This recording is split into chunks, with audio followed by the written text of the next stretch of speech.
дети в Нерюнгри получили ожоги глаз из-за халатности воспитателей. Проверкой инцидента займется Следственный комитет. Ликвидировать последствия циклона, когда коммунальные службы Якутска завершат уборку снега.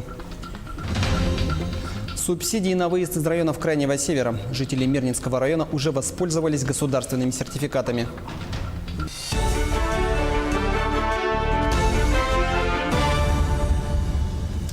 Это Якутия-24 в прямом эфире. Рассказываем о главных событиях. В студии работает Андрей Погорелов.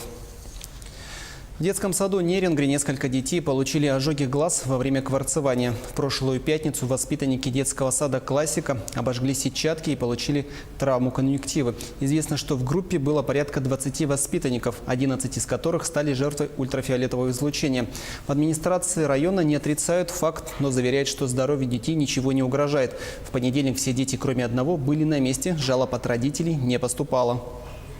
Во-первых, все дети прошли осмотр. Всех осмотрел врач, ожогов никаких там официально не было поставлен диагноз. То есть они осмотр все прошли, дети. Жалоб от родителей не поступало. Как такового инцидента не было. Это была, скажем так, случайность, не повлекшая за собой никаких последствий. Но, тем не менее, руководством непосредственно управлением образования этот инцидент сейчас рассматривается и служебная проверка проводится. Между тем, несмотря на позицию администрации, проверкой инцидента займется Следственный комитет. По факту размещенной в СМИ информации о недосмотре педагогическими работниками детского сада за воспитанниками, которые подверглись ультрафиолетовому излучению, организовано проведение доследственной проверки. По утверждению издания, воспитатели не обеспечили изоляцию помещения детского сада от детей, в результате чего около 20 воспитанников были доставлены в медучреждение для обследования на предмет ожогов сетчатки и конъюнктивы. Для установления всех обстоятельств произошедшего руководителем Следственного управления Следственного комитета России по Республике Саха-Якутия дано поручение подчиненным сотрудникам о проверке изложенных в публикации сведений в порядке статей 144 и 145 Уголовно-процессуального кодекса Российской Федерации. А в Ленском районе теперь будут следить за работой медицинских учреждений. Об этом заявил глава администрации на встрече с журналистами. По его словам, это право появилось с принятием муниципальной программы «Охрана здоровья населения». Напомним, что согласно программе на нужды районного здравоохранения ежегодно в течение 5 лет из районного бюджета будет выделяться около 30 миллионов рублей. Другим темам. Убрать и вывести снег в кратчайшие сроки. В Якутске продолжается работа по устранению последствий природной стихии, которая преподнесла сюрприз в начале апреля коммунальным службам столицы республики. Успевают ли вывести снег с улиц Якутска? В материале Дмитрия Тымырова. Успеть за 3 дня. Такое поручение коммунальщикам дали власти Якутска. Сегодня все службы работают и днем, и ночью. Усиленный режим. У нас сегодня улица Кирова с утра, с 8 утра. Потом еще задание есть. Но если закончим, Кирова. Расчистка снега и вывоз на снежный полигон – это командная работа. В бригаде 5 дорожных рабочих, тракторист, погрузчик и водителей грузовиков. Работаем, в принципе, по 12 часов в сутки. Машины работают 24 часа в сутки. Вывозим снег, примерно где-то 8-9 рейсов в день за смену. Снег вывозят на полигон в сторону Первой ГРЭС. За сутки туда сбрасывают 6 тысяч кубометров снежных куч. Снег вывозится с магистральных улиц города и с частных территорий, с внутриквартальных проездов. С октября по сегодняшнее число вывезено порядка 284 тысяч кубов снега. За последние 3 дня порядка 20 тысяч кубов снега. А в сроки, которые были установлены Александром Сергеевичем, 3 дня, я думаю, мы уложимся. А пока коммунальные службы работают, не жалея ни рук, ни ног. Ежедневно на уборку снега выходит 75 человек и 90 единиц техники. К завтрашнему дню работы по расчистке дорог должны завершить. Завтра обязательно проверим. Дмитрий Тымыров, Илья Сыромятников, Якутск. В Мирнинском районе 6 человек получили государственные жилищные сертификаты. Напомним, что местной администрации переданы полномочия по постановке на учет граждан, имеющих право на получение жилищных субсидий и вручение им государственных жилищных сертификатов. Таким правом могут воспользоваться те, кто выезжает из районов Крайнего Севера. В этом году сумма выплат на сертификаты составит свыше 9 миллионов рублей. Говорят, бизнесменами не рождаются. В то же время ведение дела – это наука, постигать которую нужно всю жизнь. Наверное, о собственном деле хотя бы раз в жизни задумывался каждый. Чтобы стать бизнесменом, необходимо, во-первых, знание конъюнктуры рынка, а во-вторых, соответствующий талант. Продолжение темы в нашем сюжете. Можно ли развить коммерческую жилку? Как научиться вести дела и сколько нужно времени, чтобы наработать клиентскую базу? Желающие достичь успеха предприниматели не ищут ответы. Свои вопросы они задают профессионалам, специалистам сопровождения бизнеса.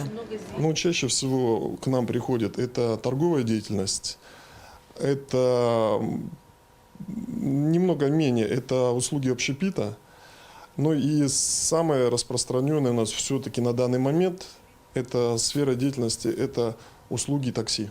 Бизнесмены средней руки обращаются к специалистам в основном по специфическим вопросам, касающимся отношений с контролирующими органами. Малым предприятиям чаще требуется помощь в сдаче отчетов, подготовке кадровых и бухгалтерских документов. Нередко к профессионалам приходят люди, только подумывающие о собственном бизнесе.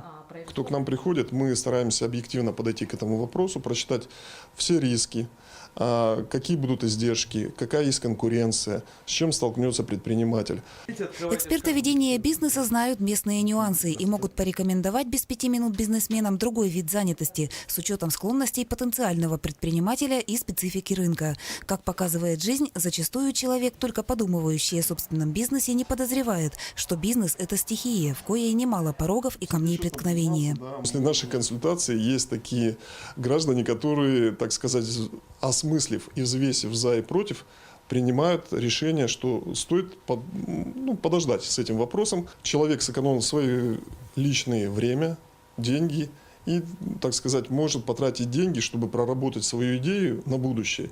У профессионалов потенциальные бизнесмены могут узнать немало приятного и полезного. Например, о механизмах господдержки, на которые может рассчитывать начинающий предприниматель. Татьяна Вахнина, Алдан.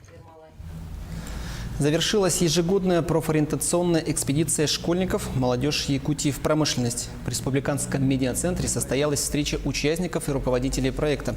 Ребята поделились впечатлениями от экспедиции, которая стартовала 27 марта и проходила в течение 10 дней. Учащиеся проехали по маршруту Якутск-Алдан, Нерюнгри, космодром Восточный Якутск. За это время они посетили объекты компаний «Якут-Уголь», «Алдан-Золото», «Селигдар» и другие промышленные объекты. Конечной точкой экспедиции стал новый космодром Восточный. Ребята осмотрели современные объекты ракетно-космической промышленности, посетили стартовые и технические комплексы. Отметим, в этом году проект вышел на дальневосточный уровень.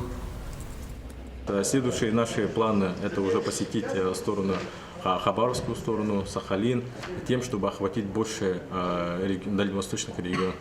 Больше, чтобы ребята увидели, как развивается Дальний Восток, как развивается Россия, чтобы было общее понимание, куда идет Россия. И я очень надеюсь, что ребята увидели то, кем они могут быть. И это самое главное. То есть наш проект – это профориентация. 7 номинаций, 2 специальных приза и гран-при конкурса. Сегодня в столице республики наградили победителей 15-го республиканского конкурса «Кинолетопись Якутии». С апреля 2016 года на конкурс принято более 1200 единиц. Из них в описи ценных кинодокументов внесены 37 единиц. Аудиовизуальные документы представлены как профессиональными производителями кино-видеопродукции, так и частными лицами. Предварительно для участия было отобрано 32 наиболее известных в историческом и культурном плане работы. По итогам конкурса специальный приз получил Дмитрий Сыровацкий за самое большое количество сданных документов. Главным героем является Прокопий Нестерович Сокольников. Это один из первых врачей из якутов. Материал оказался совсем случайно, да, и я сам не отдавал в госкинохранилище. Она сначала попалась в калейдоскоп. Этот вроде, я точно не знаю, но этот проект Нюрбинского филиала вроде как. И у них этот фильм был, как мне рассказали, что этот фильм пользовались как учебное пособие для детей, которые интересуются именно журналистикой, телевидением. В ближайшие минуты смотрите. Союз биатлонистов России назвал лучших спортсменов по итогам прошедшего сезона. В Якутске начался отбор мини-футбольных команд на игры народов Якутии. Кто претендует на место в финале? ЦСКА встретится с Арсеналом в 1/4 финала футбольной Лиги Европы. Об этом и не только. Смотрите прямо сейчас в выпуске новостей.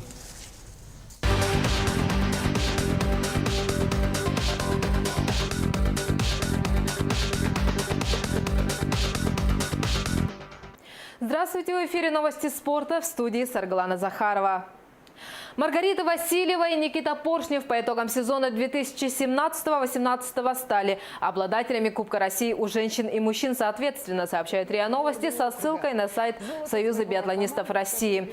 В зачете кубков Васильева, представляющая Красноярский край, стала первой с 868 очками, опередив Ларису Куклину из Ямало-Ненецкого автономного округа и Екатерину Шумилову из Ханты-Мансийска. Они, в свою очередь, заняли второе и третье места. У мужчин Поршнев набрал 705 очков. Вторым стал Семен Сучилов с результатом 642 очка. Третьим – Иван Томилов.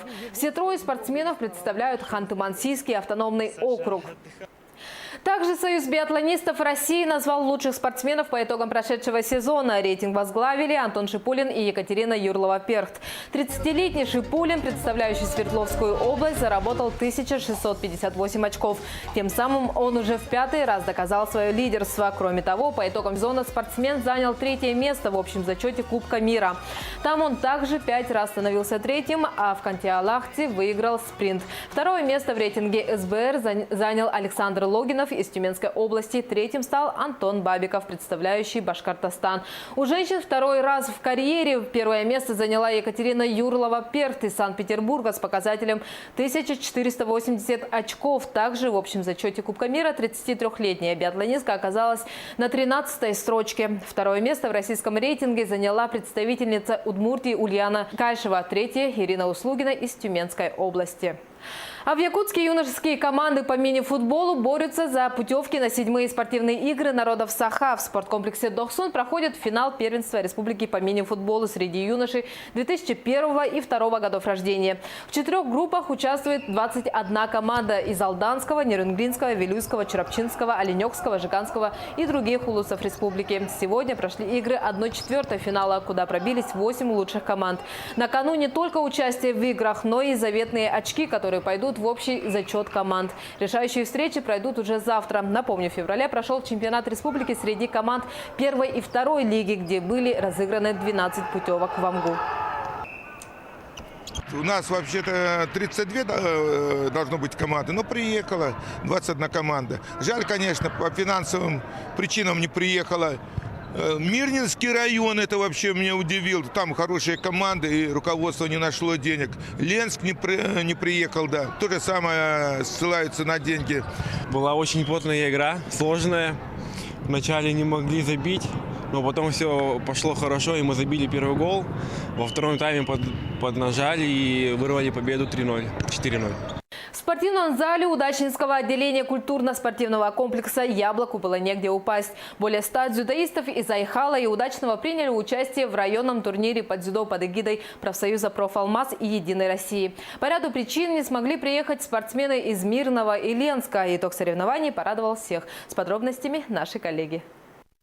Прежде чем начать заниматься дзюдо, ребята попробовали себя в разных видах спорта, признаются они. Мне он понравился, когда первый раз меня папа повел на самбо.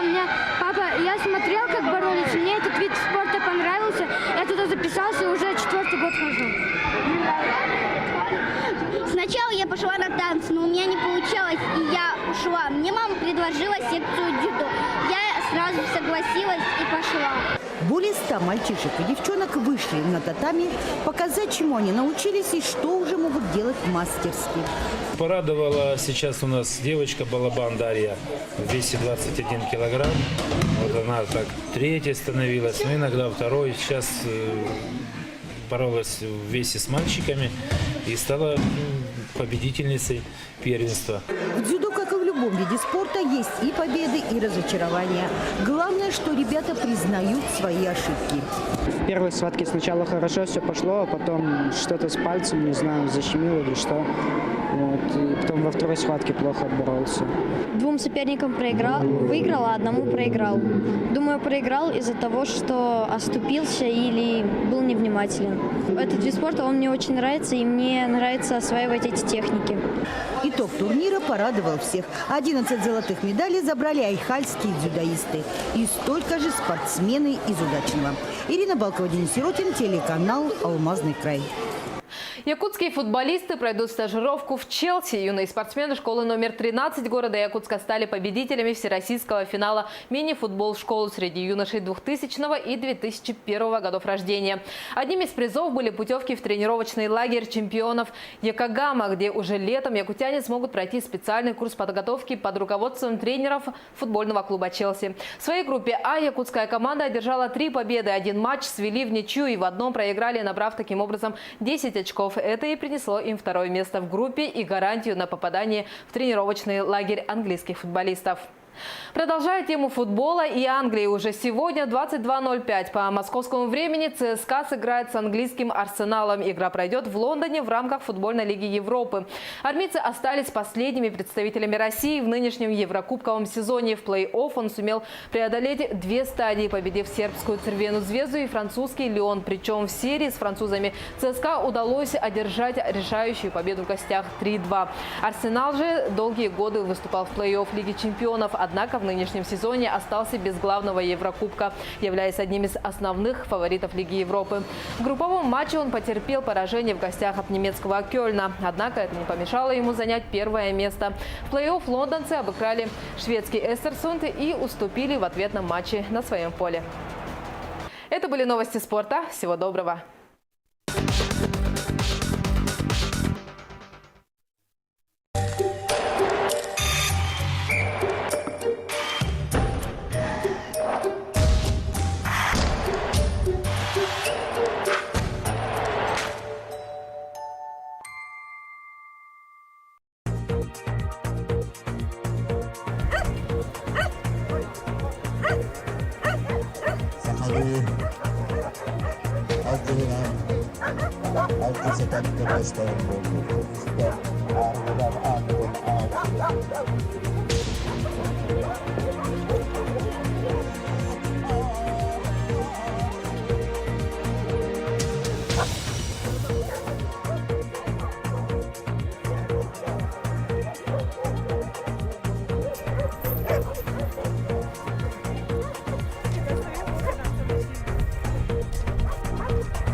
Здравствуйте, в эфире Якутия-24, новости экономики. В студии Евгений Баженко. Средней российской семье из 3 человек нужно ежемесячно 75 900 рублей для нормального существования. Об этом свидетельствуют данные опроса исследовательского холдинга «Рамир». Каждая 5-я семья, 21%, готова прожить при семейном бюджете от 20 до 45 тысяч рублей в месяц. 2/3 семей, 66%, претендуют на ежемесячный доход в 45-120 тысяч рублей. Еще 13% считают, что для поддержания нормальной жизни семье из 3 человек необходимо в среднем более 120 тысяч рублей в месяц. Авторы исследования отмечают, что жители мегаполисов традиционно выдвигают более высокие материальные требования, чем жители небольших городов и сел. Опрос проводился в марте среди 1500 респондентов во всех федеральных округах страны. О том, каким имуществом владеет Якутия, в эфире программы «Актуальное интервью» рассказала министр имущественных и земельных отношений республики Евгения Григорьева. На сегодня объем государственного имущества составляет в натуральном выражении где-то около 160 миллиардов рублей. И состоит он из не только имущества казны, но и государственных учреждений, государственных унитарных предприятий, пакетов акций. Если говорить количественно, то это где-то порядка 5000 объектов казны, более 9000 земельных участков. В отношении же государственных учреждений, несмотря на то, что мы проводим работу по сокращению количества государственных учреждений, на сегодня их все равно у нас составляет около 510 государственных учреждений, 14 государственных унитарных предприятий. Здесь надо отметить то, что мы в прошлом году провели акционирование 2 государственных унитарных предприятий, это ГУП ФПК Туймады и ГУП Бичик. Бичик уже акционерное общество, ФПК Туймады завершает свои регистрационные мероприятия. По пакетам акционерных обществ у нас порядка 56 пакетов акций, и доля, вот именно те акционерные общества, в которых доля государства составляет более 50%, это 35 акционерных обществ. Жители многоквартирных домов, которые хотят ускорить проведение капитального ремонта, теперь могут этому поспособствовать. Правительство республики изменило критерии установления очередности капремонта. Преимущество теперь имеют те дома, жители которых своевременно делают взносы в фонд капитального ремонта. Очередность проведения определяется по 4 критериям и сумме оценок, полученных по каждому из них. Первый критерий – техническое состояние многоквартирного дома, то есть физический износ. Второй критерий – год ввода дома в эксплуатацию. Третий – дата последнего проведения капитального ремонта. И 4-й – полнота поступления взносов от собственников. При оценке критериев наивысший балл, 10 пунктов, получают те многоквартирные дома, где уровень сбора взносов составляет 75% и более. Дома с уровнем взносов менее 75% получат 5 баллов. Компания «Алроса» по итогам открытого конкурса выбрала институт Лена Аэропроект в качестве генерального проектировщика нового аэропорта города Мирный. Проектная документация должна быть разработана и предоставлена на рассмотрение глав госэкспертизы России до конца ноября текущего года. Для финансирования строительных работ компания «Алроса» планирует привлечь не только собственные средства, но и средства федерального бюджета. Предполагается, что строительство аэропортовой части будет финансироваться за счет алмазной компании, а аэродромной – за счет федерального бюджета. Новый аэропорт планируется построить на новом месте в 2022 году. 6 новых судов на воздушной поддужке начнут ежедневно курсировать через реку Лена с 15 апреля. Режим перевозок с 8 часов утра до 19 часов. Со стороны Якутска рейсы будут выполняться с территории городского пляжа в 202 микрорайоне, со стороны Нижнего Бесляха от паромной переправы. Вместимость одного судна – 9 человек. Каждая обеспечена сертифицированными спасательными средствами. Тарифы не превысят 1000 рублей из расчета на одного взрослого пассажира и 500 рублей на одного ребенка. Напомним, правительство республики ввело государственное регулирование тарифов в этой сфере деятельности.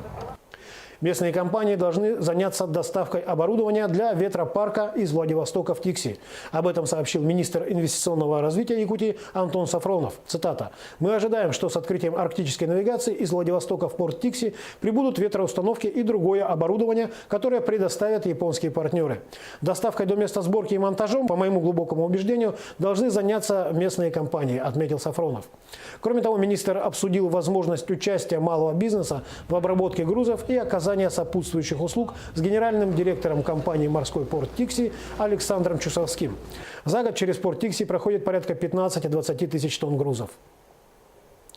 Для того, чтобы привлечь дополнительные инвестиции в малый и средний бизнес, правительство России может увеличить предельно допустимую долю участия иностранных юридических лиц в уставном капитале малых и средних предприятий. Такой проект находится на рассмотрении Кабинета министров. Сейчас порог участия иностранцев в капитале российского малого и среднего бизнеса установлен на уровне 49%. Проект также предполагает наделить госкорпорацию малого и среднего предпринимательства правом предоставлять услуги не только действующим малым и средним фирмам, но и тем, кто только планирует начать предпринимательскую деятельность. Как сообщалось ранее, корпорация МСП рассчитывает до конца этого года в рамках национальной гарантийной системы оказать малым и средним предпринимателям поддержку на сумму в размере 260 миллиардов рублей. По статистике, только 5% россиян хотят открыть свое дело. Недельная инфляция в России с 27 марта по 2 апреля составила 0,1%. Этот показатель держится 5-ю неделю подряд. С начала года по 2 апреля рост цен составил 0,8%. Об этом сообщил Росстат. За прошедшую неделю цены на куриные яйца выросли в стране на 1,6%, на сахар и пшено на 0,6%, на соль на 0,2%. Одновременно гречневая крупа подешевела на 0,7%, куры, мороженая рыба, подсолнечное масло и мука также на 0,2%. Прирост цен на плодоовощную продукцию в среднем составил 1,5%, в том числе на белокочанную капусту, картофель, морковь и помидоры от 2,6% до 4,5%. В то же время огурцы подешевели на 3%.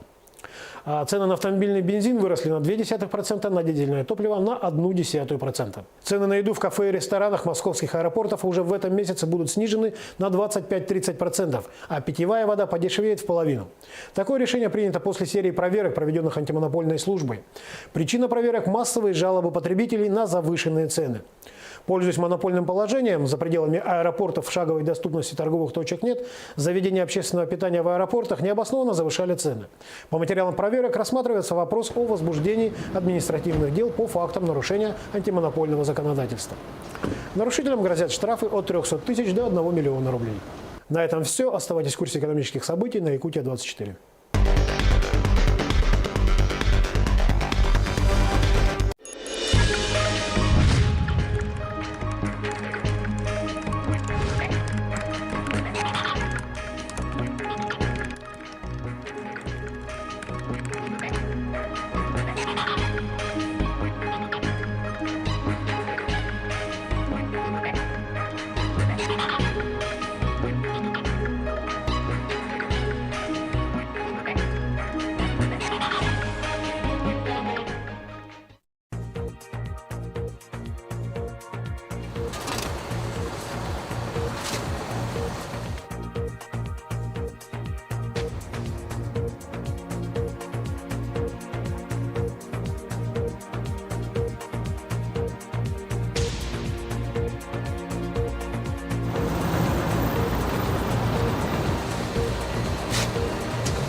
Альтернативный транспорт. Суда на воздушной подушке начнут курсировать через реку Лена.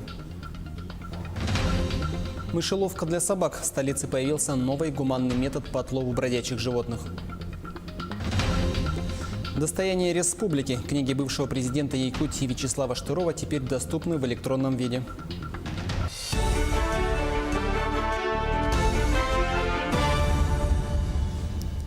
Здравствуйте, в эфире новости. Мы расскажем о главных событиях к этому часу. В студии работает Андрей Погорелов.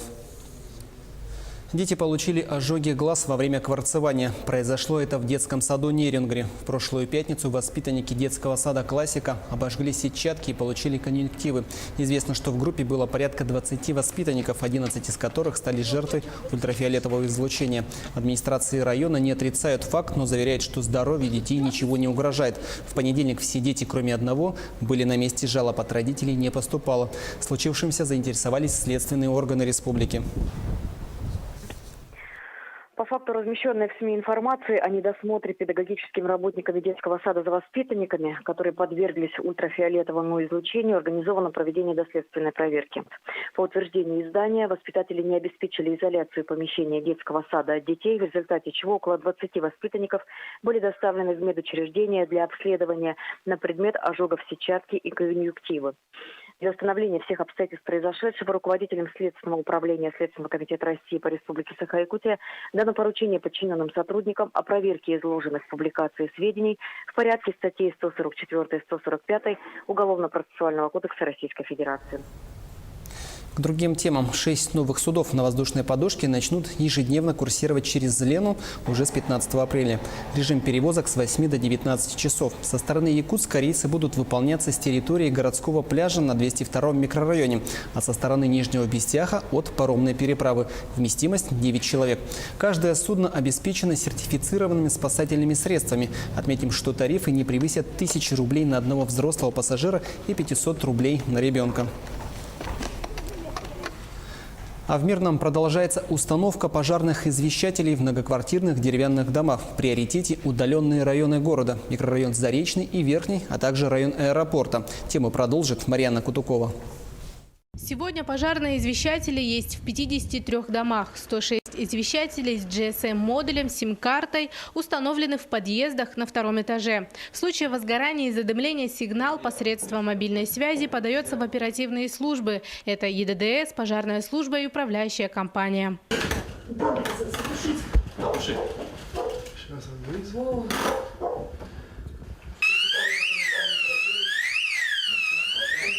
Ну, по нормативам у нас по городу до 10 минут.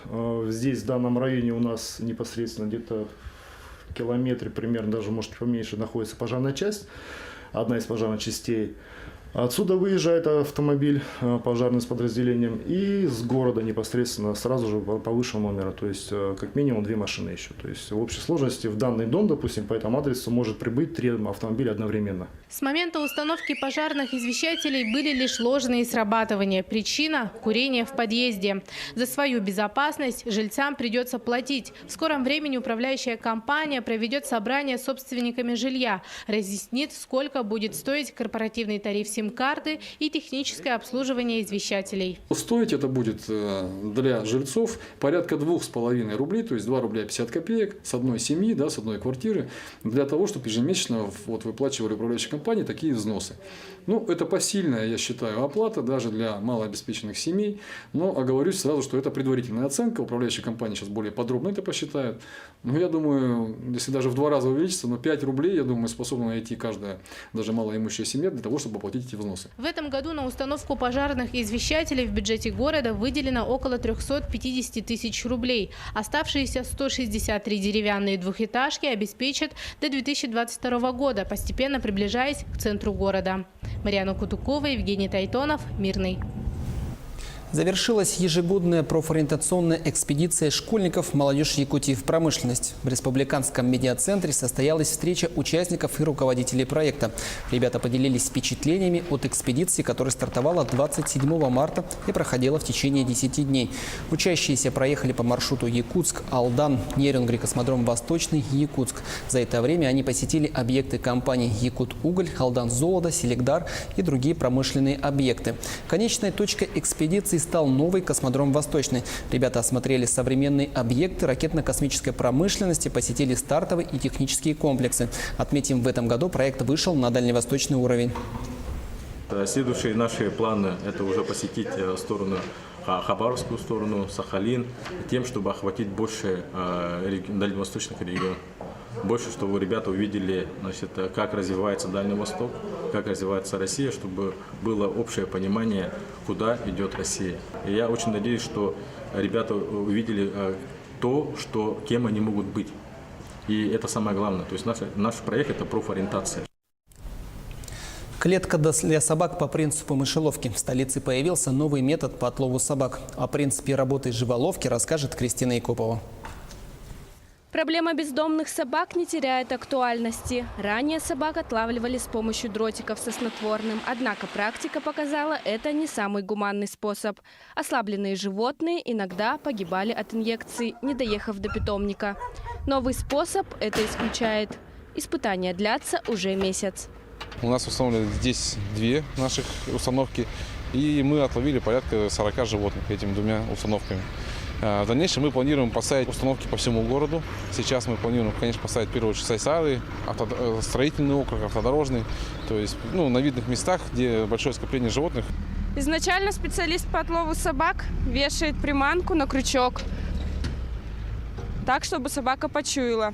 Далее закрывает дверцу и устанавливает крышку, чтобы она держалась плотно. Когда собака забегает в клетку, дергает за приманку, крышка захлопывается и закрывается на автоматический крючок, чтобы в дальнейшем она никуда не убежала.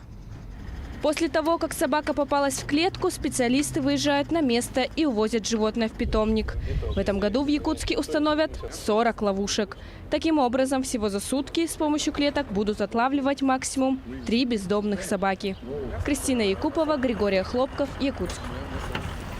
А что касаемо домашних питомцев, то с сегодняшнего дня на Комсомольской площади проводится республиканская выставка охотничьих собак. Мероприятие проходит в рамках празднования Дня охотника. Он отмечается в первую субботу апреля с 2012 года. Основная его цель – укрепление национальных традиций и бережное отношение к природе. Показать питомца решили 70 собаководов охотничьей породы в моде. В этом году на 3 площадках соревнуются не только лайки, но и подружейные собаки – ретриверы, спаниели и легавые. Она дает, во-первых, титул. Во-вторых, самому интересно посоревноваться, посостязаться для себя. Азарт, скажем так. Собаке будет в мае месяце 5 лет. У него качество охотника, то есть изначально в крови. Сама эта порода, она готовилась и выводилась специально для охоты. Допускают собак от 10 месяцев до 10 лет. Опытные эксперты оценивают животных не только по внешнему виду, учитывают происхождение и потомство. Для лаек это все равно, что подиум. Никакой тревоги или агрессии в поведении собак быть не должно. Собака, занявшая первое место в классе элита, становится чемпионом выставки. Это очень престижное звание, очень престижный титул, который, в общем-то, добивается большим трудом владельца. То есть он должен сам поставить собаку, должен помочь воспитать хорошее потомство и так далее. И, в общем-то, еще должен быть хороший племенной материал, то есть хорошая породистая собака. Не у всех собак идеальная выставочная родословная. Однако интерес якутян к разведению охотничьих пород обязательно даст свои плоды. Ян с 11-месячным другом восточно-сибирской лайкой первый раз участвует в выставке. Я с детства любил собак. У нас всегда были собаки, как я себя помню. Но он еще маленький. Пойдем, наверное, этой осенью. Инстинкты вроде показывают, интерес есть к охоте. Посмотрим. Лучших собак определили по 4 категориям – кубки, медали. Но главные призы получили хозяева. По номерам участников разыграли охотничьи лицензии на лося, оленя и горного барана. Оксана Устинова, Георгий Григорьев, Якутск. Книги бывшего президента Якутии Вячеслава Штырова теперь доступны в электронном виде. Национальная библиотека республики оцифровала 2 его книги – «Выступления», «Статьи», «Интервью» и «В зеркале СМИ». Теперь его работы увековечены в современном формате. Любой человек из любой точки мира бесплатно может ознакомиться с ними. Для этого необходимо зайти на сайт Национальной библиотеки республики или Национальной библиотеки России, зарегистрироваться и получить доступ. Заходите на сайт e.nlrs.ru, соответственно, там есть стандартный поиск, да, по автору, по заглавию, а также вот эти книги, как я уже сказал, они собраны в коллекции, то есть они объединены. И есть такой блок, который относится к коллекции, и там прям можно найти все, что относится к Вячеславу Анатольевичу, там эти издания будут. Если вы напишите книгу и захотите, чтобы ее могли прочитать через 100, 200, 500 лет, да, то вы из нее сделаете электронный документ. В селе Иенгра завершился чемпионат профессионального мастерства Arctic Skills. Мероприятие такого масштаба состоялось впервые в нашей республике. Как прошел второй день соревнований, расскажет Александра Цыбикова. Сегодня день начался с международного семинара по вопросам развития северного домашнего оленеводства. Основной акцент был уделен подготовке кадров для этой отрасли. По итогам круглого стола была принята резолюция для дальнейшего международного сотрудничества. Подписаны соглашения между образовательными учреждениями поселка Чешского Нижнеколымского района, Красноярского края и с Высшей школой Норвегии по оленеводству. В рамках данных подписанных соглашений также будут проводиться работы, в том числе и дистанционным способом совместные будут реализовываться совместные проекты по подготовке кадров. Я считаю, что совещание у нас прошел результативно. Мы будем взаимодействовать и с другими оленеводческими регионами нашей страны. Вопросов предостаточно. Нам необходимо вести согласованную политику для того, чтобы улучшать быт, жизнедеятельность наших оленеводов, развивать эту отрасль. Во второй половине дня самая главная и зрелищная часть мероприятия – гонки на оленях-упряжках, победителями которых стали хозяева. Среди женщин Виктория Андреева, а среди мужчин первые два места поделила династия оленеводов Кирилловых из Иенгры. Трасса была сложная, соперники были сильные, но мы с отцом победили. Спасибо оленям моим, спасибо погоде, я верил. На мероприятии любой желающий мог приобрести национальные украшения, изделия из оленевого меха, украшенных бисером и кукол ручной работы. Для присутствующих был организован праздничный концерт, который с первых минут погрузил зрителя в колорит национальных песен и танцев. Под неизгладимым впечатлением остались и зарубежные гости. Нас встретили по якутскому обычаю. Это и хлеб, и соль, кумыс, и мы подумали, ничего себе, мы сразу почувствовали себя долгожданными гостями.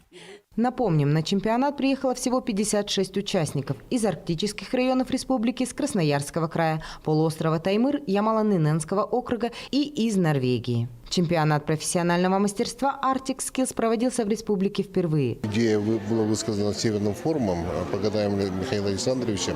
И мы сразу же, комитет по делам Арктики, Министерство образования Республики Саха-Якутия сразу поддержали это мероприятие. Мы благодарим, конечно, хозяев и жителей Нюрнгинского района за то, что они на таком хорошем, высоком уровне проводят эти мероприятия. По завершению чемпионата победителям компетенции вручили ценные призы, а обладателями главных призов снегоходов «Буран» стали победители гонок на оленях-упряжках. Александра Цыбикова, Аял Амосов, Нерюнгри. Далее о спорте. Неутешительные новости приходят с полей мини-футбола. Запланированный на сегодня матч между лидером турнирной таблицы высшей лиги Ассоциации мини-футбола России «Алмаз Алроса» и другим якутским клубом «Заря» отменен.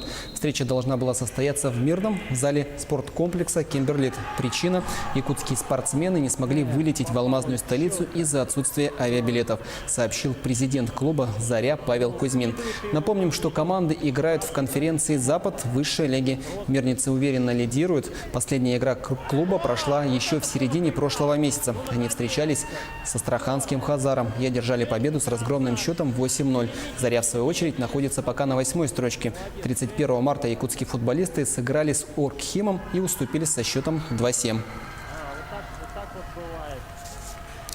На этом у меня все. О наиболее заметных и актуальных событиях Ленского района расскажут мои коллеги. Добрый вечер, Республика. В Ленске продолжается подготовка к паводку. Сегодня городской администрации из республиканского бюджета выделен 1 миллион 160 тысяч рублей на подготовку к безопасному пропуску паводковых вод.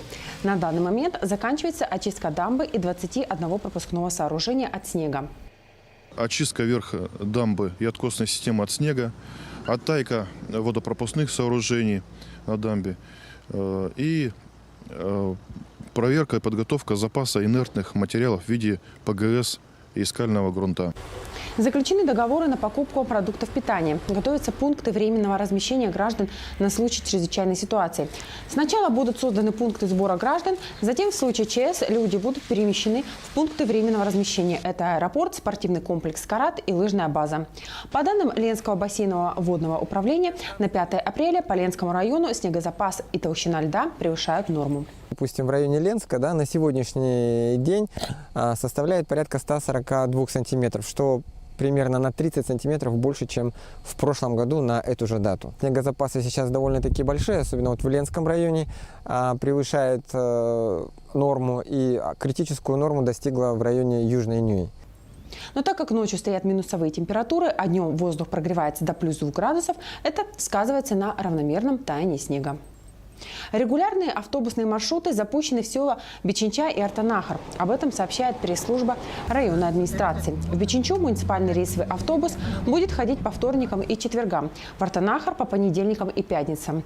По маршрутам будет ходить пассажирская «Газель», которая будет курсировать между поселениями и районным центром 2 раза в день, утром и вечером. Поездка до Бичинчи обойдется в 235 рублей. До Мурии можно будет добраться за 85 рублей, до Артанахара за 250. Жители Наслегов с нетерпением ждали открытия муниципальных маршрутов, ведь ранее им приходилось пользоваться услугами такси. Планируется организовать подобные маршруты и в другие поселения района. В субботу в районе пристани состоится традиционный ежегодный конкурс водительского мастерства «Автоледи 2000».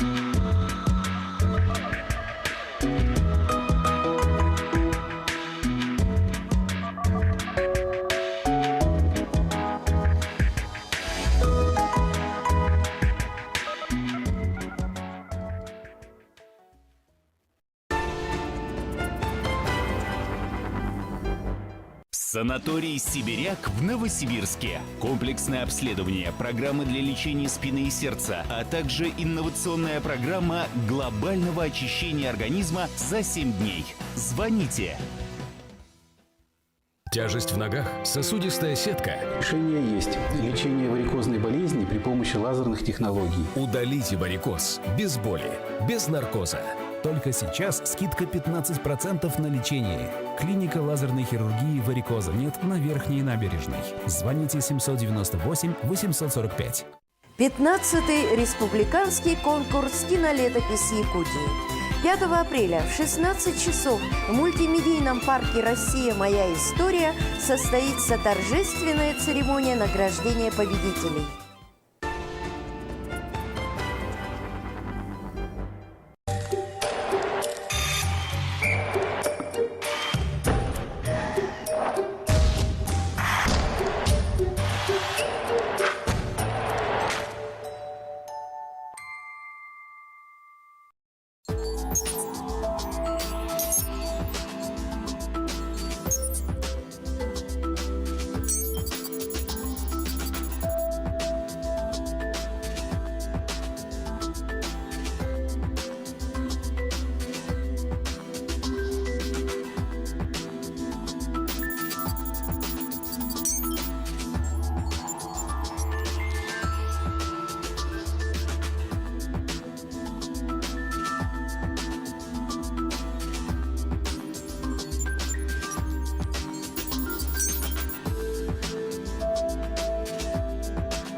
Здравствуйте, в эфире новости спорта, в студии Саргалана Захарова. Маргарита Васильева и Никита Поршнев по итогам сезона 2017-18 стали обладателями Кубка России у женщин и мужчин соответственно, сообщает РИА Новости со ссылкой на сайт Союза биатлонистов России. В зачете кубков Васильева, представляющая Красноярский край, стала первой с 868 очками, опередив Ларису Куклину из Ямало-Ненецкого автономного округа и Екатерину Шумилову из Ханты-Мансийска. Они, в свою очередь, заняли второе и третье места. У мужчин Поршнев набрал 705 очков. Вторым стал Семен Сучилов с результатом 642 очка. Третьим – Иван Томилов. Все трое спортсменов представляют Ханты-Мансийский автономный округ. Также Союз биатлонистов России назвал лучших спортсменов по итогам прошедшего сезона. Рейтинг возглавили Антон Шипулин и Екатерина Юрлова-Перхт. 30-летний Шипулин, представляющий Свердловскую область, заработал 1658 очков. Тем самым он уже в 5-й раз доказал свое лидерство. Кроме того, по итогам сезона спортсмен занял 3-е место в общем зачете Кубка мира. Там он также 5 раз становился 3-м, а в Канти-Алахте выиграл спринт. 2-е место в рейтинге СБР занял Александр Логинов из Тюменской области. 3-м стал Антон Бабиков, представляющий Башкортостан. У женщин 2-й раз в карьере 1-е место заняла Екатерина Юрлова-Перхт из Санкт-Петербурга с показателем 1480 очков. Также в общем зачете Кубка мира 33-летняя биатлонистка оказалась на 13-й строчке. 2-е место в российском рейтинге заняла представительница Удмуртии Ульяна Кайшева. 3-е – Ирина Услугина из Тюменской области. А в Якутске юношеские команды по мини-футболу борются за путевки на 7-е спортивные игры народов Саха. В спорткомплексе Дохсун проходит финал первенства республики по мини-футболу среди юношей 2001 и 2002 годов рождения. В 4 группах участвует 21 команда из Алданского, Нерюнгринского, Вилюйского, Чурапчинского, Оленёкского, Жиганского и других улусов республики. Сегодня прошли игры 1/4 финала, куда пробились 8 лучших команд. На кону не только участие в играх, но и заветные очки, которые пойдут в общий зачет команд. Решающие встречи пройдут уже завтра. Напомню, в феврале прошел чемпионат республики среди команд 1-й и 2-й лиги, где были разыграны 12 путевок в Амгу. У нас вообще-то 32 должно быть команды, но приехала 21 команда. Жаль, конечно, по финансовым причинам не приехала. Мирнинский район, это вообще меня удивил. Там хорошие команды, и руководство не нашло денег. Ленск не приехал, да. То же самое, ссылаются на деньги. Была очень плотная игра, сложная. Вначале не могли забить, но потом все пошло хорошо, и мы забили первый гол. Во втором тайме поднажали и вырвали победу 3-0, 4-0. В спортивном зале удачнинского отделения культурно-спортивного комплекса «Яблоку» было негде упасть. Более 100 дзюдоистов из Айхала и Удачного приняли участие в районном турнире по дзюдо под эгидой профсоюза «Профалмаз» и «Единой России». По ряду причин не смогли приехать спортсмены из Мирного и Ленска. Итог соревнований порадовал всех. С подробностями наши коллеги. Прежде чем начать заниматься дзюдо, ребята попробовали себя в разных видах спорта, признаются они. Мне он понравился, когда первый раз меня папа повел на самбо. Я смотрел, как боролись, мне этот вид спорта понравился. Я туда записался, уже 4-й год хожу. Сначала я пошла на танцы, но у меня не получалось, и я ушла. Мне мама предложила секцию дзюдо. Я сразу согласилась и пошла. Более 100 мальчишек и девчонок вышли на татами показать, чему они научились и что уже могут делать мастерски. Порадовала сейчас у нас девочка Балабан Дарья в весе 21 килограмм.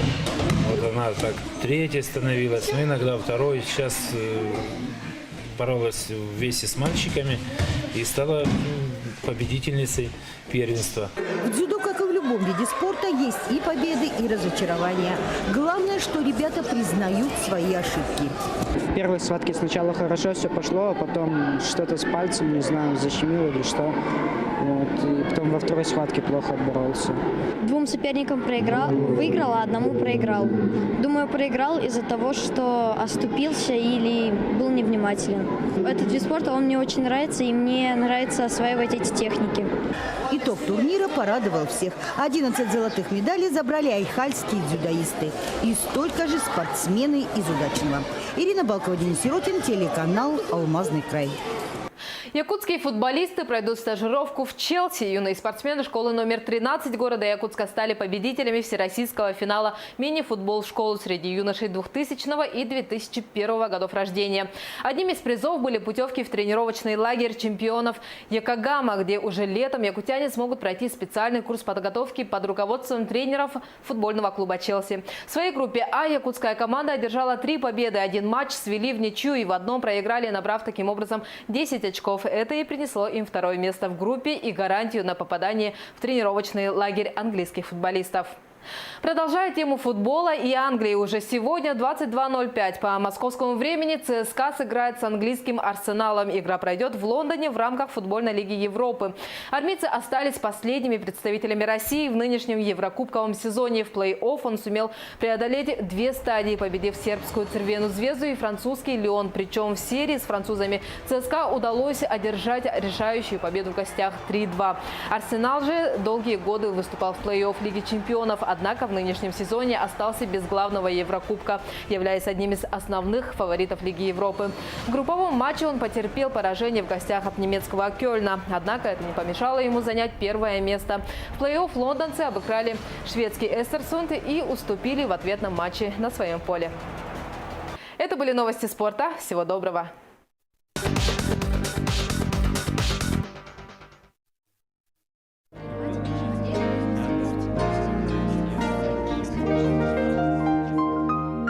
Здравствуйте, меня зовут Жангиров Ренат, мне 23 года, я из поселка Махсилух. С самого детства я занимался дзюдо-самбо, был 8-кратным чемпионом республики, неоднократным участником первенства России. Выполнил норматив мастера спорта по самбо, кандидат в мастера спорта по дзюдо. Поступил в Омское летно-техническое училище гражданской авиации на авиатехника. Отслужил в войсках, закончил учебу, получил диплом, ну и в общем вернулся обратно в Якутию. Отдал документы в авиакомпанию и ожидал от них ответа. Я решил время не терять и решил устроиться на временную подработку на завод. На заводе произошел самый несчастный случай, где потерял обе ноги.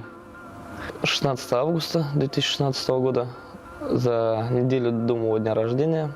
Так как не вышел на смену, на работу один из, так сказать, сотрудников, меня поставили на его место.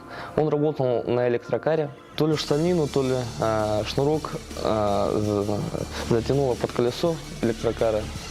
Весит она около 4 тонн, наверное. На этой электрокаре большие железные колеса, и между колесами большие шестерни. И получилось так, что я как-то развернулся и оказался вообще между ними. Кричал, звал на помощь, и в самый последний момент, когда я уже, можно сказать, сдался, перестал кричать, меня заметил мой напарник. 2 месяца находился в больнице на стационарном лечении. Спустя какое-то время снова начал учиться ходить заново. Я думал, все это будет легко. На самом деле это очень сложно. Головой ты понимаешь, что это не настоящие ноги, что это не твое. Ну и в то же время понимаешь, что к этому нужно привыкать. Больше всего мне было жалко девушку мою, в первую очередь мать, маму. Вдохновляла меня в первую очередь мои родственники, девушка. Было очень много поддержки со стороны друзей, со стороны знакомых. Со стороны незнакомых было очень много поддержки. В прошлой своей жизни я был очень активный, любил развлекаться, любил бегать, прыгать, заниматься гимнастикой, любимым спортом заниматься. Снова хочется как-то выйти на татами, почувствовать захват в своих руках. Это и есть. Очень скучаю. После этого не стал сидеть на месте. Начал искать работу и нашел вакансию в медицине катастроф, технику по ОГСМ. Начал продолжать заниматься спортом, пауэрлифтингом, готовимся на норматив кандидата в мастера спорта в ближайшее время. Когда я был на соревнованиях в Сочи, я разговаривал с такими же людьми, как я. Они предлагали мне пропагандировать новый вид спорта, единоборство для инвалидов. Мыслей очень много. Со временем хочу начать пропаганду нового вида спорта. единоборств для инвалидов. С девушкой у нас обязательно скоро поженимся, завести детей. Но мне кажется, смысл жизни это заключается в том, что нужно прожить свою жизнь так, как ты хочешь, как ты желаешь, ну и оставить после себя наследников. По 100-бальной шкале я на 95% счастливый. Но в данный момент я радуюсь каждому своему дню, потому что жизнь она одна, и всякое может в жизни произойти. В данный момент начал ценить то, что у меня есть, ну и радоваться тому, что есть.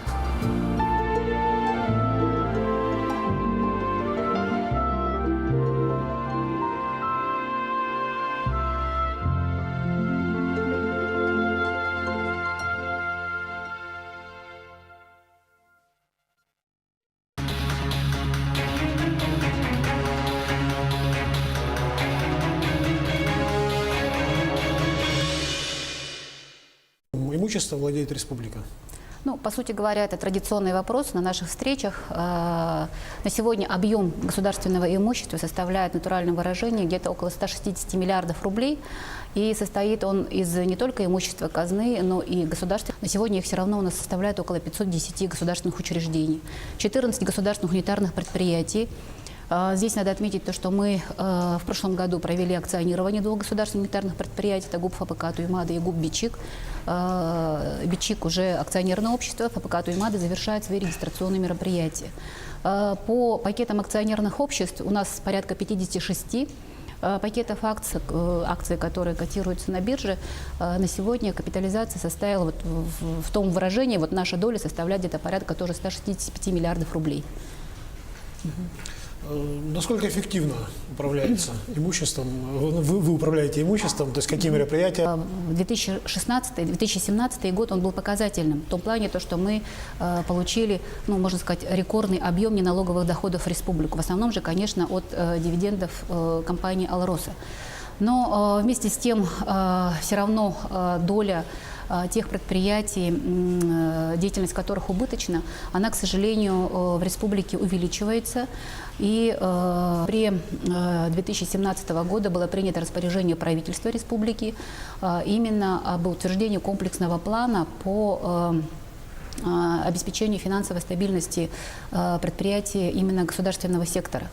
И этот комплексный план, он подразумевает и предусматривает именно тот ряд мероприятий, который должен быть направлен на оздоровление наших предприятий. Это именно предприятия сферы сельского хозяйства, транспорта, ЖКХ. Земельные отношения тоже входят в сферу вашей компетенции. Расскажите, пожалуйста, о том, как реализуется закон о дальневосточном гектаре. Он сейчас вступает в 3-ю фазу. Да, значит, 3-й этап закона о дальневосточном гектаре у нас начался в феврале. Это именно вторую позицию на Дальнем Востоке. Это именно жители нашей республики. Всего поступило где-то порядка 19,5 тысяч заявлений. Это именно начиная с 1-го этапа реализации закона. На 3-м этапе, чем он отличался от предыдущих этапов, заявления могли подавать граждане, которые проживают уже из-за пределов республики, из-за пределов именно... Меры предпринимаются для поддержки предпринимателей в имущественном плане? Да, это действительно очень важная тема. Сегодня только было совещание у Евгения Алексеевича в отношении именно рассмотрения мер по поддержке конкуренции. И в этом плане у нас принят ряд нормативных правовых актов, которые предусматривают имущественную поддержку, льготную имущественную поддержку именно субъектов малого и среднего бизнеса. У нас утвержден перечень тех объектов, которые предоставляют, из этого перечня предоставляются объекты уже с льготной стоимостью аренды.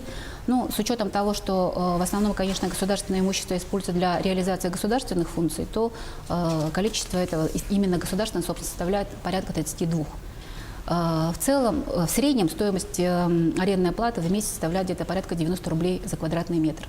Это в целом по республике, да? Да, это, я имею в виду именно вот из этого перечня тем субъектам малого и среднего бизнеса, которые осуществляют социально значимые виды деятельности. Перечень социально значимых видов деятельности у нас был утвержден еще постановлением правительства в 2008 году.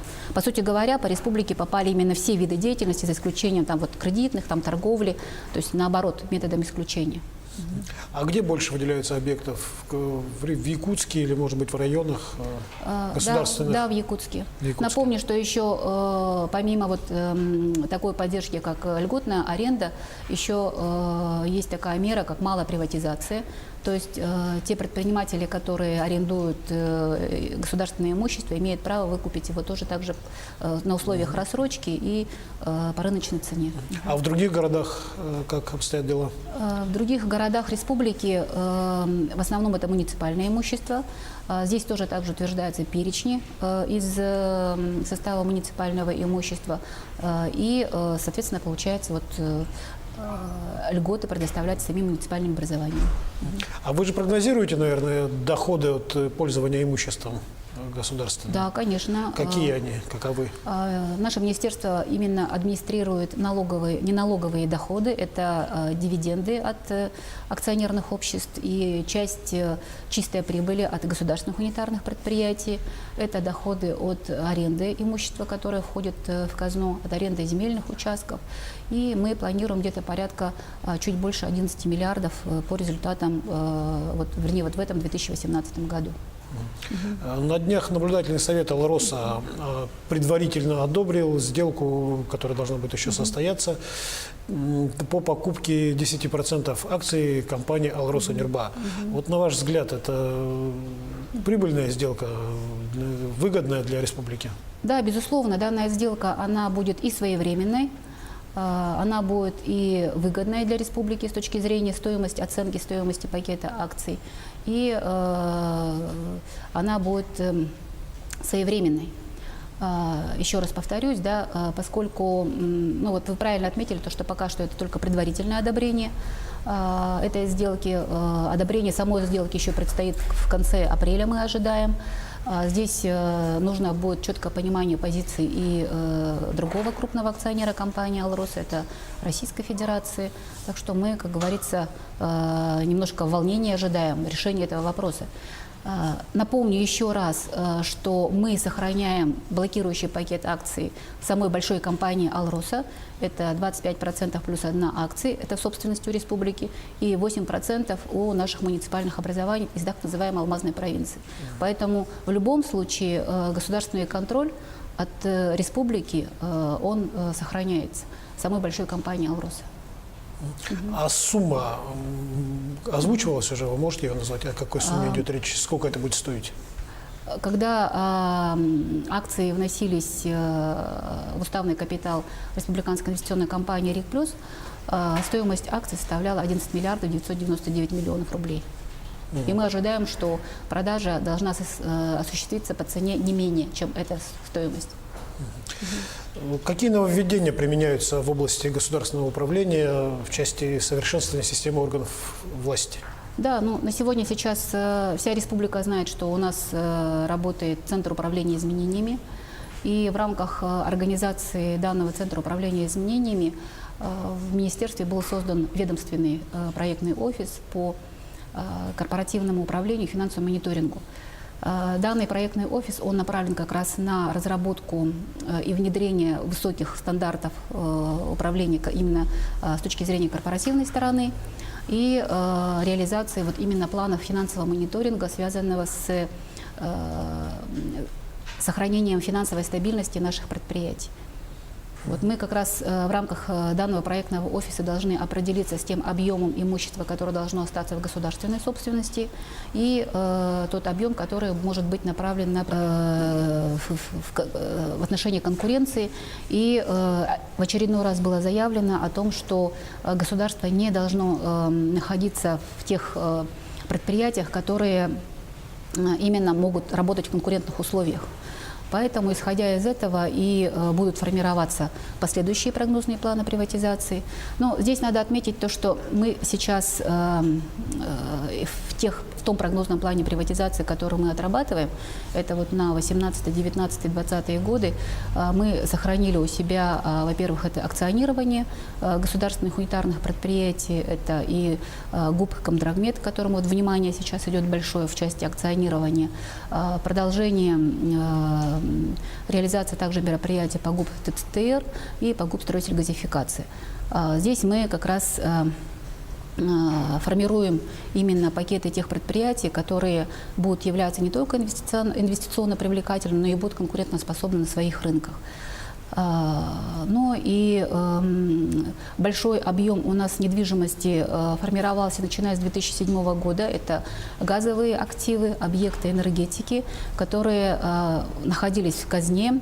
Все эти годы мы занимались процессом оформления и планируем вносить их в уставные капиталы соответствующих хозяйствующих субъектов. Это и Сахатранснефтегаз, и Якутскэнерго.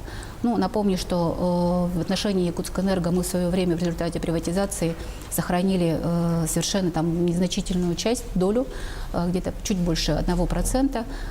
Сейчас же мы вот, в результате переговоров также с основным акционером Русгидро планируем вхождение уже обратное государства в размере до 25%.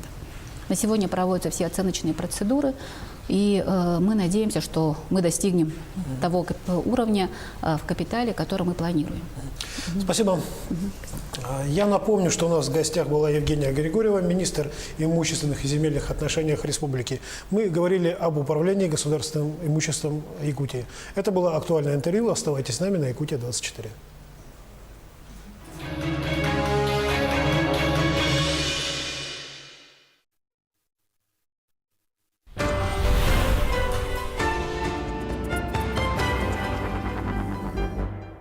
Весна – пора перемен и новых возможностей. Планировать заранее, не откладывать мечты на потом поможет кредит «Простые решения» в Алмаз-Эргиен-банке. Реализуй мечту сегодня.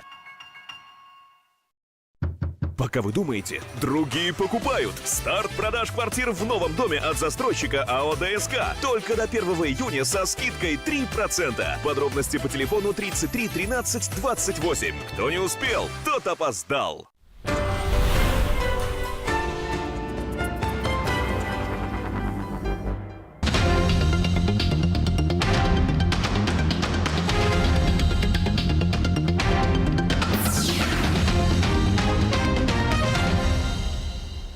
Здравствуйте, в студии Николай Борисов и обзор чрезвычайных происшествий. На федеральной автодороге Колыма произошло ДТП с летальным исходом. Погибла ученица 11 класса, 17-летняя девушка. Две школьницы 2001 и 2000 годов рождения получили травмы. Школьницы возвращались домой с каникул и попали в ДТП. В момент происшествия никто из находившихся в салоне не был пристегнут ремнями безопасности.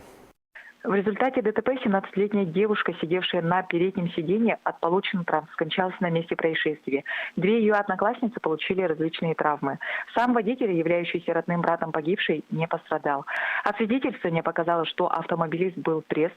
Водительское удостоверение получил 6 лет тому назад. За последний год 4 раза привлекался к административной ответственности за нарушение правил дорожного движения, в том числе трижды за превышение установленной скорости движения. Два несовершеннолетних пассажира пострадали в результате ДТП в центре Якутска. 4 апреля около 11 часов утра 29-летний водитель Nissan Almera при повороте налево не уступил дорогу автомашине Toyota Raxis. В результате дорожно-транспортного происшествия получили травмы пассажиры последнего 12 и 9 лет, которые в момент аварии находились на заднем пассажирском сидении без специальных ремней и получили ушибы. Оба водителя были трезвы, проводится административное расследование. В поселке Пеледу Юленского района произошел пожар в частном доме на улице Калинина. Есть пострадавший. Он получил ожоги 1 и 2 степени и обжог кистей рук. Мужчина доставлен в больницу. Также огнем повреждены пол, стена и потолок на общей площади 9 квадратных метров. Предположительная причина пожара – короткое замыкание электрооборудования.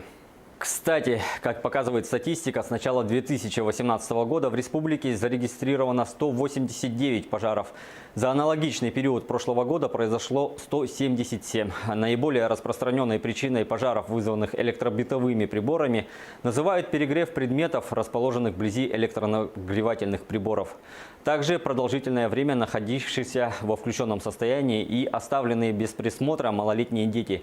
Чтобы избежать беды, необходимо выполнять элементарные правила пожарной безопасности. Будьте бдительны. Заместитель директора Нюрбинского реабилитационного центра для детей-инвалидов в октябре 2018 года фиктивно трудоустроила свою дочь в качестве санитарки, сообщает прокуратура. Трудоустроенная дочь обязанностей не выполняла, права на получение выплат по беременности и родам и уходу за ребенком не имела. Общий размер неправомерно зачисленных средств составил более 160 тысяч рублей. Возбуждено уголовное дело о мошенничестве. За перевод денег, перевод в тюрьму в Хангаласском районе 40-летний мужчина ошибся цифрами и вместо своего мобильного номера зарегистрировал чужой. Но узнал о совершенной ошибке только после кражи. В день происшествия подозреваемый находился в гостях у знакомого, с которым распивал алкогольные напитки. Когда хозяин заснул, мужчина заметил, что на телефон приятеля поступили СМС-уведомления о зачислении. Подозреваемый взял чужой смартфон и с помощью услуги «Мобильный банк» перевел на свой счет 5000 рублей. Теперь ему грозит срок до 5 лет. Кстати, о киберпреступлениях. Сегодня у нас в гостях начальник отделения по борьбе с мобильными мошенничествами Мударисов Алексей Сергеевич. Алексей Сергеевич, здравствуйте. Здравствуйте. Что у нас происходит в Южной Якутии? Действительно ли так сильно выросло количество совершенных преступлений именно в сфере кибербезопасности? Да, действительно, в настоящий момент на территории республики наблюдается рост данного вида преступления. Только в Нерюнгринском районе на настоящий момент зарегистрировано 14 уголовных дел. Что важно помнить нашим дорогим жителям и чего стоит остерегаться, чтобы не стать жертвой мошенничества? Значит, хочу отметить, что подключиться к вашей банковской карте не составляет труда через онлайн-банк. Как это делается? Это делается просто. Вы диктуете номер своей банковской карты злоумышленнику. Злоумышленник через интернет-приложение, либо через интернет-сайт заходит по вашей банковской карте в онлайн-банк, кликает на кнопку «Забыли пароль», к вам приходит СМС-сообщение с кодом подтверждения. Вы диктуете этот код подтверждения злоумышленнику, злоумышленник через этот код проникает в ваш онлайн-банк. Поэтому, соответственно, отсюда вывод. Не надо диктовать данные своей банковской карты, а тем более коды с СМС-подтверждением. Ни в коем случае. Второй момент – это когда идет заказ товара через сайты. Прежде чем заказать товар или прежде чем отправить денежные средства в сайт, необходимо проверить. Проверить сайт можно по отзывам в интернете, но опять же отзывы не дают стопроцентной гарантии о том, что ваш товар придет к вам. Поэтому необходимо все равно перепровериться, полную предоплату не отправлять. Сначала товар, потом деньги. На этом все. Берегите себя, своих близких и банковские карты.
Здравствуйте, в эфире Якутия-24, новости экономики. В студии Евгений Баженко. Средней российской семье из 3 человек нужно ежемесячно 75 900 рублей для нормального существования. Об этом свидетельствуют данные опроса исследовательского холдинга «Рамир». Каждая 5-я семья, 21%, готова прожить при семейном бюджете от 20 до 45 тысяч рублей в месяц. 2/3 семей, 66%, претендуют на ежемесячный доход в 45-120 тысяч рублей. Еще 13% считают, что для поддержания нормальной жизни семье из 3 человек необходимо в среднем более 120 тысяч рублей в месяц. Авторы исследования отмечают, что жители мегаполисов традиционно выдвигают более высокие материальные требования, чем жители небольших городов и сел. Опрос проводился в марте среди 1500 респондентов во всех федеральных округах страны. О том, каким имуществом владеет Якутия, в эфире программы «Актуальное интервью» рассказала министр имущественных и земельных отношений республики Евгения Григорьева. На сегодня объем государственного имущества составляет в натуральном выражении где-то около 160 миллиардов рублей.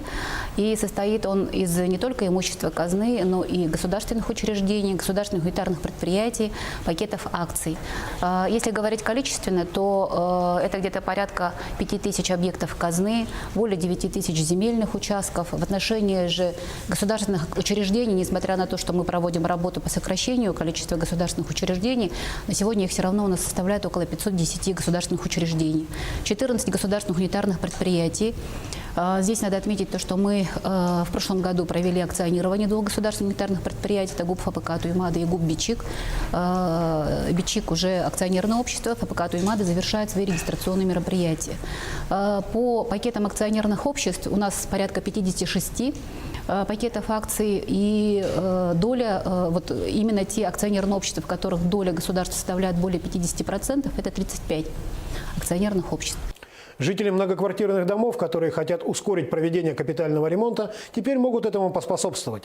Правительство республики изменило критерии установления очередности капремонта. Преимущество теперь имеют те дома, жители которых своевременно делают взносы в фонд капитального ремонта. Очередность проведения определяется по 4 критериям и сумме оценок, полученных по каждому из них. Первый критерий – техническое состояние многоквартирного дома, то есть физический износ. Второй критерий – год ввода дома в эксплуатацию. Третий – дата последнего проведения капитального ремонта. И 4-й – полнота поступления взносов от собственников.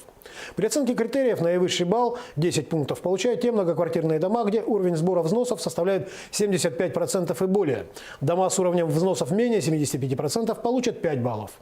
Компания «Алроса» по итогам открытого конкурса выбрала институт Лена Аэропроект в качестве генерального проектировщика нового аэропорта города Мирный.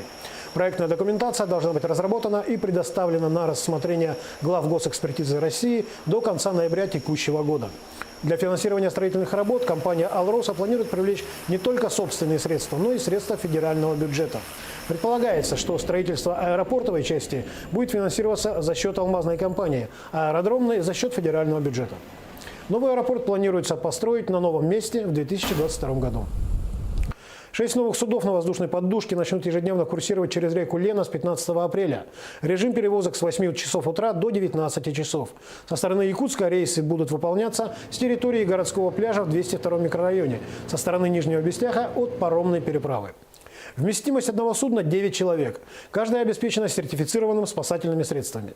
Тарифы не превысят 1000 рублей из расчета на одного взрослого пассажира и 500 рублей на одного ребенка. Напомним, правительство республики ввело государственное регулирование тарифов в этой сфере деятельности. Местные компании должны заняться доставкой оборудования для ветропарка из Владивостока в Тикси. Об этом сообщил министр инвестиционного развития Якутии Антон Сафронов. Цитата. «Мы ожидаем, что с открытием арктической навигации из Владивостока в порт Тикси прибудут ветроустановки и другое оборудование, которое предоставят японские партнеры.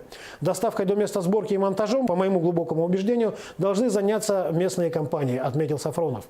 Кроме того, министр обсудил возможность участия малого бизнеса в обработке грузов и оказания сопутствующих услуг с генеральным директором компании «Морской порт Тикси» Александром Чусовским. За год через порт Тикси проходит порядка 15-20 тысяч тонн грузов. Для того, чтобы привлечь дополнительные инвестиции в малый и средний бизнес, правительство России может увеличить предельно допустимую долю участия иностранных юридических лиц в уставном капитале малых и средних предприятий. Такой проект находится на рассмотрении Кабинета министров. Сейчас порог участия иностранцев в капитале российского малого и среднего бизнеса установлен на уровне 49%. Проект также предполагает наделить госкорпорацию малого и среднего предпринимательства правом предоставлять услуги не только действующим малым и средним фирмам, но и тем, кто только планирует начать предпринимательскую деятельность. Как сообщалось ранее, корпорация МСП рассчитывает до конца этого года в рамках национальной гарантийной системы оказать малым и средним предпринимателям поддержку на сумму в размере 260 миллиардов рублей. По статистике, только 5% россиян хотят открыть свое дело. Недельная инфляция в России с 27 марта по 2 апреля составила 0,1%. Этот показатель держится 5-ю неделю подряд. С начала года по 2 апреля рост цен составил 0,8%. Об этом сообщил Росстат. За прошедшую неделю цены на куриные яйца выросли в стране на 1,6%, на сахар и пшено на 0,6%, на соль на 0,2%. Одновременно гречневая крупа подешевела на 0,7%, куры, мороженая рыба, подсолнечное масло и мука также на 0,2%. Прирост цен на плодоовощную продукцию в среднем составил 1,5%, в том числе на белокочанную капусту, картофель, морковь и помидоры от 2,6% до 4,5%. В то же время огурцы подешевели на 3%. А цены на автомобильный бензин выросли на 0,2%, на дизельное топливо на 0,1%. Цены на еду в кафе и ресторанах московских аэропортов уже в этом месяце будут снижены на 25-30%, а питьевая вода подешевеет в половину. Такое решение принято после серии проверок, проведенных антимонопольной службой. Причина проверок – массовые жалобы потребителей на завышенные цены. Пользуясь монопольным положением, за пределами аэропортов в шаговой доступности торговых точек нет, заведения общественного питания в аэропортах необоснованно завышали цены. По материалам проверок рассматривается вопрос о возбуждении административных дел по фактам нарушения антимонопольного законодательства. Нарушителям грозят штрафы от 300 тысяч до 1 миллиона рублей. На этом все. Оставайтесь в курсе экономических событий на Якутия-24.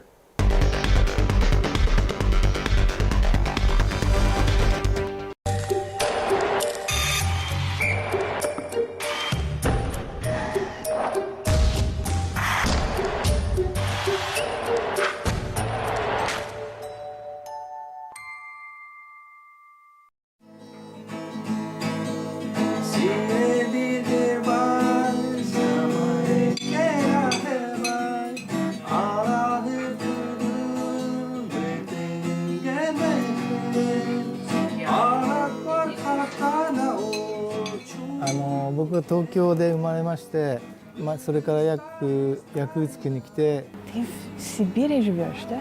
Сказал, ну да. Почему нет? Я приехал в конце 2013 года. How do we greet every time? Come here, come.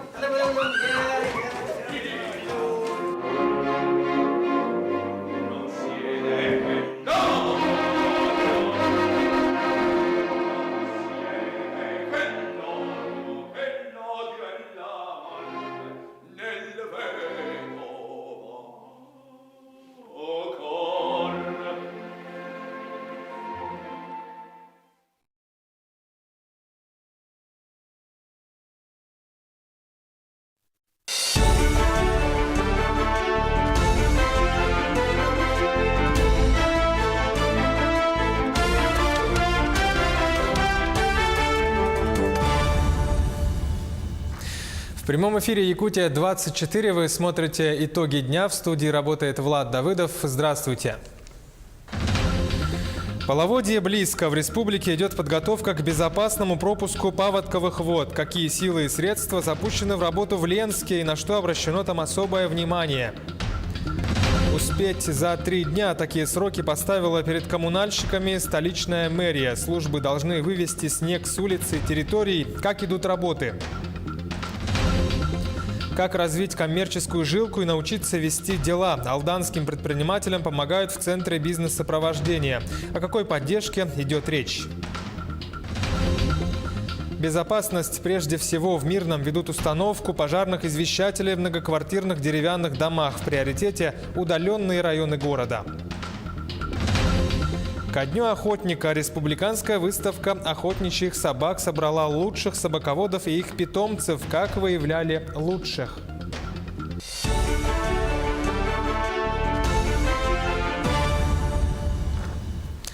В детском саду в Нерюнгри несколько детей получили ожоги глаз во время кварцевания. Речь идет о воспитанниках сада «Классика». Известно, что в группе было порядка 20 воспитанников, 11 из которых пострадали от ультрафиолетового излучения. Дети обожгли сетчатки глаз и получили травму конъюнктивы. В администрации района факт инцидента не отрицают, но заверяют, что здоровью детей ничего не угрожает.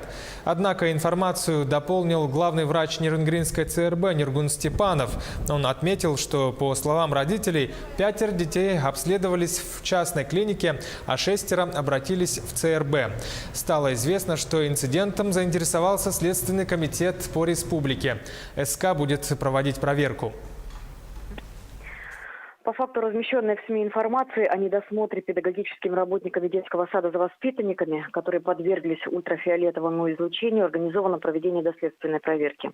По утверждению издания, воспитатели не обеспечили изоляцию помещения детского сада от детей, в результате чего около 20 воспитанников были доставлены в медучреждение для обследования на предмет ожогов сетчатки и конъюнктивы. Для установления всех обстоятельств произошедшего руководителем Следственного управления Следственного комитета России по Республике Саха-Якутия дано поручение подчиненным сотрудникам о проверке изложенных в публикации сведений в порядке статей 144 и 145 Уголовно-процессуального кодекса Российской Федерации. В республике продолжается подготовка к безопасному пропуску паводковых вод. В Ленске первоочередной задачей обозначили подготовку гидротехнического сооружения, защищающего город от подтопления. Речь о дамбе. Какие силы и средства запущены в работу? Сюжет Светланы Балеевой. Сегодня городской администрации из республиканского бюджета выделен 1 миллион 160 тысяч рублей на подготовку к безопасному пропуску паводковых вод. На данный момент заканчивается очистка дамбы и 21 водопропускного сооружения. Проводится очистка верха дамбы и откосной системы от снега, оттайка водопропускных сооружений на дамбе и проверка и подготовка запаса инертных материалов в виде ПГС и скального грунта. Заключены договоры на покупку продуктов питания. Готовятся пункты временного размещения граждан на случай чрезвычайной ситуации. Сначала будут созданы пункты для сбора граждан, затем в случае чрезвычайной ситуации люди будут перемещены в пункты временного размещения. Это аэропорт, спортивный комплекс «Карат» и лыжная база. Общее количество до 1000 человек могут принять пункты временного размещения на период времени до 3 суток с проживанием. Предусмотрены также у нас продукты питания, медикаменты, постельные принадлежности. 2 сантиметров, что примерно на 30 сантиметров больше, чем в прошлом году на эту же дату. Снегозапасы сейчас довольно-таки большие, особенно вот в Ленском районе, превышает норму, и критическую норму достигла в районе Южной Нюи. Сегодня ночью стоят минусовые температуры. Днем воздух прогревается до +2 градусов, что сказывается на равномерном таянии снега. Ежедневная гидрологическая информация о уровне воды подается на станцию Ленска с гидропоста поселка Витим. С остальных 9 постов сбор информации будет с 11 апреля. Также будут организованы временные посты в селе Хамра, Турукта, Бадамай, Мурия и Артанахар. Светлана Балеева, Виталий Андреев, Ленск. Ну а что касается переправы, то 6 новых судов на воздушной подушке начнут ежедневно курсировать через Лену с 15 апреля. Режим перевозок с 8 утра до 7 вечера. Со стороны Якутска рейсы будут выполнять с территории городского пляжа на 202 микрорайоне, а со стороны Нижнего Бестяха от паромной переправы. Вместимость 9 человек. Сообщается, что каждое судно обеспечено сертифицированными спасательными средствами наших сетей компании «Газпром». Дело в том, что по проекту строительства объекта предусмотрен сброс сточных вод в реку Мухтуйка. Это, очевидно, будет загрязнять городской пляж, а также акваторию водозабора питьевой воды города Ленска. Активисты составили петицию в адрес президента России, под которой просят подписаться жителей города. Об этом в том числе говорили в ходе пресс-конференции главы Ленского района. Жумарт Абельманов заявил, что сделает все, чтобы проект строительства был пересмотрен. Столичные коммунальщики заняты уборкой и вывозом снега. Службы должны вычистить улицы, дворы и территории, причем перед ними мэрия поставила кратчайшие сроки. Как идут работы? Репортаж Дмитрия Тымырова. Успеть за 3 дня. Такое поручение коммунальщикам дали власти Якутска. Сегодня все службы работают и днем, и ночью. Усиленный режим. нас сегодня улица Кирова с утра, с 8 утра. Потом еще задание есть. Ну, если закончим, Кирова. Расчистка снега и вывоз на снежный полигон – это командная работа. В бригаде 5 дорожных рабочих, тракторист, погрузчик и водителей грузовиков. Работаем, в принципе, по 12 часов в сутки. Машины работают 24 часа в сутки. Вывозим снег, примерно где-то 8-9 рейсов в день за смену. Снег вывозят на полигон в сторону Первой ГРЭС. За сутки туда сбрасывать 6000 кубометров снежных куч. Снег вывозится с магистральных улиц города и с частных территорий. А в сроки, которые были установлены Александром Сергеевичем, 3 дня, я думаю, мы уложимся. А пока коммунальные службы работают, не жалея ни рук, ни ног. Ежедневно на уборку снега выходит 75 человек и 90 единиц техники. К завтрашнему дню работы по расчистке дорог должны завершить. Завтра обязательно проверим. Дмитрий Тымыров, Илья Сыромятников, Якутск. В Мирном для развития малого и среднего предпринимательства предоставляют финансовую поддержку. Гранты в сумме до 200 тысяч рублей предусмотрены для начинающих бизнесменов, а 300 тысяч могут получить работающие компании для приобретения или обновления оборудования.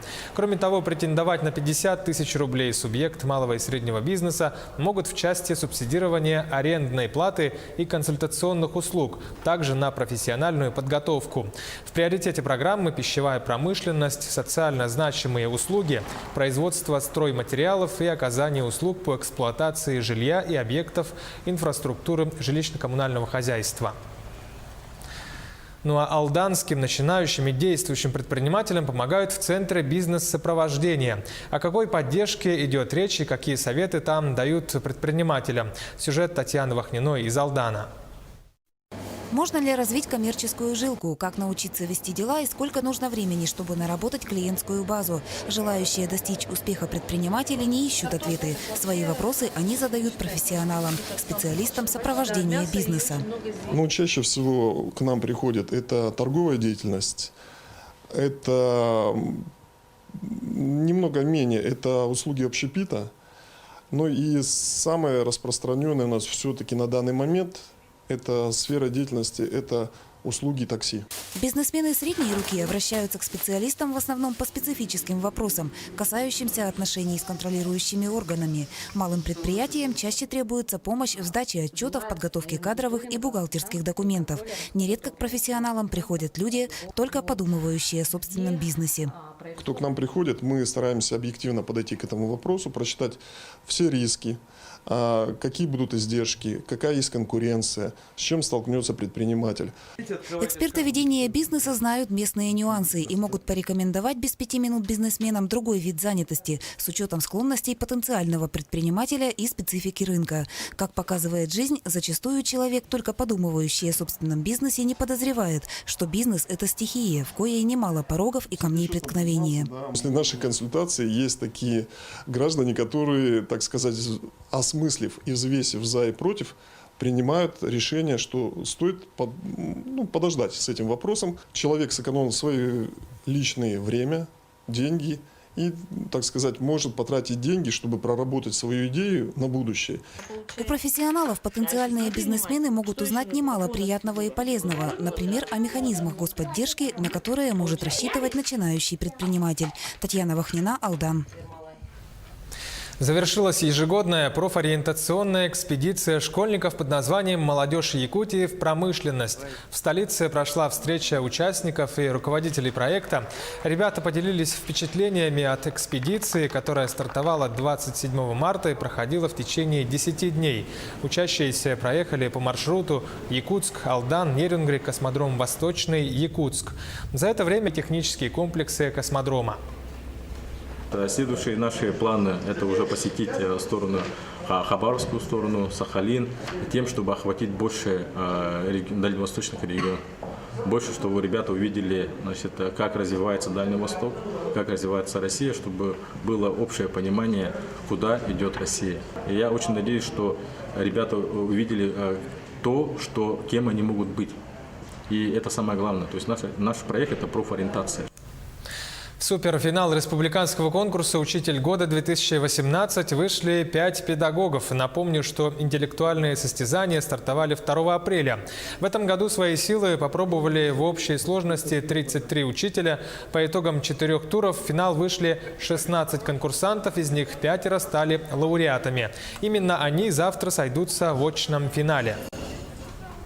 Проведение подобных конкурсов, конечно, способствует тому, что педагоги друг у друга чему-то учатся.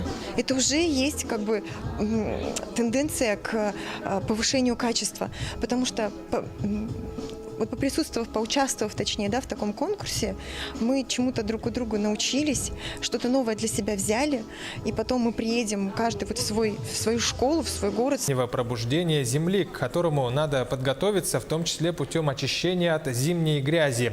Поэтому в чистый четверг традиционные обряды связаны с уборкой, мытьем и купанием. Сейчас короткая реклама. Оставайтесь с нами, смотрите во второй половине итогов дня. Безопасность прежде всего. В Мирном ведут установку пожарных извещателей в многоквартирных деревянных домах, в приоритете удаленные районы города. Ко дню охотника республиканская выставка охотничьих собак собрала лучших собаководов и их питомцев, как выявляли лучших. Чемпионат профессионального мастерства в селе Иенгра Нерюнгринского района завершился Arctic Skills, как прошел 2-й день соревнований. Клетка для собак по принципу мышеловки. В столице начали применять новый метод по отлову собак. Как работает более гуманный способ.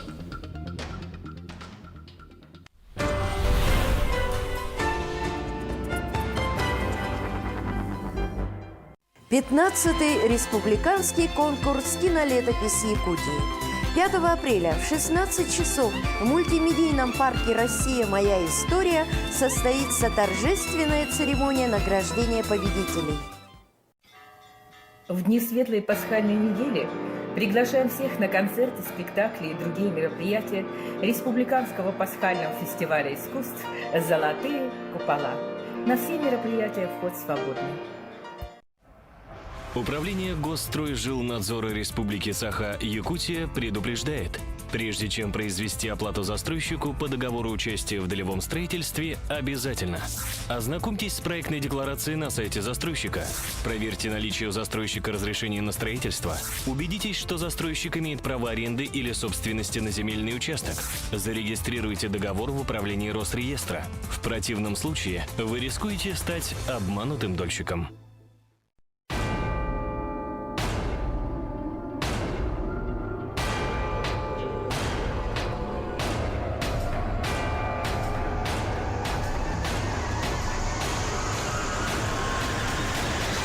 Берегите свое будущее.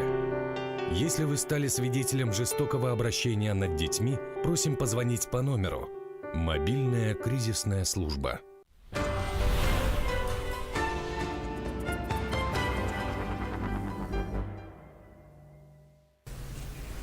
Это Якутия-24 в прямом эфире. Мы продолжаем выпуск «Итоги дня».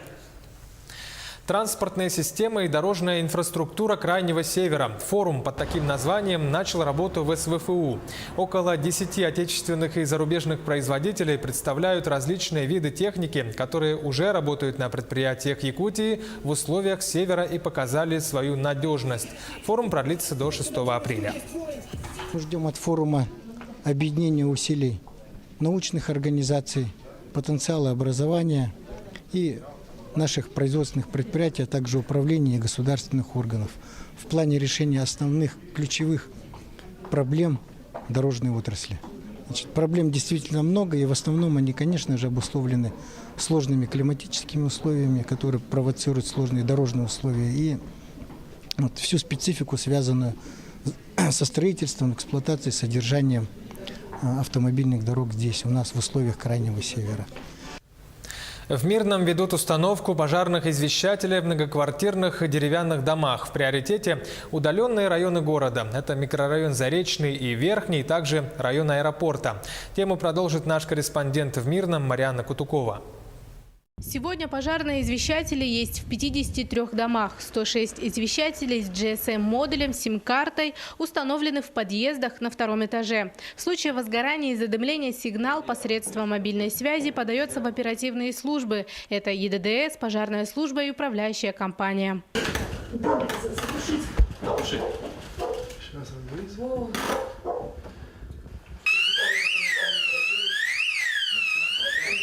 Ну, по нормативам у нас по городу до 10 минут. Здесь, в данном районе, у нас непосредственно где-то в километре, примерно даже, может, поменьше, находится пожарная часть, одна из пожарных частей. Отсюда выезжает автомобиль пожарный с подразделением, и с города непосредственно сразу же по высшему номеру, то есть как минимум 2 машины еще. То есть в общей сложности в данный дом, допустим, по этому адресу может прибыть 3 автомобиля одновременно. С момента установки пожарных извещателей были лишь ложные срабатывания. Причина – курение в подъезде.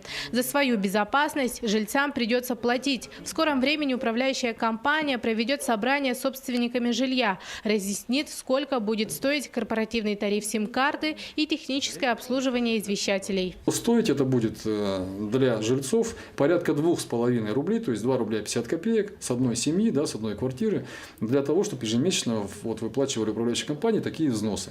Ну, это посильная, я считаю, оплата даже для малообеспеченных семей. Но оговорюсь сразу, что это предварительная оценка. Управляющие компании сейчас более подробно это посчитают.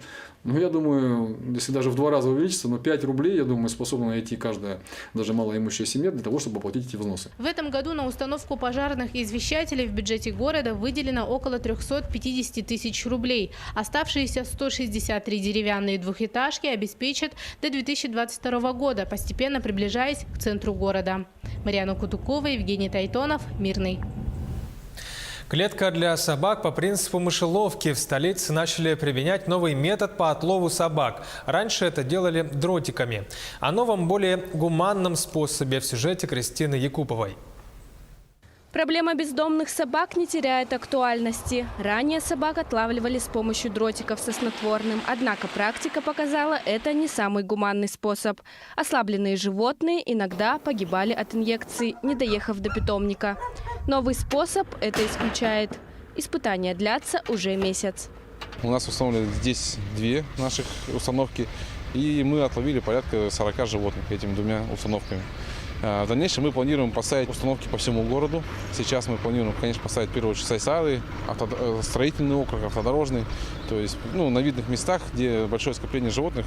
Изначально специалист по отлову собак вешает приманку на крючок, так, чтобы собака почуяла. Далее закрывает дверцу. После того, как собака попалась в клетку, специалисты выезжают на место и увозят животное в питомник. В этом году в Якутске установят 40 ловушек. Таким образом, всего за сутки с помощью клеток будут отлавливать максимум 3 бездомных собаки. Кристина Якупова, Григорий Хлопков, Якутск. В столице начались мероприятия в рамках празднования Дня охотника. Дату в Якутии, понятно, отмечают с восторгом, так как охота испокон веков – это неотъемлемая часть жизни населения республики. И подружейные собаки – ретриверы, спаниели и легавые. Она дает, во-первых, титул. Во-вторых, самому интересно посмотреть. И выводилась специально для охоты. Допускают собак от 10 месяцев до 10 лет. Опытные эксперты оценивают животных не только по внешнему виду, учитывают происхождение и потомство. Для лаек это все равно, что подиум. Никакой тревоги или агрессии в поведении собак быть не должно. Собака, занявшая первое место в классе элита, становится чемпионом выставки. Это очень престижно. В общем-то, еще должен быть хороший племенной материал, то есть хорошая породистая собака. Не у всех собак идеальная выставочная родословная, однако интерес якутян к разведению охотничьих пород обязательно даст свои плоды. Ян с 11-месячным другом, восточно-сибирской лайкой, первый раз участвует в выставке. Я с детства любил собак. У нас всегда были собаки, как я себя помню. Но он еще маленький. Пойдем, наверное, этой осенью. Инстинкты вроде... Рано. Оксана Устинова, Георгий Григорьев, Якутск. Трудолюбивый, храбрый, энергичный. Под таким девизом проходит первый республиканский конкурс видеороликов для отцов и сыновей. Мероприятие организовала редакция детского издательства «Кяскиль». Всего поступило 20 работ из разных уголков республики. Среди них видеосюжеты из Тампонского, Алайховского, Жиганского районов. Отцы с сыновьями снимали фильмы об охоте, досуге, увлечениях. Организаторы намерены проводить такой конкурс ежегодно. Мы хотели посмотреть, как отцы воспитывают своих сыновей. Оказывается, они это делают очень просто, и они в основном показывают. Дети с отцами снимали, как они охотятся, как они занимаются домашним хозяйством. Да? Например, один мальчик из Тат снял, как он работает в Хотоне. Книги второго президента республики Вячеслава Штырова теперь доступны в электронном виде. Национальная библиотека республики оцифровала 2 его книги – выступления, статьи, интервью и в зеркале СМИ. Теперь его работы увековечены в современном формате. Кого заинтересует издание Штырова, теперь могут просто зайти на сайт Национальной библиотеки республики или Национальной библиотеки России, зарегистрироваться там и получить доступ к этим книгам. Заходите на сайт e.nlrs.ru, соответственно, там есть стандартный поиск, да, по автору, по заглавию, а также вот эти книги, как я уже сказал, они собраны в коллекции, то есть они объединены. И есть такой блок, который относится к коллекции, и там прям можно найти все, что относится к Вячеславу Анатольевичу, там эти издания будут. Если вы напишите книгу и захотите, чтобы ее могли прочитать через 100, 200, 500 лет, да, то вы из нее сделаете электронный документ. В селе Иенгра Нерюнгринского района завершился чемпионат профессионального мастерства Arctic Skills. О событиях второго дня соревнований в материале нашего корреспондента. Сегодня день начался с международного семинара по вопросам развития северного домашнего оленеводства. Основной акцент был уделен подготовке кадров для этой отрасли. По итогам круглого стола была принята резолюция для дальнейшего международного сотрудничества. Подписаны соглашения между образовательными учреждениями поселка Чешского Нижнеколымского района, Красноярского края и с Высшей школой Норвегии по оленеводству. В рамках данных подписанных соглашений также будут проводиться работы, в том числе и дистанционным способом совместные будут реализовываться совместные проекты по подготовке кадров. Я считаю, что совещание у нас прошел результативно. Мы, будем взаимодействовать и с другими оленеводческими регионами нашей страны. Вопросов предостаточно. Нам необходимо вести согласованную политику для того, чтобы улучшать быт, жизнедеятельность наших оленеводов, развивать эту отрасль.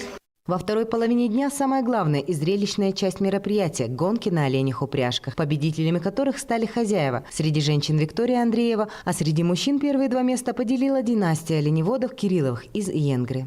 Трасса была сложная, соперники были сильные, но мы с отцом победили. Спасибо оленям моим, спасибо погоде, я верил. На мероприятии любой желающий мог приобрести национальные украшения, изделия из оленевого меха, украшенных бисером и кукол ручной работы. Для присутствующих был организован праздничный концерт, который с первых минут погрузил зрителя в колорит национальных песен и танцев. Под неизгладимым впечатлением остались и зарубежные гости. Нас встретили по якутскому обычаю. Это и хлеб, и соль, кумыс, и мы подумали, ничего себе, мы сразу почувствовали себя долгожданными гостями. Напомним, на чемпионат приехало всего 56 участников из арктических районов республики, с Красноярского края, полуострова Таймыр, Ямало-Ненецкого округа и из Норвегии. Чемпионат профессионального мастерства Arctic Skills проводился в республике впервые. Идея была высказана Северным форумом Погадаем Михаила Александровича. И мы сразу же, комитет по делам Арктики, Министерство образования Республики Саха-Якутия сразу поддержали это мероприятие. Мы благодарим, конечно, хозяев и жителей Нерюнгринского района за то, что они на таком хорошем, высоком уровне проводят эти мероприятия. По завершению чемпионата победителям компетенции вручили ценные призы, а обладателями главных призов снегоходов «Буран» стали победители гонок на оленях упряжках. Александра Цыбикова, Аял Амосов, Нерюнгри. В завершении о спорте. В спорткомплексе «Дахсун» в столице проходит финальная часть первенства республики по мини-футболу среди юношей 2001-2002 годов рождения. В 4 группах участвуют 21 команда из районов республики. Сегодня ребята сыграли 1/4 финала, куда пробились 8 лучших команд. Далее проигравшие выбывают из игры, а победные очки пойдут в зачет команд, которые сыграют в Амге на играх народов республики этим летом. Ну а финал турнира состоится завтра. У нас вообще-то 32 должно быть команды, но приехала 21 команда. Жаль, конечно, по финансовым причинам не приехала. Мирнинский район, это вообще меня удивил. Там хорошие команды, и руководство не нашло денег. Ленск не приехал, да. То же самое, ссылаются на деньги. Была очень плотная игра, сложная. Вначале не могли забить, но потом все пошло хорошо, и мы забили первый гол. Во втором тайме поднажали и вырвали победу 3-0, 4-0. Ну а запланированный на сегодня матч между лидером турнирной таблицы высшей лиги Ассоциации мини-футбола России «Алмаз Алроса» и другим якутским клубом «Заря» был отменен. Встреча должна была состояться в Мирном. Причина – якутские спортсмены не смогли вылететь в алмазную столицу из-за отсутствия авиабилетов. Об этом сообщил президент клуба «Заря» Павел Кузьмин. Напомню, что команды играют в конференции «Запад» высшей лиги. Мирнинцы уверенно лидируют. Последняя игра клуба прошла еще в середине прошлого месяца. Они встречались с астраханским клубом и одержали победу с разгромным счетом 8-0. Ну а «Заря» в свою очередь находится пока на 8-й строчке. Таковы итоги дня. За событиями и новостями следите на Якутии-24. До встречи!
Земля, она никогда не отдает сразу. Ее надо, как хорошо воспитанную женщину, долго надо за ней ухаживать. Ее нужно долго уговаривать, ее нужно холить или лелеять. И потом она в знак благодарности тебе что-то рожает.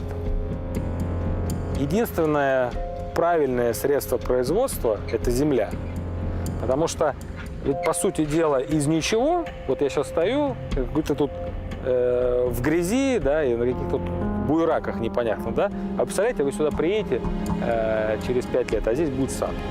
Вдруг появились деньги, деньги на дереве, как вот у Буратино в «Стране дураков». Деньги на дереве, да? Вот как их еще так сделать можно, да? А вот на земле так можно. И вот это кайф необыкновенный.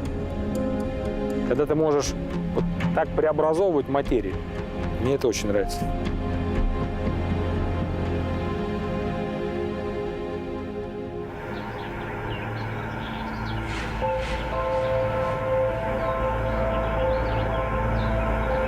Я приехал в Калининград, это было в сентябре 2003 года. Стояла, на удивление, хорошая погода, солнечная.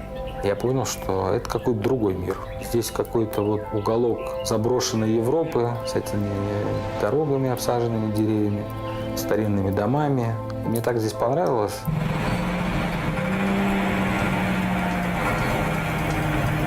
Сельское хозяйство Калининградской области сильно отличается от других регионов. Оно, с одной стороны, небольшое, но оно заметное, потому что эффективно.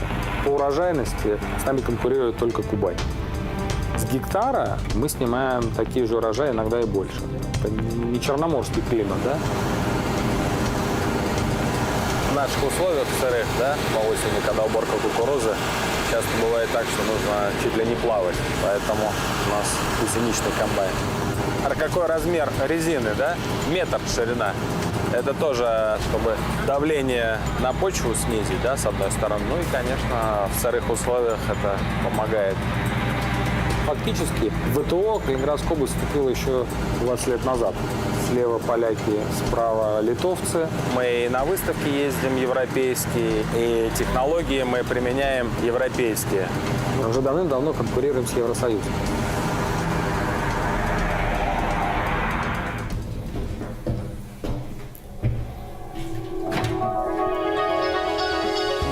Я работал в Москве, в общем-то, на жизнь хватало.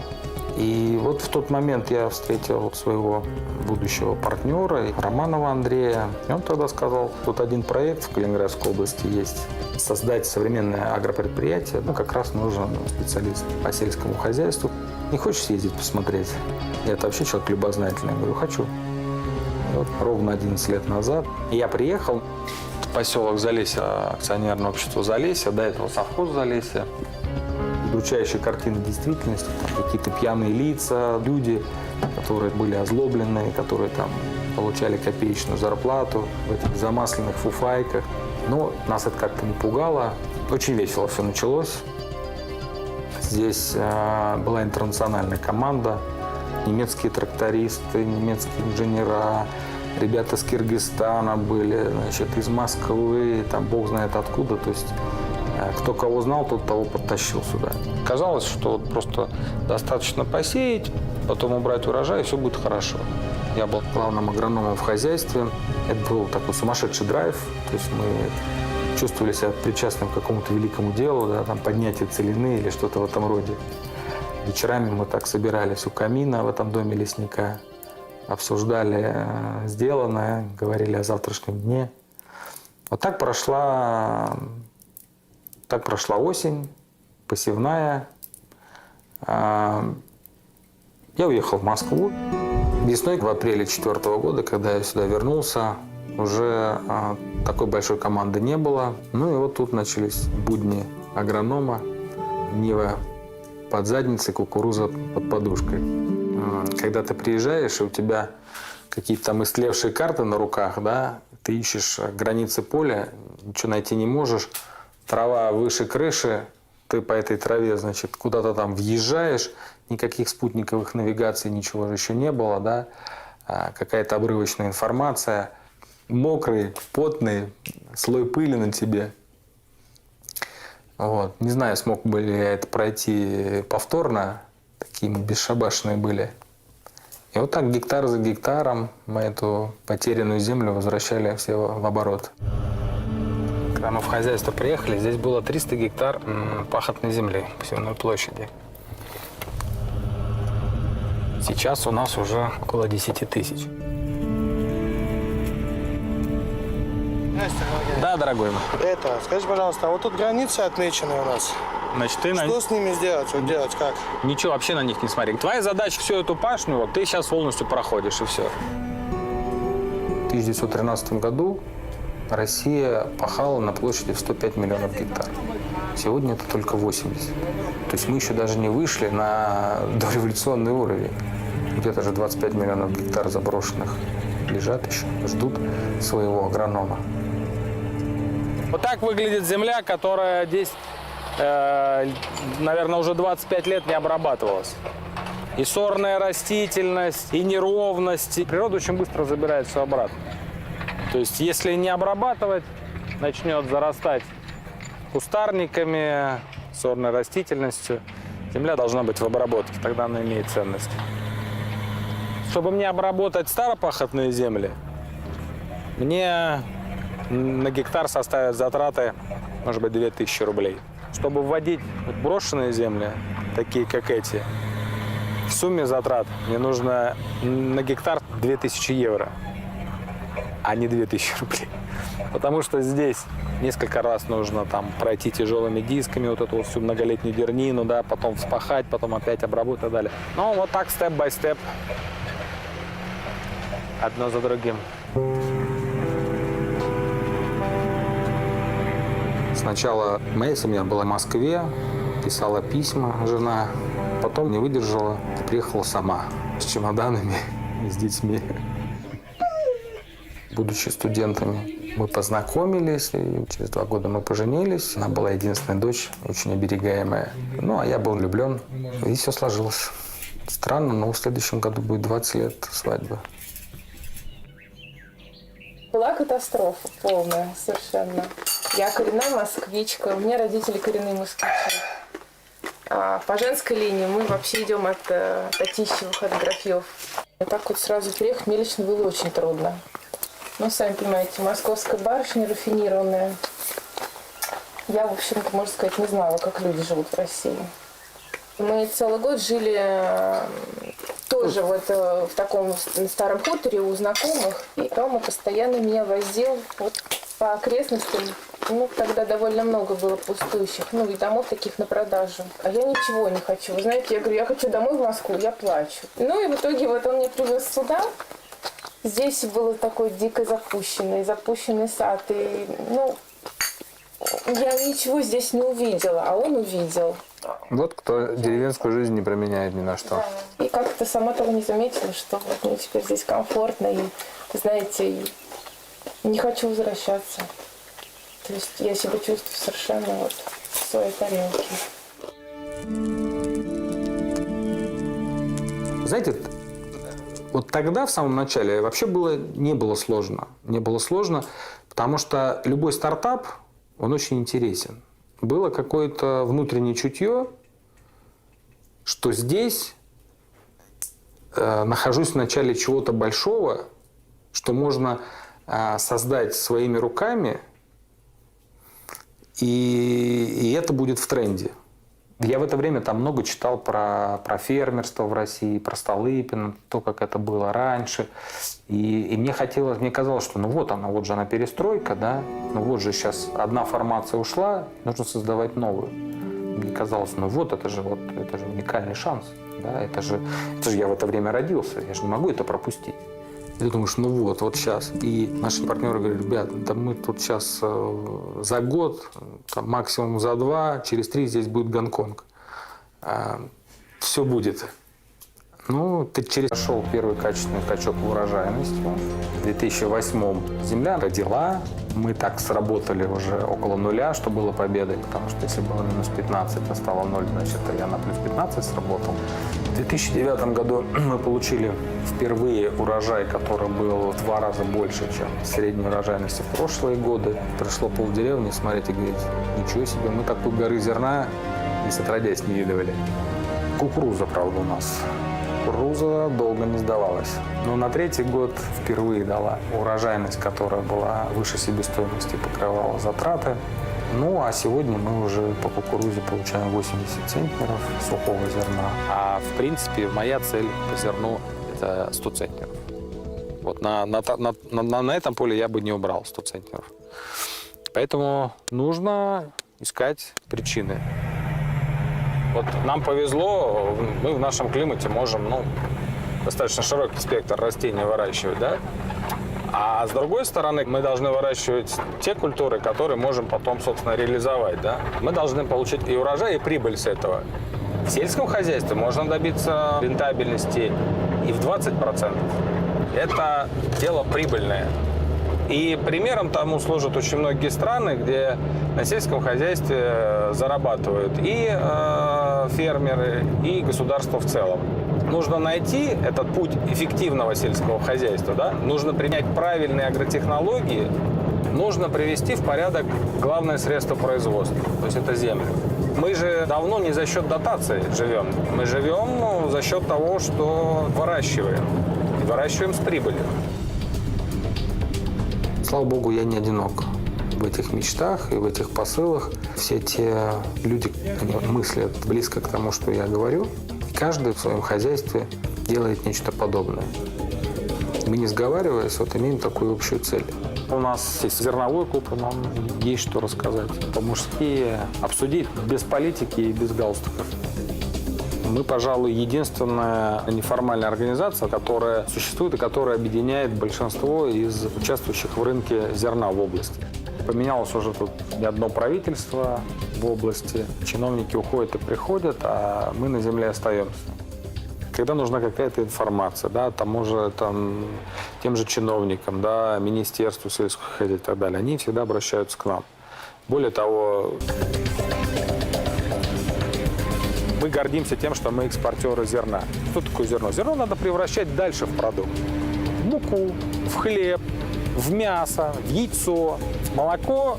С одной стороны, это очень длинные инвестиции, очень опасные инвестиции, да. Чтобы получить литр молока, надо не только корову купить, да, которая стоит 2500 евро. Нужно ей, по слову сказать, за 4500 литров в советские времена давали уже Героя труда, а сегодня, если ты даешь 4,5, ты уже убыточный, ты за гранью экономической эффективности. Корова, которая дает 10 000 литров молока, собственное сырье и кормовая база, и собственная переработка, вот здесь ты собираешь всю маржу. Знаете, сельское хозяйство – это такой же бизнес, как и любой другой. Да, и в сегодняшних условиях должна быть эффективность. В моей работе на меня ложится. Выстоял, идем дальше. Здесь была пустошь, развалины фермы. Вот мы потихоньку сделали. Я сам выделял среди внуков и внучек. Нас, к слову, было 25 у него. Я 12-й по счету. Наверное, он чувствовал во мне преемника. Он был председателем колхоза. В 30-е был репрессирован. Потом война, ранения, побег из плена. Сложная у него была история, но, тем не менее, дед дошел до победы. Воспитал детей, воспитал внуков, правнуков. И дед тогда внимательно наблюдал и подсказывал, как нужно землю перекапывать, как нужно готовить ее под посадку сада. И в тот момент мои родственники дали мне прозвище «Мичуринец». Вот так с этим прозвищем я до конца школы и прошел. Поступал в Тимирязевку в 92 году.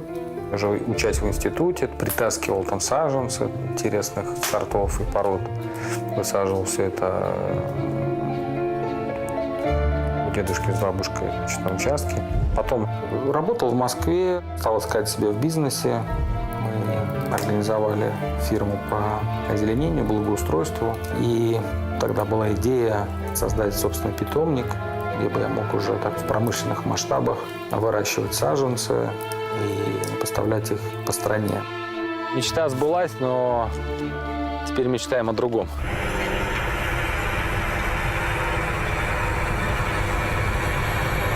Вот здесь мы будем закладывать плодовый сад, яблони, груши, голубику, клубнику. Чтобы быть интересным на рынке, желательно, конечно, иметь побольше ассортимент. Да, до конца, ну да, вот до там ты в канал упрешь. И Игорь потом дисками пройдет, заровняет, чтобы все было ровно, идеально.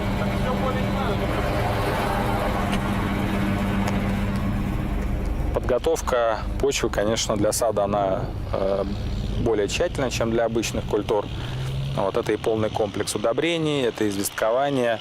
Вот это должен быть хорошо работающий дренаж. По старым схемам экскаватор аккуратно раскапывает, и специальная машина промывочная шланг вставляет и под большим давлением промывает дренажи, коллектора. Но земля здесь супер, супер. Гумус, питание. Вот смотрите, какой ширина горизонта пахотного. О, 40 сантиметров, почти полметра. Видите? Вот она структура. Это то, что поколения до нас создавали, а мы должны сохранить. Потому что жизнь человеческая? Это фрагмент в истории. Быстро уйдет. Но то, что я сейчас делаю, это должно остаться поколение после меня. То есть я свой сантиметр почвы должен создать за свою короткую жизнь. Значит, тогда не зря жил.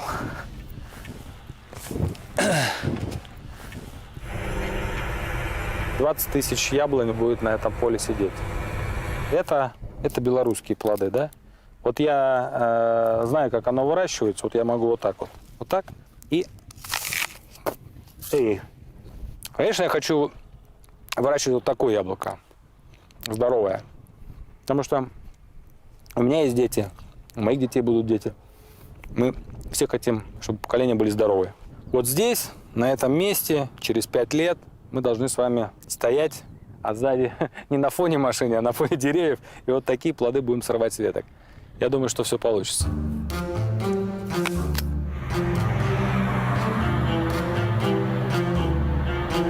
Село воспринималось всегда либо как наказание, да, вот, либо как бездонная дыра. Всегда это нищета, всегда это безденежье, всегда это какие-то неурожаи и там полуголодное существование.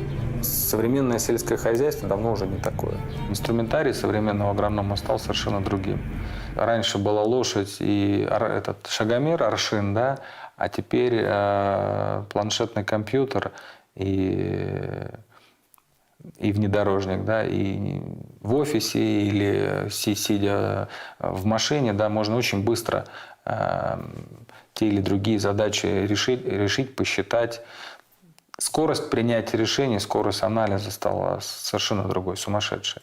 Вот эта программа, основанная на базе спутникового мониторинга, позволяет в текущем времени оценить ситуацию, которая происходит сегодня на поле. Я могу, находясь в любой точке мира на удаленном доступе, посмотреть, какое из моих полей уже готово к уборке.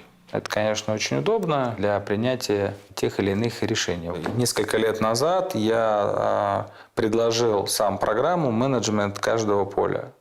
То есть подробный анализ урожайности по каждому квадратному гектару. И задача очень личными. И вот таким образом можно найти агрономические ошибки. Причем большая часть этих данных, она, собственно говоря, поступает уже с машины, с трактора. Потому что механизатор перед выполнением операции, он вводит у себя в тракторе на компьютере наименование этой операции, он вводит сорт, которым он сеет, он вводит название сеялки и начинает операцию. Дальше я могу посмотреть, с какой производительностью он работал, сколько времени он затратил на работу. Но плох тот генерал, который не рядом с солдатами. Издалека сражение не выиграть. Это тоже нужно понимать, да. Был трудный период там, поиска кадров, замены кадров. Нужно было убеждать людей в том, что жить надо по-другому. Те, кому удалось перестроиться, те, кто вот поверил в себя, поверил в нас, те, наверное, и не пожалели. У меня за 10 лет, я посчитал, производительность труда выросла в 32 раза. Зарплата выросла, правда, только в 12 раз. Уже конкурс на рабочие места. То есть у меня всегда лежит пачка резюме желающих устроиться на работу. Кстати, вот эту деревню мы строим своим работникам. Наше хозяйство приняло участие в программе строительства жилья на селе. Это федеральная программа. Здесь уже 8 домов построили. Мы предоставляем вот такой беспроцентный займ на разницу между субсидией и фактической стоимостью жилья. Нам одинаково ценен как хороший механизатор, так и хороший специалист. Сотрудники самостоятельно выбирают все проекты.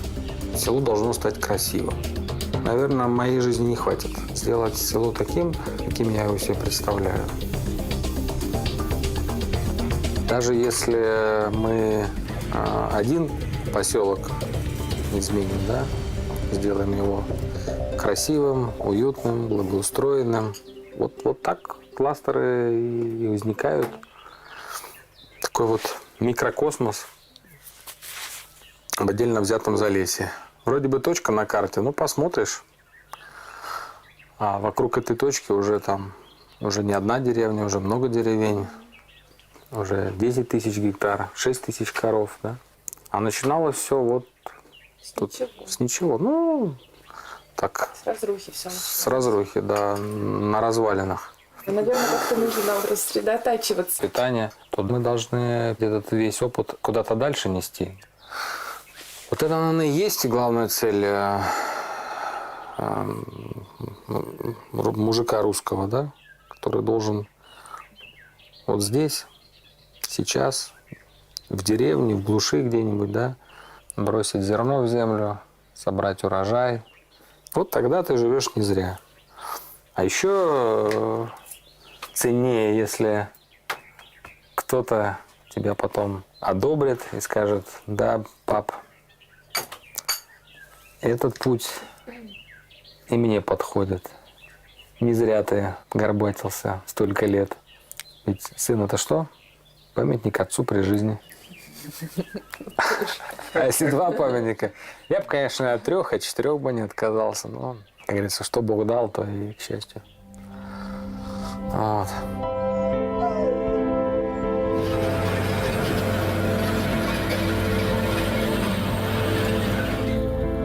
Путь пионера, он всегда тернист. Но какой это кайф идти первым. Создавать что-то, что ты оставляешь после себя или подаешь пример другим, это, конечно, оправдывает любые потери, бессонные ночи. Это, наверное, достойная цель.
Альтернативный транспорт. Суда на воздушной подушке начнут курсировать через реку Лена.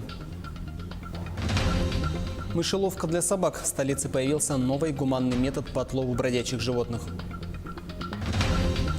Достояние республики. Книги бывшего президента Якутии Вячеслава Штырова теперь доступны в электронном виде.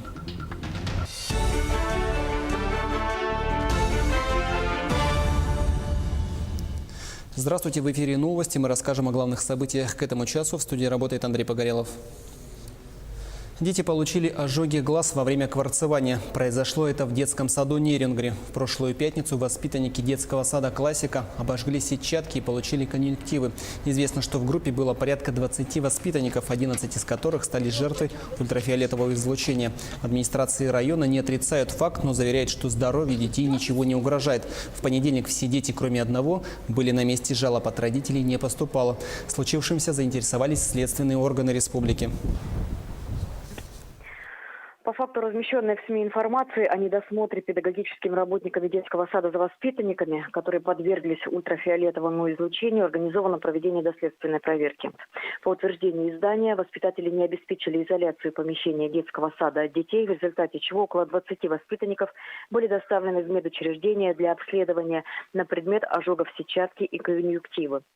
Для установления всех обстоятельств произошедшего руководителем Следственного управления Следственного комитета России по Республике Саха-Якутия дано поручение подчиненным сотрудникам о проверке изложенных в публикации сведений в порядке статей 144 и 145 Уголовно-процессуального кодекса Российской Федерации. К другим темам. 6 новых судов на воздушной подушке начнут ежедневно курсировать через Лену уже с 15 апреля. Режим перевозок с 8 до 19 часов. Со стороны Якутска рейсы будут выполняться с территории городского пляжа на 202-м микрорайоне, а со стороны Нижнего Бестяха от паромной переправы. Вместимость 9 человек. Каждое судно обеспечено сертифицированными спасательными средствами. Отметим, что тарифы не превысят 1000 рублей на одного взрослого пассажира и 500 рублей на ребенка. А в Мирном продолжается установка пожарных извещателей в многоквартирных деревянных домах. В приоритете удаленные районы города. Микрорайон Заречный и Верхний, а также район аэропорта. Тему продолжит Марьяна Кутукова.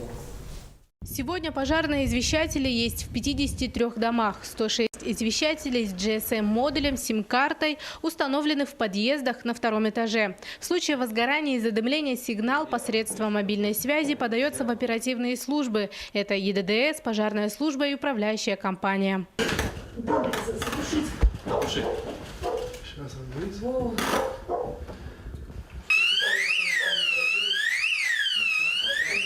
Ну, по нормативам у нас по городу до 10 минут. Здесь, в данном районе, у нас непосредственно где-то в километре, примерно даже, может, поменьше, находится пожарная часть, одна из пожарных частей. Отсюда выезжает автомобиль пожарный с подразделением, и с города непосредственно сразу же по высшему номеру, то есть как минимум 2 машины еще. То есть в общей сложности в данный дом, допустим, по этому адресу может прибыть 3 автомобиля одновременно. С момента установки пожарных извещателей были лишь ложные срабатывания. Причина – курение в подъезде. За свою безопасность жильцам придется платить. В скором времени управляющая компания проведет собрание с собственниками жилья, разъяснит, сколько будет стоить корпоративный тариф сим-карты и техническое обслуживание извещателей. Стоить это будет для жильцов порядка 2,5 рублей, то есть 2 рубля 50 копеек с одной семьи, да, с одной квартиры, для того, чтобы ежемесячно выплачивали управляющие компании такие взносы. Ну, это посильная, я считаю, оплата даже для малообеспеченных семей, но оговорюсь сразу, что это предварительная оценка, управляющие компании сейчас более подробно это посчитают. Но я думаю, если даже в 2 раза увеличится, но 5 рублей, я думаю, способна найти каждая, даже малоимущая семья, для того, чтобы оплатить эти взносы. В этом году на установку пожарных извещателей в бюджете города выделено около 350 тысяч рублей. Оставшиеся 163 деревянные двухэтажки обеспечат до 2022 года, постепенно приближаясь к центру города. Марьяна Кутукова, Евгений Тайтонов, Мирный. Завершилась ежегодная профориентационная экспедиция школьников «Молодежь Якутии в промышленность». В Республиканском медиацентре состоялась встреча участников и руководителей проекта. Ребята поделились впечатлениями от экспедиции, которая стартовала 27 марта и проходила в течение 10 дней. Учащиеся проехали по маршруту Якутск, Алдан, Нерюнгри, космодром Восточный, Якутск. За это время они посетили объекты компаний «Якут-Уголь», «Алдан-Золото», «Селегдар» и другие промышленные объекты.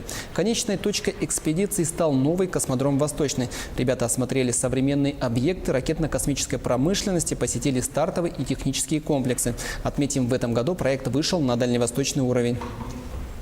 Следующие наши планы – это уже посетить сторону Хабаровскую сторону, Сахалин, тем, чтобы охватить больше дальневосточных регионов. Больше, чтобы ребята увидели, значит, как развивается Дальний Восток, как развивается Россия, чтобы было общее понимание, куда идет Россия. И я очень надеюсь, что ребята увидели то, кем они могут быть. И это самое главное. То есть наш проект – это профориентация. Клетка для собак по принципу мышеловки. В столице появился новый метод по отлову собак. О принципе работы живоловки расскажет Кристина Якупова. Проблема бездомных собак не теряет актуальности. Ранее собак отлавливали с помощью дротиков со снотворным. Однако практика показала, это не самый гуманный способ. Ослабленные животные иногда погибали от инъекций, не доехав до питомника. Новый способ это исключает. Испытания длятся уже месяц. У нас установлены здесь 2 наших установки, и мы отловили порядка 40 животных этими 2 установками. В дальнейшем мы планируем поставить установки по всему городу. Сейчас мы планируем, конечно, поставить в первую очередь Сайсары, строительный округ, автодорожный, то есть на видных местах, где большое скопление животных. Изначально специалист по отлову собак вешает приманку на крючок, так, чтобы собака почуяла. Далее закрывает дверцу и устанавливает крышку, чтобы она держалась плотно. Когда собака забегает в клетку, дергает за приманку, крышка захлопывается и закрывается на автоматический крючок, чтобы в дальнейшем она никуда не убежала. После того, как собака попалась в клетку, специалисты выезжают на место и увозят животное в питомник. В этом году в Якутске установят 40 ловушек. Таким образом, всего за сутки с помощью клеток будут отлавливать максимум 3 бездомных собаки. Кристина Якупова, Григорий Хлопков, Якутск. А что касаемо домашних питомцев, то с сегодняшнего дня на Комсомольской площади проводится республиканская выставка охотничьих собак. Мероприятие проходит в рамках празднования Дня охотника. Он отмечается в первую субботу апреля с 2012 года. Основная его цель – укрепление национальных традиций и бережное отношение к природе. Показать питомца решили 70 собаководов. Охотничьи породы в моде. В этом году на 3 площадках соревнуются не только лайки, но и подружейные собаки – ретриверы, спаниели и легавые. Она дает, во-первых, титул. Во-вторых, самому интересно посоревноваться, посостязаться для себя. Азарт, скажем так. Собаке будет в мае месяце 5 лет. У него качество охотника, то есть там изначально в крови.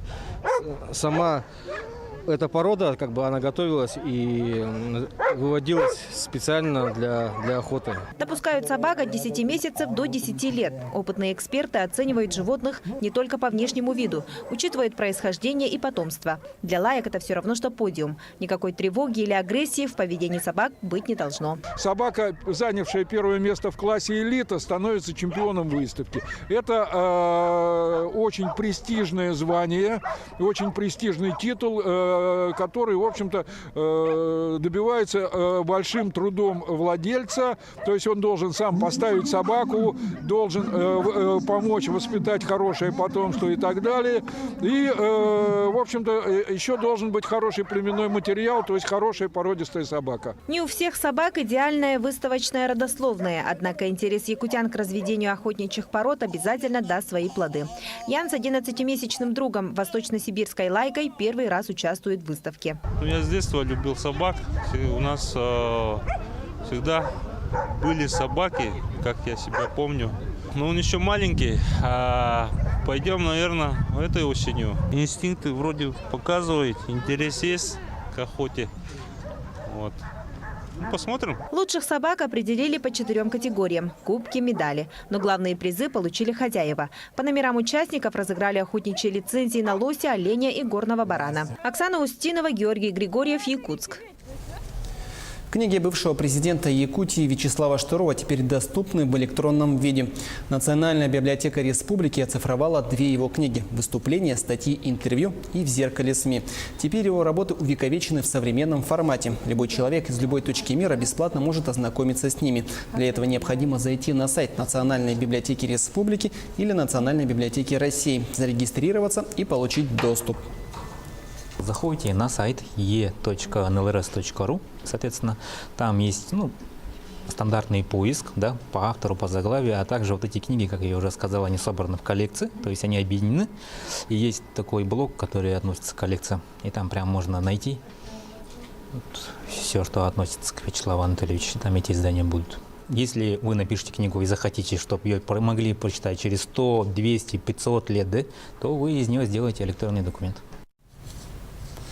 В селе Иянгра завершился чемпионат профессионального мастерства Arctic Skills. Мероприятие такого масштаба состоялось впервые в нашей республике. Как прошел 2-й день соревнований, расскажет Александра Цыбикова.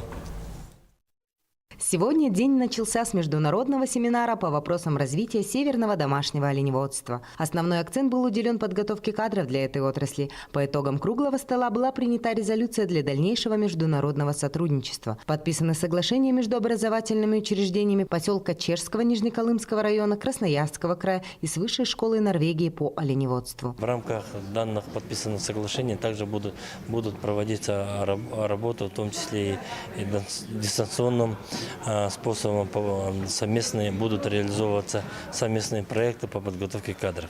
Я считаю, что совещание у нас прошел результативно. Мы будем взаимодействовать и с другими оленеводческими регионами нашей страны. Вопросов предостаточно. Нам необходимо вести согласованную политику для того, чтобы улучшать быт, жизнедеятельность наших оленеводов, развивать эту отрасль. Во второй половине дня самая главная и зрелищная часть мероприятия – гонки на оленях-упряжках, победителями которых стали хозяева. Среди женщин Виктория Андреева, а среди мужчин первые 2 места поделила династия оленеводов Кирилловых из Иенгры. Трасса была сложная, соперники были сильные, но мы с отцом победили. Спасибо оленям моим, спасибо погоде, я верил. На мероприятии любой желающий мог приобрести национальные украшения, изделия из оленевого меха, украшенных бисером, и кукол ручной работы. Для присутствующих был организован праздничный концерт, который с первых минут погрузил зрителя в колорит национальных песен и танцев. Под неизгладимым впечатлением остались и зарубежные гости. Нас встретили по якутскому обычаю. Это и хлеб, и соль, кумыс, и мы подумали, ничего себе, мы сразу почувствовали себя долгожданными гостями. Напомним, на чемпионат приехало всего 56 участников из арктических районов республики, с Красноярского края, полуострова Таймыр, Ямало-Ненецкого округа и из Норвегии. Чемпионат профессионального мастерства Arctic Skills проводился в республике впервые. Идея была высказана Северным форумом Погадаем Михаила Александровича. И мы сразу же, комитет по делам Арктики, Министерство образования Республики Саха-Якутия сразу поддержали это мероприятие. Мы благодарим, конечно, хозяев и жителей Нюрнгинского района за то, что они на таком хорошем, высоком уровне проводят эти мероприятия. По завершению чемпионата победителям компетенции вручили ценные призы, а обладателями главных призов снегоходов «Буран» стали победители гонок на оленях-упряжках. Александра Цыбикова, Аял Амосов, Нерюнгри. Далее о спорте. Неутешительные новости приходят с полей мини-футбола. Запланированный на сегодня матч между лидером турнирной таблицы высшей лиги Ассоциации мини-футбола России «Алмаз Алроса» и другим якутским клубом «Заря» отменен. Встреча должна была состояться в мирном зале спорткомплекса «Кимберлит». Причина – якутские спортсмены не смогли вылететь в алмазную столицу из-за отсутствия авиабилетов, сообщил президент клуба «Заря» Павел Кузьмин. Напомним, что команды играют в конференции «Запад» высшей лиги. Мирницы уверенно лидируют. Последняя игра клуба прошла еще в середине прошлого месяца. Они встречались с астраханским «Хазаром» и одержали победу с разгромным счетом 8-0. «Заря», в свою очередь, находится пока на 8-й строчке. 31 марта якутские футболисты сыграли с Оргхимом и уступили со счетом 2-7. На этом у меня все. О наиболее заметных и актуальных событиях Ленского района расскажут мои коллеги. Добрый вечер, Республика. В Ленске продолжается подготовка к паводку. Сегодня городской администрации из республиканского бюджета выделен 1 миллион 160 тысяч рублей на подготовку к безопасному пропуску паводковых вод. На данный момент заканчивается очистка дамбы и 21 пропускного сооружения от снега. Очистка верха дамбы и откосной системы от снега, оттайка водопропускных сооружений на дамбе и проверка и подготовка запаса инертных материалов в виде ПГС и скального грунта. Заключены договоры на покупку продуктов питания. Готовятся пункты временного размещения граждан на случай чрезвычайной ситуации. Сначала будут созданы пункты сбора граждан, затем в случае ЧС люди будут перемещены в пункты временного размещения. Это аэропорт, спортивный комплекс «Скарат» и лыжная база. По данным Ленского бассейнового водного управления, на 5 апреля по Ленскому району снегозапас и толщина льда превышают норму. Допустим, в районе Ленска на сегодняшний день составляет порядка 142 сантиметров, что примерно на 30 сантиметров больше, чем в прошлом году на эту же дату. Снегозапасы сейчас довольно-таки большие, особенно в Ленском районе, превышает норму, и критическую норму достигла в районе Южной Нюи. Но так как ночью стоят минусовые температуры, а днем воздух прогревается до плюс 2 градусов, это сказывается на равномерном таянии снега. Регулярные автобусные маршруты запущены в села Бичинча и Артанахар. Об этом сообщает пресс-служба районной администрации. В Бичинчу муниципальный рейсовый автобус будет ходить по вторникам и четвергам, в Артанахар по понедельникам и пятницам. По маршрутам будет ходить пассажирская «Газель», которая будет курсировать между поселениями и районным центром 2 раза в день, утром и вечером. Поездка до Бичинчи обойдется в 235 рублей. До Бурии можно будет добраться за 85 рублей, до Артанахара за 250. Жители Наслегов с нетерпением ждали открытия муниципальных маршрутов, ведь ранее им приходилось пользоваться услугами такси. Планируется организовать подобные маршруты и в другие поселения района. В субботу в районе пристани состоится традиционный ежегодный конкурс водительского мастерства «Автоледи-2018». Организаторы приглашают ленчан поддержать представительниц прекрасного пола. На этом я с вами прощаюсь. Мы будем следить за событиями в Ленском районе.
Применение недопустимых методов воспитания ребенка, лишение еды, одежды, сна, отдыха, бездействие или уклонение от оказания ребенку медицинской помощи, оставление его в опасности, побои, психическое, физическое или сексуальное насилие признаются жестоким обращением с ребенком, могут повлечь прекращение родительских прав и лишение свободы на длительный срок. Воспитатели, учителя, врачи, работники органов социальной защиты и граждане, выявляющие такие факты, обязаны сообщать об этом в органы опеки или полиции.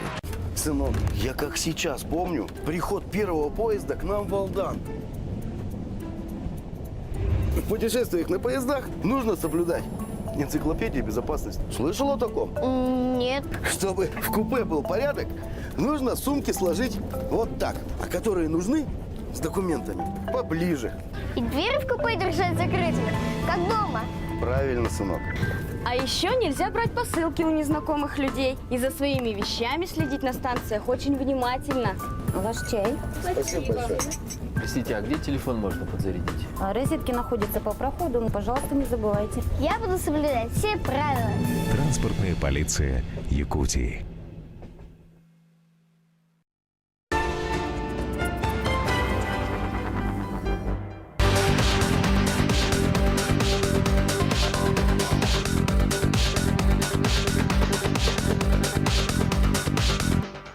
Здравствуйте, в эфире новости спорта, в студии Саргалана Захарова. Маргарита Васильева и Никита Поршнев по итогам сезона 2017-18 стали обладателями Кубка России у женщин и мужчин соответственно, сообщает РИА Новости со ссылкой на сайт Союза биатлонистов России. В зачете кубков Васильева, представляющая Красноярский край, стала первой с 868 очками, опередив Ларису Куклину из Ямало-Ненецкого автономного округа и Екатерину Шумилову из Ханты-Мансийска. Они, в свою очередь, заняли второе и третье места. У мужчин Поршнев набрал 705 очков. Вторым стал Семен Сучилов с результатом 642 очка. Третьим – Иван Томилов. Все трое спортсменов представляют Ханты-Мансийский автономный округ. Также Союз биатлонистов России назвал лучших спортсменов по итогам прошедшего сезона. Рейтинг возглавили Антон Шипулин и Екатерина Юрлова-Перхт. 30-летний Шипулин, представляющий Свердловскую область, заработал 1658 очков. Тем самым он уже в 5-й раз доказал свое лидерство. Кроме того, по итогам сезона спортсмен занял 3-е место в общем зачете Кубка мира. Там он также 5 раз становился 3-м, а в Кантиалахте выиграл спринт. 2-е место в рейтинге СБР занял Александр Логинов спортсменов из Тюменской области. Третьим стал Антон Бабиков, представляющий Башкортостан. У женщин второй раз в карьере первое место заняла Екатерина Юрлова-Перт из Санкт-Петербурга с показателем 1480 очков. Также в общем зачете Кубка мира 33-летняя биатлонистка оказалась на 13-й строчке. Второе место в российском рейтинге заняла представительница Удмуртии Ульяна Кайшева. Третье – Ирина Услугина из Тюменской области. А в Якутске юношеские команды по мини-футболу борются за путевки на 7-е спортивные игры народов Саха. В спорткомплексе Дохсун проходит финал первенства республики по мини-футболу среди юношей 2001 и 2002 годов рождения. В 4 группах участвует 21 команда из Алданского, Нерюнгринского, Вилюйского, Чурапчинского, Оленёкского, Жиганского и других улусов республики. Сегодня прошли игры 1/4 финала, куда пробились 8 лучших команд. На кону не только участие в играх, но и заветные очки, которые пойдут в общий зачет команд. Решающие встречи пройдут уже завтра. Напомню, в феврале прошел чемпионат республики среди команд 1 и 2 лиги, где были разыграны 12 путевок в Амгу. У нас вообще-то 32 должно быть команды, но приехала 21 команда. Жаль, конечно, по финансовым причинам не приехала. Мирнинский район, это вообще меня удивил. Там хорошие команды, и руководство не нашло денег. Ленск не приехал, да. То же самое, ссылаются на деньги. Была очень плотная игра, сложная. Вначале не могли забить, но потом все пошло хорошо, и мы забили первый гол. Во втором тайме поднажали и вырвали победу 3-0, 4-0. В спортивном зале удачнинского отделения культурно-спортивного комплекса «Яблоку» было негде упасть. Более 100 дзюдоистов из Айхала и Удачного приняли участие в районном турнире по дзюдо под эгидой профсоюза «Профалмаз» и «Единой России». По ряду причин не смогли приехать спортсмены из Мирного и Ленска. Итог соревнований порадовал всех. С подробностями наши коллеги. Прежде чем начать заниматься дзюдо, ребята попробовали себя в разных видах спорта, признаются они. Мне он понравился, когда первый раз меня папа повел на самбо. Я смотрел, как боролись, мне этот вид спорта понравился. Я туда записался и уже 4-й год хожу. Сначала я пошла на танцы, но у меня не получалось, и я ушла. Мне мама предложила секцию дзюдо. Я сразу согласилась и пошла. Более 100 мальчишек и девчонок вышли на татами показать, чему они научились и что уже могут делать мастерски. Порадовала сейчас у нас девочка Балабан Дарья в весе 21 килограмм. Вот она так 3-й становилась, но иногда 2-й. Сейчас боролась в весе с мальчиками и стала победительницей первенства. В дзюдо, как и в любом виде спорта, есть и победы, и разочарования. Главное, что ребята признают свои ошибки. В первой схватке сначала хорошо все пошло, а потом что-то с пальцем, не знаю, защемило или что. Вот. И потом во второй схватке плохо отборолся. 2 соперникам выиграл, а 1 проиграл. Думаю, проиграл из-за того, что оступился или был невнимателен. Этот вид спорта, он мне очень нравится, и мне нравится осваивать эти техники. Итог турнира порадовал всех. 11 золотых медалей забрали айхальские дзюдоисты и столько же спортсмены из Удачного. Ирина Балкова, Денис Сиротин, телеканал «Алмазный край». Якутские футболисты пройдут стажировку в Челси. Юные спортсмены школы номер 13 города Якутска стали победителями всероссийского финала мини-футбол в школу среди юношей 2000 и 2001 годов рождения. Одним из призов были путевки в тренировочный лагерь чемпионов Якогама, где уже летом якутяне смогут пройти специальный курс подготовки под руководством тренеров футбольного клуба «Челси». В своей группе А якутская команда одержала 3 победы. 1 матч свели в ничью и в одном проиграли, набрав таким образом 10 очков. Это и принесло им 2-е место в группе и гарантию на попадание в тренировочный лагерь английских футболистов. Продолжаем у футбола и Англии. Уже сегодня 22:05 по московскому времени ЦСКА сыграет с английским Арсеналом. Игра пройдет в Лондоне в рамках футбольной лиги Европы. Армейцы остались последними представителями России в нынешнем еврокубковом сезоне. В плей-офф он сумел преодолеть 2 стадии, победив сербскую Цервену Звезду и французский Лион. Причем в серии с французами ЦСКА удалось одержать решающую победу в гостях 3-2. Арсенал же долгие годы выступал в плей-офф Лиги чемпионов. Однако однако в нынешнем сезоне остался без главного Еврокубка, являясь одним из основных фаворитов Лиги Европы. В групповом матче он потерпел поражение в гостях от немецкого Кёльна, однако это не помешало ему занять первое место. В плей-офф лондонцы обыграли шведский Эстерсунд и уступили в ответном матче на своем поле. Это были новости спорта. Всего доброго!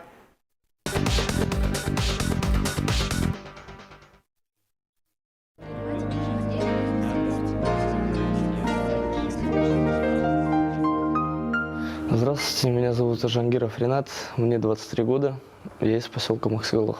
С самого детства я занимался дзюдо-самбо, был 8-кратным чемпионом республики, неоднократным участником первенства России. Выполнил норматив мастера спорта по самбо, кандидат в мастера спорта по дзюдо. Поступил в Омское летно-техническое училище гражданской авиации на авиатехника. Отслужил в войсках, закончил учебу, получил диплом, ну и в общем вернулся обратно в Якутию. Отдал документы в авиакомпанию и ожидал от них ответа. Я решил время не терять и решил устроиться на временную подработку на завод. На заводе произошел самый несчастный случай, где потерял обе ноги. 16 августа 2016 года, за неделю до моего дня рождения. Так как не вышел на смену, на работу один из, так сказать, сотрудников, меня поставили на его место. Он работал на электрокаре. То ли штанину, то ли шнурок затянуло под колесо электрокара. Весит она около 4 тонн, наверное. На этой электрокаре большие железные колеса, и между колесами большие шестерни. И получилось так, что я как-то развернулся и оказался вообще между ними. Кричал, звал на помощь, и в самый последний момент, когда я уже, можно сказать, сдался, перестал кричать, меня заметил мой напарник. 2 месяца находился в больнице на стационарном лечении. Спустя какое-то время снова начал учиться ходить заново. Я думал, все это будет легко. На самом деле это очень сложно. Головой ты понимаешь, что это не настоящие ноги, что это не твое. Ну и в то же время понимаешь, что к этому нужно привыкать. Больше всего мне было жалко девушку мою, в первую очередь мать, маму. Вдохновляла меня в первую очередь мои родственники, девушка. Было очень много поддержки со стороны друзей, со стороны знакомых. Со стороны незнакомых было очень много поддержки. В прошлой своей жизни я был очень активный, любил развлекаться, любил бегать, прыгать, заниматься гимнастикой, любимым спортом заниматься. Снова хочется как-то выйти на татами, почувствовать захват в своих руках. Это и есть. Очень скучаю. После этого не стал сидеть на месте. Начал искать работу и нашел вакансию в медицине катастроф, технику по ОГСМ. Начал продолжать заниматься спортом, пауэрлифтингом. Готовимся на норматив кандидата в мастера спорта в ближайшее время. Когда я был на соревнованиях в Сочи, я разговаривал с такими же людьми, как я. Они предлагали мне пропагандировать новый вид спорта, единоборство для инвалидов. Мыслей очень много. Со временем хочу начать пропаганду нового вида спорта, единоборств для инвалидов. С девушкой у нас обязательно скоро поженимся, завести детей. Но мне кажется, смысл жизни это заключается в том, что нужно прожить свою жизнь так, как ты хочешь, как ты желаешь. Ну и оставить после себя наследников. По 100-бальной шкале я на 95% счастливый. Но в данный момент я радуюсь каждому своему дню, потому что жизнь она одна, и всякое может в жизни произойти. В данный момент начал ценить то, что у меня есть, ну и радоваться тому, что есть.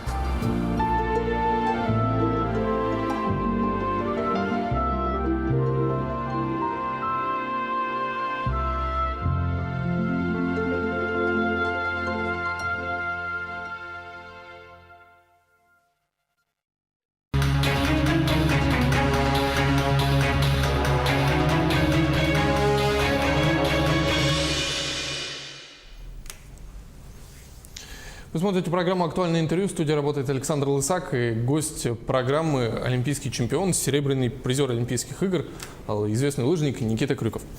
Никита, здравствуйте. Спасибо, что нашли время прийти к нам в студию. Вопрос касательно гонки звезд, в которой традиционно участвуете, которая проходит в Якутске.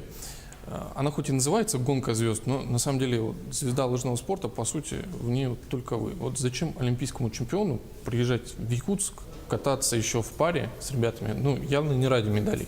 Нет, конечно, не ради медали, не ради кубков, не ради какого-то очередного звания, звания того, что я стану победителем гонки звезд или призером. Конечно, не для этого, а для того, чтобы популяризировать лыжные гонки в Якутии, чтобы была уникальная возможность у ребятишек, у тех, кто будет проходить мимо этого стадиона, зайти, посмотреть на сильнейших спортсменов Якутии, на сильнейшего спортсмена мира, это я, и сфотографироваться, там будет автограф-сессия, то есть, потому что не так часто я прилетаю в Якутию, и вообще не так часто я бываю в России, весь сезон бегаю за границей, где-то на соревнованиях выступаю, и такой возможности многие просто лишены, и поэтому мы дарим такую возможность вот детям. А каковы, на ваш взгляд, перспективы развития лыжного спорта в Якутии? Чего нам не хватает? Потому что и в Алдане вы бываете, и с ребятами, и с новым поколением лыжников общаетесь, и видите, как катаются ребята. Ну, я скажу так, вот за последние 5 лет существенно добавили якутские спортсмены, якутские лыжники в результатах, в технике. И, возможно, прошел еще небольшой срок, чтобы говорить вот о каких-то громких там, победах, о громких местах.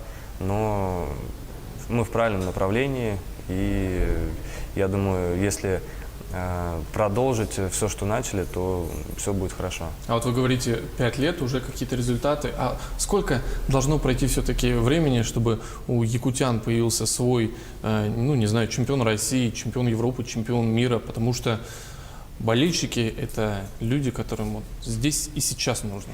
Я понимаю, да. Но, знаете, не будем заглядывать, может быть, слишком далеко. Взять прошлый год, Александр Клугин был 7-м на первенстве мира среди юниоров. То есть, даже, подождите, первенство мира среди молодежи до 23 лет. 7-е место, знаете, это в спринте. Спринт – это такой вид программы, где очень часто бывает, в силу вступает какая-то случайность. И будь он в шестерке, это уже большой финал. Там уже можно и говорить о медалях. Поэтому не так далеко и будут в Якутии спортсмены. Ну, к Якутии и Алдану еще вернемся. Давайте о вашей карьере поговорим. Вот, президент Федерации лыжных гонок России Елена Вяльбе недавно сказала, что Никита Крюков не попадает в сборную на сезон 18-19, потому что, ну, причин несколько. Во-первых, и отстранение, которое было в связи с допинговыми скандалами, которые впоследствии сняли, и травма затянувшаяся. Как возвращаться в сборную? Как планируете? При этом Вяльбе сама сказала, что ждем. Спасибо за приглашение ей. Ну, на самом деле, сейчас вот с тренером еще так плотно не обсуждали, но я думаю, это, скорее всего, будет самоподготовка. Буду разговаривать с регионом о подготовке. Также, где я проживаю, есть хорошее место для тренировок. То есть можно все это спланировать и готовиться к следующему сезону. Ситуация с зимней Олимпиадой в Южной Корее, эти все скандалы, когда сначала отстранили, потом отстранение сняли. Как сказалось на физической форме, на психологической форме? Знаете, очень сильно это сказывается. Может быть, ты вначале не пропускаешь эту информацию вглубь себя, но даже я вот, знаю, общался с ребятами, и Шипулин, и Устюгов, и видно было, что после вот этого отстранения о недопуске к Олимпиаде практически у всех были какие-то проблемы со здоровьем.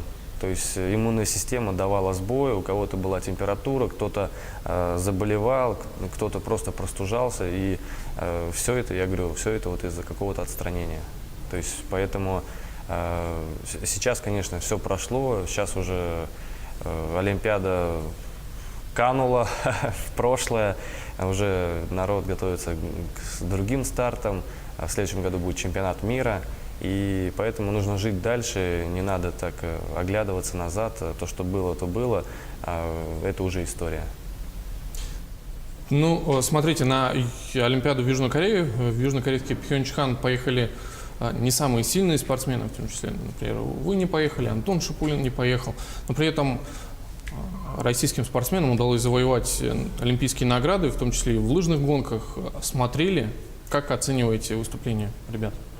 Смотрел. Вначале вообще не хотел смотреть эту Олимпиаду, а потом, когда начались лыжные гонки, ну, один старт посмотрел, вот, спринт как раз смотрел и так далее. Вот, затянул, смотрю, что наши парни бьются вообще до последнего метра, до последнего сантиметра трассы.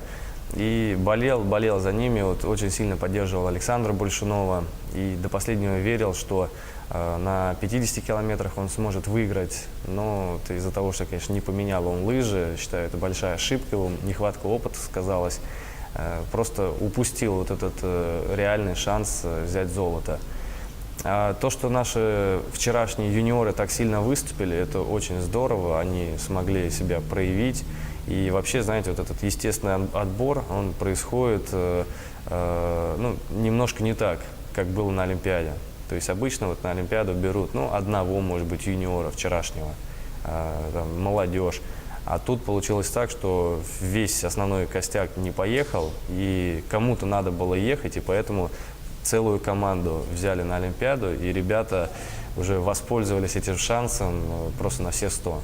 Поэтому молодцы, что они воспользовались. И я говорю, если бы не было этой ситуации, никто не знает, сколько бы лет еще им приходилось бы так вот стучаться в дверь сборной и проситься: поставьте меня, пожалуйста, на старт. То есть, ну, теперь же вам придется с ними соревноваться, биться за место в сборной. Да, да. Но я говорю, вот этот естественный отбор прошел в их пользу, то есть, ну вот в связи с той ситуацией, которая сложилась. Но это не может не радовать, потому что это наша молодежь, вчерашние юниоры, и будущее все равно за ними. Рано или поздно они бы все равно ворвались бы в сборную и показывали себя. Просто это произошло раньше, и ну, теперь, правильно говорите, теперь нам надо стучаться и доказывать, что мы еще чего-то стоим. Век спортсмена недолог, особенно олимпийского спортсмена. Вот сколько Никита Крюков себе отвел еще на выступление? Ну, не буду загадывать так далеко. Навряд ли я смогу еще олимпийский цикл выступить, но постараюсь вот к следующему году подготовиться и дай бог, чтобы все получилось. Возникает вопрос, вот, когда просматриваешь судьбу дальнейшую российских спортсменов, когда они заканчивают карьеру, обычно возникает, либо они идут в политику, либо идут в тренерскую деятельность. Думали уже? Задумывались о будущем, возможно? Задумывался. Знаете, я скажу так, не каждый успешный спортсмен становится успешным тренером. И это тоже должно что-то ёкнуть внутри, и ты должен хотеть тренировать, а не просто так, потому что ты был спортсменом, теперь ты стал тренером. То есть это тоже такая профессия, которую нужно хотеть заниматься. Политика, конечно, это такая грязь, в которую пока не хотелось бы мне окунаться, и, может быть, и не придется окунаться. Поэтому посмотрим, куда меня занесет судьба дальше и в какой сфере буду работать. В Якутии в последние дни, в южной части Якутии, достаточно снежная погода. Вот местные жители жалуются, проблемы с транспортом, со связью. Наверное, рады у нас только лыжники. Будете ли в этот раз в Алдане, где вас ждут всегда? Да, да. Как я называю, родной золотой Алдан. Поеду после гонки звезд. Уже завтра, наверное, с утра мы будем выезжать. И там буду принимать участие в национальном чемпионате республики, где также, в принципе, практически все желающие смогут прийти поболеть и также поучаствовать, вот вместе со мной на одной лыжне пробежать. Кроме спорта, Что вас еще связывает с Якутией? Есть ли оберег свой? Или, не знаю, может, купили уже себе чурон, дома стоит? Чуронов очень много у меня, которые я выиграл на соревнованиях. Сувенирные чуроны, также есть якутские ножи, рыбные ножи, как я их называю. Если дома что-то надо порезать, там рыбку, сразу достаю и им режу. Также за это время обзавелся очень хорошим количеством друзей и до сих пор поддерживаем отношения, связь с ними поддерживаю. Знаете, вот эти вот километры до Москвы, с одной стороны, много, но хорошо, что есть и телефонная связь, и всякие скайпы, ватсапы, где можно использовать видео.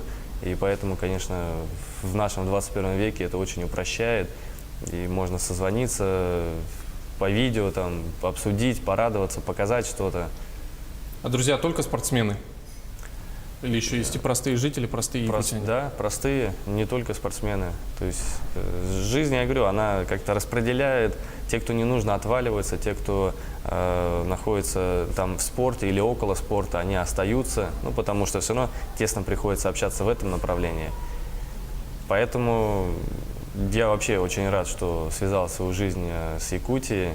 И вот на сегодняшний день я не останавливаюсь и вот общаюсь и приезжаю сюда. Чувствуете поддержку якутян? Как болеют якутские болельщики? Как болеют якутские болельщики, наверное, мало в стране у нас кто болеет.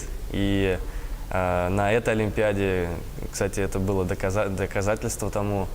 Я вспоминаю 3-е место Дениса Спецова, когда он стоял, и на заднем плане прям светился российский флаг, на котором было написано слово «Алдан». Я сразу, потом эта фотография облетела в интернете, я у себя выставил на странице. Было приятно это видеть. Потом видели, как шаман приезжал на Олимпиаду и просил небеса, просил духов, чтобы они были на нашей стороне. И действительно, вот наши лыжники смогли это сделать. Никита, спасибо, что пришли к нам в студию, ответили на наши вопросы. Я напомню, что в студии актуального интервью был олимпийский чемпион, серебряный призер Олимпийских игр, известный лыжник Никита Крюков. Смотрите Якутия-24, не переключайтесь, у нас будет интересно.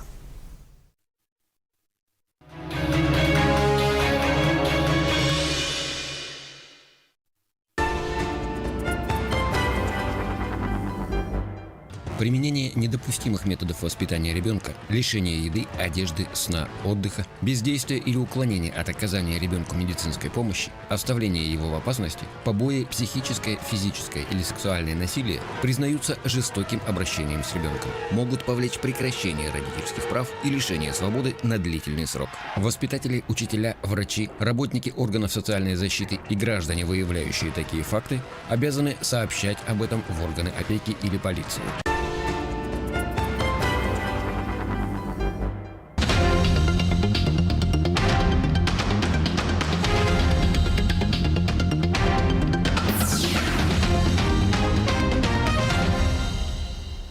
Здравствуйте, в студии Николай Борисов и обзор чрезвычайных происшествий. На федеральной автодороге Колыма произошло ДТП с летальным исходом. Погибла ученица 11 класса, 17-летняя девушка. Две школьницы 2001 и 2000 годов рождения получили травмы. Школьницы возвращались домой с каникул и попали в ДТП. В момент происшествия никто из находившихся в салоне не был пристегнут ремнями безопасности. В результате ДТП 17-летняя девушка, сидевшая на переднем сиденье от полученных травм, скончалась на месте происшествия. Две ее одноклассницы получили различные травмы. Сам водитель, являющийся родным братом погибшей, не пострадал. Освидетельствование показало, что автомобилист был трезв.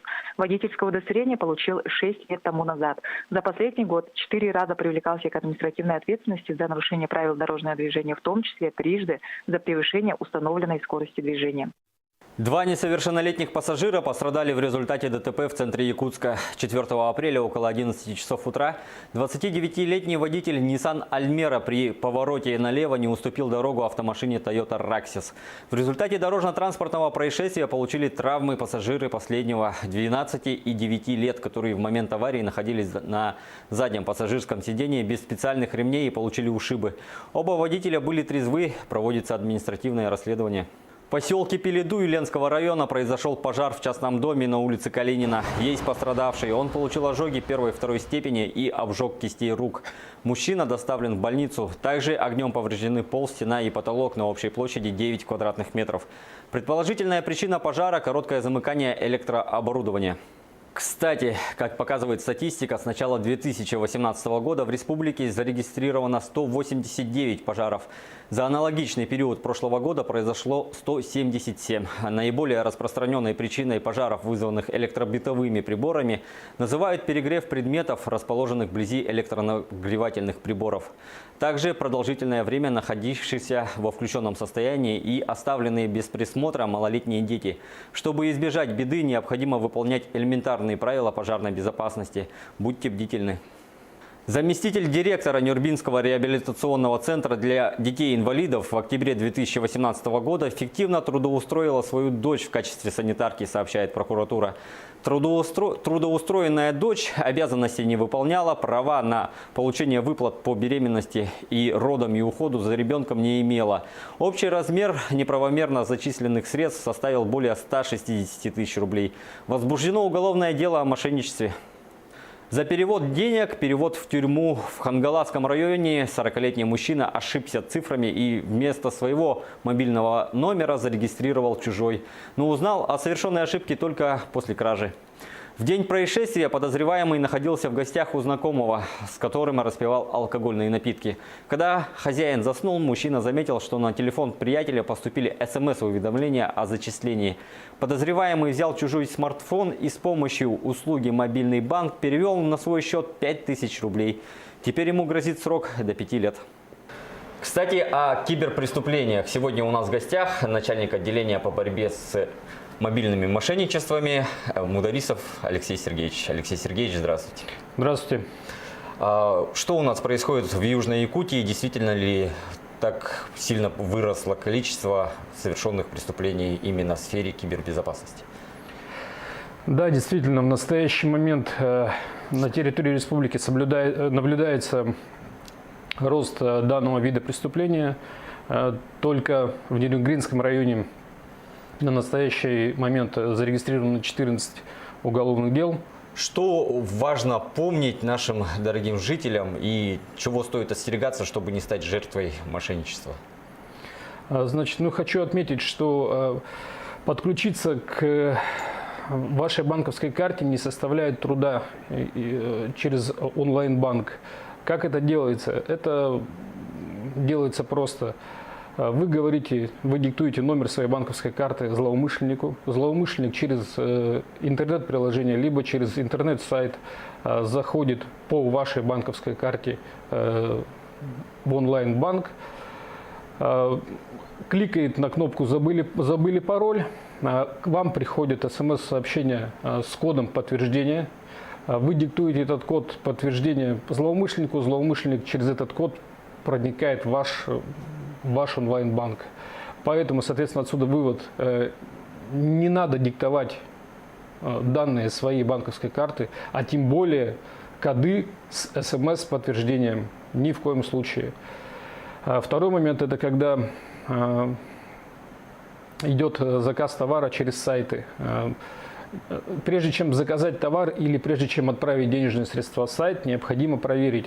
Проверить сайт можно по отзывам в интернете, но опять же отзывы не дают стопроцентной гарантии о том, что ваш товар придет к вам. Поэтому необходимо все равно перепровериться, полную предоплату не отправлять. Сначала товар, потом деньги. На этом все. Берегите себя, своих близких и банковские карты.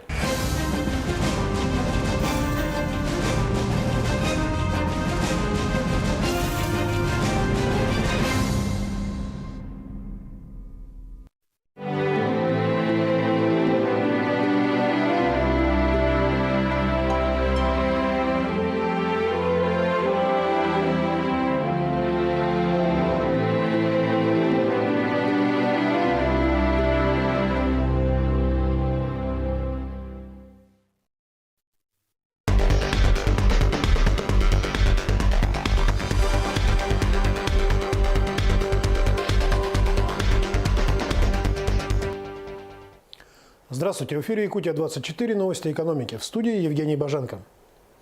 Средней российской семье из 3 человек нужно ежемесячно 75 900 рублей для нормального существования.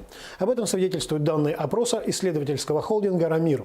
Каждая 5-я семья, 21%, готова прожить при семейном бюджете от 20 до 45 тысяч рублей в месяц. 2/3 семей, 66%, претендуют на ежемесячный доход в 45-120 тысяч рублей. Еще 13% считают, что для поддержания нормальной жизни семье из 3 человек необходимо в среднем более 120 тысяч рублей в месяц. Авторы исследования отмечают, что жители мегаполисов традиционно выдвигают более высокие материальные требования, чем жители небольших городов и сел. Опрос проводился в марте среди 1500 респондентов во всех федеральных округах страны. О том, каким имуществом владеет Якутия, в эфире программы «Актуальное интервью» рассказала министр имущественных и земельных отношений республики Евгения Григорьева. На сегодня объем государственного имущества составляет в натуральном выражении где-то около 160 миллиардов рублей. И состоит он из не только имущества казны, но и государственных учреждений, государственных унитарных предприятий, пакетов акций. Если говорить количественно, то это где-то порядка 5000 объектов казны, более 9000 земельных участков. В отношении же государственных учреждений, несмотря на то, что мы проводим работу по сокращению количества государственных учреждений, на сегодня их все равно у нас составляет около 510 государственных учреждений, 14 государственных унитарных предприятий. Здесь надо отметить то, что мы в прошлом году провели акционирование 2 государственных унитарных предприятий. Это ГУП ФПК Туймада и ГУП Бичик. Бичик уже акционерное общество, ФПК Туймада завершает свои регистрационные мероприятия. По пакетам акционерных обществ у нас порядка 56 пакетов акций, и доля, вот именно те акционерные общества, в которых доля государства составляет более 50%, это 35 акционерных обществ. Жители многоквартирных домов, которые хотят ускорить проведение капитального ремонта, теперь могут этому поспособствовать. Правительство республики изменило критерии установления очередности капремонта. Преимущество теперь имеют те дома, жители которых своевременно делают взносы в фонд капитального ремонта. Очередность проведения определяется по 4 критериям и сумме оценок, полученных по каждому из них. Первый критерий – техническое состояние многоквартирного дома, то есть физический износ. Второй критерий – год ввода дома в эксплуатацию. Третий – дата последнего проведения капитального ремонта. И 4-й – полнота поступления взносов от собственников. При оценке критериев наивысший балл, 10 пунктов, получают те многоквартирные дома, где уровень сбора взносов составляет 75% и более. Дома с уровнем взносов менее 75% получат 5 баллов. Компания «Алроса» по итогам открытого конкурса выбрала институт Лена Аэропроект в качестве генерального проектировщика нового аэропорта города Мирный. Проектная документация должна быть разработана и предоставлена на рассмотрение глав госэкспертизы России до конца ноября текущего года. Для финансирования строительных работ компания «Алроса» планирует привлечь не только собственные средства, но и средства федерального бюджета. Предполагается, что строительство аэропортовой части будет финансироваться за счет алмазной компании, а аэродромной – за счет федерального бюджета. Новый аэропорт планируется построить на новом месте в 2022 году. 6 новых судов на воздушной поддужке начнут ежедневно курсировать через реку Лена с 15 апреля. Режим перевозок с 8 часов утра до 19 часов. Со стороны Якутска рейсы будут выполняться с территории городского пляжа в 202 микрорайоне, со стороны Нижнего Бестяха от паромной переправы. Вместимость одного судна – 9 человек. Каждая обеспечена сертифицированными спасательными средствами. Тарифы не превысят 1000 рублей из расчета на одного взрослого пассажира и 500 рублей на одного ребенка. Напомним, правительство республики ввело государственное регулирование тарифов в этой сфере деятельности. Местные компании должны заняться доставкой оборудования для ветропарка из Владивостока в Тикси. Об этом сообщил министр инвестиционного развития Якутии Антон Сафронов. Цитата. «Мы ожидаем, что с открытием арктической навигации из Владивостока в порт Тикси прибудут ветроустановки и другое оборудование, которое предоставят японские партнеры. Доставкой до места сборки и монтажом, по моему глубокому убеждению, должны заняться местные компании», отметил Сафронов. Кроме того, министр обсудил возможность участия малого бизнеса в обработке грузов и оказания сопутствующих услуг с генеральным директором компании «Морской порт Тикси» Александром Чусовским. За год через порт Тикси проходит порядка 15-20 тысяч тонн грузов.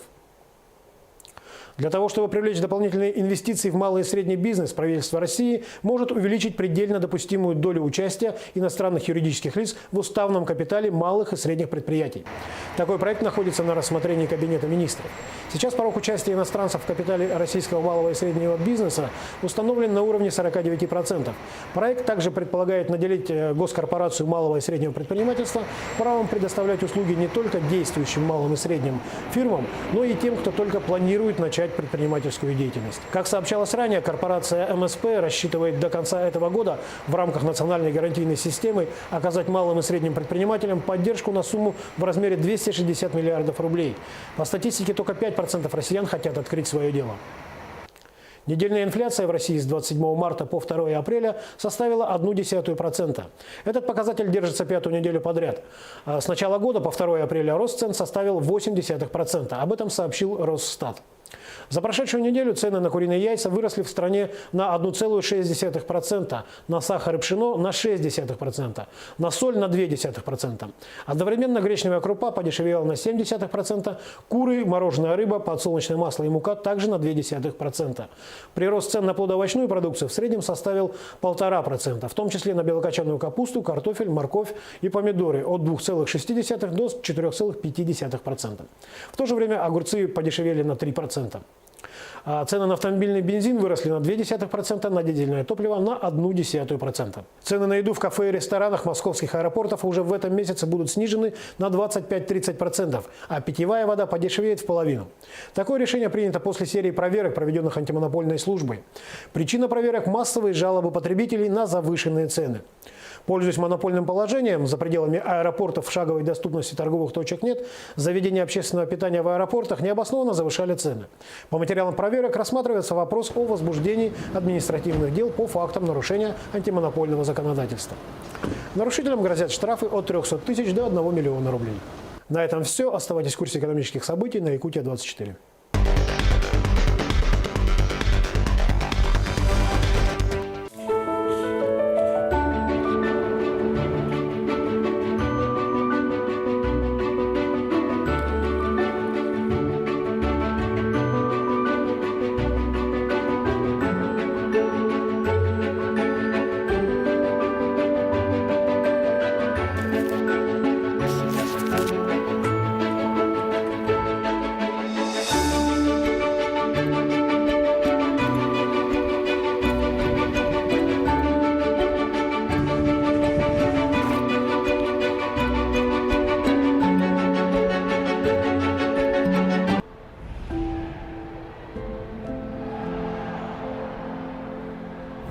Müştam şampiyon bulup mağaradım.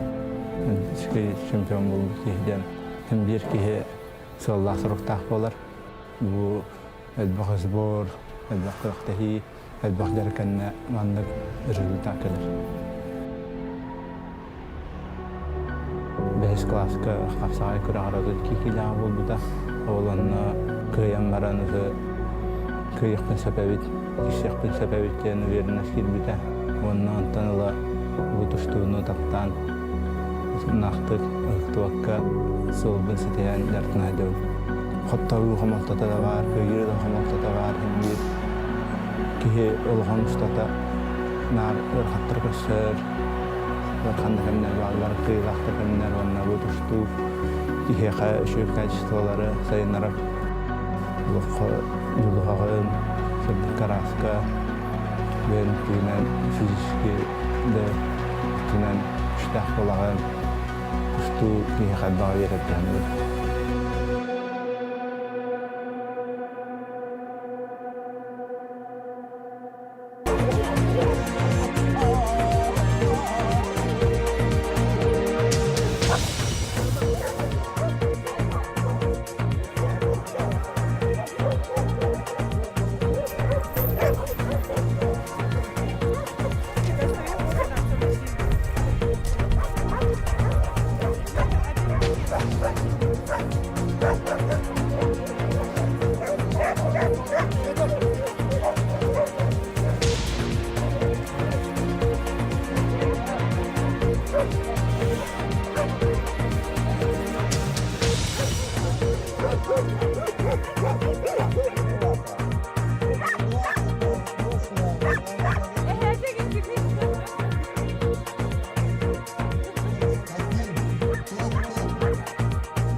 В прямом эфире «Якутия-24» вы смотрите итоги дня. В студии работает Влад Давыдов. Здравствуйте.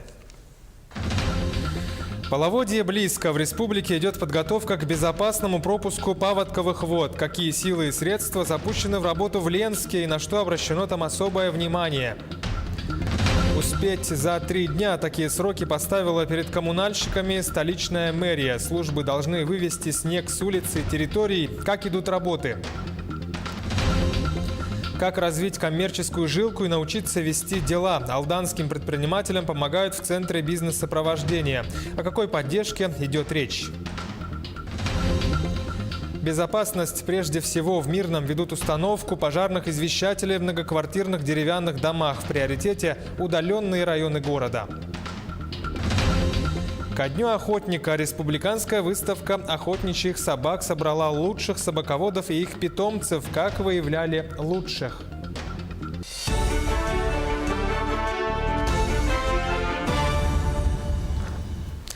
В детском саду в Нерюнгри несколько детей получили ожоги глаз во время кварцевания. Речь идет о воспитанниках сада «Классика».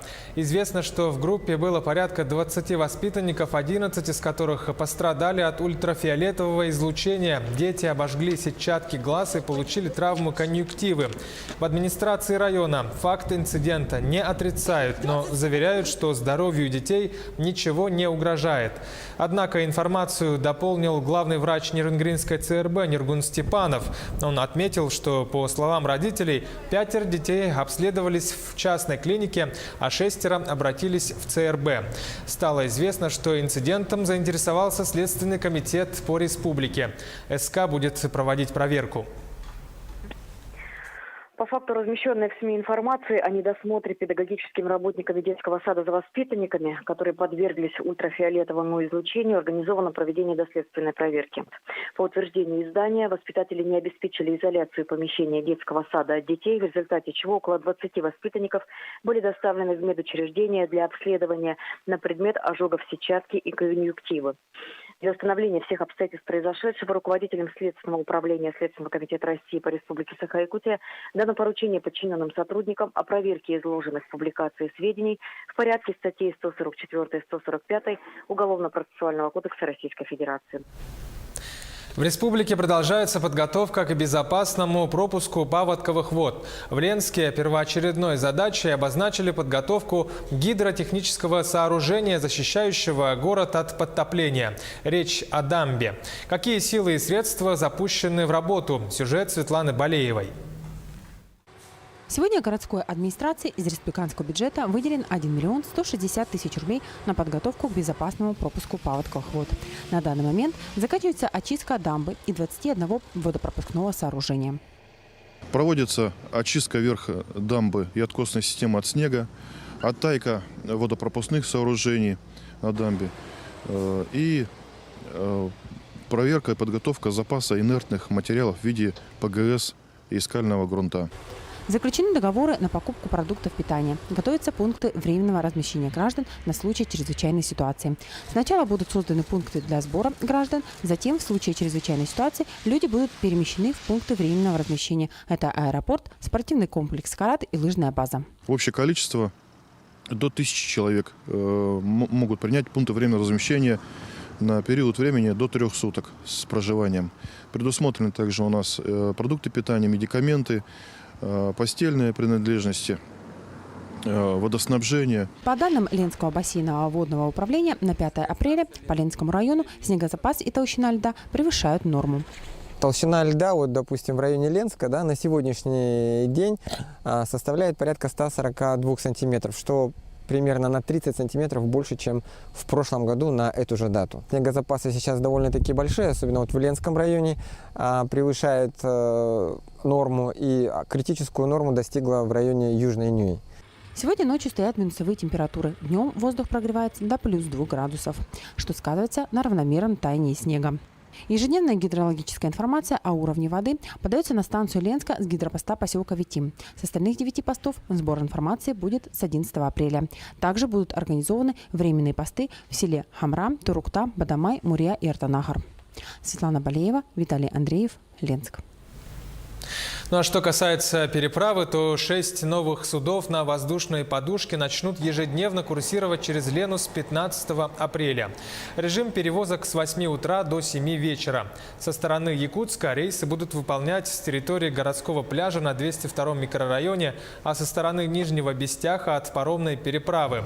Вместимость 9 человек. Сообщается, что каждое судно обеспечено сертифицированными спасательными средствами. Ну а что касается стоимости, то тарифы не должны превышать 1000 рублей на одного взрослого пассажира и 500 рублей на ребенка. К другим новостям. Власти и общественность Ленска выступают против канализационных сетей компании «Газпром». Дело в том, что по проекту строительства объекта предусмотрен сброс сточных вод в реку Мухтуйка. Это, очевидно, будет загрязнять городской пляж, а также акваторию водозабора питьевой воды города Ленска. Активисты составили петицию в адрес президента России, под которой просят подписаться жителей города. Об этом в том числе говорили в ходе пресс-конференции главы Ленского района. Жумарт Абельманов заявил, что сделает все, чтобы проект строительства был пересмотрен. Столичные коммунальщики заняты уборкой и вывозом снега. Службы должны вычистить улицы, дворы и территории, причем перед ними мэрия поставила кратчайшие сроки. Как идут работы? Репортаж Дмитрия Тымырова. Успеть за 3 дня. Такое поручение коммунальщикам дали власти Якутска. Сегодня все службы работают и днем, и ночью. Усиленный режим. У нас сегодня улица Кирова с утра, с 8 утра. Потом еще задание есть. Но если закончим, Кирова.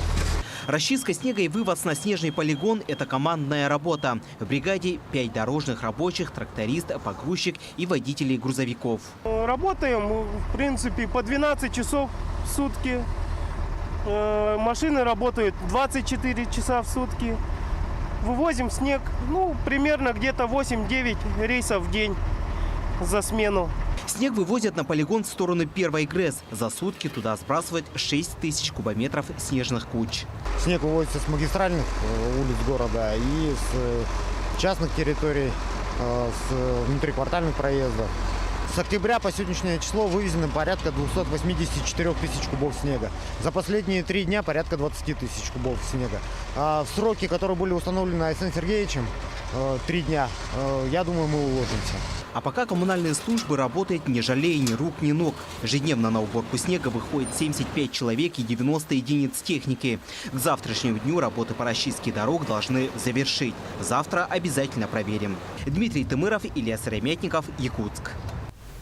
В Мирном для развития малого и среднего предпринимательства предоставляют финансовую поддержку. Гранты в сумме до 200 тысяч рублей предусмотрены для начинающих бизнесменов, а 300 тысяч могут получить работающие компании для приобретения или обновления оборудования. Кроме того, претендовать на 50 тысяч рублей субъект малого и среднего бизнеса могут в части субсидирования арендной платы и консультационных услуг, также на профессиональную подготовку. В приоритете программы пищевая промышленность, социально значимые услуги, производство стройматериалов и оказание услуг по эксплуатации жилья и объектов инфраструктуры жилищно-коммунального хозяйства. Ну а алданским начинающим и действующим предпринимателям помогают в Центре бизнес-сопровождения. О какой поддержке идет речь и какие советы там дают предпринимателям? Сюжет Татьяны Вахниной из Алдана. Можно ли развить коммерческую жилку? Как научиться вести дела и сколько нужно времени, чтобы наработать клиентскую базу? Желающие достичь успеха предприниматели не ищут ответы. Свои вопросы они задают профессионалам, специалистам сопровождения бизнеса. Чаще всего к нам приходит это торговая деятельность, это немного менее это услуги общепита. Но и самое распространенное у нас все-таки на данный момент это сфера деятельности, это услуги такси. Бизнесмены средней руки обращаются к специалистам в основном по специфическим вопросам, касающимся отношений с контролирующими органами. Малым предприятиям чаще требуется помощь в сдаче отчетов, подготовке кадровых и бухгалтерских документов. Нередко к профессионалам приходят люди, только подумывающие о собственном бизнесе. Кто к нам приходит, мы стараемся объективно подойти к этому вопросу, просчитать все риски, какие будут издержки, какая есть конкуренция, с чем столкнется предприниматель. Эксперты ведения бизнеса знают местные нюансы и могут порекомендовать без 5 минут бизнесменам другой вид занятости с учетом склонностей потенциального предпринимателя и специфики рынка. Как показывает жизнь, зачастую человек, только подумывающий о собственном бизнесе, не подозревает, что бизнес – это стихия, в коей немало порогов и камней преткновения. После нашей консультации есть такие граждане, которые, так сказать, осмыслив и взвесив за и против, принимают решение, что стоит подождать с этим вопросом. Человек сэкономил свое личное время, деньги и, так сказать, может потратить деньги, чтобы проработать свою идею на будущее. У профессионалов потенциальные бизнесмены могут узнать немало приятного и полезного, например, о механизмах господдержки, на которые может рассчитывать начинающий предприниматель. Татьяна Вахнина, Алдан. Завершилась ежегодная профориентационная экспедиция школьников под названием «Молодежь Якутии в промышленность». В столице прошла встреча участников и руководителей проекта. Ребята поделились впечатлениями от экспедиции, которая стартовала 27 марта и проходила в течение 10 дней. Учащиеся проехали по маршруту Якутск, Алдан, Нерюнгри, космодром Восточный, Якутск. За это время они посетили объекты компаний «Якутуголь», «Алдан Золото», «Селигдар» и другие промышленные объекты. Конечной точкой экспедиции стал космодром Восточный. Ребята осмотрели современные объекты ракетно-космической промышленности, посетили стартовые и технические комплексы космодрома. Следующие наши планы – это уже посетить сторону Хабаровскую сторону, Сахалин, тем, чтобы охватить больше дальневосточных регионов. Больше, чтобы ребята увидели, значит, как развивается Дальний Восток, как развивается Россия, чтобы было общее понимание, куда идет Россия. И я очень надеюсь, что ребята увидели то, кем они могут быть. И это самое главное. То есть наш проект – это профориентация. В суперфинал республиканского конкурса «Учитель года-2018» вышли 5 педагогов. Напомню, что интеллектуальные состязания стартовали 2 апреля. В этом году свои силы попробовали в общей сложности 33 учителя. По итогам 4 туров в финал вышли 16 конкурсантов, из них 5 стали лауреатами. Именно они завтра сойдутся в очном финале. Проведение подобных конкурсов, конечно, способствует тому, что педагоги друг у друга чему-то учатся. Это уже есть тенденция к повышению качества, потому что поприсутствовав, поучаствовав, точнее, в таком конкурсе, мы чему-то друг у друга научились, что-то новое для себя взяли, и потом мы приедем каждый в свою школу, в свой город, в свой регион, и будем это доносить до своих коллег. Сегодня один из важных дней Страстной недели в России. Этот день традиционно называют «Чистый четверг», с которым связано много народных примет и обычаев. Считается, что подготовка к Пасхе – это время весеннего пробуждения земли, к которому надо подготовиться, в том числе путем очищения от зимней грязи. Поэтому в Чистый четверг традиционные обряды связаны с уборкой, мытьем и купанием. Сейчас короткая реклама. Оставайтесь с нами, смотрите во второй половине итогов дня. Безопасность прежде всего. В Мирном ведут установку пожарных извещателей в многоквартирных деревянных домах, в приоритете удаленные районы города.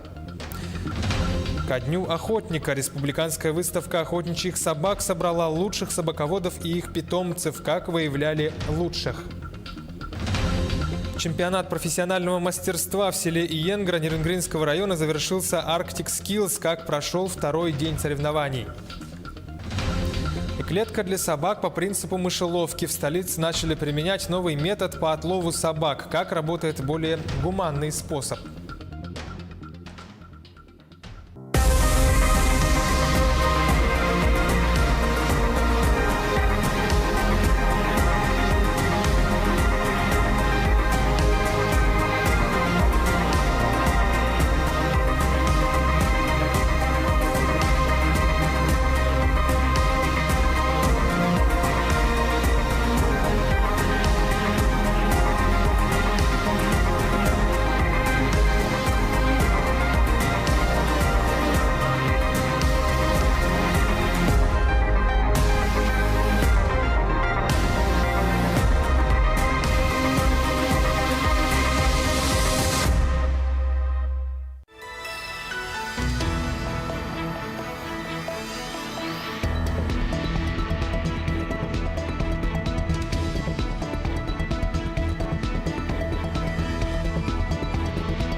Это Якутия-24 в прямом эфире. Мы продолжаем выпуск «Итоги дня».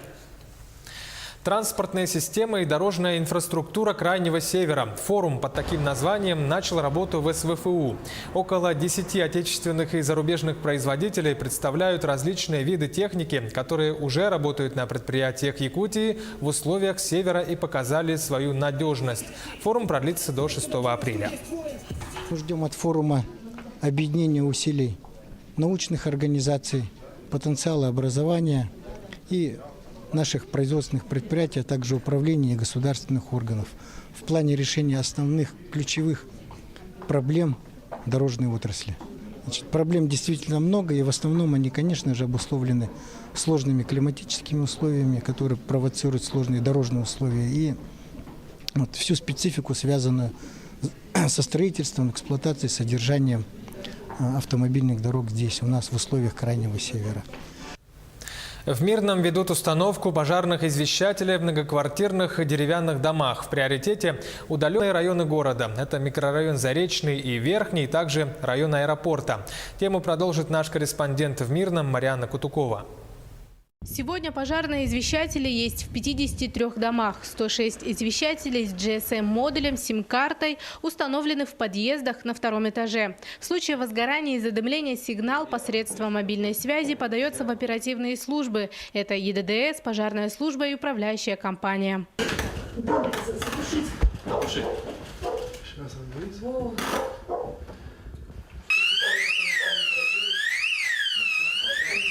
Ну, по нормативам у нас по городу до 10 минут. Здесь, в данном районе, у нас непосредственно где-то в километре, примерно даже, может, поменьше, находится пожарная часть, одна из пожарных частей. Отсюда выезжает автомобиль пожарный с подразделением, и с города непосредственно сразу же по высшему номеру, то есть как минимум 2 машины еще. То есть в общей сложности в данный дом, допустим, по этому адресу может прибыть 3 автомобиля одновременно. С момента установки пожарных извещателей были лишь ложные срабатывания. Причина – курение в подъезде. За свою безопасность жильцам придется платить. В скором времени управляющая компания проведет собрание с собственниками жилья, разъяснит, сколько будет стоить корпоративный тариф сим-карты и техническое обслуживание извещателей. Стоить это будет для жильцов порядка 2,5 рублей, то есть 2 рубля 50 копеек с одной семьи, да, с одной квартиры, для того, чтобы ежемесячно выплачивали управляющие компании такие взносы. Ну, это посильная, я считаю, оплата даже для малообеспеченных семей, но оговорюсь сразу, что это предварительная оценка, управляющие компании сейчас более подробно это посчитают. Но я думаю, если даже в 2 раза увеличится, но 5 рублей, я думаю, способна найти каждая, даже малоимущая семья, для того, чтобы оплатить эти взносы. В этом году на установку пожарных извещателей в бюджете города выделено около 350 тысяч рублей. Оставшиеся 163 деревянные двухэтажки обеспечат до 2022 года, постепенно приближаясь к центру города. Марьяна Кутукова, Евгений Тайтонов, Мирный. Клетка для собак по принципу мышеловки. В столице начали применять новый метод по отлову собак. Раньше это делали дротиками. О новом, более гуманном способе в сюжете Кристины Якуповой. Проблема бездомных собак не теряет актуальности. Ранее собак отлавливали с помощью дротиков со снотворным. Однако практика показала, это не самый гуманный способ. Ослабленные животные иногда погибали от инъекций, не доехав до питомника. Новый способ это исключает. Испытания длятся уже месяц. У нас установлены здесь 2 наших установки, и мы отловили порядка 40 животных этими 2 установками. В дальнейшем мы планируем поставить установки по всему городу. Сейчас мы планируем, конечно, поставить в первую очередь Сайсары, строительный округ, автодорожный, то есть на видных местах, где большое скопление животных. Изначально специалист по отлову собак вешает приманку на крючок, так, чтобы собака почуяла. Далее закрывает дверцу и устанавливает крышку, чтобы она держалась плотно. Когда собака забегает в клетку, дергает за приманку, крышка захлопывается и закрывается на автоматический крючок, чтобы в дальнейшем она никуда не убежала. После того, как собака попалась в клетку, специалисты выезжают на место и увозят животное в питомник. В этом году в Якутске установят 40 ловушек. Таким образом, всего за сутки с помощью клеток будут отлавливать максимум 3 бездомных собаки. Кристина Якупова, Григорий Хлопков, Якутск. В столице начались мероприятия в рамках празднования Дня охотника. Дату в Якутии, понятно, отмечают с восторгом, так как охота испокон веков – это неотъемлемая часть жизни населения республики. Первый конкурс накануне праздника – это республиканская выставка охотничьих собак. Репортаж Оксаны Устиновой. Показать питомца решили 70 собаководов. Охотничьи породы в моде. В этом году на 3 площадках соревнуются не только лайки, но и подружейные собаки – ретриверы, спаниели и легавые. Она дает, во-первых, титул. Вот. Ну, во-вторых, самому интересно посоревноваться, посостязаться для себя. Азарт, скажем так. Собаке будет в мае месяце 5 лет. У него качество охотника, то есть там изначально в крови. Сама эта порода, она готовилась и выводилась специально для охоты. Допускают собак от 10 месяцев до 10 лет. Опытные эксперты оценивают животных не только по внешнему виду, учитывают происхождение и потомство. Для лаек это все равно, что подиум. Никакой тревоги или агрессии в поведении собак быть не должно. Собака, занявшая первое место в классе элита, становится чемпионом выставки. Это очень престижное звание, очень престижный титул, который, в общем-то, добивается большим трудом владельца. То есть он должен сам поставить собаку, должен помочь воспитать хорошее потомство и так далее. И, в общем-то, еще должен быть хороший племенной материал, то есть хорошая породистая собака. Не у всех собак идеальная выставочная родословная. Однако интерес якутян к разведению охотничьих пород обязательно даст свои плоды. Ян с 11-месячным другом, восточно-сибирской лайкой, первый раз участвует в выставке. Я с детства любил собак. У нас всегда были собаки, как я себя помню. Но он еще маленький. Пойдем, наверное, этой осенью. Инстинкты вроде показывают, интерес есть к охоте. Вот. Посмотрим. Лучших собак определили по 4 категориям – кубки, медали. Но главные призы получили хозяева. По номерам участников разыграли охотничьи лицензии на лося, оленя и горного барана. Оксана Устинова, Георгий Григорьев, Якутск. Трудолюбивый, храбрый, энергичный. Под таким девизом проходит первый республиканский конкурс видеороликов для отцов и сыновей. Мероприятие организовала редакция детского издательства «Кяскиль». Всего поступило 20 работ из разных уголков республики. Среди них видеосюжеты из Тампонского, Алайховского, Жиганского районов. Отцы с сыновьями снимали фильмы об охоте, досуге, увлечениях. Организаторы намерены проводить такой конкурс ежегодно. Мы хотели посмотреть, как отцы воспитывают своих сыновей. Оказывается, они это делают очень просто, и они в основном показывают. Дети с отцами снимали, как они охотятся, как они занимаются домашним хозяйством. Да? Например, один мальчик из Таты снял, как он работает в хотоне. Книги второго президента республики Вячеслава Штырова теперь доступны в электронном виде. Национальная библиотека республики оцифровала 2 его книги – выступления, статьи, интервью и в зеркале СМИ. Теперь его работы увековечены в современном формате. Кого заинтересует издание Штырова, теперь могут просто зайти на сайт Национальной библиотеки республики или Национальной библиотеки России, зарегистрироваться там и получить доступ к этим книгам. Заходите на сайт e.nlrs.ru, соответственно, там есть стандартный поиск, да, по автору, по заглавию, а также вот эти книги, как я уже сказал, они собраны в коллекции, то есть они объединены. И есть такой блок, который относится к коллекции, и там прям можно найти все, что относится к Вячеславу Анатольевичу, там эти издания будут. Если вы напишите книгу и захотите, чтобы ее могли прочитать через 100, 200, 500 лет, да, то вы из нее сделаете электронный документ. В селе Иенгра Нерюнгринского района завершился чемпионат профессионального мастерства Arctic Skills. О событиях второго дня соревнований в материале нашего корреспондента. Сегодня день начался с международного семинара по вопросам развития северного домашнего оленеводства. Основной акцент был уделен подготовке кадров для этой отрасли. По итогам круглого стола была принята резолюция для дальнейшего международного сотрудничества. Подписаны соглашения между образовательными учреждениями поселка Чешского Нижнеколымского района, Красноярского края и с Высшей школой Норвегии по оленеводству. В рамках данных подписанных соглашений также будут проводиться работы, в том числе и дистанционном способом совместные будут реализовываться совместные проекты по подготовке кадров.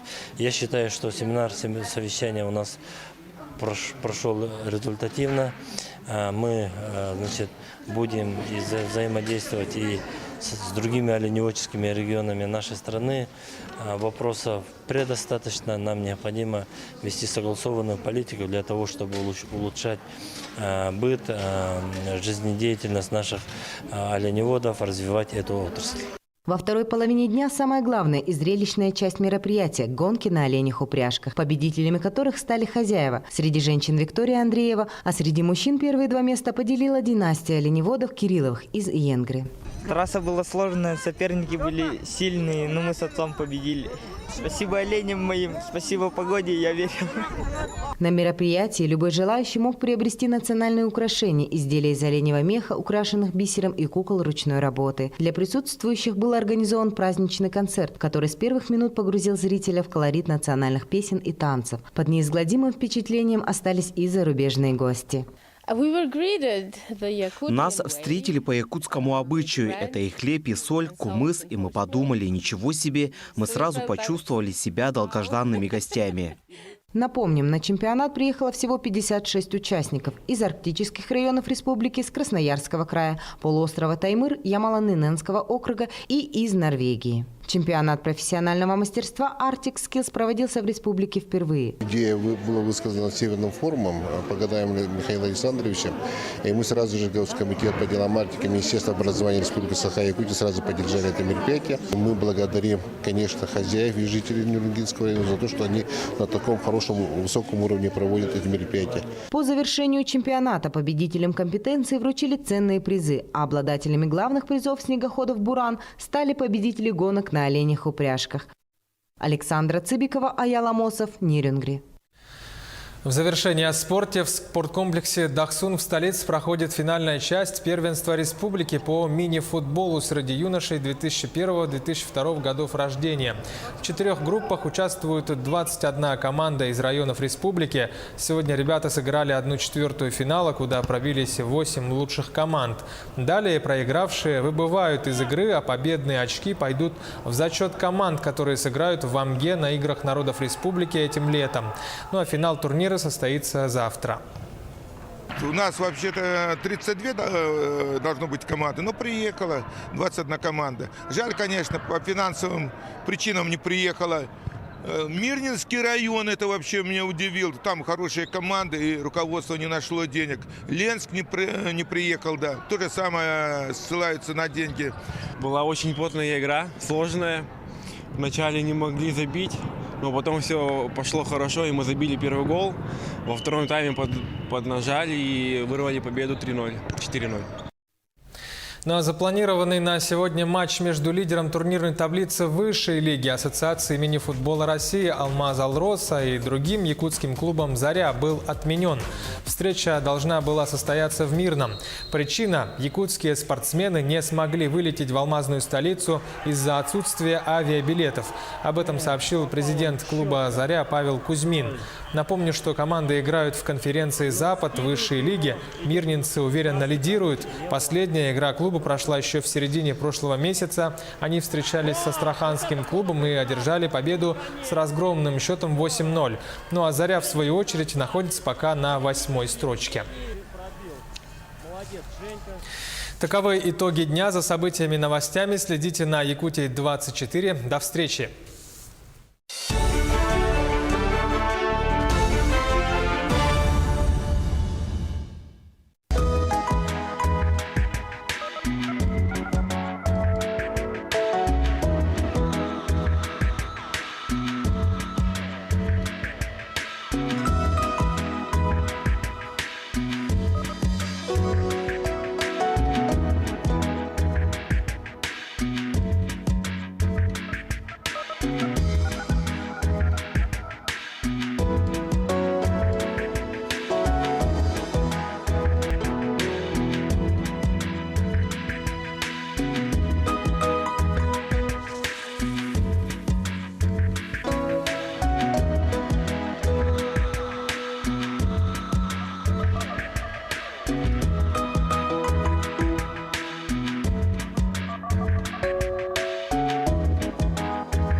Якутск сегодня. Жизнь столицы. Слушай и смотри. Радио Тетим на волне 107,1. ТВ-канал Саха-24. Итак, уважаемые радиослушатели и телезрители, в эфире программа «Якутск сегодня». Нас можно увидеть одновременно и по телевидению, и услышать по радио национальной вещательной компании «Саха» прямо сейчас. За режиссерским пультом Мария Новгородова, Юрий Чекуров. Сегодня в студии ведущий редактор Юрий Сергеев. Здравствуйте.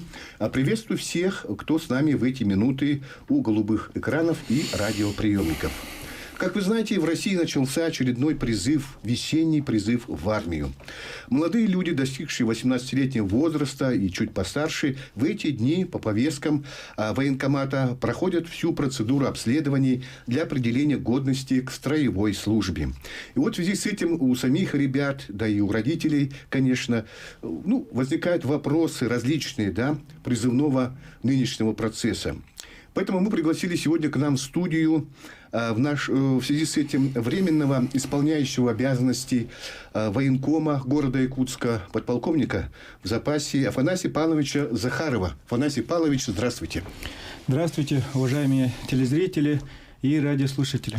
Да, я тоже обращаюсь к нашим телезрителям и радиослушателям. Наши телефоны 32 2066 и 32 1166. Пожалуйста, мы ждем ваши вопросы по теме призыва на воинскую службу. Звоните. Ну что ж, мы начнем нашу программу. Вот, как мы сказали, уже начался очередной призыв юношей в ряды российской армии. Вот каков план приема уже в этом году, в этой весной, в городе Якутске? В какие военные округа пойдут служить наши ребята, якутяне, и в какие рода войск в основном? Пожалуйста. Значит, в весеннем призыве 2018 года по городу Якутску план примерно 1000 человек предстоит призвать на военную службу Вооруженные силы Российской Федерации. Наши ребята будут призваны и направлены в войска Восточного военного округа. То есть это в основном по Дальневосточному федеральному округу. Хабаровский край, Приморский край, Амурская область, Камчатка, Сахалинская область, Еврейский автономный округ, Бурятия, Читинская область. Примерно такие регионы поедут служить наши ребята. В различные рода войск, конечно, Да, рода войск самые различные. Можно сказать, все рода войск, которые имеются в вооруженных силах Российской Федерации. Ага. Ну что ж, вот такой вопрос, Афанасий Павлович. Сейчас, конечно, уже идет как раз разгар, наверное, прохождение, медкомиссии вот этими ребятами. Те, кто должны это пройти, уже получили повестки. Вот немножко подробнее расскажите, что из себя представляет обследование медицинской комиссии, пожалуйста, призывников. При прибытии в военный комиссариат граждане, то есть до прибытия в военный комиссариат граждане получают повестку военного комиссариата. При этом с данной повесткой у нас выдается гражданину перечень документов, которые должен с собой взять гражданин, и перечень анализов, которые должен пройти в своей поликлинике по месту жительства. И по прибытии в военный комиссариат они должны представить документы и результаты анализов. В таком случае у нас ускоряется процесс прохождения, и вся работа должна будет пройти по плану. Если он начнет проходить комиссию, то есть все врачи в готовности его осмотреть, но вдруг, если не окажется какого-то документа или анализа по перечню, то уже его надо будет направить еще раз обратно домой, и из дома на следующий день проходить, то есть получать результаты анализов. И это, в общем, создаст проблемы для самого призывника. А так требования... требуется состояние устойчивое, состояние здоровья. И, главное, чтобы недовеса не было у гражданина. Бывает, высокие ребята и мало весят, Немножко, да? Да, есть немного. Ну, есть полные ребята, наверное, тоже, скажем так. Есть, конечно, и полные, но, получают они категорию годности временно негоден, в течение полугода обязаны они поправить свое состояние здоровья, потом в осеннем призыве пойти в армию. Хорошо. Уважаемые телезрители и радиослушатели, вы, наверное, поняли, о чем мы сегодня говорим в нашем прямом эфире, да? И наши телефоны 32 2066, 32 11 66. Если у вас возникли вопросы у самих призывников, юношей, да, и у родителей, у дедушек, бабушек, то, пожалуйста, звоните нам на эти телефоны, задавайте свои интересующие вопросы. Напомню, у нас сегодня в студии временно исполняющий обязанности военкома города Якутска, подполковник в запасе Афанасий Павлович Захаров. Ну, давайте такой вопрос. Кому нынче вот предоставляется отсрочка? Ну, скажем, традиционно, конечно. Вопрос такой. Ну, по федеральному закону о воинской обязанности в военной службе по статье 24 предоставляется отсрочка по состоянию здоровья на полгода, как я говорил, для того, чтобы свое здоровье как бы привести в порядок, немного подлечиться и прийти повторно. Также занятым постоянным уходом за близким родственником, который требует постоянного ухода. Ну, то есть имеет инвалидность первой группы. И в документе об инвалидности указано, что требуется посторонний уход. Таким гражданам. И кроме него, если нет другого близкого родственника, который должен ухаживать за этим человеком. Также имеющим двух детей, двух и более детей, для того, чтобы он являлся кормильцем для своих детей. Также имеющим ребенка и воспитывающим его без матери. Согласно... То есть отец-одиночка, да? Да, если отец-одиночка, то мы ему предоставляем... Не мы, а согласно федеральному закону ему предоставляется отсрочка. Да. Также поступившим на службу в органы внутренних дел федеральный... Государственная противопожарная служба, учреждения уголовно-исполнительной системы, органы за оборотом наркотиков и так далее. Если они обучались в данных учреждениях данных органов и имеют диплом о высшем образовании. Ну хорошо, это отсрочка временная, скажем так. На какой период?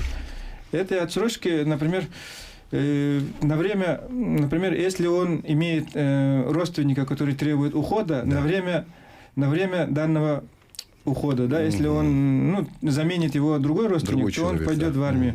Если, например, если он имеет двух детей, если он будет разведен, законно, то он тоже потеряет свою отсрочку. Если он будет иметь ребенка одного без матери и при этом женится, тоже, естественно, потеряет отсрочку. Но кто служит в органах, если они будут уволены из этих органов, тоже, естественно, потеряют отсрочку. Кроме того, по учебе имеется у нас отсрочка. Кто обучается в школе, понятно, до окончания школы. Потом, кто поступает в среднее образовательное учреждение, тоже до окончания данного учебного заведения. Кто выше поступает, то же самое. Но если в высшем образовательном учреждении он поступил с среднего образовательного учреждения, то, естественно, у него имеется специальность, диплом, то такие ребята не будут пользоваться, так как он, когда учился в среднем среднем образовательном учреждении, он получил один раз отсрочку. В законе написано, что отсрочка предоставляется только один раз. Вот есть такая ситуация, например, если, например, у парня тоже двое детей, но он, значит, живет гражданским браком, например, не зарегистрирован там в органах ЗАГСа, то здесь в этом случае как? Если гражданин проживает гражданским браком, но дети записаны как отец на его имя, на его имя, то, естественно, он будет иметь отсрочку. Государство обязано будет предоставить ему. Хорошо. Ну что ж, уважаемые телезрители и радиослушатели, мы ждем ваши вопросы на программу «Якутск сегодня». Тема уже понятна, очень актуальна сегодня. Это призыв на военную службу. Теперь, наверное, такой вопрос. Вы говорите, что повестки раздают ваши, видимо, работники, горвоенкомата. В общем-то, как в прежние времена было или что? кого-то, может, привлекаете с другой стороны? Повестки мы пока, да, справляемся с силами работников военного комиссариата. Кроме того, да, у нас есть помогают сторонние организации по соглашению. Кроме того, письмами тоже мы направляем. И вот сейчас самая такая горячая пора. Ряд граждан самостоятельно являются. Но используя данные способы, мы каким-то образом справляемся, можно сказать. Ну, пока. например, вот отправили повестку, да, вот, ну, скажем, человек не явился, да, молодой человек, второй раз не явился. Какие меры предпринимаете тогда в этих случаях? Если гражданин, получив повестку, не является, естественно, он будет попадет под контроль как разыскник военного комиссариата. Так. И мы будем повторно предоставлять ему данную повестку. Так. Если он и повторно являться не будет, то он как систематически не являющийся по повесткам военкомата, мы подаем письменно подаем документы МВД, структуры Министерства внутренних дел, и Министерство внутренних дел, они обязуются нам предоставить его военный комиссариат, как бы насильно, можно сказать, гражданина, и после этого мы в дальнейшем с ним ведем работу.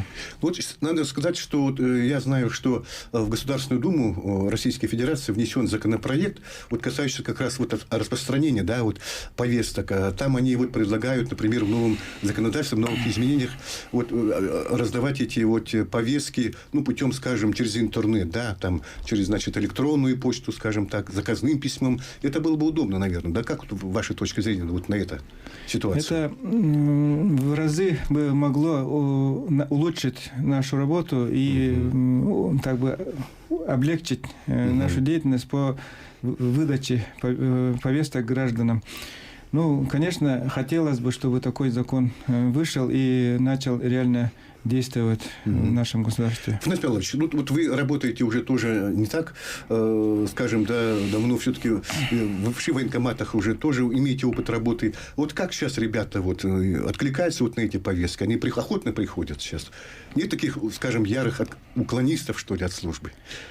В последнее время, можно сказать, в государстве отношение к армии изменилось, можно сказать, в лучшую сторону, положительную. В связи с этим, ребята, основная масса ребят приходит самостоятельно и с радостью идут служить. А потом в конце начинают, несколько... Хорошо. Что ж, уважаемые телезрители, радиослушатели, мы не прощаемся с вами, а сейчас уходим на небольшую рекламную паузу, а затем вновь вернемся в нашу студию передачи «Якутск сегодня» и продолжим программу.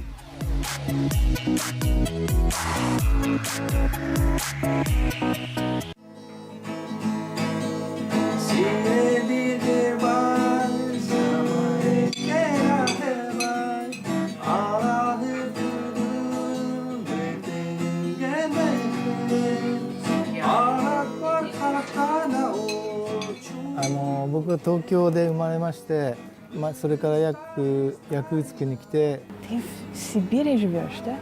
Сказал, да. Почему нет? Я приехал в конце 2013 года. How do we greet every time? Come here, come.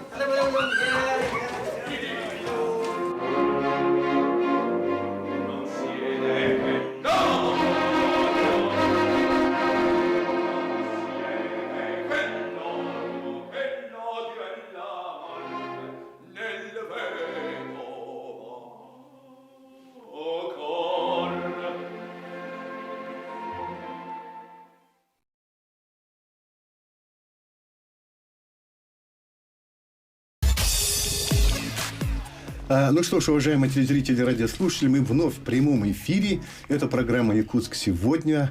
Телефоны 32 2066 32 11 66. У нас сегодня в студии гость. Это временно исполняющий обязанности военкома города Якутска, подполковник в запасе Афанасий Павлович Захаров. Афанасий Павлович, теперь несколько слов, конечно, нашим телезрителям, радиослушателям и ребятам, чтобы они тоже какую-то информацию получили, их родители, наверное, обязательно в том числе. А все-таки альтернативная служба, что она себя представляет? Есть ребята, желающие начать с этого? свою жизнь?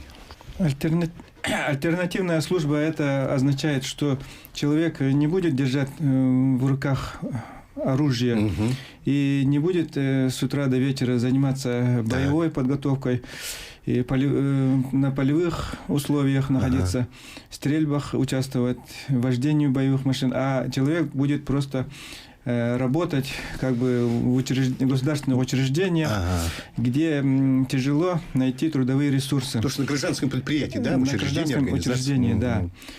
Ну, есть у нас желающие, один желающий, изъявивший желание на этот призыв имеется, гражданин, к нему уже распределение поступило в наш военкомат. Спасибо.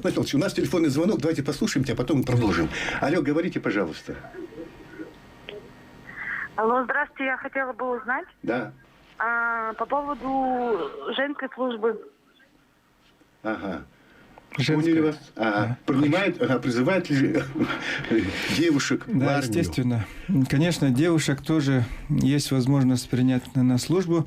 Если девушка имеет специальность, которая необходима вооруженным силам Российской Федерации, это в основном связисты, медики.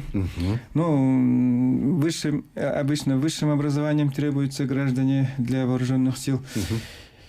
И такие граждане женского пола могут быть приняты на военную службу по контракту. Только по контракту, да? По контракту, да. Хорошо. Ну, давайте вернемся вот к альтернативной службе. Ну, чтобы, вот, например, пойти вот на такую службу, нужно заранее, видимо, подать документы, да? Естественно, да. Чтобы пойти на альтернативную службу, по окончании призыва надо подать заявление, и это заявление будет рассматриваться в течение вот этой подготовки к призывной кампании. Мы, ну, то есть заявление гражданина должно дойти до Москвы, получается, да, и вернуться за это время. Ну, рассматриваться там, да, процесс ну, можно сказать, за полгода должен гражданин написать заявление, и тогда, возможно, да, исполнится его желание. Да? Так, у нас еще один вопрос телезрителя, радиослушателя. Слушаем, говорите, пожалуйста. Здравствуйте. Здравствуйте, слушаем вас. У меня такой вопрос. Вот, насчет 2 месяцев, вот с апреля началось, говорили. Понятно. 2 месяца сборы. Так, еще один вопрос, Афанасий Павлович, примите, а потом уже ответим на этот вопрос. Так, пожалуйста, мы вас слушаем. Вы в прямом эфире. Я вот хотел спросить, да, после я, короче, сидел, да? Сегодня. Так. Освободился. Я хочу в армию. Ну? А вот меня там берут, нет? Тоже отвечу. Хорошо. Вот 2 вопроса, значит, сборы, да, 2-месячные. Пожалуйста, первый где слушайте. Значит, у нас в Российской Федерации планируется проведение крупномасштабных стратегических учений «Восток-2018». И это учение примерно будет проходить в августе-сентябре месяце. Так. И там планируется призыв граждан на учебные сборы. Ну, примерно сроки указаны на 2 месяца, да. Ну, естественно, мы будем оповещать граждан, вызывать их по повесткам военного комиссариата и будем разъяснять как бы условия данных мероприятий. И, ну, по согласованию, естественно, будем направлять их на обучение. Так, и второй вопрос. Вот парень желает, видимо, служить в армии, ну вот... Да. Если человек, когда имеет уголовное как бы наказание, то есть понятие погашения уголовного наказания. Если у него уголовное наказание будет погашено, после этого возможно, да, призыв на военную службу. Но опять же, возраст учитывается, наверное. Естественно, да, многие, ну, до 27 лет. До 27 лет, да. Многие там воинские части как бы отказываются принимать их на службу, но по федеральным законам всем, да, обязаны мы принимать их на службу, поэтому граждане имеют право подать в суд, почему его не принимают на военную службу, и по призыву, и пойти в армию, если по решению суда.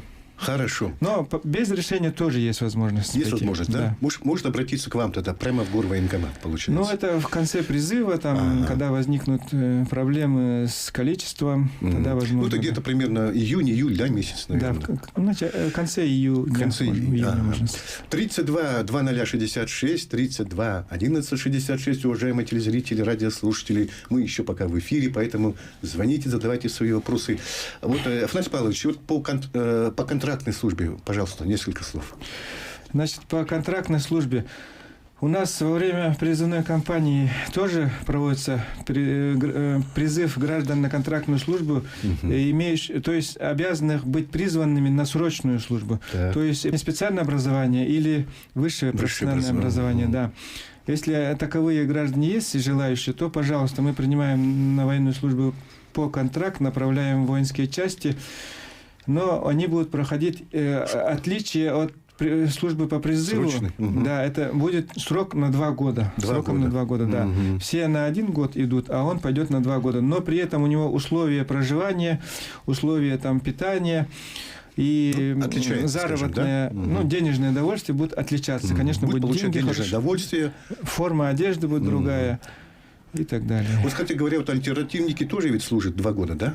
Альтернативники тоже 2 года служат, да. Но кроме того, есть контрактная служба до 35 лет. Кто отслужил в армии. Ограничение в возрасте есть, оказывается. Да. Кто взяли заключение о том, что диагноза того уже нет. Тогда возможно тоже, да. Ну, вот сейчас многие говорят о том, что, конечно, вот... Просто воинские части, они, можно сказать, сами имеют, то есть устанавливают у себя порядок. Некоторые вообще, может, постоянно носят их только отключенным звуком. Да. Но это в зависимости от того, какая воинская часть. Тоже зависит, да, от воинской части? Конечно, да.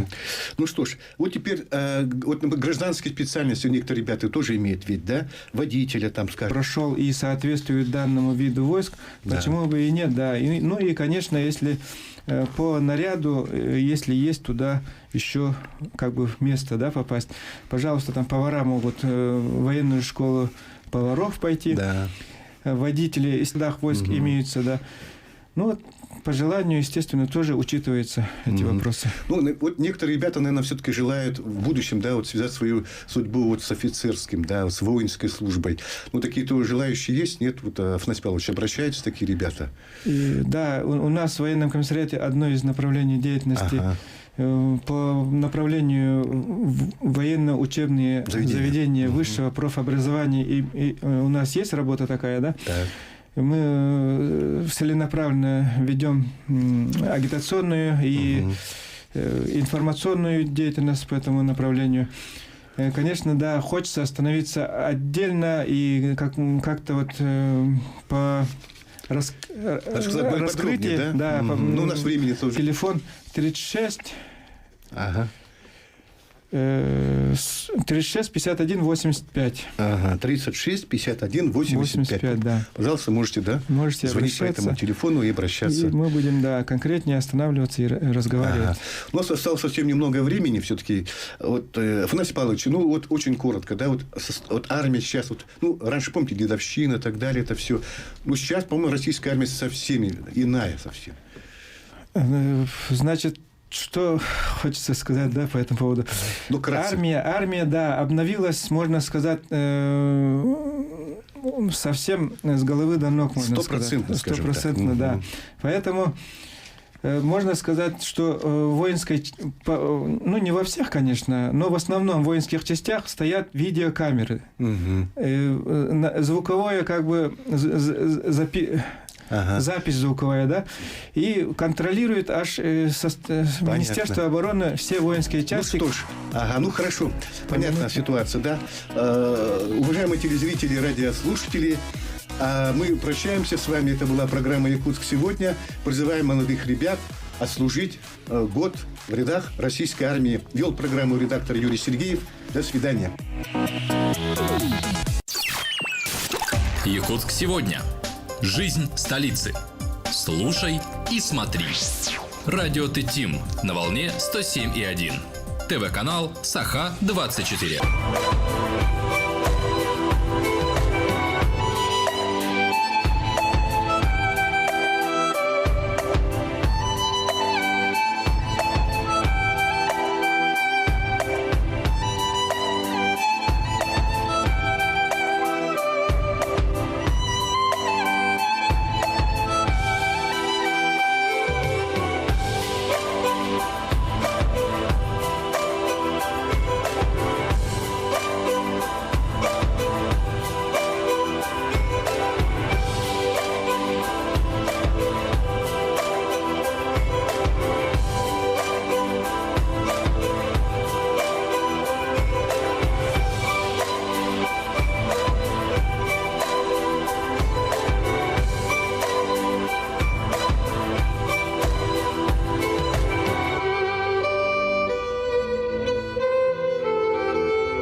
Бесперебойное энергообеспечение. Якутскэнерго продолжает капитальный ремонт высоковольтной линии «Каскад» Вилюйских ГЭС «Айхал». Риски, издержки.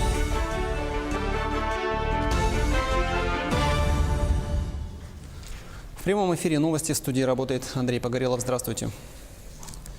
В детском саду Нерингри несколько детей получили ожоги глаз. Что здоровью детей ничего не угрожает. В Мирном для развития малого и среднего предпринимательства предоставляется финансовая поддержка. Гранты в сумме до 200 тысяч рублей предусмотрены для начинающих бизнесменов, а 300 тысяч могут получить работающие компании для приобретения или обновления оборудования.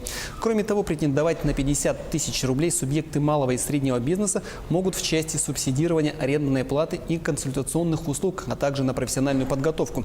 В приоритете программы пищевая промышленность, социально значимые услуги. Хотя бы раз в жизни задумывался каждый. Чтобы стать бизнесменом, необходимо, во-первых, знание конъюнктуры рынка, а во-вторых, соответствующий талант. Продолжение темы в нашем сюжете. Можно ли развить коммерческую жилку? Как научиться вести дела и сколько нужно времени, чтобы наработать клиентскую базу? Желающие достичь успеха предприниматели не ищут ответы. Свои вопросы они задают профессионалам, специалистам сопровождения бизнеса. Чаще всего к нам приходит это торговая деятельность, это немного менее, это услуги общепита. Малым предприятиям чаще требуется помощь в сдаче отчетов, подготовке кадровых и бухгалтерских документов. Нередко к профессионалам приходят люди, только подумывающие о собственном бизнесе. Кто к нам приходит, мы стараемся объективно подойти к этому вопросу, прочитать все риски, какие будут издержки, какая есть конкуренция, с чем столкнется предприниматель. Эксперты ведения бизнеса знают местные нюансы и могут порекомендовать без 5 минут бизнесменам другой вид занятости с учетом склонностей потенциального предпринимателя и специалистов. За и против принимают решение, что стоит подождать с этим вопросом. Человек сэкономил свое личное время, деньги и, так сказать, может потратить деньги, чтобы проработать свою идею на будущее. У профессионалов потенциальные бизнесмены могут узнать немало приятного и полезного. Например, о механизмах господдержки, на которые может рассчитывать начинающий предприниматель. Татьяна Вахнина, Алдан. Энергетики западных электрических сетей Якутскэнерго продолжает капитальный ремонт высоковольтной линии «Каскад» Вилюйских ГЭС «Айхал». Задействованы 2 бригады высоковольтного Мирнинского участка, 4 единицы спецтехники, а также персонал и техника подрядной организации. Работы по замене аварийной линии ведутся с декабря прошлого года. Отметим, что эта линия питает электроэнергией предприятия алмазодобывающей промышленности, социальные и жилые объекты поселка Айхал и города Удачный. Якутска продолжает заниматься уборкой и вывозом снега из округов и пригородов столицы. Природная стихия в начале апреля преподнесла дополнительные хлопоты. Снег, который шел в столице республики в течение 2 дней, превысил декадную норму в 6 раз, из-за чего все коммунальные службы были переведены в усиленный режим работы. Последствия обильного снегопада планируют завершить уже в ближайшие дни. Только за 3 дня с города Якутска было вывезено более 20 тысяч кубов снега. В целом силами Якутдорстрой с октября прошлого года было вывезено 284 тысячи кубов снега. На уборку снега окружной администрации города Якутска были выделены дополнительные средства. Это на уборку по округам. Примерное время было дано около 3 дней. Но мы уже начали заниматься вывозом. Сейчас уже работа идет по всем управам. Якутдорстрой работает сейчас на магистральных улицах города. Порядка 90 единиц техники выходит ежесуточно и около 75 дорожных рабочих. Завершилась ежегодная профориентационная экспедиция школьников «Молодежь Якутии в промышленность». В Республиканском медиацентре проходит встреча участников и руководителей проекта. С места событий передает Саргалана Федорова. Ежегодная профориентационная экспедиция «Молодежь Якутии в промышленность» стартовала 27 марта и проходила в течение 10 дней. В ней приняли участие 20 школьников из разных районов Якутии. До этого все они прошли отбор, а сдавали экзамены по физике и химии. В этом году проект вышел на Дальний Восток. Участники экспедиции побывали на космодроме «Восточный» в городе Циолковский Амурской области. Осмотрели объекты ракетно-космической промышленности. Космодром «Восточный» стал конечной точкой маршрута экспедиции. До этого участники экспедиции посетили объекты компаний «Якутуголь», «Алдан-Золото», «Комар», «Селигдар», «Газпромтрансгаз-Томск», «Железные дороги Якутии» и госкорпорации «Роскосмос». А задача проекта – заинтересовать ребят, которые желают связать свою жизнь с промышленностью и помочь им в выборе профессии. Все участники на практике увидели промышленность, которая является звеном социально-экономического и промышленного развития Дальнего Востока. Площадка для производителей техники и оборудования. Первый в Якутии крупнейший форум «Транспортные системы и дорожная инфраструктура Крайнего Севера» стартовал сегодня в Северо-Восточном федеральном университете. В рамках форума около 10 отечественных и зарубежных производителей представят 9 единиц техники, которые уже работают на предприятиях Якутии в суровых условиях и уже показали свои результаты. Форум продлится до 6 апреля. Мы ждем от форума объединения усилий научных организаций, потенциала образования и наших производственных предприятий, а также управления и государственных органов в плане решения основных ключевых проблем дорожной отрасли. Значит, проблем действительно много, и в основном они, конечно же, обусловлены сложными климатическими условиями, которые провоцируют сложные дорожные условия, и вот всю специфику, связанную со строительством, эксплуатацией, содержанием. Есть приманку, дверца захлопывается. После специалисты выезжают за собакой и увозят в питомник. Ранее четвероногих отлавливали с помощью дротиков с применением усыпляющего раствора. Однако установки, и мы отловили порядка 40 животных этими двумя установками. В дальнейшем мы планируем поставить установки по всему городу. Сейчас республиканская выставка охотничьих собак. Мероприятие проходит в рамках празднования дня, вместе с тем и показатели охотничьих собак. Она дает, во-первых, титул, вот. Ну, во-вторых, самому интересно посоревноваться. Сама эта порода, она готовилась и выводилась специально для охоты. На этом все. Еще больше новостей на портале як24.ру.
Долго надо за ней ухаживать, ее нужно долго уговаривать, ее нужно хулить или леять.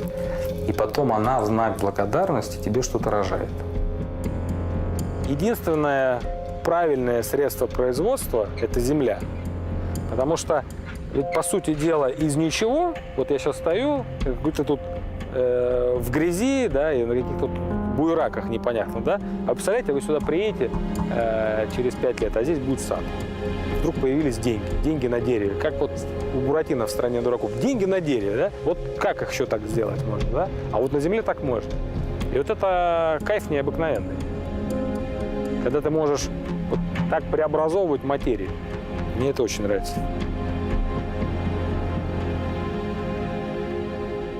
Я понял, что это какой-то другой мир. Здесь какой-то вот уголок заброшенной Европы с этими дорогами, обсаженными деревьями, старинными домами. Мне так здесь понравилось.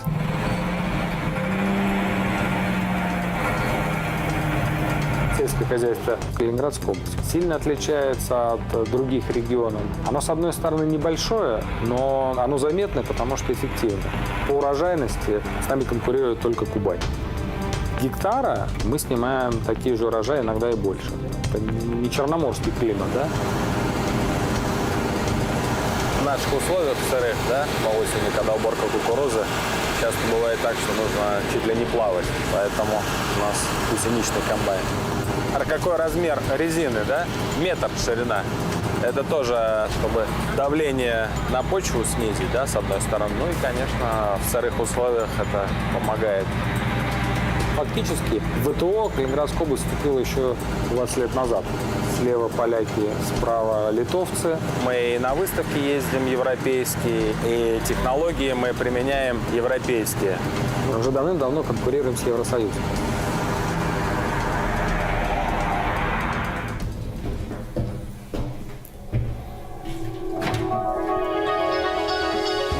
Я работал в Москве, в общем-то, на жизнь хватало. И вот в тот момент я встретил своего будущего партнера, Романова Андрея. И он тогда сказал, тут один проект в Калининградской области есть. Создать современное агропредприятие, ну, как раз нужен специалист по сельскому хозяйству. Не хочешь съездить посмотреть? Я-то вообще человек любознательный. Я говорю, хочу. И вот ровно 11 лет назад я приехал в поселок Залесье, акционерное общество Залесье, до этого совхоз Залесье. Удручающая картина действительности, там какие-то пьяные лица, люди, которые были озлобленные, которые там получали копеечную. Из Дагестана были, значит, из Москвы, там бог знает откуда. То есть кто кого знал, тот того подтащил сюда.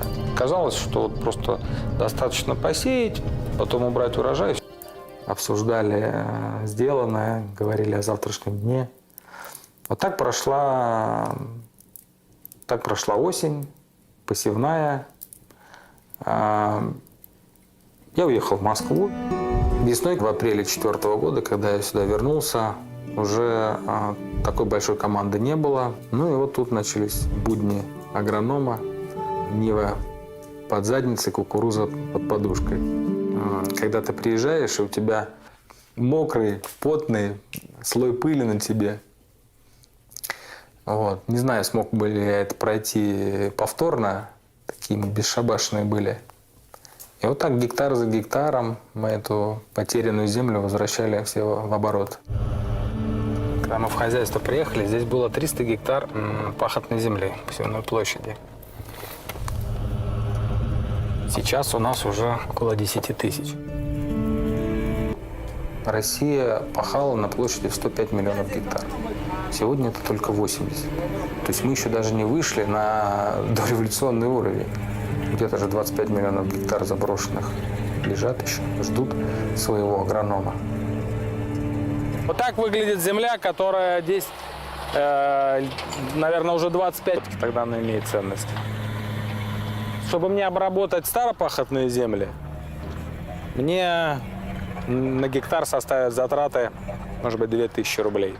Чтобы вводить брошенные земли, такие как эти, в сумме затрат мне нужно на гектар 2000 евро, а не 2000 рублей. Потому что здесь несколько раз нужно там пройти тяжелый меди. Писала письма жена, потом не выдержала, приехала сама с чемоданами и с детьми.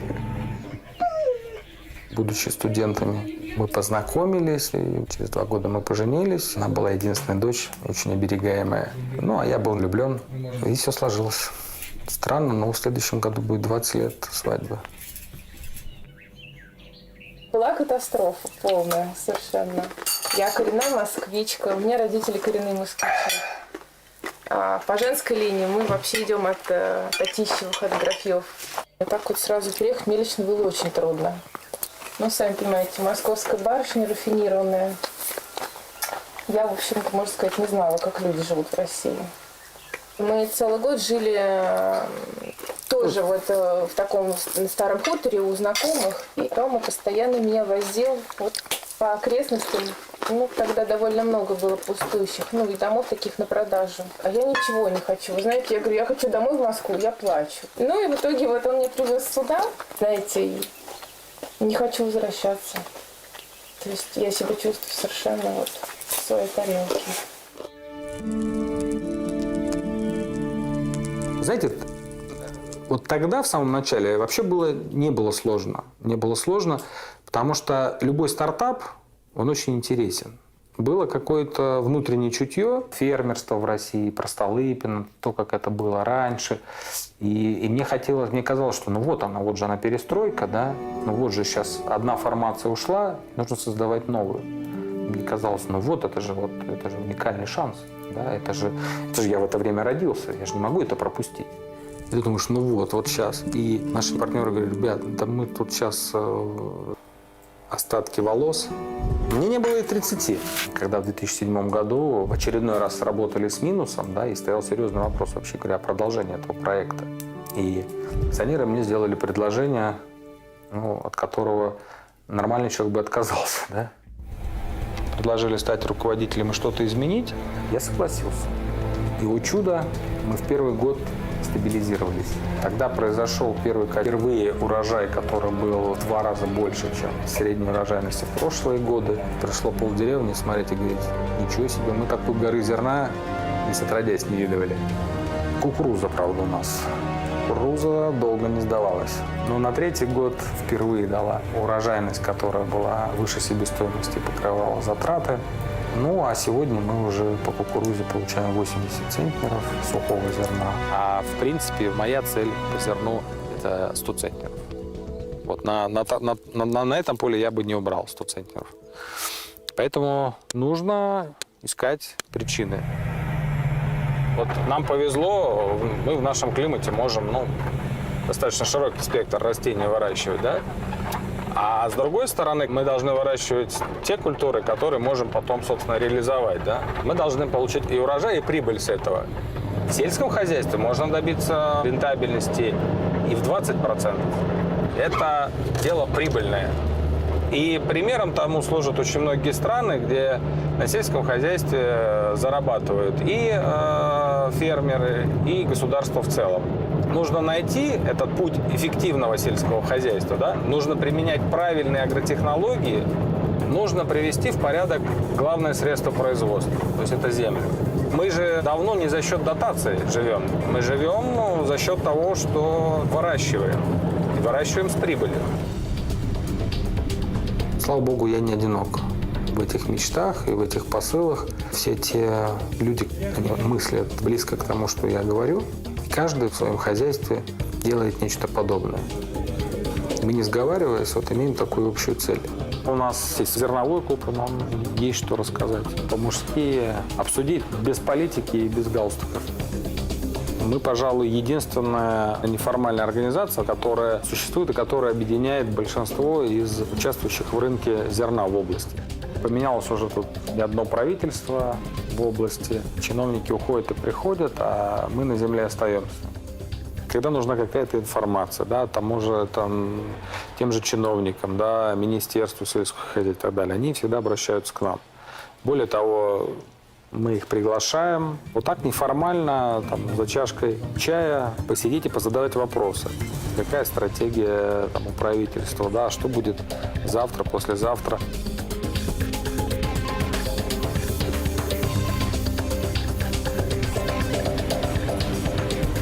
Мы гордимся тем, что мы экспортеры зерна. Что такое зерно? Зерно надо превращать дальше в продукт. В муку, в хлеб, в мясо, в яйцо, в молоко. С одной стороны, это очень длинные инвестиции, очень опасные инвестиции, да? Чтобы получить литр молока, надо не только корову так рисковать. К слову сказать, за 4,5 тысячи литров в советские времена давали уже герои труда, а сегодня собираешь всю маржу. Знаете, сельское хозяйство – это такой же бизнес, как и любой другой. Да, и в сегодняшних условиях должна быть эффективность в моей работе. На меня ложится весь груз ответственности за результат. И у меня были сложные периоды в работе здесь, в биографии, когда я принимал решения, за которые потом приходилось отвечать. Он полголовы седой, неприятности у меня были.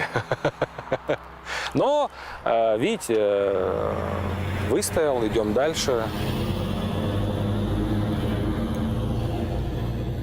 Здесь была пустошь, развалины фермы. И вот мы потихоньку сделали цветущий сад. Я был еще совсем пацаном, не знаю, лет, наверное, мне 9-10 было, когда я решил своими силами заложить первый сад. Дед, наверное, наложил на меня большой отпечаток. Дед как-то меня сам выделял среди внуков и внучек. Нас, к слову, было 25 у него. Я 12-й по счету. Наверное, он чувствовал во мне преемника. Он был председателем колхоза. В 30-е был репрессирован. Потом война, ранения, побег из плена. Сложная у меня была история, но, тем не менее, дед дошел до победы. Воспитал детей, воспитал внуков, правнуков. И дед тогда внимательно наблюдал и подсказывал, как нужно землю перекапывать, как нужно готовить ее под посадку сада. И в тот момент мои родственники дали мне прозвище «Мичуринец». Вот так с этим прозвищем я до конца школы и прошел. Мы организовали фирму по озеленению, благоустройству. И тогда была идея создать собственный питомник, где бы я мог уже так в промышленных масштабах. Вот здесь мы будем закладывать плодовый сад, яблони, груши, голубику, клубнику. Чтобы быть интересным на рынке, желательно, конечно, иметь побольше ассортимента. Подготовка почвы, конечно, для сада, она более тщательная, чем для обычных культур. Вот. Это под большим давлением промывает дренажи, коллектора. Но земля здесь супер, супер. Гумус, питание. Вот смотрите, какой ширина горизонта пахотного пения до нас создавали, а мы должны сохранить. Потому что жизнь человеческая? Это фрагмент в истории. Быстро уйдет. Но то, что я сейчас делаю, это должно остаться поколением после меня. То есть я свой сантиметр почвы должен создать за свою короткую жизнь. Значит, тогда не зря жил.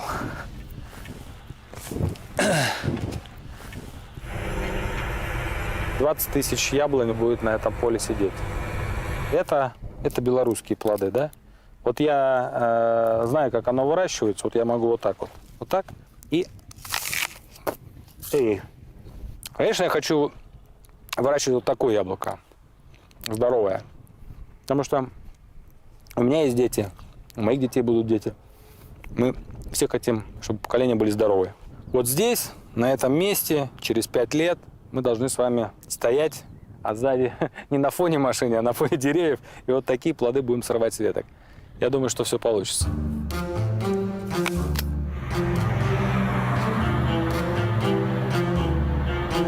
Село воспринималось всегда либо как наказание, да, вот, либо как бездонная дыра. Всегда это нищета, всегда это безденежье, всегда это какие-то неурожаи и там полуголодное существование. Современное сельское хозяйство давно уже не такое. Инструментарий современного агронома стал совершенно другим. Раньше была лошадь и этот шагомер, аршин, да, а теперь планшетный компьютер и внедорожник, да, и в офисе или сидя в машине, да, можно очень быстро те или другие задачи решить, посчитать. Скорость принятия решений, скорость анализа стала совершенно другой, сумасшедшей. Вот эта программа, основанная на базе спутникового мониторинга, позволяет в текущем времени оценить ситуацию, которая происходит сегодня на поле. Я могу, находясь в любой точке мира на удаленном доступе, посмотреть, какое из моих полей уже готово к уборке. Это, конечно, очень удобно. Для очень точно вести каждое поле, каждый участок. Скажем, зимой, когда есть побольше времени, данных, она, собственно говоря, поступает уже с машины, с трактора, потому что механизатор перед выполнением операции, он вводит у себя в тракторе на компьютере наименование этой операции, он вводит сорт, которым он сеет, он вводит название сеялки и начинает операцию. Дальше я могу посмотреть, с какой производительностью он работал, сколько времени он затратил на работу. Но плох тот генерал, который не рядом с солдатами. Издалека сражение не выиграть. Поэтому все-таки в ключевые моменты нужно находиться на месте и нужно проверять, как работает сеялка, как работает комбайн, как работают люди. Да и просто настроение, самочувствие людей тоже нужно понимать. Да. Был трудный период там, поиска кадров, замены кадров. Нужно было убеждать людей в том, что жить надо по-другому. Те, кому удалось перестроиться, те, кто вот поверил в себя, поверил в нас, те, наверное, и не пожалели. У меня за 10 лет, я посчитал, производительность труда выросла в 32 раза. Зарплата выросла, правда, только в 12 раз. Уже конкурс на рабочие места. То есть у меня всегда лежит пачка резюме желающих устроиться на работу. Кстати, вот эту деревню мы строим своим работникам. Наше хозяйство приняло участие в программе строительства жилья на селе. Это федеральная программа. Здесь уже 8 домов построили. Мы предоставляем вот такой беспроцентный займ на разницу между субсидией и фактической стоимостью жилья. Нам одинаково ценен как хороший механизатор, так и хороший специалист. Сотрудник самостоятельно выбирает все проекты. Село должно стать красивым. Наверное, моей жизни не хватит сделать село таким, каким я его себе представляю. Даже если мы один поселок изменим, да, сделаем его красивым, уютным, благоустроенным, вот так кластеры и возникают. Такой вот микрокосмос в отдельно взятом Залесье. Вроде бы точка на карте, ну посмотришь, а вокруг этой точки уже не одна деревня, уже много деревень. Уже 10 тысяч гектар, 6 тысяч коров, да. А начиналось все вот с ничего. Ну, так. С разрухи все. С разрухи, да, на развалинах. Наверное, как-то нужно нам рассредотачиваться по России, по нашей большущей, которая очень нуждается в рабочих руках. Особо в головах нуждается. Я считаю, что на обеих столицах лежит определенный груз ответственности перед всей страной, да. То есть, если мы получаем хорошее образование, хорошее воспитание, то мы должны этот весь опыт куда-то дальше нести. Вот это, наверное, и есть главная цель мужика русского, да, который должен вот здесь, сейчас, в деревне, в глуши где-нибудь, да, бросить зерно в землю, собрать урожай. Вот тогда ты живешь не зря. А еще ценнее, если кто-то тебя потом одобрит и скажет: да, пап, этот путь и мне подходит. Не зря ты горбатился столько лет. Ведь сын — это что? Памятник отцу при жизни. А если 2 памятника? Я бы, конечно, от 3, от 4 бы не отказался, но, как говорится, что Бог дал, то и к счастью. Вот.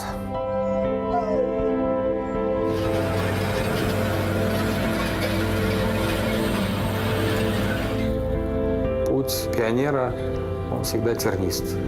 Но какой это кайф идти первым. Создавать что-то, что ты оставляешь после себя или подаешь пример другим, это, конечно, оправдывает любые потери, бессонные ночи. Это, наверное, достойная цель.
Здравствуйте. Мы беседуем с членом Комитета Совета Федерации по федеративному устройству, региональной политике, местному самоуправлению и делам Севера Игорем Константиновичем Чернышенко. Здравствуйте, Игорь Константинович.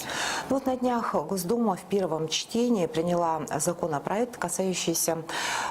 Честно, то право обозначено, оно провозглашено, но реального механизма получения этих выплат за нанесенный ущерб оленям пастбищам, другим угодьям нигде не определено, каким механизмом оно делается. Вообще законодательство, связанное с коренными малочисленными народами Севера, оно имеет длительную историю. На моей памяти, кроме основного закона, который называется «Проблемы, связанные с определением принадлежности к той или иной национальности коренных малочисленных народов Севера», это одно из сегодня таких тоже сложных процессов, которые требуются для того, чтобы определить права коренных малочисленных народов Севера на допуск к рыбалке, на допуск к природным ресурсам. То есть этот процесс еще идет. Но вот и в частности то, о чем вы спросили, да, действительно, право такое в законе о гарантиях коренных. Основной закон, он как раз предлагает прописать механизм, который должен быть применен для того, чтобы представители коренных малочисленных народов Севера могли бы эти выплаты получать. То у вас работают и компании, добывающие нефть и уголь, есть и трубы, которые являются такими, что есть определенный ущерб. И вот здесь, конечно, это очень важно, такой закон получить. Но и будем надеяться, что если не до конца этого года, то в следующем году этот механизм должен заработать.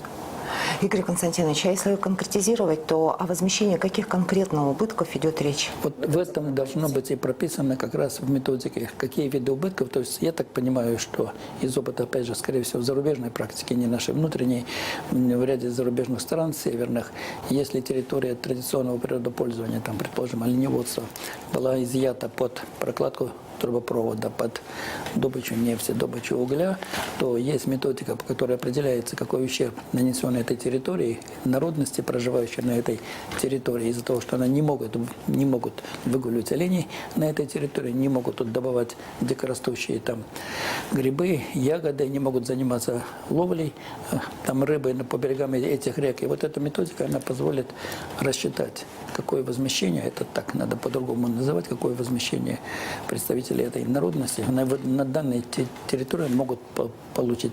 Закон правильный, закон ожидаемый, но это еще не финиш, а это только середина пути по достижению этой цели. Скажите, а в разработке этого законопроекта принимала участие Ассоциация малочисленных народов? Учитывалось вообще их насколько мнение? Вы знаете, в Совете Федерации существовала и работает временная группа по совершенствованию законодательства по коренным малочисленным народам Севера. К участию аналогичного образования в Государственной Думе привлечены обязательно представители Ассоциации коренных малочисленных народов Севера. Их мнение действительно важно. Но и бесспорно, я думаю, что они будут и участвовать в дальнейшей работе в правительстве по выработке методики и определению критериев возмещения ущерба, нанесенных их природе их угодьям вот в ходе промышленной разработки. Скажите, пожалуйста, с какими вообще общими проблемами сталкиваются вообще все коренные малочисленные народы? Ну, проблемы... Что вообще является вообще сдерживающими факторами вот их устойчивого такого социально-экономического развития? Была проблема идентификации. Как определить коренной принадлежность коренным малочисленным народам Севера. И вот в последнее время речь шла о выработке. Я знаю, что в Государственной Думе комитет, который занимается этими проблемами, активно работает над законом, над правовым документом, который ведет реестр учета представителей малых народов, на основе которого им будет предоставлено право пользоваться всеми гарантиями коренных малочисленных народов Севера. Кроме того, вы знаете, наверное, все-таки в определенной степени мировая тенденция все-таки за счет роста благосостояния, за счет урбанизации все-таки многие представители малых народов уезжают из мест традиционного проживания. Идет ассимиляция народов и населения. И тоже одна из проблем. И задача и сохранить и образ жизни, и язык, и культуру, и обычаи. Но при этом понятно, что право остается за конкретным человеком. Будет ли он жить в месте, где проживали его предки, будет заниматься жить этим образом жизни, или он будет искать место другого проживания в городе, или уйдет там в угольную промышленность, там, в транспорт и другой. Вот это одна из таких социальных проблем. Кардинального решения этой проблемы я особо не вижу, но ее нужно просто учитывать и создавать наиболее благоприятные возможности, чтобы люди стремились бы сохранить свою идентичность, свой язык, свою культуру там, где жили их предки. Игорь Константинович, перейдем вот к другому закону. Закон о развитии арктической зоны Российской Федерации. Вот скажите, пожалуйста, трудный закон на самом деле. Он очень долго так продвигается. В чем вообще проблема? Почему так вот такие сложности с этим законом? Ну, вообще тема Арктики, она исторически в России популярна давно. С времен 15-16 веков, говорят, первопроходцы появились русские в Арктике, там на Шпицбергене были и в северных территориях. Но если вернуться быстро в современность, то буквально последние 20 лет Россия четко заявила о своих интересах в Арктическом регионе. После того, когда появилась стратегия, когда появилась сама территория, то возникла потребность в прописании закона, который будет регулировать особые принципы развития северных арктических территорий. На больше такой интересный проект закона о развитии арктической зоны Российской Федерации был обсужден на парламентских слушаниях в Совете Федерации с участием Валентины Ивановны Матвиенко и председателя Госкомиссии по вопросам Арктики Дмитрия Олеговича Рогозина. Этот закон мы одобрили как проект, это было как предложение парламентских слушаний, и там проработали основные блоки, звенья. Реально говоря, тот закон, который мы предлагали, сенаторы, ну и плюс бесспорно с участием всех территорий, он был достаточно емкий и по организационно-правовым решениям и по тем финансовым затратам, которые мы предлагали в этот закон завести, не прямое финансирование из бюджета, а меры поддержки экономики через там, преференции по налогообложению, по какому-то корректировке арендных платежей и так далее. То есть правительство не пошло, можно называть не закон о развитии Арктической зоны Российской Федерации, а его можно назвать о формировании опорных зон Арктической зоны Российской Федерации. Регионы его приняли с рядом оговорок, что он, в принципе, наверное, нужен, но скорее нужен более широкий, более конструктивный, более глубокий закон о развитии Арктической зоны Российской Федерации. Но вот в нашем комитете буквально ежемесячно на заседаниях присутствуют представители Министерства экономического развития, которые подтверждают, что закон у них есть, закон в работе, закон, да, больше пока сворачивается в тему формирования опорных зон, и по их обещаниям, они говорят, в этом полугодии он, возможно, появится.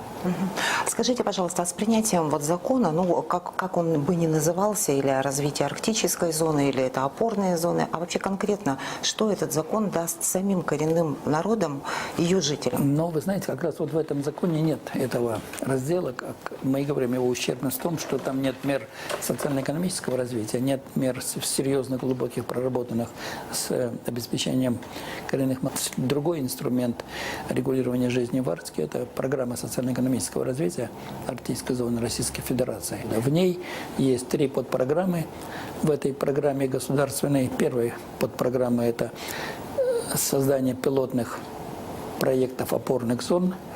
Это первый этап ее, то есть первая подпрограмма. Вторая подпрограмма – развитие Северного морского пути. И третья подпрограмма – это вот освоение ресурсов арктической зоны, то есть это добыча нефти, газа и так далее. Вот такие 3 Закон. Закон об Арктике, он тоже все-таки направлен на то, чтобы стимулировать приток и инноваций, и инвестиций, и молодых, ну не молодых, а квалифицированных рабочих рук в районы все-таки экстремального проживания. В Арктике все-таки, на мой взгляд, я вижу, требуются особые механизмы ее поддержки. Кроме того, в законе должны быть прописаны механизмы сохранения экологической безопасности, потому что природа Арктики хрупкая, есть ряд и международных соглашений по этому поводу. Да мы и сами понимаем, тот ущерб, который в годы советской власти был нанесен в силу разных причин.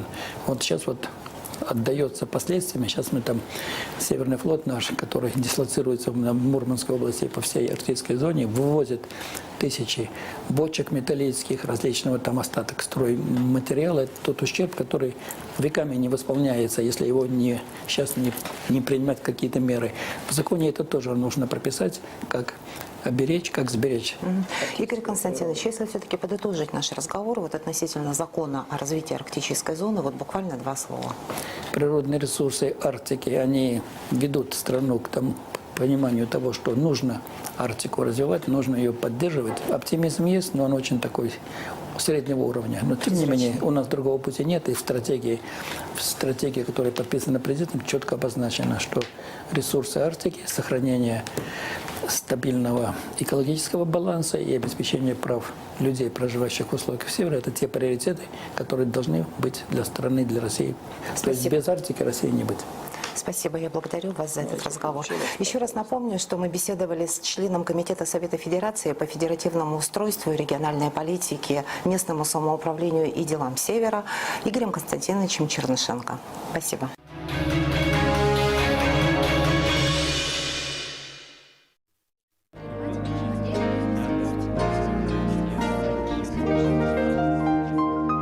Здравствуйте, я Вычукжанин Игорь Петрович. Я закончил факультет ремонта и эксплуатации самолетов и двигателей. Ну, это очень такой хороший факультет.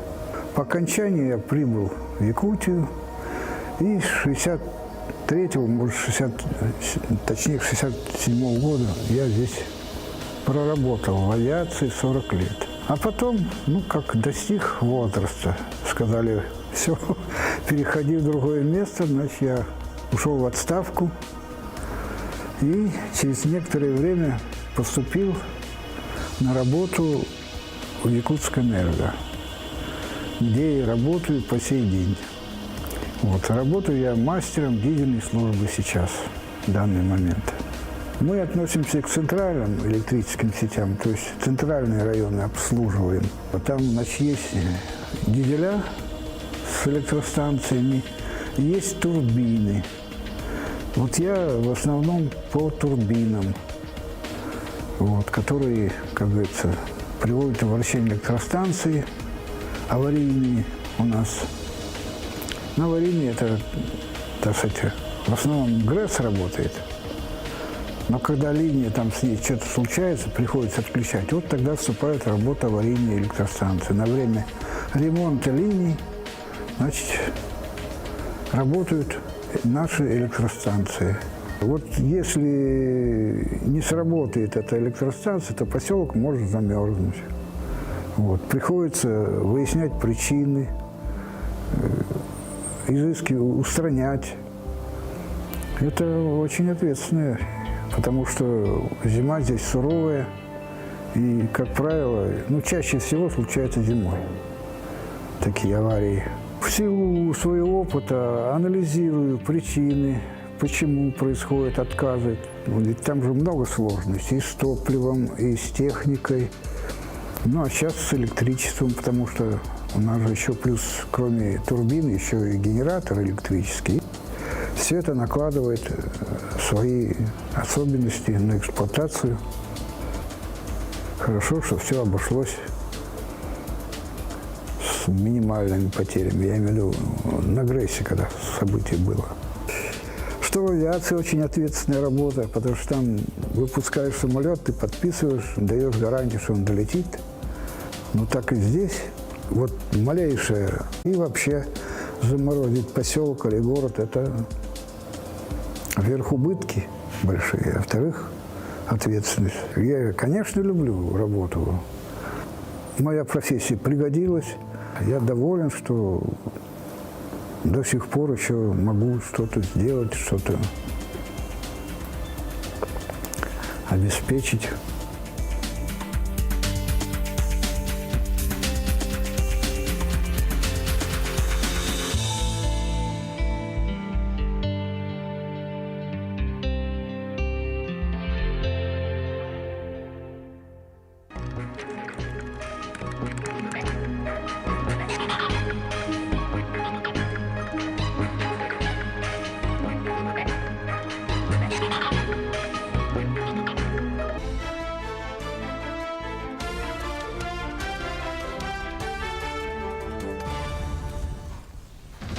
Халатность или несчастный случай в детском саду Нерюнгри. Очки в зачет 7-х спортивных игр народов Якутии. В спорткомплексе Даксун проходит финал первенства республики по мини-футболу.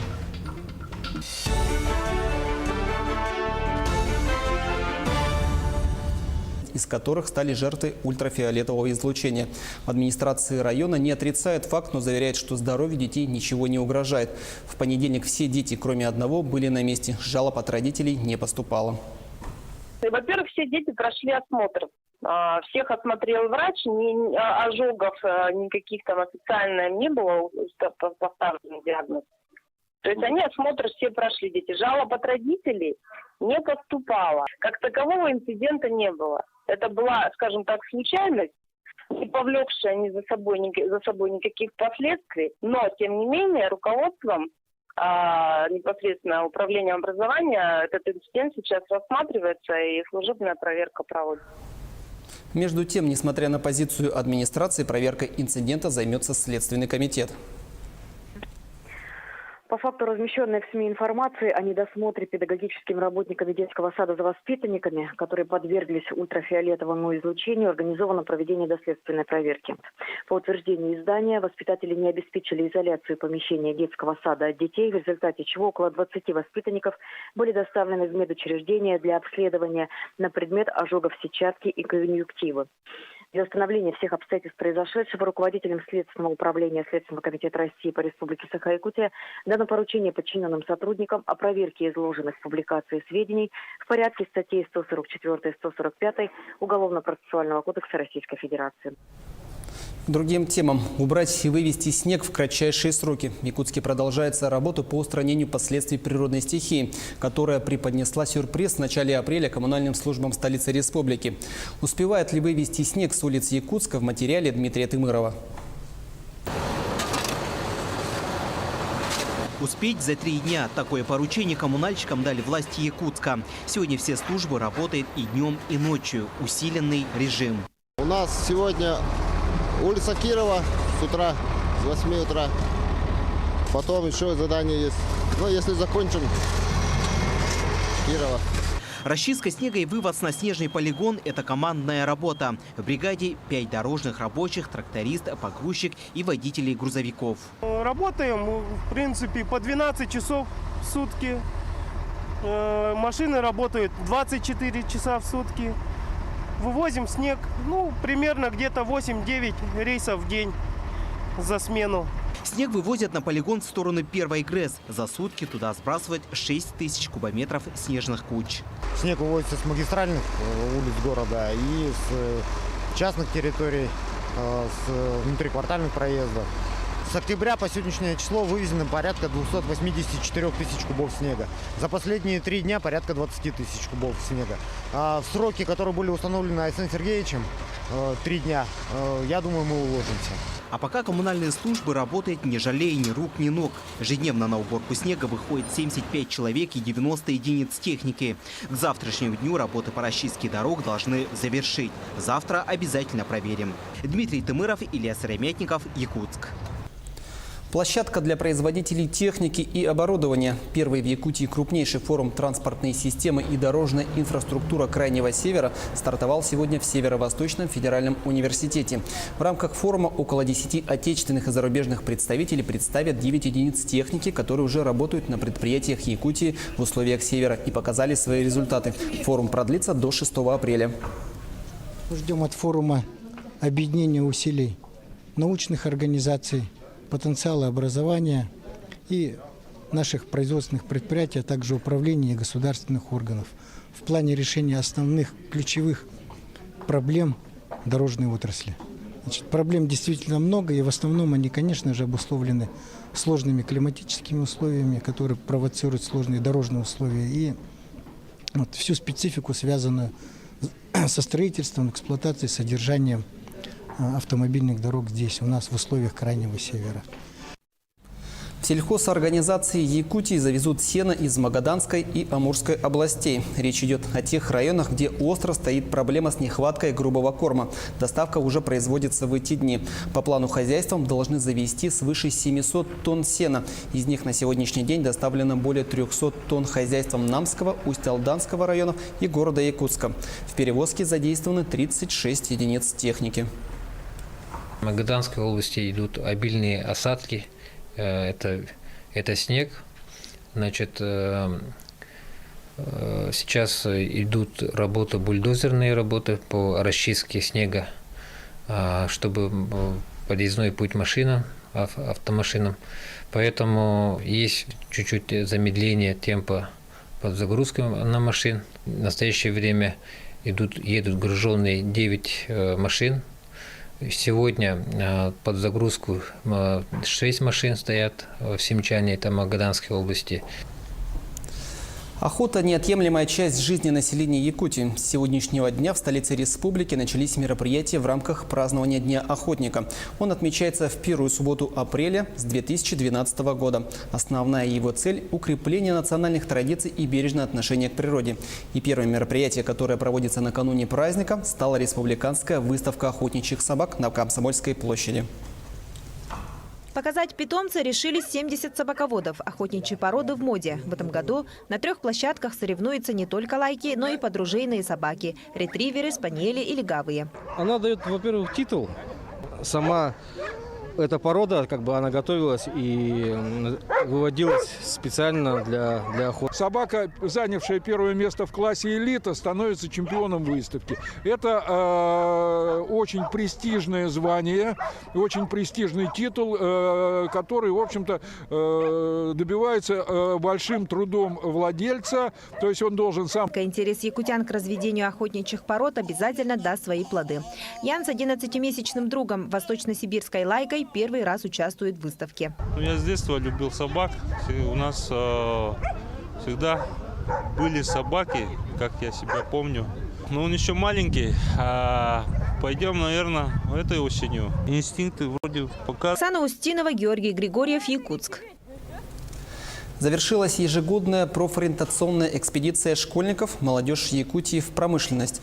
В Республиканском медиацентре состоялась встреча участников и руководителей проекта. Ребята поделились впечатлениями от экспедиции, которая стартовала 27 марта и проходила в течение 10 дней. Учащиеся проехали по маршруту Якутск, Алдан, Нерюнгри, космодром Восточный Якутск. За это время они посетили объекты компаний «Якут-Уголь», «Алдан Золото», «Селигдар» и другие промышленные объекты. Конечной точкой экспедиции стал новый космодром Восточный. Ребята осмотрели современные объекты ракетно-космической промышленности, посетили стартовые и технические комплексы. Отметим, в этом году проект вышел на дальневосточный уровень. Следующие наши планы – это уже посетить сторону Хабаровскую сторону, Сахалин, тем, чтобы охватить больше дальневосточных регионов. Больше, чтобы ребята увидели, как развивается Дальний Восток, как развивается Россия, чтобы было общее понимание, куда идет Россия. И я очень надеюсь, что ребята увидели то, кем они могут быть. И это самое главное. То есть наш проект – это профориентация. В Якутии проходят мероприятия, посвященные столетию со дня рождения известного в республике оленевода, одного из ярких представителей коренных малочисленных народов Севера, лауреата Государственной премии СССР Петра Погодаева. Так, в селе Тополиное Тампонского района, где жил и работал Петр Егорович, с 6 по 8 апреля будут организованы выставка прикладного творчества «Мой северный край Тампо». Сегодня в рамках юбилейных мероприятий в Доме правительства номер 1 состоялось торжественное заседание общественности республики и вечер памяти, посвященный юбилею Петра Погодаева. У нас семья очень большая, и большинство нашей семьи работает в оленеводстве. То есть если мы возьмем общий стаж работы в оленеводстве, то это где-то 250 лет наберется, если всех членов семьи считать. И сегодня мы продолжаем его дело, и у нас есть своя семейная родовая кочевая община имени Петра Егоровича Погодаева. Мы содержим наше стадо и продолжаем заниматься традиционной хозяйственной деятельностью коренных малочисленных народов Севера. Учителя республики сражаются за звание лучшего. В суперфинале республиканского конкурса «Учитель года-2018» соревнуются 5 педагогов. Интеллектуальные состязания стартовали 2 апреля. В этом году свои силы попробовали 33 учителя. По итогам 4 туров в финал вышли 16 конкурсантов. Из них 5 стали лауреатами, которые завтра сойдутся в очном финале. Проведение подобных конкурсов, конечно, способствует тому, что педагоги друг у друга чему-то учатся. Это уже есть тенденция к повышению качества, потому что поприсутствовав, поучаствовав, точнее, в таком конкурсе, мы чему-то друг у друга научились, что-то новое для себя взяли, и потом мы приедем каждый в свою школу, в свой город, в свой регион, и будем это доносить до своих коллег.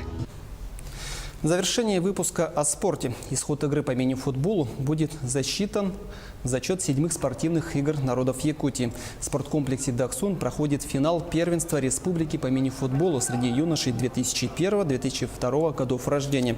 В 4 группах участвует 21 команда из районов Якутии. Сегодня ребята сыграли 1/4 финала, куда пробились 8 лучших команд. Далее проигравшие выбывают из игры, а победные очки пойдут в зачет команд, которые сыграют в Амге.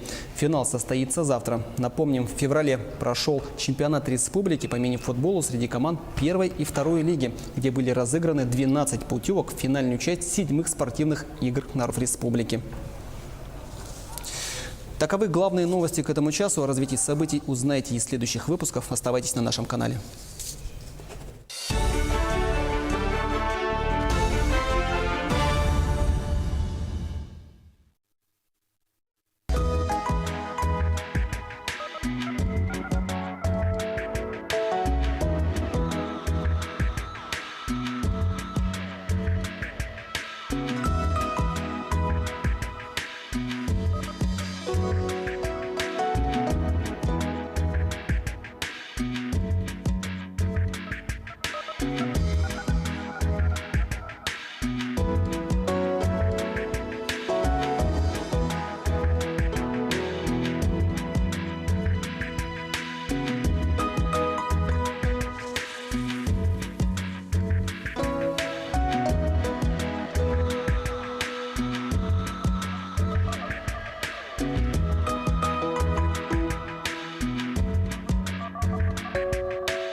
Здравствуйте, в студии Николай Борисов и обзор чрезвычайных происшествий. На федеральной автодороге Колыма произошло ДТП с летальным исходом. Погибла ученица 11 класса, 17-летняя девушка. Две школьницы 2001 и 2000 годов рождения получили травмы.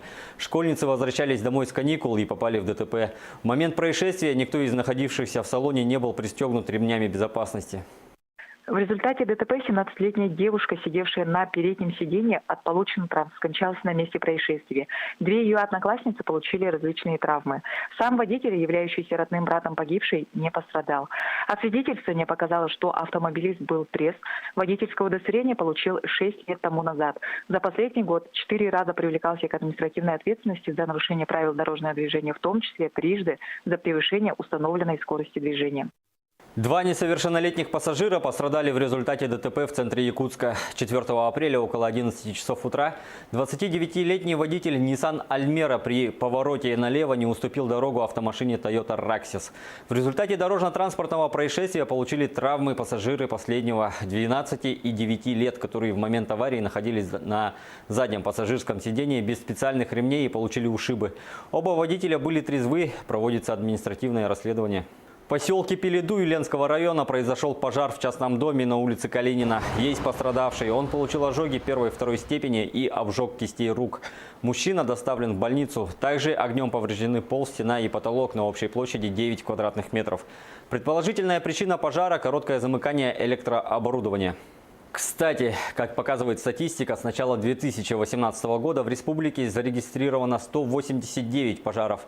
За аналогичный период прошлого года произошло 177. Наиболее распространенной причиной пожаров, вызванных электробытовыми приборами, называют перегрев предметов, расположенных вблизи электронагревательных приборов.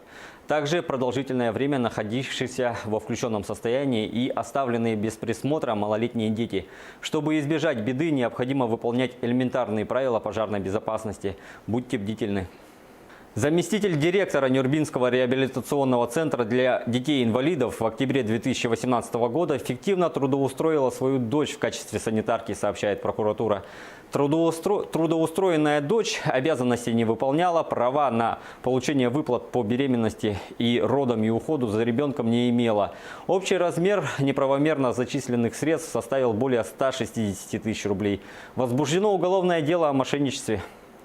За перевод денег, перевод в тюрьму в Хангаласском районе 40-летний мужчина ошибся цифрами и вместо поступили СМС-уведомления о зачислении. Подозреваемый взял чужой смартфон и с помощью услуги «Мобильный банк» перевел на свой счет 5000 рублей. Теперь ему грозит срок до 5 лет.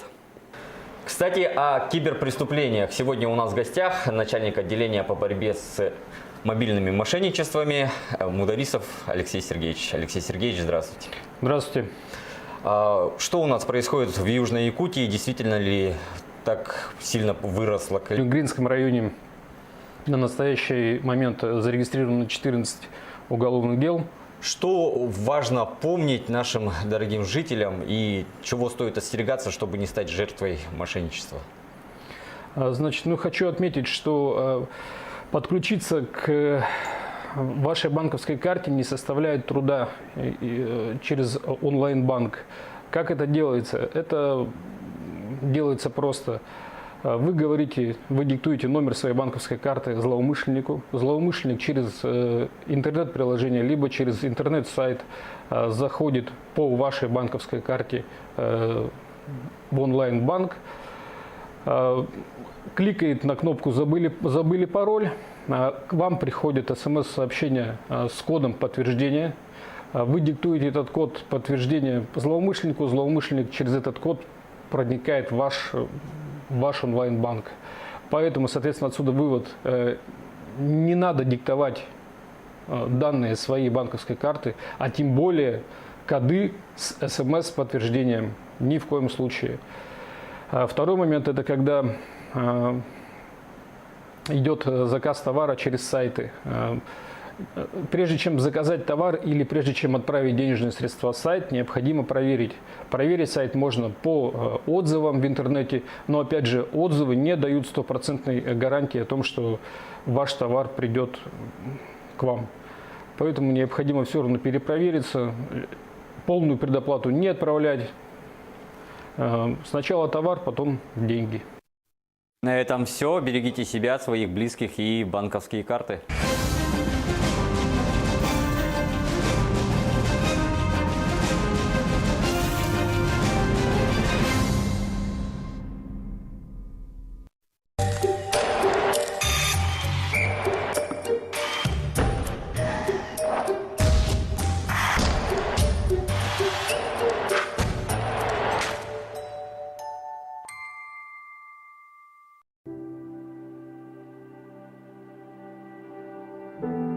Начал заниматься вольной борьбой с 10 лет. Мне повезло. Базовую школу дал великий наш тренер Дмитрий Петрович Коркин. Мы, ученики Коркина, добились больших успехов. Вся жизнь борьба. Если ты побеждаешь, все этапы жизни, все проблемы, которые с тобой встречаются, вот и есть борьба. Умные только чемпионы становятся. У кого интеллект высокий. Надо быть умным и понимающим человеком. А по своей природе победитель должен быть. Победителем. Многие говорят везение. Это не везение. Хорошо работал, урожай собрал. Человек всю жизнь должен учиться. Почему я, допустим, добился в спорте? Могу сидеть? Нет. Я дальше иду. Сколько живу, столько буду учиться. Обязательно каждый человек должен заниматься спортом. Ну, скажем, физкультурой. Вот здесь у нас в Триумфе вечером очень много студентов, молодых людей занимается. Глаза радуют. Во всех делах любовь.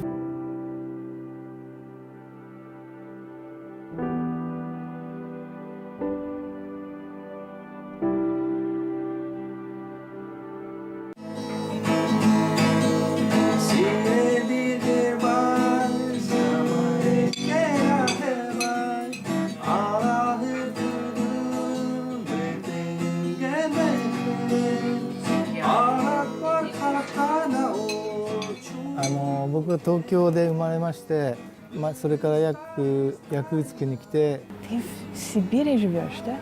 Сказал, ну да. Почему нет? Я приехал в конце 2013 года. How do we greet every time? Come here, come.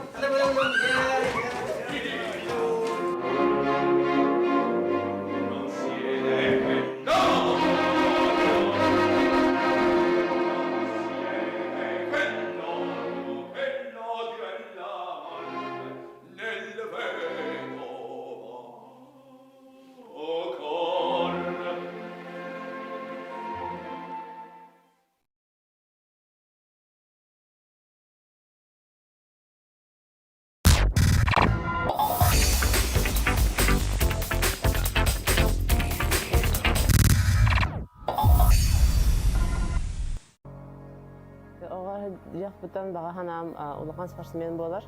Тоғыры улахан көрдөрүн бағаралын. Оны бортын көрілік бұтан өкті бұтты әжетім. Нар мечтайды ретейм. Түстіған желание тәретейм. Каламан түстіған желание тәретейм.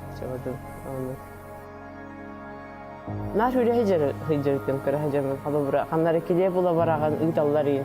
Башы қаман бар бәтім. Нар хүрен барар етім. Оскола бар хүрен барар етім. Оскола хүрен кәлебейін. Мамам летерлі хүрен барабын, онна исперман кен тұқы жүретім. Нарманды күрі хаджиям инди ханырытым. Қахында қамым инди тетім. Это Сардана самый еще и качество это тоқтия қахыр. Деннях марафонис характері бар. Үлехет жаргын алох 100% толырыш. Үлехет әрекеге мандық ұлыған спортқа, индік ұлыған дистанцияға көрер дейін. Обрат, 5 yıllar ayttıgör, Olimpiyada televizorundan көрөрөтүм булат. Дырнха рах беремелектер. Дара başlayalım. Ki hatan tibet bulup bilgin tüpeginin булар, что Олимпиадага тиер, ким бар тиер, если желание бар, талант бар, то бары тукулдар категория атлетик бар көрүнгө Олимпиада тиер кахар.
Дети в Нерюнгри получили ожоги глаз из-за халатности воспитателей. Проверкой инцидента займется Следственный комитет. Ликвидировать последствия циклона, когда коммунальные службы Якутска завершат уборку снега. Субсидии на выезд из районов Крайнего Севера. Жители Мирнинского района в детском саду Нерюнгри несколько детей получили ожоги глаз во время кварцевания. В прошлую пятницу воспитанники детского сада «Классика» обожгли сетчатки и получили травму конъюнктивы. Известно, что в группе было порядка 20 воспитанников, 11 из которых стали жертвой ультрафиолетового излучения. В администрации района не отрицают факт, но заверяют, что здоровью детей ничего не угрожает. В понедельник все дети, кроме одного, были на месте. Жалоб от родителей не поступало. Во-первых, все дети прошли осмотр. Всех осмотрел врач, ожогов никаких там официально не было поставлен диагноз. То есть они осмотр все прошли, дети. Жалоб от родителей не поступало. Как такового инцидента не было. Это была, скажем так, случайность, не повлекшая за собой никаких последствий. Но, тем не менее, руководством непосредственно управлением образования этот инцидент сейчас рассматривается и служебная проверка проводится. Между тем, несмотря на позицию администрации, проверкой инцидента займется Следственный комитет.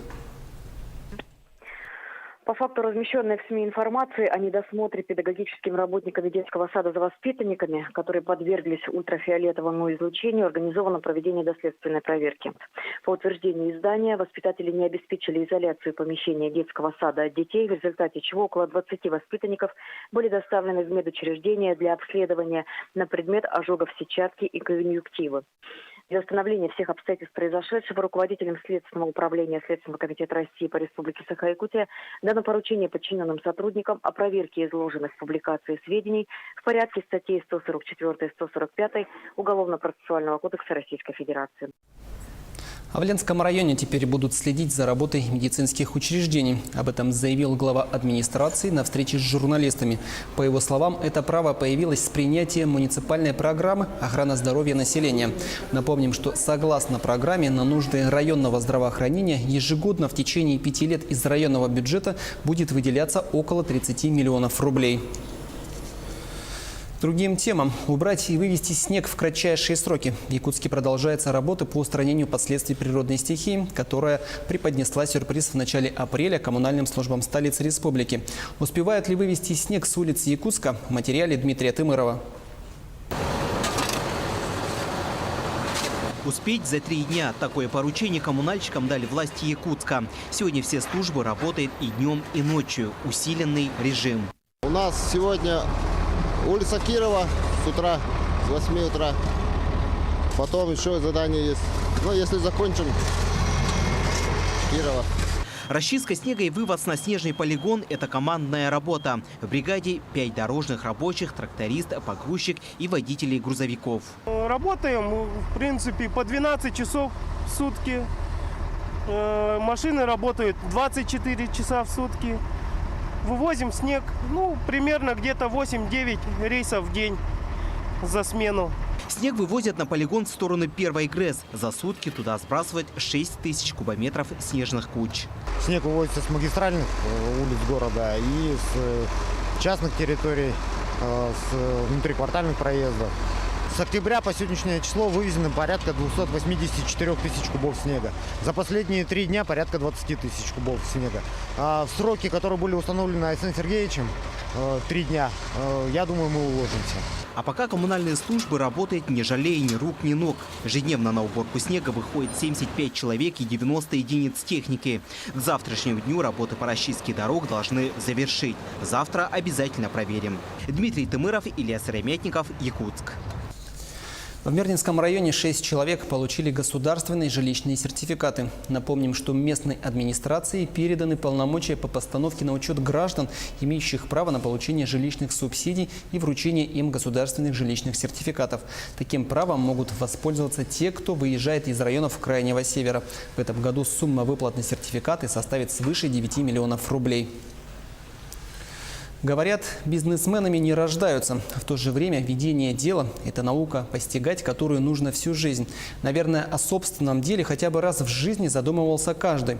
Чтобы стать бизнесменом, необходимо, во-первых, знание конъюнктуры рынка, а во-вторых, соответствующий талант. Продолжение темы в нашем сюжете. Можно ли развить коммерческую жилку? Как научиться вести дела и сколько нужно времени, чтобы наработать клиентскую базу? Желающие достичь успеха предприниматели не ищут ответы. Свои вопросы они задают профессионалам, специалистам сопровождения бизнеса. Чаще всего к нам приходит это торговая деятельность, это немного менее, это услуги общепита. И самое распространенное у нас все-таки на данный момент – это сфера деятельности, это услуги такси. Бизнесмены средней руки обращаются к специалистам в основном по специфическим вопросам, касающимся отношений с контролирующими органами. Малым предприятиям чаще требуется помощь в сдаче отчетов, подготовке кадровых и бухгалтерских документов. Нередко к профессионалам приходят люди, только подумывающие о собственном бизнесе. Кто к нам приходит, мы стараемся объективно подойти к этому вопросу, просчитать все риски, какие будут издержки, какая есть конкуренция, с чем столкнется предприниматель.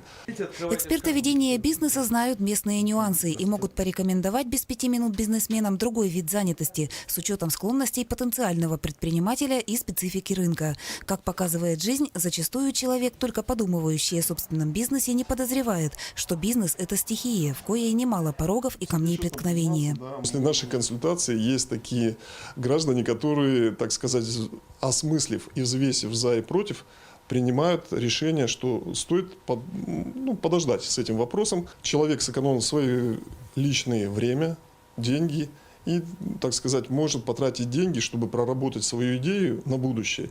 У профессионалов потенциальные бизнесмены могут узнать немало приятного и полезного, например, о механизмах господдержки, на которые может рассчитывать начинающий предприниматель. Татьяна Вахнина, Алдан.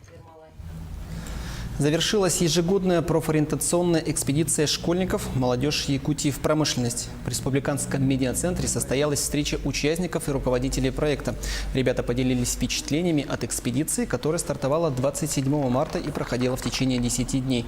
Учащиеся проехали по маршруту Якутск-Алдан, Нерюнгри, космодром Восточный Якутск. За это время они посетили объекты компаний «Якут-Уголь», «Алдан-Золото», «Селигдар» и другие промышленные объекты. Конечной точкой экспедиции стал новый космодром Восточный. Ребята осмотрели современные объекты ракетно-космической промышленности, посетили стартовые и технические комплексы. Отметим, в этом году проект вышел на дальневосточный уровень. Следующие наши планы – это уже посетить сторону Хабаровскую сторону, Сахалин, тем, чтобы охватить больше дальневосточных регионов. Больше, чтобы ребята увидели, как развивается Дальний Восток, как развивается Россия, чтобы было общее понимание, куда идет Россия. И я очень надеюсь, что ребята увидели то, кем они могут быть. И это самое главное. То есть наш проект – это профориентация. 7 номинаций, 2 специальных приза и гран-при конкурса. Сегодня в столице республики наградили победителей 15-го республиканского конкурса «Кинолетопись Якутии». С апреля 2016 года на конкурс принято более 1200 единиц. Из них в описи ценных кинодокументов внесены 37 единиц.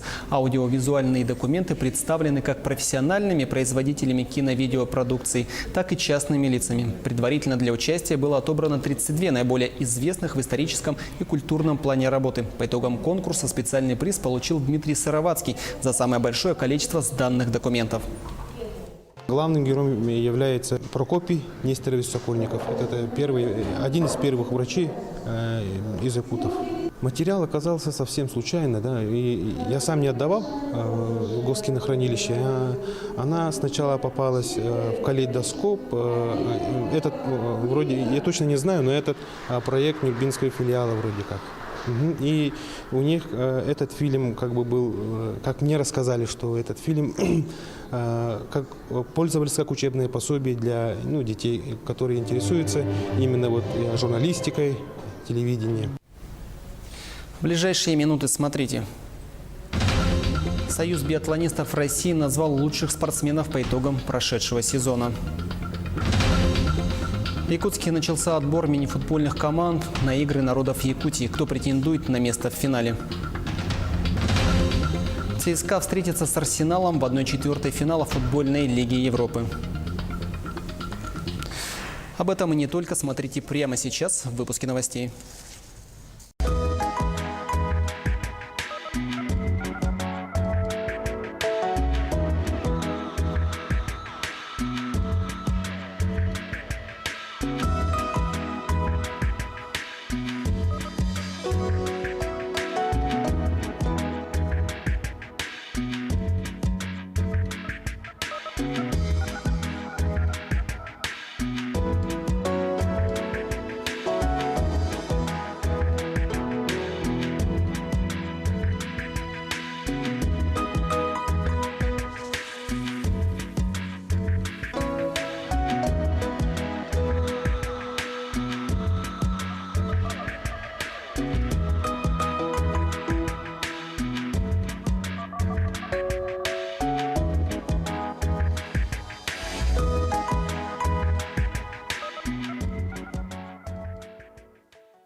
Здравствуйте, в эфире новости спорта, в студии Саргалана Захарова. Маргарита Васильева и Никита Поршнев по итогам сезона 2017-18 стали обладателями Кубка России у женщин и мужчин соответственно, сообщает РИА Новости со ссылкой на сайт Союза биатлонистов России. В зачете кубков Васильева, представляющая Красноярский край, стала первой с 868 очками, опередив Ларису Куклину из Ямало-Ненецкого автономного округа и Екатерину Шумилову из Ханты-Мансийска. Они, в свою очередь, заняли второе и третье места. У мужчин Поршнев набрал 705 очков. Вторым стал Семен Сучилов с результатом 642 очка. Третьим – Иван Томилов. Все трое спортсменов представляют Ханты-Мансийский автономный округ. Также Союз биатлонистов России назвал лучших спортсменов по итогам прошедшего сезона. Рейтинг возглавили Антон Шипулин и Екатерина Юрлова-Перхт. 30-летний Шипулин, представляющий Свердловскую область, заработал 1658 очков. Тем самым он уже в 5-й раз доказал свое лидерство. Кроме того, по итогам сезона спортсмен занял 3-е место в общем зачете Кубка мира. Там он также 5 раз становился 3-м, а в Канти-Алахте выиграл спринт. 2-е место в рейтинге СБР занял Александр Логинов из Тюменской области. 3-м стал Антон Бабиков, представляющий Башкортостан. У женщин 2-й раз в карьере 1-е место заняла Екатерина Юрлова-Перхт из Санкт-Петербурга с показателем 1480 очков. Также в общем зачете Кубка мира 33-летняя биатлонистка оказалась на 13-й строчке. 2-е место в российском рейтинге заняла представительница Удмуртии Ульяна Кайшева. 3-е – Ирина Услугина из Тюменской области. А в Якутске юношеские команды по мини-футболу борются за путевки на 7-е спортивные игры народов Саха. В спорткомплексе Дохсун проходит финал первенства республики по мини-футболу среди юношей 2001 и 2002 годов рождения. В 4 группах участвует 21 команда из Алданского, Нерюнгринского, Вилюйского, Чурапчинского, Оленёкского, Жиганского и других улусов республики. Сегодня прошли игры 1/4 финала, куда пробились 8 лучших команд. На кону не только участие в играх, но и заветные очки, которые пойдут в общий зачет команд. Решающие встречи пройдут уже завтра. Напомню, в феврале прошел чемпионат республики среди команд 1-й и 2-й лиги, где были разыграны 12 путевок в Амгу. У нас вообще-то 32 должно быть команды, но приехала 21 команда. Жаль, конечно, по финансовым причинам не приехала. Мирнинский район, это вообще меня удивил. Там хорошие команды, и руководство не нашло денег. Ленск не приехал, да. То же самое, ссылаются на деньги. Была очень плотная игра, сложная. Вначале не могли забить, но потом все пошло хорошо, и мы забили первый гол. Во втором тайме поднажали и вырвали победу 3-0, 4-0. В спортивном зале удачнинского отделения культурно-спортивного комплекса «Яблоку» было негде упасть. Более 100 дзюдоистов из Айхала и Удачного приняли участие в районном турнире по дзюдо под эгидой профсоюза «Профалмаз» и «Единой России». По ряду причин не смогли приехать спортсмены из Мирного и Ленска. Итог соревнований порадовал всех. С подробностями наши коллеги. Прежде чем начать заниматься дзюдо, ребята попробовали себя в разных видах спорта, признаются они. Мне он понравился, когда первый раз меня папа повел на самбо. Я смотрел, как боролись, мне этот вид спорта понравился. Я туда записался и уже 4-й год хожу. пошла на танцы, но у меня не получалось, и я ушла. Мне мама предложила секцию дзюдо. Я сразу согласилась и пошла. Более 100 мальчишек и девчонок вышли на татами показать, чему они научились и что уже могут делать мастерски. Порадовала сейчас у нас девочка Балабан Дарья в весе 21 килограмм. Вот она так третья становилась, но иногда второй. Сейчас боролась в весе с мальчиками и стала победительницей первенства. В дзюдо, как и в любом виде спорта, есть и победы, и разочарования. Главное, что ребята признают свои ошибки. В первой схватке сначала хорошо все пошло, а потом что-то с пальцем, не знаю, защемило или что. Вот. И потом во второй схватке плохо отборолся. 2 соперникам выиграл, а 1 проиграл. Думаю, проиграл из-за того, что оступился или был невнимателен. Этот вид спорта, он мне очень нравится, и мне нравится осваивать эти техники.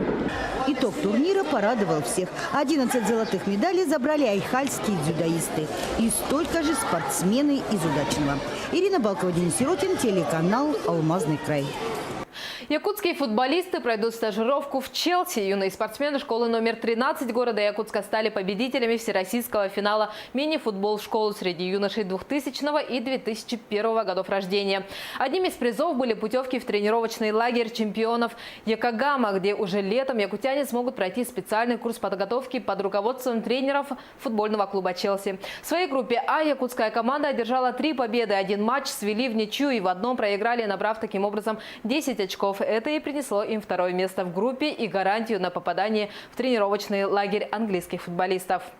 Продолжая тему футбола и Англии, уже сегодня в 22:05 по московскому времени ЦСКА сыграет с английским Арсеналом. Игра пройдет в Лондоне в рамках футбольной лиги Европы. Армейцы остались последними представителями России в нынешнем еврокубковом сезоне. В плей-офф он сумел преодолеть 2 стадии, победив сербскую Цервену Звезду и французский Лион. Причем в серии с французами ЦСКА удалось одержать решающую победу в гостях 3-2. Арсенал же долгие годы выступал в плей-офф Лиги чемпионов. Однако в нынешнем сезоне остался без главного Еврокубка, являясь одним из основных фаворитов Лиги Европы. В групповом матче он потерпел поражение в гостях от немецкого Кёльна. Однако это не помешало ему занять 1-е место. В плей-офф лондонцы обыграли шведский Эстерсунд и уступили в ответном матче на своем поле. Это были новости спорта. Всего доброго!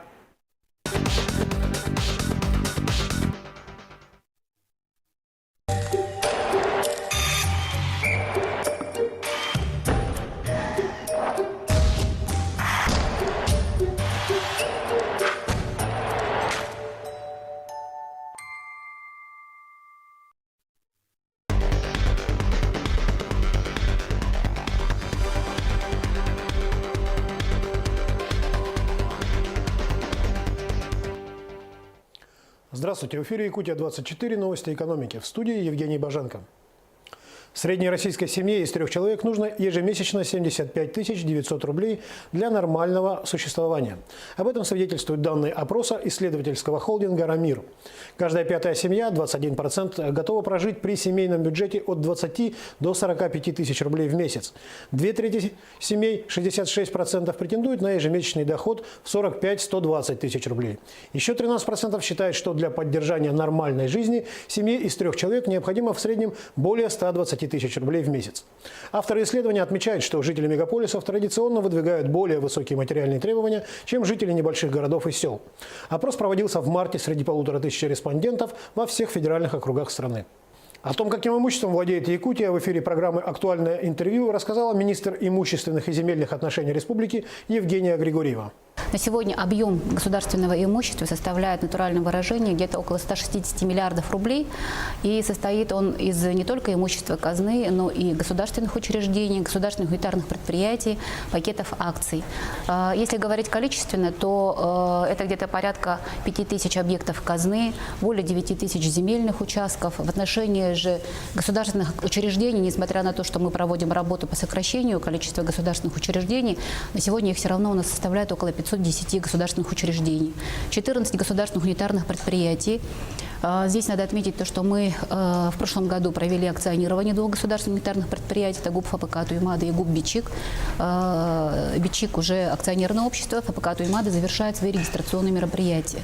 По пакетам акционерных обществ у нас порядка 56 пакетов акций, и доля, вот именно те акционерные общества, в которых доля государства составляет более 50%, это 35 акционерных обществ.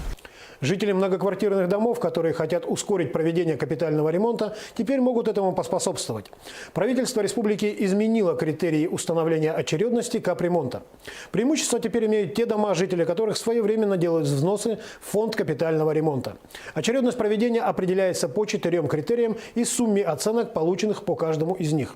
Первый критерий – техническое состояние многоквартирного дома, то есть физический износ. Второй критерий – год ввода дома в эксплуатацию. Третий – дата последнего проведения капитального ремонта. И четвертый – полнота поступления взносов от собственников.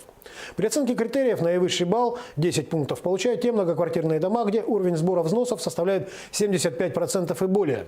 Дома с уровнем взносов менее 75% получат 5 баллов. Компания «Алроса» по итогам открытого конкурса выбрала институт Лена Аэропроект в качестве генерального проектировщика нового аэропорта города Мирный. Проектная документация должна быть разработана и предоставлена на рассмотрение глав госэкспертизы России до конца ноября текущего года. Для финансирования строительных работ компания «Алроса» планирует привлечь не только собственные средства, но и средства федерального бюджета.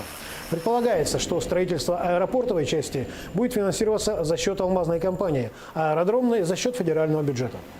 Новый аэропорт планируется построить на новом месте в 2022 году. 6 новых судов на воздушной поддужке начнут ежедневно курсировать через реку Лена с 15 апреля. Режим перевозок с 8 часов утра до 19 часов. Со стороны Якутска рейсы будут выполняться с территории городского пляжа в 202 микрорайоне, со стороны Нижнего Бестяха от паромной переправы. Вместимость одного судна – 9 человек. Каждая обеспечена сертифицированными спасательными средствами. Тарифы не превысят 1000 рублей из расчета на одного взрослого пассажира и 500 рублей на одного ребенка. Напомним, правительство республики ввело государственное регулирование тарифов в этой сфере деятельности. Местные компании должны заняться доставкой оборудования для ветропарка из Владивостока в Тикси. Об этом сообщил министр инвестиционного развития Якутии Антон Сафронов. Цитата. «Мы ожидаем, что с открытием арктической навигации из Владивостока в порт Тикси прибудут ветроустановки и другое оборудование, которое предоставят японские партнеры. Доставкой до места сборки и монтажом, по моему глубокому убеждению, должны заняться местные компании», отметил Сафронов. Кроме того, министр обсудил возможность участия малого бизнеса в обработке грузов и оказания сопутствующих услуг с генеральным директором компании «Морской порт Тикси» Александром Чусовским. За год через порт Тикси проходит порядка 15-20 тысяч тонн грузов. Для того, чтобы привлечь дополнительные инвестиции в малый и средний бизнес, правительство России может увеличить предельно допустимую долю участия иностранных юридических лиц в уставном капитале малых и средних предприятий. Такой проект находится на рассмотрении Кабинета министров. Сейчас порог участия иностранцев в капитале российского малого и среднего бизнеса установлен на уровне 49%. Проект также предполагает наделить госкорпорацию малого и среднего предпринимательства правом предоставлять услуги не только действующим малым и средним фирмам, но и тем, кто только планирует начать предпринимательскую деятельность. Как сообщалось ранее, корпорация МСП рассчитывает до конца этого года в рамках национальной гарантийной системы оказать малым и средним предпринимателям поддержку на сумму в размере 260 миллиардов рублей. По статистике, только 5% россиян хотят открыть свое дело. Недельная инфляция в России с 27 марта по 2 апреля составила 0,1%. Этот показатель держится 5-ю неделю подряд. С начала года по 2 апреля рост цен составил 0,8%. Об этом сообщил Росстат. За прошедшую неделю цены на куриные яйца выросли в стране на 1,6%, на сахар и пшено на 0,6%, на соль на 0,2%.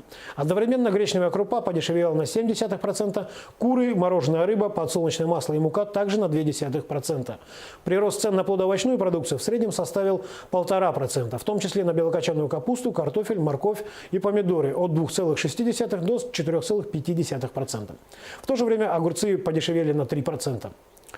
Цены на автомобильный бензин выросли на 0,2%, на дизельное топливо на 0,1%. Цены на еду в кафе и ресторанах московских аэропортов уже в этом месяце будут снижены на 25-30%, а питьевая вода подешевеет в половину. Такое решение принято после серии проверок, проведенных антимонопольной службой. Причина проверок – массовые жалобы потребителей на завышенные цены. Пользуясь монопольным положением, за пределами аэропортов шаговой доступности торговых точек нет, заведения общественного питания в аэропортах необоснованно завышали цены. По материалам проверок рассматривается вопрос о возбуждении административных дел по фактам нарушения антимонопольного законодательства. Нарушителям грозят штрафы от 300 тысяч до 1 миллиона рублей. На этом все. Оставайтесь в курсе экономических событий на Якутия-24.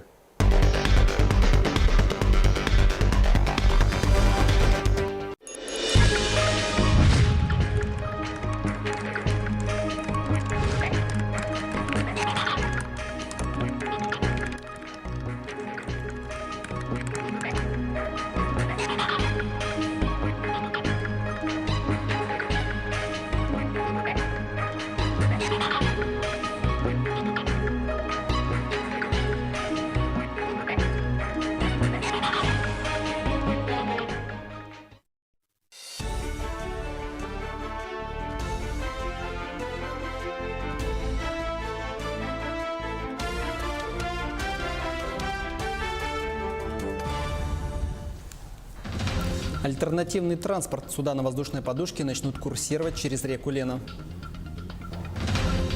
Мышеловка для собак. В столице появился новый гуманный метод по отлову бродячих животных. Достояние республики. Книги бывшего президента Якутии Вячеслава Штырова теперь доступны в электронном виде.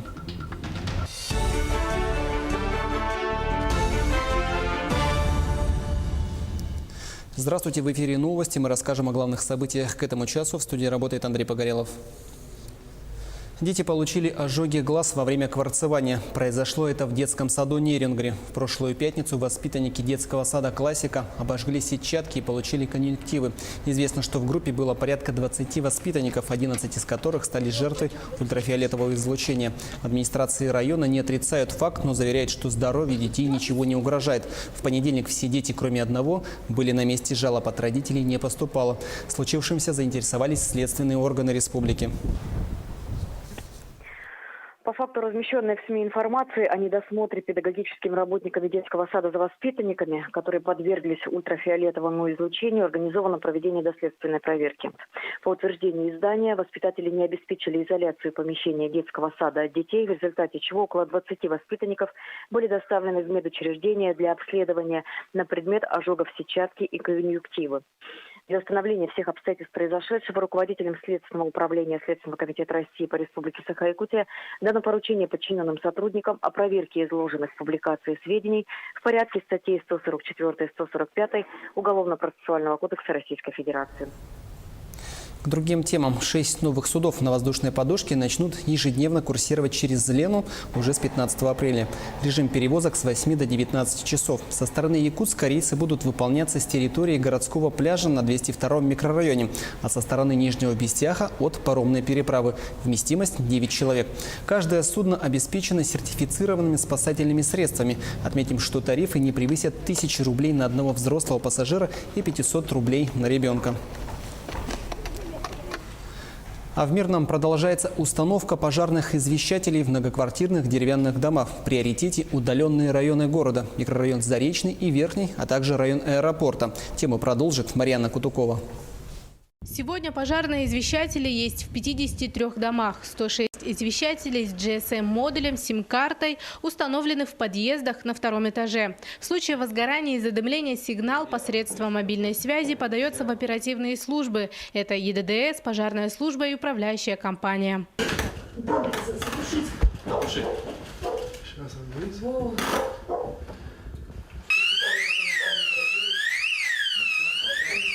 Ну, по нормативам у нас по городу до 10 минут.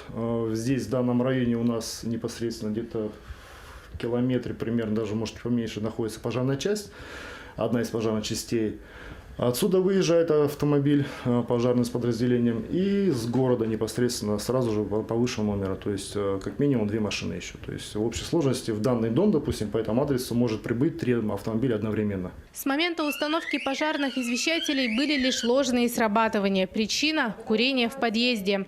За свою безопасность жильцам придется платить. В скором времени управляющая компания проведет собрание с собственниками жилья, разъяснит, сколько будет стоить корпоративный тариф сим-карты и техническое обслуживание извещателей. Стоить это будет для жильцов порядка 2,5 рублей, то есть 2 рубля 50 копеек с одной семьи, да, с одной квартиры, для того, чтобы ежемесячно выплачивали управляющие компании такие взносы. Ну, это посильная, я считаю, оплата даже для малообеспеченных семей, но оговорюсь сразу, что это предварительная оценка, управляющие компании сейчас более подробно это посчитают. Но я думаю, если даже в 2 раза увеличится, но 5 рублей, я думаю, способна найти каждая, даже малоимущая семья для того, чтобы оплатить эти взносы. В этом году на установку пожарных извещателей в бюджете города выделено около 350 тысяч рублей. Оставшиеся 163 деревянные двухэтажки обеспечат до 2022 года, постепенно приближаясь к центру города. Марьяна Кутукова, Евгений Тайтонов, Мирный. Завершилась ежегодная профориентационная экспедиция школьников «Молодежь Якутии в промышленность». В Республиканском медиацентре состоялась встреча участников и руководителей проекта. Ребята поделились впечатлениями от экспедиции, которая стартовала 27 марта и проходила в течение 10 дней. Учащиеся проехали по маршруту Якутск, Алдан, Нерюнгри, космодром Восточный, Якутск. За это время они посетили объекты компаний «Якут-Уголь», «Алдан Золото», «Селегдар» и другие промышленные объекты. Конечной точкой экспедиции стал новый космодром Восточный. Ребята осмотрели современные объекты ракетно-космической промышленности, посетили стартовые и технические комплексы. Отметим, в этом году проект вышел на дальневосточный уровень. Следующие наши планы – это уже посетить сторону Хабаровскую сторону, Сахалин, тем, чтобы охватить больше дальневосточных регионов. Больше, чтобы ребята увидели, значит, как развивается Дальний Восток, как развивается Россия, чтобы было общее понимание, куда идет Россия. И я очень надеюсь, что ребята увидели то, кем они могут быть. И это самое главное. То есть наш проект – это профориентация. Клетка для собак по принципу мышеловки. В столице появился новый метод по отлову собак. О принципе работы живоловки расскажет Кристина Якупова. Проблема бездомных собак не теряет актуальности. Ранее собак отлавливали с помощью дротиков со снотворным. Однако практика показала, это не самый гуманный способ. Ослабленные животные иногда погибали от инъекций, не доехав до питомника. Новый способ это исключает. Испытания длятся уже месяц. У нас установлены здесь 2 наших установки, и мы отловили порядка 40 животных этими 2 установками. В дальнейшем мы планируем поставить установки по всему городу. Сейчас мы планируем, конечно, поставить в первую очередь Сайсары, строительный округ, автодорожный, то есть на видных местах, где большое скопление животных. Изначально специалист по отлову собак вешает приманку на крючок, так, чтобы собака почуяла. Далее закрывает дверцу и устанавливает крышку, чтобы она держалась плотно. Когда собака забегает в клетку, дергает за приманку, крышка захлопывается и закрывается на автоматический крючок, чтобы в дальнейшем она никуда не убежала. После того, как собака попалась в клетку, специалисты выезжают на место и увозят животное в питомник. В этом году в Якутске установят 40 ловушек. Таким образом, всего за сутки с помощью клеток будут отлавливать максимум 3 бездомных собаки. Кристина Якупова, Григорий Хлопков, Якутск. А что касаемо домашних питомцев, то с сегодняшнего дня на Комсомольской площади проводится республиканская выставка охотничьих собак. Мероприятие проходит в рамках празднования Дня охотника. Он отмечается в первую субботу апреля с 2012 года. Основная его цель – укрепление национальных традиций и бережное отношение к природе. Показать питомца решили 70 собаководов. Охотничьи породы в моде. В этом году на 3 площадках соревнуются не только лайки, но и подружейные собаки – ретриверы, спаниели и легавые. Она дает, во-первых, титул. Ну, во-вторых, самому интересно посоревноваться, посостязаться для себя. Азарт, скажем так. Собаке будет в мае месяце 5 лет. У него качество охотника, то есть там изначально в крови. Сама эта порода, она готовилась и выводилась специально для охоты. Допускают собак от 10 месяцев до 10 лет. Опытные эксперты оценивают животных не только по внешнему виду, учитывают происхождение и потомство. Для лаек это все равно, что подиум. Никакой тревоги или агрессии в поведении собак быть не должно. Собака, занявшая первое место в классе элита, становится чемпионом выставки. Это очень престижное звание, очень престижный титул. который, в общем-то, добивается большим трудом владельца. То есть он должен сам поставить собаку, должен помочь воспитать хорошее потомство и так далее. И, в общем-то, еще должен быть хороший племенной материал, то есть хорошая породистая собака. Не у всех собак идеальная выставочная родословная, однако интерес якутян к разведению охотничьих пород обязательно даст свои плоды. Ян с 11-месячным другом восточно-сибирской лайкой первый раз участвует в выставке. Я с детства любил собак. У нас всегда были собаки, как я себя помню. Но он еще маленький. Пойдем, наверное, этой осенью. Инстинкты вроде показывают, интерес есть к охоте. Вот. Посмотрим. Лучших собак определили по 4 категориям – кубки, медали. Но главные призы получили хозяева. По номерам участников разыграли охотничьи лицензии на лося, оленя и горного барана. Оксана Устинова, Георгий Григорьев, Якутск. Книги бывшего президента Якутии Вячеслава Штырова теперь доступны в электронном виде. Национальная библиотека республики оцифровала 2 его книги – выступления, статьи, интервью и в зеркале СМИ. Теперь его работы увековечены в современном формате. Любой человек из любой точки мира бесплатно может ознакомиться с ними. Для этого необходимо зайти на сайт Национальной библиотеки республики или Национальной библиотеки России, зарегистрироваться и получить доступ. Заходите на сайт e.nlrs.ru, соответственно, там есть стандартный поиск, да, по автору, по заглавию, а также вот эти книги, как я уже сказал, они собраны в коллекции, то есть они объединены.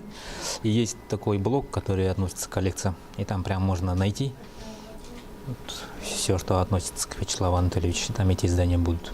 Если вы напишите книгу и захотите, чтобы ее могли прочитать через 100, 200, 500 лет, да, то вы из нее сделаете электронный документ. В селе Иянгра завершился чемпионат профессионального мастерства Arctic Skills. Мероприятие такого масштаба состоялось впервые в нашей республике. Как прошел второй день соревнований, расскажет Александра Цыбикова. Сегодня день начался с международного семинара по вопросам развития северного домашнего оленеводства. Основной акцент был уделен подготовке кадров для этой отрасли. По итогам круглого стола была принята резолюция для дальнейшего международного сотрудничества. Подписаны соглашения между образовательными учреждениями поселка Чешского Нижнеколымского района, Красноярского края и с Высшей школой Норвегии по оленеводству. В рамках данных подписанных соглашений также будут проводиться работы, в том числе и дистанционным способом совместные будут реализовываться совместные проекты по подготовке кадров. Я считаю, что семинар, совещание у нас прошел результативно. Мы, будем взаимодействовать и с другими оленеводческими регионами нашей страны. Вопросов предостаточно. Нам необходимо вести согласованную политику для того, чтобы улучшать быт, жизнедеятельность наших оленеводов, развивать эту отрасль. Во второй половине дня самая главная и зрелищная часть мероприятия – гонки на оленях-упряжках, победителями которых стали хозяева. Среди женщин Виктория Андреева, а среди мужчин первые 2 места поделила династия оленеводов Кирилловых из Иянгры. Трасса была сложная, соперники были сильные, но мы с отцом победили. Спасибо оленям моим, спасибо погоде, я верил. На мероприятии любой желающий мог приобрести национальные украшения, изделия из оленевого меха, украшенных бисером и кукол ручной работы. Для присутствующих был организован праздничный концерт, который с первых минут погрузил зрителя в колорит национальных песен и танцев. Под неизгладимым впечатлением остались и зарубежные гости. Нас встретили по якутскому обычаю. Это и хлеб, и соль, кумыс, и мы подумали, ничего себе, мы сразу почувствовали себя долгожданными гостями. Напомним, на чемпионат приехало всего 56 участников из арктических районов республики, с Красноярского края, полуострова Таймыр, Ямало-Ненецкого округа и из Норвегии. Чемпионат профессионального мастерства Arctic Skills проводился в республике впервые. Идея была высказана Северным форумом по годам Михаила Александровича. И мы сразу же, комитет по делам Арктики, Министерство образования Республики Саха-Якутия сразу поддержали это мероприятие. Мы благодарим, конечно, хозяев и жителей Нюрнгинского района за то, что они на таком хорошем, высоком уровне проводят эти мероприятия. По завершению чемпионата победителям компетенции вручили ценные призы, а обладателями главных призов снегоходов «Буран» стали победители гонок на оленях-упряжках. Александра Цыбикова, Аял Амосов, Нерюнгри. Далее о спорте. Неутешительные новости приходят с полей мини-футбола. Запланированный на сегодня матч между лидером турнирной таблицы высшей лиги Ассоциации мини-футбола России «Алмаз Алроса» и другим якутским клубом «Заря» отменен. Встреча должна была состояться в Мирном в зале спорткомплекса «Кимберлит». Причина – якутские спортсмены не смогли вылететь в алмазную столицу из-за отсутствия авиабилетов, сообщил президент клуба «Заря» Павел Кузьмин. Напомним, что команды играют в конференции «Запад» высшей лиги. Мирницы уверенно лидируют. Последняя игра клуба прошла еще в середине прошлого месяца. Они встречались с астраханским «Хазаром» и одержали победу с разгромным счетом 8-0. «Заря», в свою очередь, находится пока на 8-й строчке. 31 марта якутские футболисты сыграли с Оргхимом и уступили со счетом 2-7. На этом у меня все. О наиболее заметных и актуальных событиях Ленского района расскажут мои коллеги. Добрый вечер, Республика. В Ленске продолжается подготовка к паводку. Сегодня городской администрации из республиканского бюджета выделен 1 миллион 160 тысяч рублей на подготовку к безопасному пропуску паводковых вод. На данный момент заканчивается очистка дамбы и 21 пропускного сооружения от снега. Очистка верха дамбы и откосной системы от снега, оттайка водопропускных сооружений на дамбе и проверка и подготовка запаса инертных материалов в виде ПГС и скального грунта. Заключены договоры на покупку продуктов питания. Готовятся пункты временного размещения граждан на случай чрезвычайной ситуации.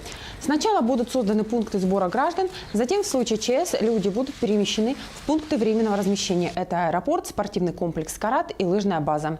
По данным Ленского бассейнового водного управления, на 5 апреля по Ленскому району снегозапас и толщина льда превышают норму. Допустим, в районе Ленска на сегодняшний день составляет порядка 142 сантиметров, что примерно на 30 сантиметров больше, чем в прошлом году на эту же дату. Снегозапасы сейчас довольно-таки большие, особенно в Ленском районе, превышает норму, и критическую норму достигла в районе Южной Нюи.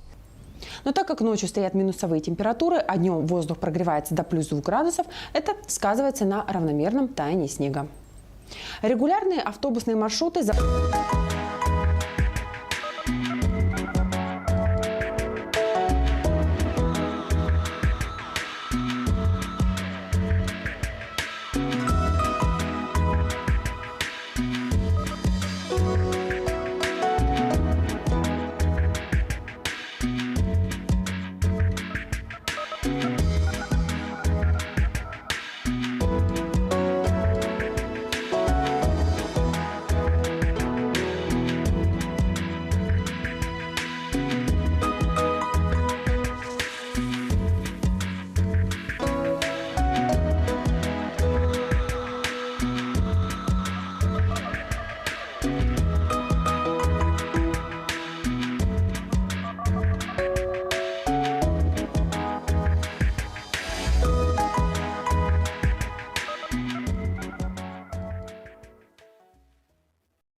Начал заниматься вольной борьбой с 10 лет.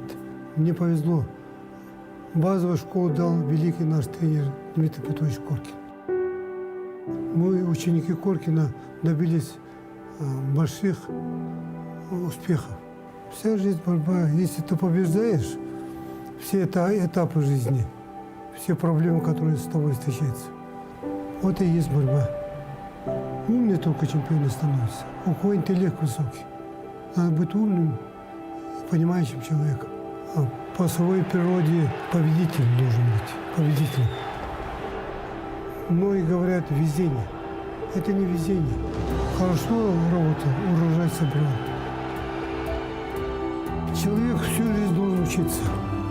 Почему я, допустим, добился в спорте? Могу сидеть? Нет. Я дальше иду. Сколько живу, столько буду учиться. Обязательно каждый человек должен заниматься спортом. Ну, скажем, физкультурой. Вот здесь у нас в Триумфе вечером очень много студентов, молодых людей занимается. глаза радуют. Во всех делах любовь, она мотивирует. Вот это и есть мотивация. Ты любишь бороться или ты любишь бегать? Вот это такая огромная, внутри сидящая, никогда не уходящая любовь должна быть.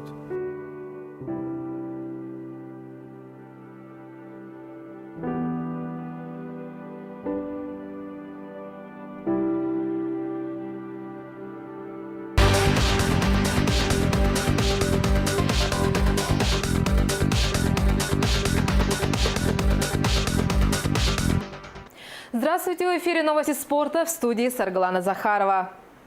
Маргарита Васильева и Никита Поршнев по итогам сезона 2017-2018 стали обладателями Кубка России у женщин и мужчин соответственно, сообщает РИА Новости со ссылкой на сайт Союза биатлонистов России. В зачете кубков Васильева, представляющая Красноярский край, стала первой с 868 очками, опередив Ларису Куклину из Ямало-Ненецкого автономного округа и Екатерину Шумилову из Ханты-Мансийска. Они, в свою очередь, заняли второе и третье места. И у мужчин Поршнев набрал 705 очков. Вторым стал Семен Сучилов с результатом 642 очка. Третьим – Иван Томилов. Все трое спортсменов представляют Ханты-Мансийский автономный округ. Также Союз биатлонистов России назвал лучших спортсменов по итогам прошедшего сезона. Рейтинг возглавили Антон Шипулин и Екатерина Юрлова-Перхт. 30-летний Шипулин, представляющий Свердловскую область, заработал 1658 очков. Тем самым он уже в 5-й раз доказал свое лидерство. Кроме того, по итогам сезона спортсмен занял 3-е место в общем зачете Кубка мира. Там он также 5 раз становился 3-м, а в Канти-Алахте выиграл спринт. 2-е место в рейтинге СБР занял Александр Логинов из Тюменской области. 3-м стал Антон Бабиков, представляющий Башкортостан. У женщин 2-й раз в карьере 1-е место заняла Екатерина Юрлова-Перхт из Санкт-Петербурга с показателем 1480 очков. Также в общем зачете Кубка мира 33-летняя биатлонистка оказалась на 13-й строчке. 2-е место в российском рейтинге заняла представительница Удмуртии Ульяна Кайшева. 3-е – Ирина Услугина из Тюменской области. А в Якутске юношеские команды по мини-футболу борются за путевки на 7-е спортивные игры народов Саха. В спорткомплексе Дохсун проходит финал первенства республики по мини-футболу среди юношей 2001 и 2002 годов рождения. В 4 группах участвует 21 команда из Алданского, Нерюнгринского, Вилюйского, Чурапчинского, Оленёкского, Жиганского и других улусов республики. Сегодня прошли игры 1/4 финала, куда пробились 8 лучших команд. На кону не только участие в играх, но и заветные очки, которые пойдут в общий зачет команд. Решающие встречи пройдут уже завтра. Напомню, в феврале прошел чемпионат республики среди команд 1-й и 2-й лиги, где были разыграны 12 путевок в Амгу. У нас вообще-то 32 должно быть команды, но приехала 21 команда. Жаль, конечно, по финансовым причинам не приехала. Мирнинский район, это вообще меня удивил. Там хорошие команды, и руководство не нашло денег. Ленск не приехал, да. То же самое, ссылаются на деньги. Была очень плотная игра, сложная. Вначале не могли забить, но потом все пошло хорошо, и мы забили первый гол. Во втором тайме поднажали и вырвали победу 3-0, 4-0. В спортивном зале удачнинского отделения культурно-спортивного комплекса «Яблоку» было негде упасть. Более 100 дзюдоистов из Айхала и Удачного приняли участие в районном турнире по дзюдо под эгидой профсоюза «Профалмаз» и «Единой России». По ряду причин не смогли приехать спортсмены из Мирного и Ленска. Итог соревнований порадовал всех. С подробностями наши коллеги. Прежде чем начать заниматься дзюдо, ребята попробовали себя в разных видах спорта, признаются они. Мне он понравился, когда первый раз меня папа повел на самбо. Я смотрел, как боролись, мне этот вид спорта понравился. Я туда записался и уже 4-й год хожу. Сначала я пошла на танцы, но у меня не получалось, и я ушла. Мне мама предложила секцию дзюдо. Я сразу согласилась и пошла. Более 100 мальчишек и девчонок вышли на татами, показать, чему они научились и что уже могут делать мастерски. Порадовала сейчас у нас девочка Балабан Дарья в весе 21 килограмм.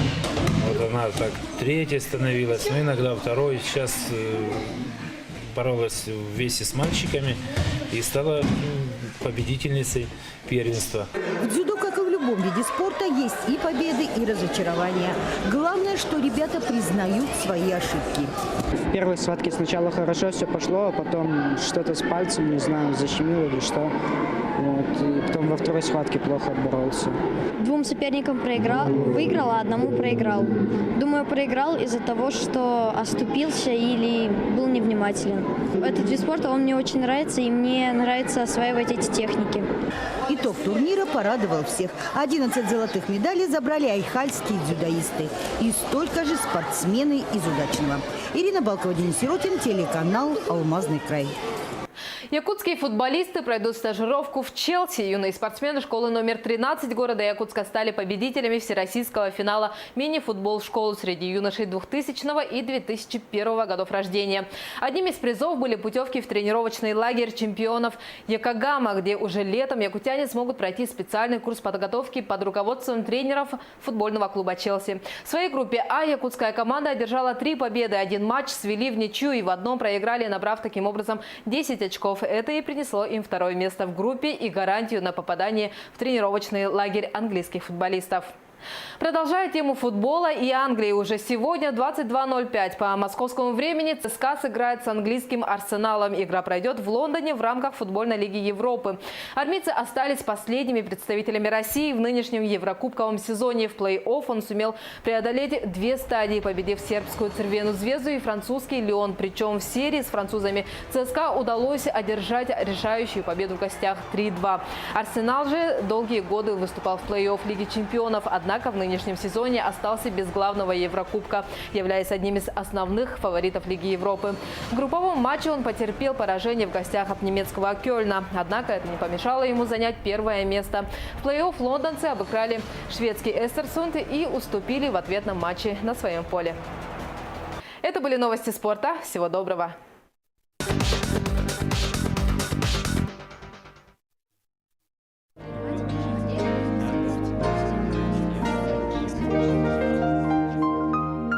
Здравствуйте, меня зовут Жангиров Ренат, мне 23 года, я из поселка Махсиголох. С самого детства я занимался дзюдо-самбо, был 8-кратным чемпионом республики, неоднократным участником первенства России. Выполнил норматив мастера спорта по самбо, кандидат в мастера спорта по дзюдо.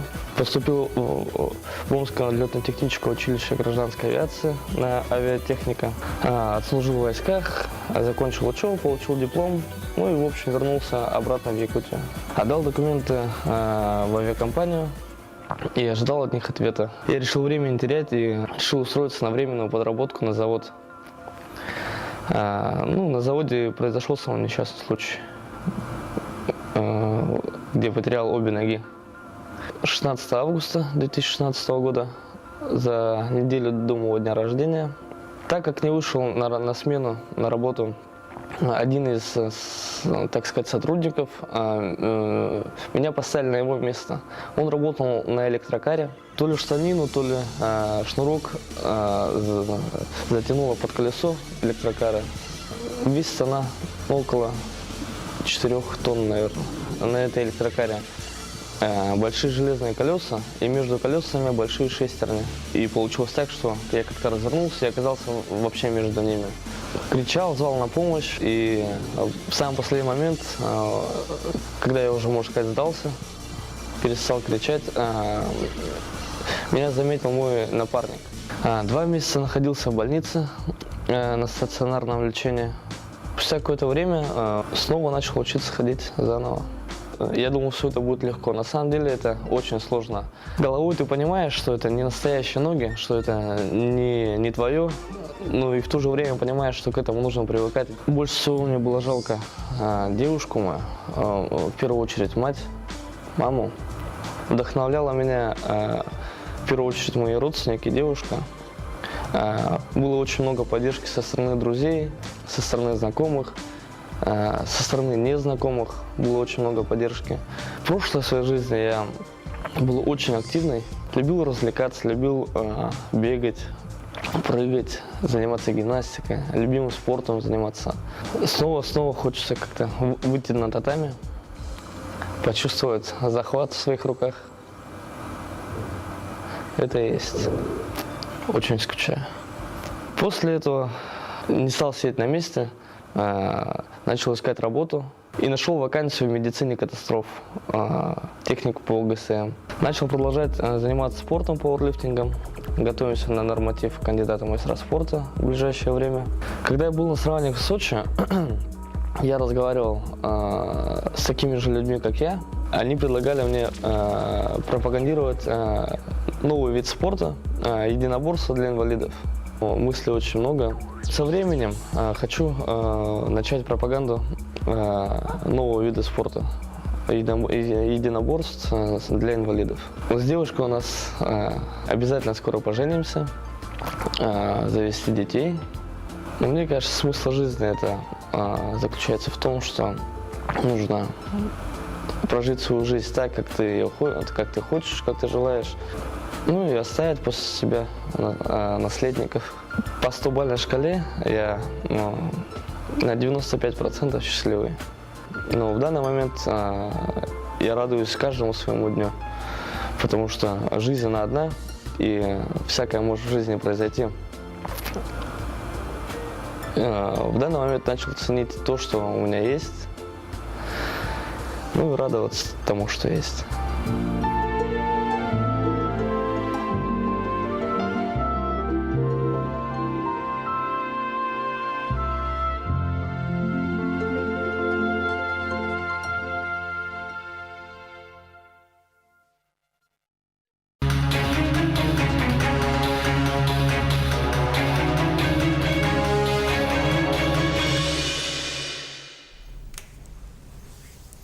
Вы смотрите программу «Актуальное интервью». В студии работает Александр Лысак и гость программы олимпийский чемпион, серебряный призер Олимпийских игр, известный лыжник Никита Крюков. Никита, здравствуйте. Спасибо, что нашли время прийти к нам в студию. Вопрос касательно гонки звезд, в которой традиционно участвуете, которая проходит в Якутске. Она хоть и называется «Гонка звезд», но на самом деле звезда лыжного спорта, по сути, в ней только вы. Вот зачем олимпийскому чемпиону приезжать в Якутск, кататься еще в паре с ребятами, ну, явно не ради медалей? Нет, конечно, не ради медалей, не ради кубков, не ради какого-то очередного звания, звания того, что я стану победителем гонки звезд или призером. Конечно, не для этого, а для того, чтобы популяризировать лыжные гонки в Якутии, чтобы была уникальная возможность у ребятишек, у тех, кто будет проходить мимо этого стадиона, зайти, посмотреть на сильнейших спортсменов Якутии, на сильнейшего спортсмена мира, это я, и сфотографироваться, там будет автограф-сессия, то есть, потому что не так часто я прилетаю в Якутию, и вообще не так часто я бываю в России, весь сезон бегаю за границей, где-то на соревнованиях выступаю, и такой возможности многие просто лишены, и поэтому мы дарим такую возможность вот детям. А каковы, на ваш взгляд, перспективы развития лыжного спорта в Якутии? Чего нам не хватает? Потому что и в Алдане вы бываете, и с ребятами, и с новым поколением лыжников общаетесь, и видите, как катаются ребята. Ну, я скажу так, вот за последние 5 лет существенно добавили якутские спортсмены, якутские лыжники в результатах, в технике. И, возможно, прошел еще небольшой срок, чтобы говорить вот о каких-то громких там, победах, о громких местах.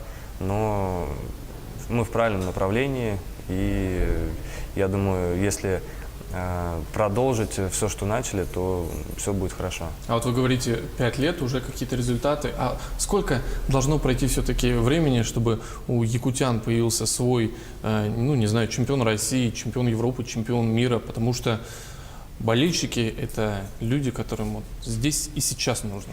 Я понимаю, да. Но, знаете, не будем заглядывать, может быть, слишком далеко. Взять прошлый год, Александр Клугин был 7-м на первенстве мира среди юниоров. То есть, даже, подождите, первенство мира среди молодежи до 23 лет. 7-е место, знаете, это в спринте. Спринт – это такой вид программы, где очень часто бывает, в силу вступает какая-то случайность. И будь он в шестерке, это уже большой финал. Там уже можно и говорить о медалях. Поэтому не так далеко и будут в Якутии спортсмены. Ну, к Якутии и Алдану еще вернемся. Давайте о вашей карьере поговорим. Президент Федерации лыжных гонок России Елена Вяльбе недавно сказала, что Никита Крюков не попадает в сборную на сезон 18-19, потому что, причин несколько. Во-первых, и отстранение, которое было в связи с допинговыми скандалами, которые впоследствии сняли, и травма затянувшаяся. Как возвращаться в сборную? Как планируете? При этом Вяльбе сама сказала, что ждем. Спасибо за приглашение ей. На самом деле, сейчас с тренером еще так плотно не обсуждали, но я думаю, это, скорее всего, будет самоподготовка. Буду разговаривать с регионом о подготовке. Также, где я проживаю, есть хорошее место для тренировок. То есть можно все это спланировать и готовиться к следующему сезону. Ситуация с зимней Олимпиадой в Южной Корее, эти все скандалы, когда сначала отстранили, потом отстранение сняли. Как сказалось на физической форме, на психологической форме? Знаете, очень сильно это сказывается. Может быть, ты вначале не пропускаешь эту информацию вглубь себя, но даже я знаю, общался с ребятами, и Шипулин, и Устюгов, и видно было, что после этого отстранения о недопуске к Олимпиаде практически у всех были какие-то проблемы со здоровьем. То есть иммунная система давала сбой, у кого-то была температура, кто-то заболевал, кто-то просто простужался. И все это, я говорю, все это из-за какого-то отстранения. То есть поэтому сейчас, конечно, все прошло, сейчас уже Олимпиада канула в прошлое, уже народ готовится к другим стартам, в следующем году будет чемпионат мира. И поэтому нужно жить дальше, не надо так оглядываться назад. То, что было, то было. Это уже история. Смотрите, на Олимпиаду в Южную Корею, в южнокорейский Пхенчхан поехали не самые сильные спортсмены, в том числе, например, вы не поехали, Антон Шипулин не поехал. Но при этом российским спортсменам удалось завоевать олимпийские награды, в том числе и в лыжных гонках. Смотрели? Как оцениваете выступление ребят? Смотрел. Вначале вообще не хотел смотреть эту Олимпиаду. Потом, когда начались лыжные гонки, один старт посмотрел, спринт как раз смотрел и так далее. затянул, смотрю, что наши парни бьются вообще до последнего метра, до последнего сантиметра трассы. И болел за ними, очень сильно поддерживал Александра Большунова. И до последнего верил, что на 50 километрах он сможет выиграть, но из-за того, что, конечно, не поменял он лыжи, считаю, это большая ошибка, нехватка опыта сказалась, просто упустил этот реальный шанс взять золото. А то, что наши вчерашние юниоры так сильно выступили, это очень здорово, они смогли себя проявить. И вообще, знаете, этот естественный отбор, он происходит немножко не так, как было на Олимпиаде. То есть обычно на Олимпиаду берут одного, может быть, юниора вчерашнего, молодежь. А тут получилось так, что весь основной костяк не поехал, и кому-то надо было ехать, и поэтому целую команду взяли на Олимпиаду, и ребята уже воспользовались этим шансом просто на все 100. Поэтому молодцы, что они воспользовались. И я говорю, если бы не было этой ситуации, никто не знает, сколько бы лет еще им приходилось бы так стучаться в дверь сборной и проситься: поставьте меня, пожалуйста, на старт. То есть, теперь же вам придется с ними соревноваться, биться за место в сборной. Да. Но я говорю, этот естественный отбор прошел в их пользу, то есть, в связи с той ситуацией, которая сложилась. Но это не может не радовать, потому что это наша молодежь, вчерашние юниоры, и будущее все равно за ними. Рано или поздно они бы все равно ворвались бы в сборную и показывали себя. Просто это произошло раньше, и теперь, правильно говорите, теперь нам надо стучаться и доказывать, что мы еще чего-то стоим. Век спортсмена недолог, особенно олимпийского спортсмена. Сколько Никита Крюков себе отвел еще на выступление? Не буду загадывать так далеко. Навряд ли я смогу еще олимпийский цикл выступить. Но постараюсь вот к следующему году подготовиться и дай бог, чтобы все получилось. Возникает вопрос, вот, когда просматриваешь судьбу дальнейшую российских спортсменов, когда они заканчивают карьеру, обычно возникает, либо они идут в политику, либо идут в тренерскую деятельность. Думали уже? Задумывались о будущем, возможно? Задумывался. Знаете, я скажу так, не каждый успешный спортсмен становится успешным тренером. И это тоже должно что-то ёкнуть внутри, и ты должен хотеть тренировать, а не просто так, потому что ты был спортсменом, теперь ты стал тренером. То есть это тоже такая профессия, которую нужно хотеть заниматься. Политика, конечно, это такая грязь, в которую пока не хотелось бы мне окунаться, и, может быть, и не придется окунаться. Поэтому посмотрим, куда меня занесет судьба дальше и в какой сфере буду работать. В Якутии в последние дни, в южной части Якутии, достаточно снежная погода. Вот местные жители жалуются, проблемы с транспортом, со связью. Наверное, рады у нас только лыжники. Будете ли в этот раз в Алдане, где вас ждут всегда? Да, как я называю, родной золотой Алдан. Поеду после гонки звезд, уже завтра, наверное, с утра мы будем выезжать, и там буду принимать участие в национальном чемпионате республики, где также, в принципе, практически все желающие смогут прийти поболеть и также поучаствовать, вот вместе со мной на одной лыжне пробежать. Кроме спорта, что вас еще связывает с Якутией? Есть ли оберег свой? Или, не знаю, может, купили уже себе чурон, дома стоит? Чуронов очень много у меня, которые я выиграл на соревнованиях. Сувенирные чуроны, также есть якутские ножи, рыбные ножи, как я их называю. Если дома что-то надо порезать, там рыбку, сразу достаю и им режу.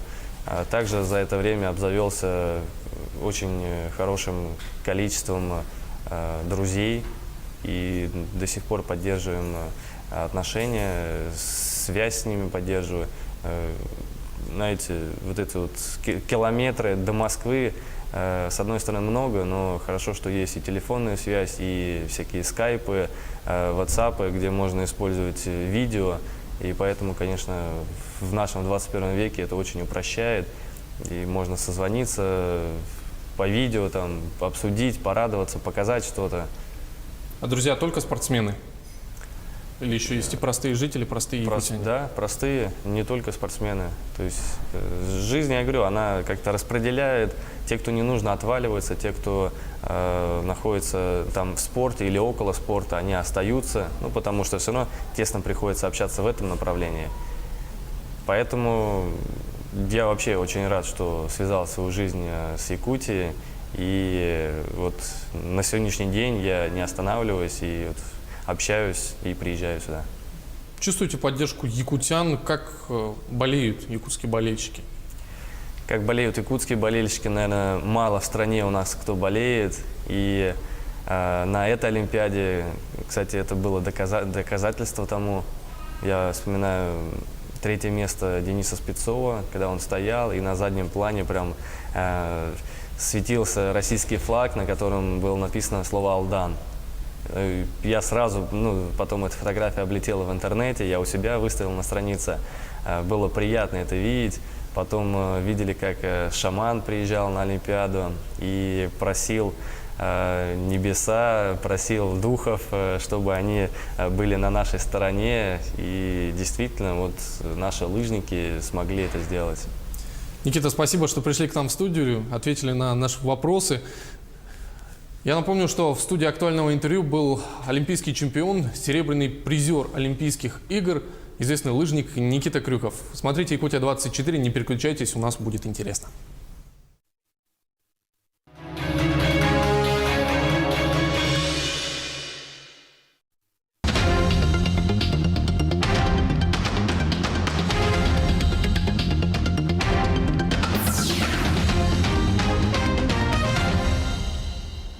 Здравствуйте, в студии Николай Борисов и обзор чрезвычайных происшествий. На федеральной автодороге Колыма произошло ДТП с летальным исходом. Погибла ученица 11 класса, 17-летняя девушка. Две школьницы 2001 и 2000 годов рождения получили травмы.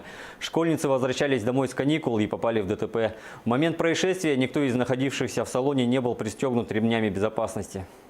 В результате ДТП 17-летняя девушка, сидевшая на переднем сиденье от полученных травм, скончалась на месте происшествия. Две ее одноклассницы получили различные травмы. Сам водитель, являющийся родным братом погибшей, не пострадал.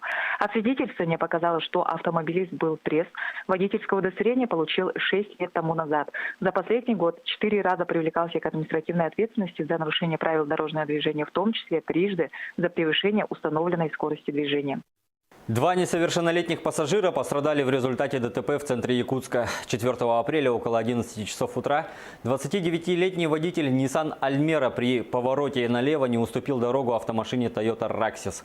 В результате дорожно-транспортного происшествия получили травмы пассажиры последнего 12 и 9 лет, которые в момент аварии находились на заднем пассажирском сидении без специальных ремней и получили ушибы. Оба водителя были трезвы, проводится административное расследование.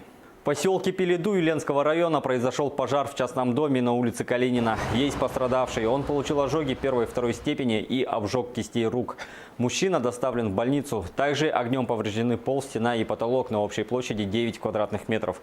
Предположительная причина пожара – короткое замыкание электрооборудования. Кстати, как показывает статистика, с начала 2018 года в республике зарегистрировано 189 пожаров. За аналогичный период прошлого года произошло 177. Наиболее распространенной причиной пожаров, вызванных электробытовыми приборами, называют перегрев предметов, расположенных вблизи электронагревательных приборов. Также продолжительное время находившиеся во включенном состоянии и оставленные без присмотра малолетние дети. Чтобы избежать беды, необходимо выполнять элементарные правила пожарной безопасности. Будьте бдительны. Заместитель директора Нюрбинского реабилитационного центра для детей-инвалидов в октябре 2018 года фиктивно трудоустроила свою дочь в качестве санитарки, сообщает прокуратура. Трудоустроенная дочь обязанностей не выполняла, права на получение выплат по беременности и родам и уходу за ребенком не имела. Общий размер неправомерно зачисленных средств составил более 160 тысяч рублей. Возбуждено уголовное дело о мошенничестве. За перевод денег, перевод в тюрьму в Хангаласском районе 40-летний мужчина ошибся цифрами и вместо своего мобильного номера зарегистрировал чужой. Но узнал о совершенной ошибке только после кражи. В день происшествия подозреваемый находился в гостях у знакомого, с которым распивал алкогольные напитки. Когда хозяин заснул, мужчина заметил, что на телефон приятеля поступили СМС-уведомления о зачислении. Подозреваемый взял чужой смартфон и с помощью услуги «Мобильный банк» перевел на свой счет 5000 рублей. Теперь ему грозит срок до 5 лет. Кстати, о киберпреступлениях. Сегодня у нас в гостях начальник отделения по борьбе с мобильными мошенничествами Мударисов Алексей Сергеевич. Алексей Сергеевич, здравствуйте. Здравствуйте. Что у нас происходит в Южной Якутии? Действительно ли так сильно выросло количество совершенных преступлений именно в сфере кибербезопасности? Да, действительно, в настоящий момент на территории республики наблюдается рост данного вида преступления. Только в Нерюнгринском районе на настоящий момент зарегистрировано 14 уголовных дел. Что важно помнить нашим дорогим жителям и чего стоит остерегаться, чтобы не стать жертвой мошенничества? Значит, хочу отметить, что подключиться к вашей банковской карте не составляет труда через онлайн-банк. Как это делается? Это делается просто. Вы диктуете номер своей банковской карты злоумышленнику. Злоумышленник через интернет-приложение, либо через интернет-сайт заходит по вашей банковской карте в онлайн-банк, кликает на кнопку «Забыли пароль», к вам приходит смс-сообщение с кодом подтверждения. Вы диктуете этот код подтверждения злоумышленнику, злоумышленник через этот код проникает в ваш онлайн-банк. Поэтому, соответственно, отсюда вывод. Не надо диктовать данные своей банковской карты, а тем более коды с смс-подтверждением. Ни в коем случае. Второй момент – это когда идет заказ товара через сайты. Прежде чем заказать товар или прежде чем отправить денежные средства в сайт, необходимо проверить. Проверить сайт можно по отзывам в интернете, но опять же отзывы не дают стопроцентной гарантии о том, что ваш товар придет к вам. Поэтому необходимо все равно перепровериться, полную предоплату не отправлять. Сначала товар, потом деньги. На этом все. Берегите себя, своих близких и банковские карты.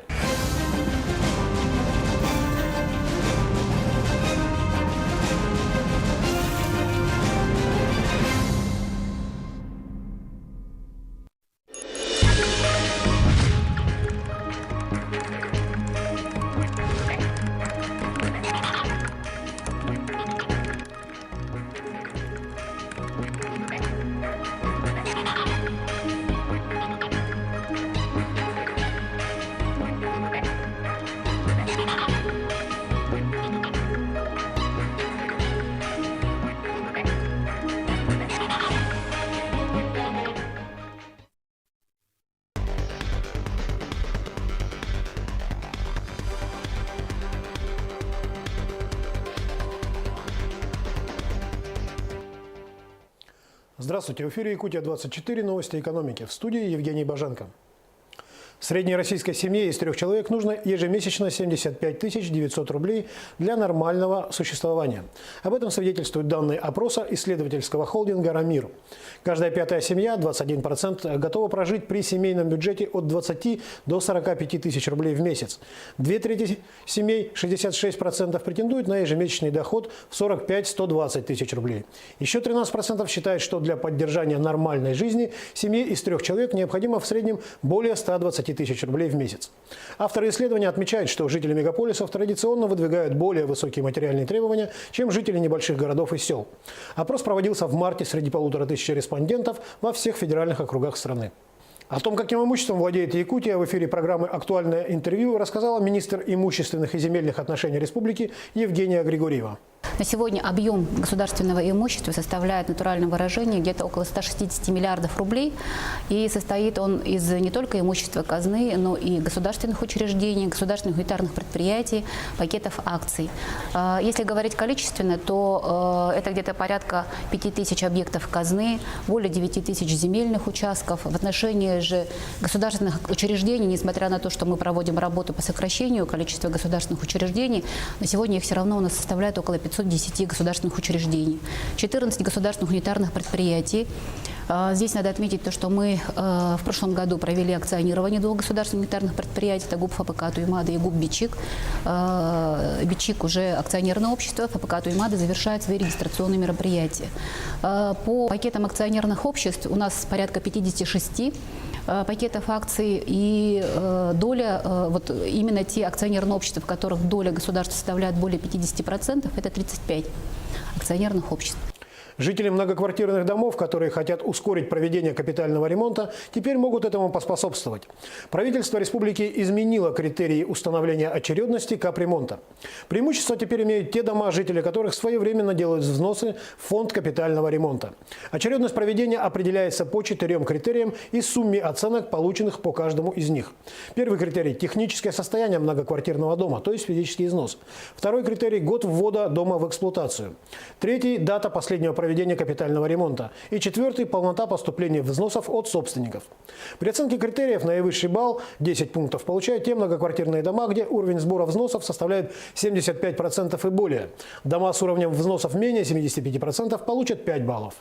Компания «Алроса» по итогам открытого конкурса выбрала институт «Лена Аэропроект» в качестве генерального проектировщика нового аэропорта города Мирный. Проектная документация должна быть разработана и предоставлена на рассмотрение глав госэкспертизы России до конца ноября текущего года. Для финансирования строительных работ компания «Алроса» планирует привлечь не только собственные средства, но и средства федерального бюджета. Предполагается, что строительство аэропортовой части будет финансироваться за счет алмазной компании, а аэродромной – за счет федерального бюджета. Новый аэропорт планируется построить на новом месте в 2022 году. 6 новых судов на воздушной поддужке начнут ежедневно курсировать через реку Лена с 15 апреля. Режим перевозок с 8 часов утра до 19 часов. Со стороны Якутска рейсы будут выполняться с территории городского пляжа в 202 микрорайоне, со стороны Нижнего Бесляха от паромной переправы. Вместимость одного судна – 9 человек. Каждая обеспечена сертифицированным спасательными средствами. Тарифы не превысят 1000 рублей из расчета на одного взрослого пассажира и 500 рублей на одного ребенка. Напомним, правительство республики ввело государственное регулирование тарифов в этой сфере деятельности. Местные компании должны заняться доставкой оборудования для ветропарка из Владивостока в Тикси. Об этом сообщил министр инвестиционного развития Якутии Антон Сафронов. Цитата. «Мы ожидаем, что с открытием арктической навигации из Владивостока в порт Тикси прибудут ветроустановки и другое оборудование, которое предоставят японские партнеры. Доставкой до места сборки и монтажом, по моему глубокому убеждению, должны заняться местные компании», отметил Сафронов. Кроме того, министр обсудил возможность участия малого бизнеса в обработке грузов и оказания сопутствующих услуг с генеральным директором компании «Морской порт Тикси» Александром Чусовским. За год через порт Тикси проходит порядка 15-20 тысяч тонн грузов. Для того, чтобы привлечь дополнительные инвестиции в малый и средний бизнес, правительство России может увеличить предельно допустимую долю участия иностранных юридических лиц в уставном капитале малых и средних предприятий. Такой проект находится на рассмотрении Кабинета министров. Сейчас порог участия иностранцев в капитале российского малого и среднего бизнеса установлен на уровне 49%. Проект также предполагает наделить госкорпорацию малого и среднего предпринимательства правом предоставлять услуги не только действующим малым и средним фирмам, но и тем, кто только планирует начать предпринимательскую деятельность. Как сообщалось ранее, корпорация МСП рассчитывает до конца этого года в рамках национальной гарантийной системы оказать малым и средним предпринимателям поддержку на сумму в размере 260 миллиардов рублей. По статистике, только 5% россиян хотят открыть свое дело. Недельная инфляция в России с 27 марта по 2 апреля составила 0,1%. Этот показатель держится 5-ю неделю подряд. С начала года по 2 апреля рост цен составил 0,8%. Об этом сообщил Росстат. За прошедшую неделю цены на куриные яйца выросли в стране на 1,6%, на сахар и пшено на 0,6%, на соль на 0,2%. Одновременно гречневая крупа подешевела на 0,7%, куры, мороженая рыба, подсолнечное масло и мука также на 0,2%. Прирост цен на плодоовощную продукцию в среднем составил 1,5%, в том числе на белокочанную капусту, картофель, морковь и помидоры от 2,6% до 4,5%. В то же время огурцы подешевели на 3%. Цены на автомобильный бензин выросли на 0,2%, на дизельное топливо на 0,1%. Цены на еду в кафе и ресторанах московских аэропортов уже в этом месяце будут снижены на 25-30%, а питьевая вода подешевеет в половину. Такое решение принято после серии проверок, проведенных антимонопольной службой. Причина проверок – массовые жалобы потребителей на завышенные цены.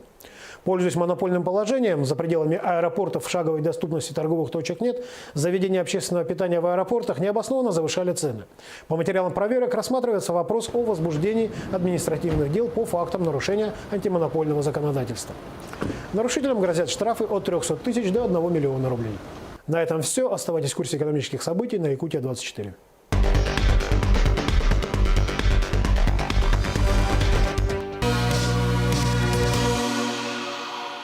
Банк России вводит в обращение новую банкноту номиналом 200 рублей, в оформлении которой сохранена традиция изображения на деньгах знаковых отечественных памятников и архитектурных сооружений. На банкноте с одной стороны изображен вид на Херсонес Таврический, а с другой стороны памятник затопленным кораблям в Севастополе. Банкнота обладает надежными защитными признаками. Визуальные защитные элементы. Многотоновый водяной знак в виде изображения памятника затопленным кораблям в Севастополе и номиналы банкноты. Защитная нить при покачивании банкноты в вертикальном направлении обладает эффектом встречного движения темных и светлых участков. Под определенным углом появляется повторяющееся цветное изображение символа рубля на радужном фоне. Нить также содержит повторяющееся изображение номинала, которое можно увидеть на просвет. При наклоне в левой части банкноты на поле со словом «Россия» проявляются разноцветные цифры номиналов. При повороте банкноты на 180 градусов меняется цветовая гамма цифр. При рассматривании банкноты под острым углом в нижней левой части проявляется темный знак рубля на светлом фоне. При повороте на 90 градусов знак рубля, наоборот, становится светлым на темном. Защитные микроизображения. При оптическом увеличении на цветных участках видны микроизображения и микротекст.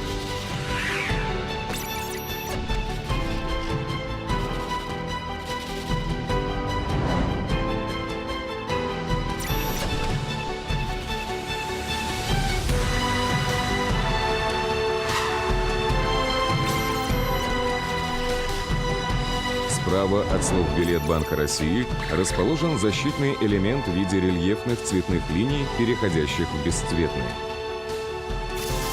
Тактильные защитные элементы. Надписи «Билет Банка России» и номинал банкноты. Для определения номинала людьми с ослабленным зрением предусмотрены две группы штрихов на правом и левом краях банкноты, а также крупные цифры номинала в правой верхней ее части. Банкнотный ряд также пополняется новой банкнотой номиналом 2000 рублей. В ее оформлении продолжена традиция изображения на деньгах знаковых отечественных архитектурных сооружений. На банкноте с одной стороны изображен вантовый мост на остров Русский во Владивостоке, а с другой стороны космодром Восточный в Амурской области. Банкнота обладает надежными защитными признаками. Визуальные защитные элементы. Многотоновый водяной знак в виде изображения моста на остров Русский во Владивостоке и номинала банкноты. Защитная нить с фигурным окном содержит рельефное изображение символа рубля. При покачивании банкноты цифры номинала смещаются относительно друг друга. Под определенным углом появляется цветное изображение символа рубля на радужном фоне. Нить также содержит повторяющийся текст ЦБ-РФ, который можно увидеть на просвет. Цветопеременное стилизованное изображение моста в лучах солнца. На солнце при покачивании банкноты перемещается объемное цветное кольцо. В левой части банкноты при наклоне на поле со словом «Россия» проявляются разноцветные цифры номинала. При повороте банкноты на 180 градусов меняется цветовая гамма цифр. При рассматривании банкноты под острым углом в нижней левой части проявляется темный знак рубля на светлом фоне. При повороте на 90 градусов знак рубля, наоборот, становится светлым на темном. Защитные микроизображения. При оптическом увеличении на цветных участках видны микроизображения и микротексты.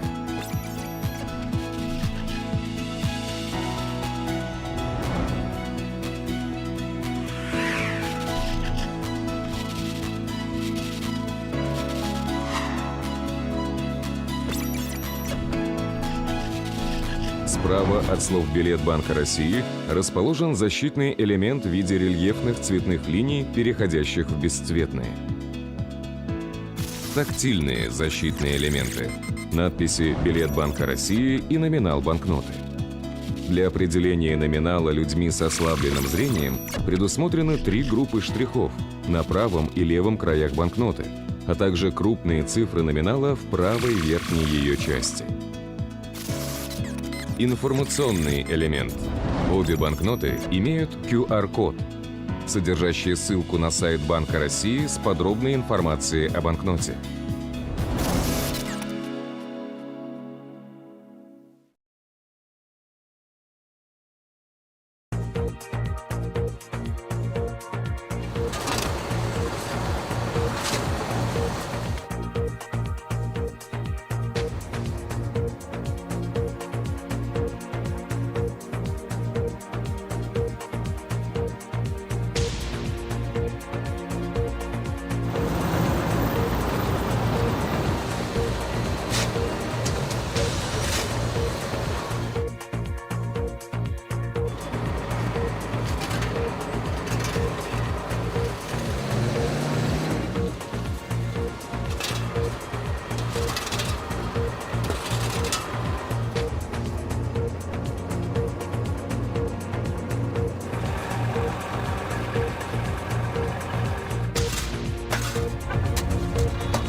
прямом эфире «Якутия-24» вы смотрите «Итоги дня». В студии работает Влад Давыдов. Здравствуйте. Половодье близко. В республике идет подготовка к безопасному пропуску паводковых вод. Какие силы и средства запущены в работу в Ленске и на что обращено там особое внимание? Успеть за 3 дня. Такие сроки поставила перед коммунальщиками столичная мэрия. Службы должны вывести снег с улиц и территорий. Как идут работы?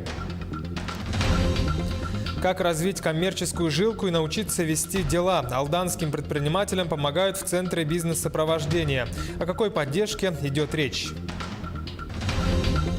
Безопасность прежде всего. В Мирном ведут установку пожарных извещателей в многоквартирных деревянных домах. В приоритете удаленные районы города. Ко дню охотника республиканская выставка охотничьих собак собрала лучших собаководов и их питомцев. Как выявляли лучших?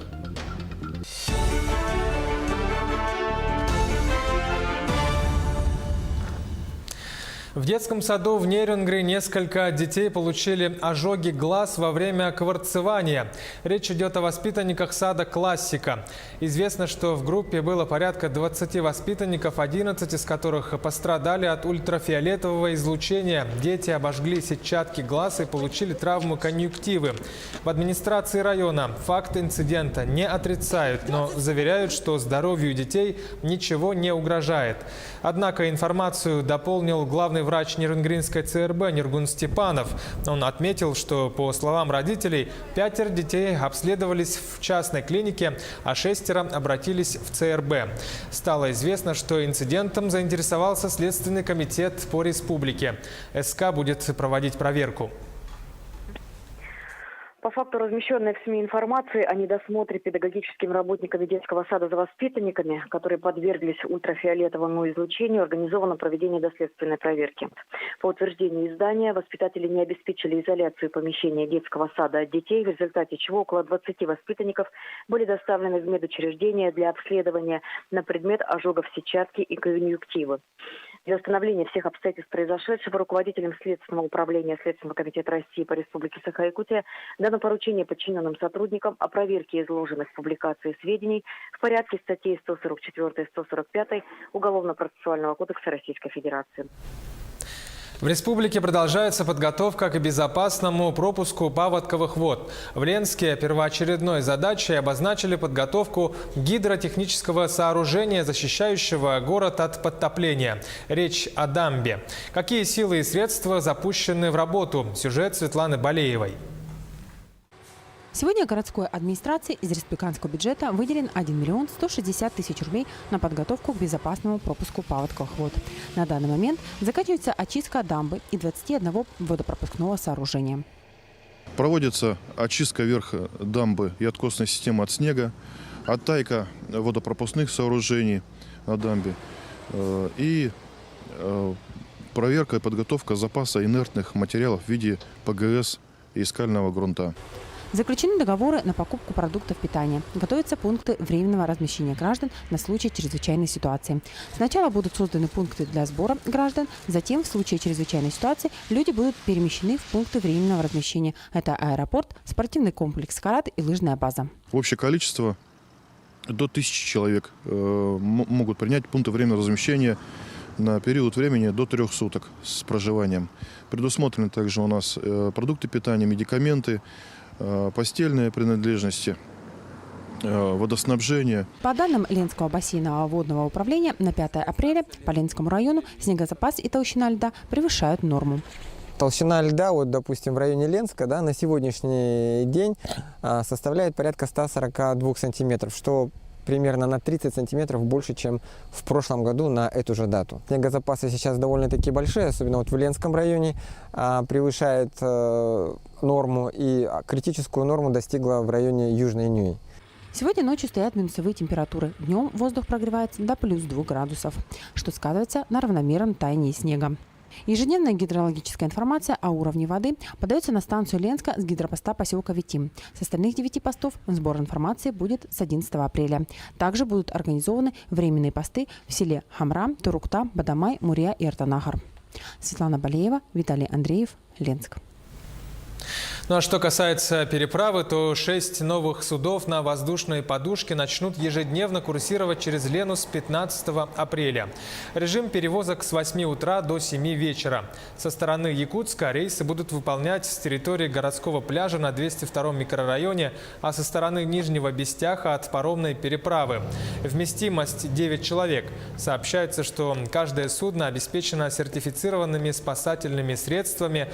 Ну а что касается стоимости, то тарифы не должны превышать 1000 рублей на одного взрослого пассажира и 500 рублей на ребенка. К другим новостям. Власти и общественность Ленска выступают против канализационных сетей компании «Газпром».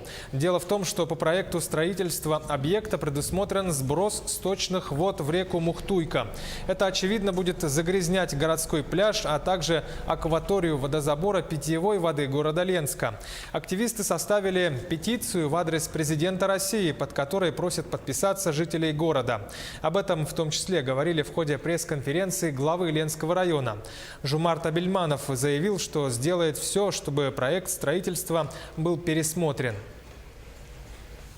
Столичные коммунальщики заняты уборкой и вывозом снега. Службы должны вычистить улицы, дворы и территории, причем перед ними мэрия поставила кратчайшие сроки.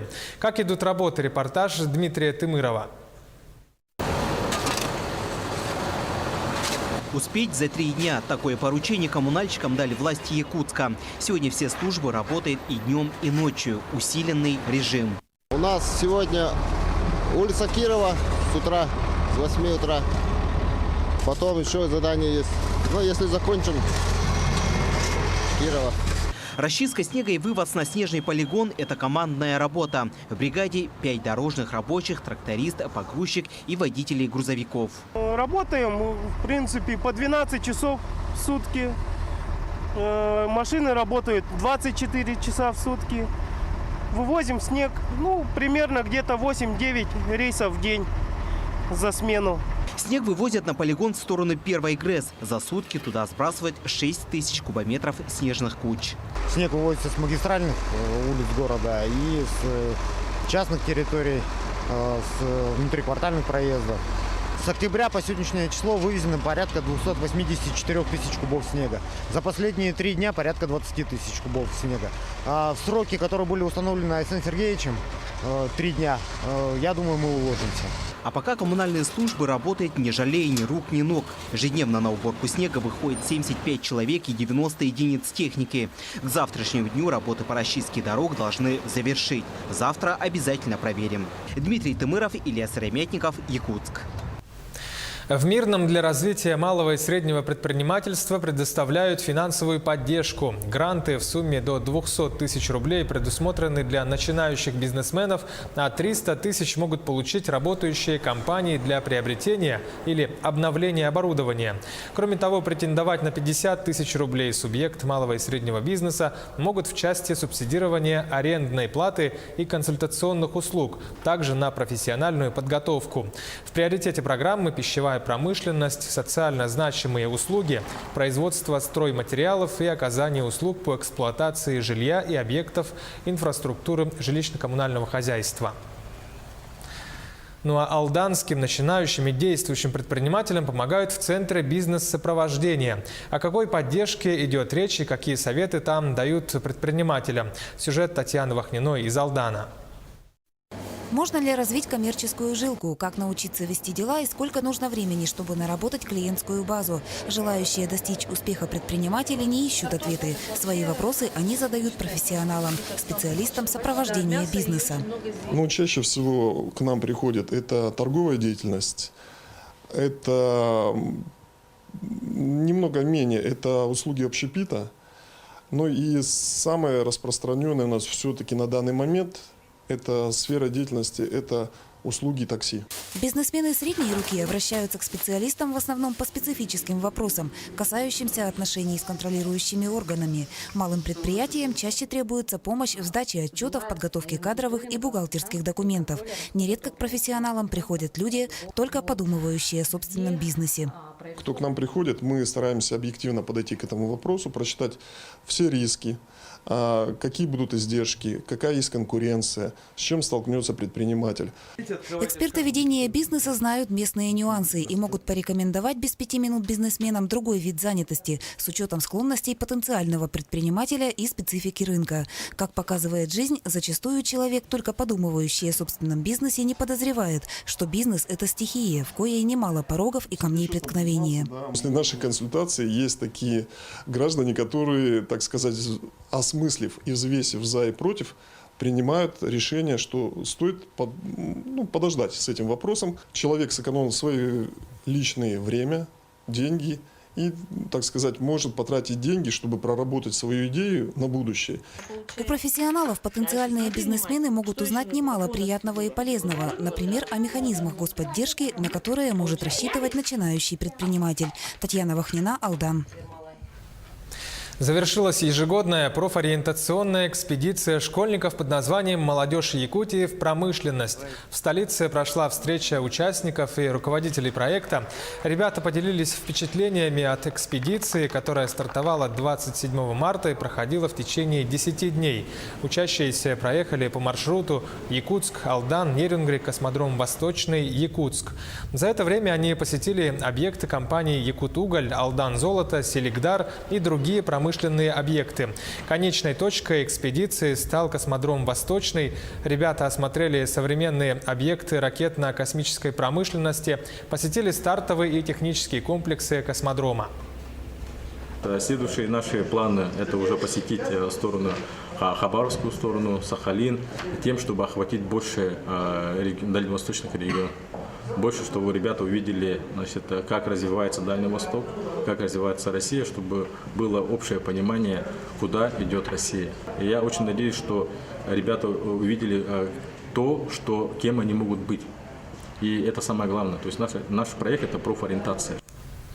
В суперфинал республиканского конкурса «Учитель года-2018» вышли 5 педагогов. Напомню, что интеллектуальные состязания стартовали 2 апреля. В этом году свои силы попробовали в общей сложности 33 учителя. По итогам 4 туров в финал вышли 16 конкурсантов, из них 5 стали лауреатами. Именно они завтра сойдутся в очном финале. Проведение подобных конкурсов, конечно, способствует тому, что педагоги друг у друга чему-то учатся. Это уже есть тенденция к повышению качества, потому что поприсутствовав, поучаствовав, точнее, в таком конкурсе, мы чему-то друг у друга научились, что-то новое для себя взяли, и потом мы приедем каждый в свою школу, в свой город, в свой регион, и будем это доносить до своих коллег. Сегодня один из важных дней Страстной недели в России. Этот день традиционно называют «Чистый четверг», с которым связано много народных примет и обычаев. Считается, что подготовка к Пасхе – это время весеннего пробуждения земли, к которому надо подготовиться, в том числе путем очищения от зимней грязи. Поэтому в Чистый четверг традиционные обряды связаны с уборкой, мытьем и купанием. Сейчас короткая реклама. Оставайтесь с нами, смотрите во второй половине итогов дня. Безопасность прежде всего. В Мирном ведут установку пожарных извещателей в многоквартирных деревянных домах. В приоритете удаленные районы города. Ко дню охотника республиканская выставка охотничьих собак собрала лучших собаководов и их питомцев. Как выявляли лучших. Чемпионат профессионального мастерства в селе Иенгра Нерюнгринского района завершился Arctic Skills. Как прошел 2-й день соревнований. И клетка для собак по принципу мышеловки. В столице начали применять новый метод по отлову собак. Как работает более гуманный способ.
Это Якутия-24 в прямом эфире. Мы продолжаем выпуск «Итоги дня».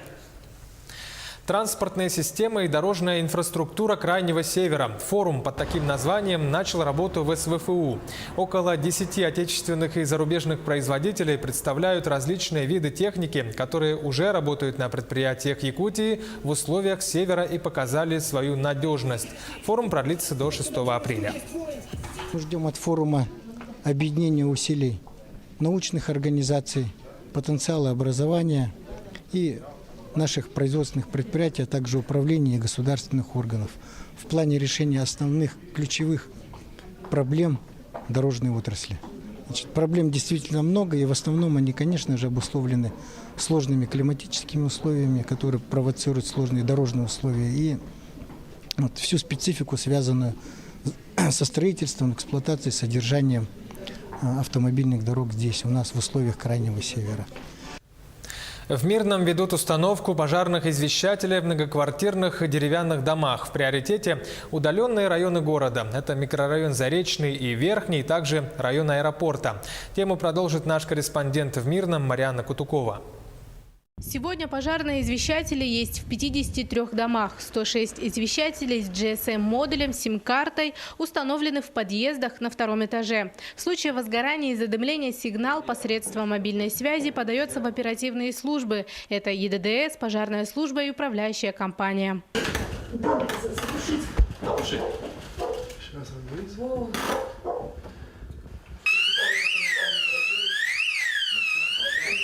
Ну, по нормативам у нас по городу до 10 минут.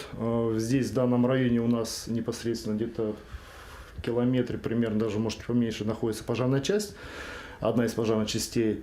Отсюда выезжает автомобиль пожарный с подразделением, и с города непосредственно сразу же по высшему номеру, то есть как минимум 2 машины еще. То есть в общей сложности в данный дом, допустим, по этому адресу может прибыть 3 автомобиля одновременно. С момента установки пожарных извещателей были лишь ложные срабатывания. Причина – курение в подъезде. За свою безопасность жильцам придется платить. В скором времени управляющая компания проведет собрание с собственниками жилья, разъяснит, сколько будет стоить корпоративный тариф сим-карты и техническое обслуживание извещателей. Стоить это будет для жильцов порядка 2,5 рублей, то есть 2 рубля 50 копеек с одной семьи, да, с одной квартиры, для того, чтобы ежемесячно выплачивали управляющие компании такие взносы. Ну, это посильная, я считаю, оплата даже для малообеспеченных семей, но оговорюсь сразу, что это предварительная оценка, управляющая компания сейчас более подробно это посчитает. Но я думаю, если даже в 2 раза увеличится, но 5 рублей, я думаю, способна найти каждая, даже малоимущая семья, для того, чтобы оплатить эти взносы. В этом году на установку пожарных извещателей в бюджете города выделено около 350 тысяч рублей. Оставшиеся 163 деревянные двухэтажки обеспечат до 2022 года, постепенно приближаясь к центру города. Марьяна Кутукова, Евгений Тайтонов, Мирный. Клетка для собак по принципу мышеловки. В столице начали применять новый метод по отлову собак. Раньше это делали дротиками. О новом, более гуманном способе в сюжете Кристины Якуповой. Проблема бездомных собак не теряет актуальности. Ранее собак отлавливали с помощью дротиков со снотворным. Однако практика показала, это не самый гуманный способ. Ослабленные животные иногда погибали от инъекций, не доехав до питомника. Новый способ это исключает. Испытания длятся уже месяц. У нас установлены здесь 2 наших установки, и мы отловили порядка 40 животных этими 2 установками. В дальнейшем мы планируем поставить установки по всему городу. Сейчас мы планируем, конечно, поставить в первую очередь Сайсары, строительный округ, автодорожный, то есть на видных местах, где большое скопление животных. Изначально специалист по отлову собак вешает приманку на крючок, так, чтобы собака почуяла. Далее закрывает дверцу и устанавливает крышку, чтобы она держалась плотно. Когда собака забегает в клетку, дергает за приманку, крышка захлопывается и закрывается на автоматический крючок, чтобы в дальнейшем она никуда не убежала. После того, как собака попалась в клетку, специалисты выезжают на место и увозят животное в питомник. В этом году в Якутске установят 40 ловушек. Таким образом, всего за сутки с помощью клеток будут отлавливать максимум 3 бездомных собаки. Кристина Якупова, Григорий Хлопков, Якутск. В столице начались мероприятия в рамках празднования Дня охотника. Дату в Якутии, понятно, отмечают с восторгом, так как охота испокон веков – это неотъемлемая часть жизни населения республики. Первый конкурс накануне праздника – это республиканская выставка охотничьих собак. Репортаж Оксаны Устиновой. Показать питомца решили 70 собаководов. Охотничьи породы в моде. В этом году на 3 площадках соревнуются не только лайки, но и подружейные собаки – ретриверы, спаниели и легавые. Она дает, во-первых, титул. Вот. Ну, во-вторых, самому интересно посоревноваться, посостязаться для себя. Азарт, скажем так. Собаке будет в мае месяце 5 лет. У него качество охотника, то есть там изначально в крови. Сама эта порода, она готовилась и выводилась специально для охоты. Допускают собак от 10 месяцев до 10 лет. Опытные эксперты оценивают животных не только по внешнему виду, учитывают происхождение и потомство. Для лаек это все равно, что подиум. Никакой тревоги или агрессии в поведении собак быть не должно. Собака, занявшая первое место в классе элита, становится чемпионом выставки. Это очень престижное звание, очень престижный титул, который, в общем-то, добивается большим трудом владельца. То есть он должен сам поставить собаку, должен помочь воспитать хорошее потомство и так далее. И, в общем-то, еще должен быть хороший племенной материал, то есть хорошая породистая собака. Не у всех собак идеальная выставочная родословная. Однако интерес якутян к разведению охотничьих пород обязательно даст свои плоды. Ян с 11-месячным другом, восточно-сибирской лайкой, первый раз участвует в выставке. Я с детства любил собак. У нас всегда были собаки, как я себя помню. Но он еще маленький. Пойдем, наверное, этой осенью. Инстинкты вроде показывают, интерес есть к охоте. Вот. Посмотрим. Лучших собак определили по 4 категориям – кубки, медали. Но главные призы получили хозяева. По номерам участников разыграли охотничьи лицензии на лося, оленя и горного барана. Оксана Устинова, Георгий Григорьев, Якутск. Трудолюбивый, храбрый, энергичный. Под таким девизом проходит первый республиканский конкурс видеороликов для отцов и сыновей. Мероприятие организовала редакция детского издательства «Кяскиль». Всего поступило 20 работ из разных уголков республики. Среди них видеосюжеты из Тампонского, Алайховского, Жиганского районов. Отцы с сыновьями снимали фильмы об охоте, досуге, увлечениях. Организаторы намерены проводить такой конкурс ежегодно. Мы хотели посмотреть, как отцы воспитывают своих сыновей. Оказывается, они это делают очень просто, и они в основном показывают. Дети с отцами снимали, как они охотятся, как они занимаются домашним хозяйством. Да? Например, один мальчик из Таты снял, как он работает в хотоне. Книги второго президента республики Вячеслава Штырова теперь доступны в электронном виде. Национальная библиотека республики оцифровала 2 его книги – выступления, статьи, интервью и в зеркале СМИ. Теперь его работы увековечены в современном формате. Кого заинтересует издание Штырова, теперь могут просто зайти на сайт Национальной библиотеки республики или Национальной библиотеки России, зарегистрироваться там и получить доступ к этим книгам. Заходите на сайт e.nlrs.ru, соответственно, там есть стандартный поиск, да, по автору, по заглавию, а также вот эти книги, как я уже сказал, они собраны в коллекции, то есть они объединены. И есть такой блок, который относится к коллекции, и там прям можно найти все, что относится к Вячеславу Анатольевичу, там эти издания будут. Если вы напишите книгу и захотите, чтобы ее могли прочитать через 100, 200, 500 лет, да, то вы из нее сделаете электронный документ. В селе Иенгра Нерюнгринского района завершился чемпионат профессионального мастерства Arctic Skills. О событиях второго дня соревнований в материале нашего корреспондента. Сегодня день начался с международного семинара по вопросам развития северного домашнего оленеводства. Основной акцент был уделен подготовке кадров для этой отрасли. По итогам круглого стола была принята резолюция для дальнейшего международного сотрудничества. Подписаны соглашения между образовательными учреждениями поселка Чешского Нижнеколымского района, Красноярского края и с Высшей школой Норвегии по оленеводству. В рамках данных подписанных соглашений также будут проводиться работы, в том числе и дистанционном способом совместные будут реализовываться совместные проекты по подготовке кадров. Я считаю, что семинар, совещание у нас прошел результативно. Мы, значит, будем взаимодействовать и с другими оленеводческими регионами нашей страны. Вопросов предостаточно. Нам необходимо вести согласованную политику для того, чтобы улучшать быт, жизнедеятельность наших оленеводов, развивать эту отрасль. Во второй половине дня самая главная и зрелищная часть мероприятия – гонки на оленях упряжках, победителями которых стали хозяева. Среди женщин Виктория Андреева, а среди мужчин первые 2 места поделила династия оленеводов Кирилловых из Иенгры. Трасса была сложная, соперники были сильные, но мы с отцом победили. Спасибо оленям моим, спасибо погоде, я верил.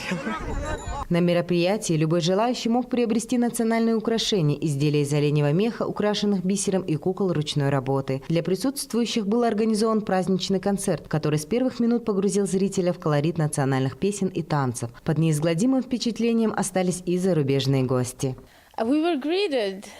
Нас встретили по якутскому обычаю. Это и хлеб, и соль, кумыс. И мы подумали, ничего себе, мы сразу почувствовали себя долгожданными гостями.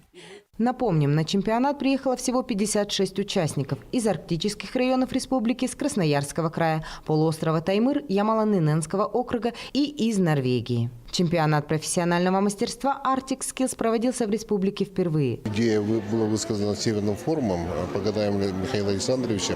И мы сразу же, комитет по делам Арктики, Министерство образования Республики Саха-Якутия сразу поддержали это мероприятие. Мы благодарим, конечно, хозяев и жителей Нюрнгинского района за то, что они на таком хорошем, высоком уровне проводят эти мероприятия. По завершению чемпионата победителям компетенции вручили ценные призы, а обладателями главных призов снегоходов «Буран» стали победители гонок на оленях упряжках. Александра Цыбикова, Аял Амосов, Нерюнгри.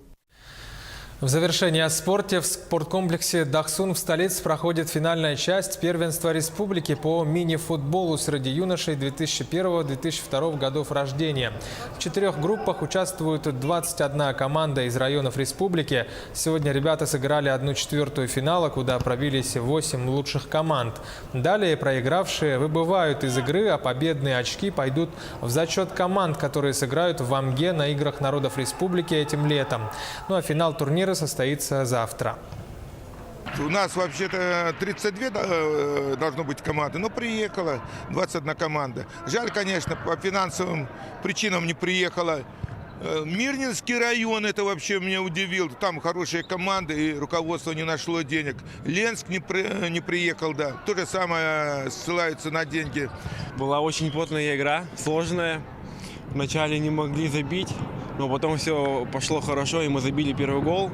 Во втором тайме поднажали и вырвали победу 3-0, 4-0. Ну а запланированный на сегодня матч между лидером турнирной таблицы высшей лиги Ассоциации мини-футбола России «Алмаз Алроса» и другим якутским клубом «Заря» был отменен. Встреча должна была состояться в Мирном. Причина – якутские спортсмены не смогли вылететь в алмазную столицу из-за отсутствия авиабилетов. Об этом сообщил президент клуба «Заря» Павел Кузьмин. Напомню, что команды играют в конференции «Запад» высшей лиги. Мирнинцы уверенно лидируют. Последняя игра клуба прошла еще в середине прошлого месяца. Они встречались с Астраханским клубом и одержали победу с разгромным счетом 8-0. Ну а «Заря» в свою очередь находится пока на 8-й строчке. Таковы итоги дня. За событиями и новостями следите на Якутии-24. До встречи!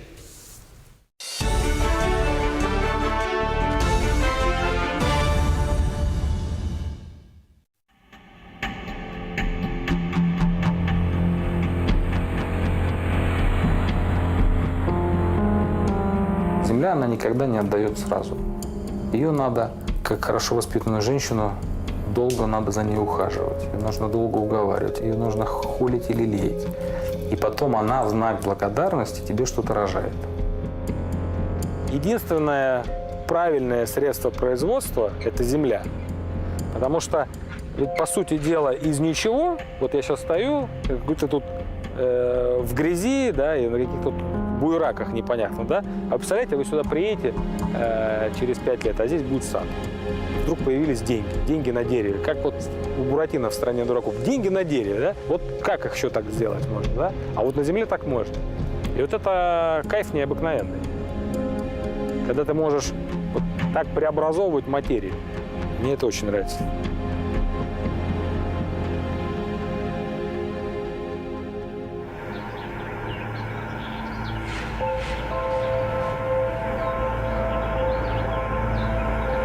Я приехал в Калининград, это было в сентябре 2003 года. Стояла, на удивление, хорошая погода, солнечная. Я понял, что это какой-то другой мир. Здесь какой-то вот уголок заброшенной Европы с этими дорогами, обсаженными деревьями, старинными домами. И мне так здесь понравилось.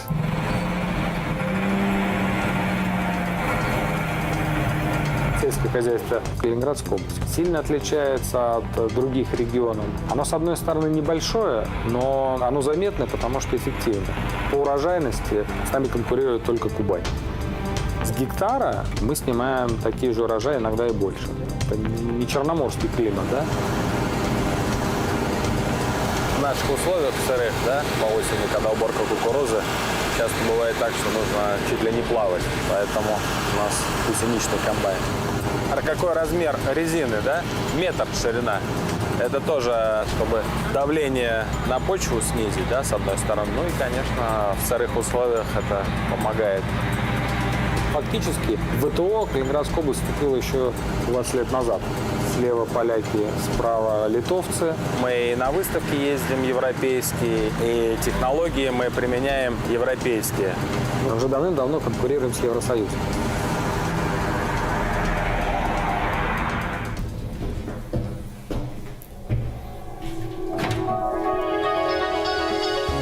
Я работал в Москве, в общем-то, на жизнь хватало. И вот в тот момент я встретил своего будущего партнера, Романова Андрея. И он тогда сказал, тут один проект в Калининградской области есть. Создать современное агропредприятие, ну, как раз нужен специалист по сельскому хозяйству. Не хочешь съездить посмотреть? Я-то вообще человек любознательный. Я говорю, хочу. И вот ровно 11 лет назад я приехал в поселок Залесье, акционерное общество Залесье, до этого совхоз Залесье. Изучающая картина действительности, какие-то пьяные лица, люди, которые были озлобленные, которые там получали копеечную зарплату в этих замасленных фуфайках. Но нас это как-то не пугало. Очень весело все началось. Здесь была интернациональная команда, немецкие трактористы, немецкие инженера, ребята с Киргизстана были, значит, из Москвы, там бог знает откуда. То есть кто кого знал, тот того подтащил сюда. Казалось, что просто достаточно посеять, потом убрать урожай, и все будет хорошо. Я был главным агрономом в хозяйстве. Это был такой сумасшедший драйв. То есть мы чувствовали себя причастным к какому-то великому делу, да, там, поднятие целины или что-то в этом роде. Вечерами мы так собирались у камина в этом доме лесника, обсуждали сделанное, говорили о завтрашнем дне. Вот так прошла осень, посевная. Я уехал в Москву. Весной, в апреле 2004 года, когда я сюда вернулся, уже такой большой команды не было. Ну и вот тут начались будни агронома. Нива под задницей, кукуруза под подушкой. Когда ты приезжаешь, и у тебя какие-то там истлевшие карты на руках, да, ты ищешь границы поля, ничего найти не можешь. Трава выше крыши, ты по этой траве, значит, куда-то там въезжаешь, никаких спутниковых навигаций, ничего же еще не было, да, какая-то обрывочная информация, мокрый, потный, слой пыли на тебе. Вот. Не знаю, смог бы ли я это пройти повторно, такие мы бесшабашные были. И вот так гектар за гектаром мы эту потерянную землю возвращали все в оборот. Когда мы в хозяйство приехали, здесь было 300 гектар пахотной земли, посевной площади. Сейчас у нас уже около 10 тысяч. Да, дорогой мой. Скажите, пожалуйста, а вот тут границы отмечены у нас. Значит, ты Что с ними сделать? Что делать? Как? Ничего вообще на них не смотри. Твоя задача всю эту пашню, вот ты сейчас полностью проходишь, и все. В 1913 году Россия пахала на площади в 105 миллионов гектар. Сегодня это только 80. То есть мы еще даже не вышли на дореволюционный уровень. Где-то же 25 миллионов гектар заброшенных лежат еще, ждут своего агронома. Вот так выглядит земля, которая здесь, наверное, уже 25 лет не обрабатывалась. И сорная растительность, и неровности. Природа очень быстро забирает все обратно. То есть, если не обрабатывать, начнет зарастать кустарниками, сорной растительностью. Земля должна быть в обработке, тогда она имеет ценность. Чтобы мне обработать старопахотные земли, мне на гектар составят затраты, может быть, 2000 рублей. Чтобы вводить брошенные земли, такие как эти, в сумме затрат мне нужно на гектар 2000 евро, а не 2000 рублей. Потому что здесь несколько раз нужно там пройти тяжелыми дисками вот эту вот всю многолетнюю дернину, да, потом вспахать, потом опять обработать и так далее. Ну, вот так, степ-бай-степ, одно за другим. Сначала моя семья была в Москве, писала письма жена, потом не выдержала, приехала сама с чемоданами и с детьми. Будучи студентами, мы познакомились, и через 2 года мы поженились. Она была единственная дочь, очень оберегаемая. Ну, а я был влюблен, и все сложилось. Странно, но в следующем году будет 20 лет свадьбы. Была катастрофа полная совершенно. Я коренная москвичка, у меня родители коренные москвичи. А по женской линии мы вообще идем от Татищевых, от Графьев. И так вот сразу приехать мне лично было очень трудно. Ну, сами понимаете, московская барышня рафинированная. Я, в общем-то, можно сказать, не знала, как люди живут в России. Мы целый год жили тоже вот в таком старом хуторе у знакомых. И Рома постоянно меня возил вот по окрестностям. Ну, тогда довольно много было пустующих, ну, и домов таких на продажу. А я ничего не хочу. Вы знаете, я говорю, я хочу домой в Москву, я плачу. Ну, и в итоге вот он меня привез сюда. Здесь был такой дико запущенный сад. И, ну, я ничего здесь не увидела, а он увидел. Вот кто деревенскую жизнь не променяет ни на что. И как-то сама того не заметила, что вот мне теперь здесь комфортно. И, знаете, не хочу возвращаться. То есть я себя чувствую совершенно вот в своей тарелке. Знаете, вот тогда, в самом начале, вообще не было сложно. Не было сложно, потому что любой стартап, он очень интересен. Было какое-то внутреннее чутье, что здесь нахожусь в начале чего-то большого, что можно создать своими руками, и это будет в тренде. Я в это время там много читал про фермерство в России, про Столыпина, то, как это было раньше. И мне казалось, что ну вот она, вот же она перестройка, да, ну вот же сейчас одна формация ушла, нужно создавать новую. Мне казалось, ну вот это же уникальный шанс, да, это же я в это время родился, я же не могу это пропустить. И ты думаешь, ну вот сейчас. И наши партнеры говорят, ребят, да мы тут сейчас за год, там, максимум за 2, через 3 здесь будет Гонконг. Все будет. Ну, через 3 года мы сидели у разбитого корыта, минус 15 миллионов теми деньгами, операционный результат по году. Все рвали на себе остатки волос. Мне не было и 30, когда в 2007 году в очередной раз работали с минусом, да, и стоял серьезный вопрос, вообще говоря, о продолжении этого проекта. И акционеры мне сделали предложение, ну, от которого нормальный человек бы отказался, да.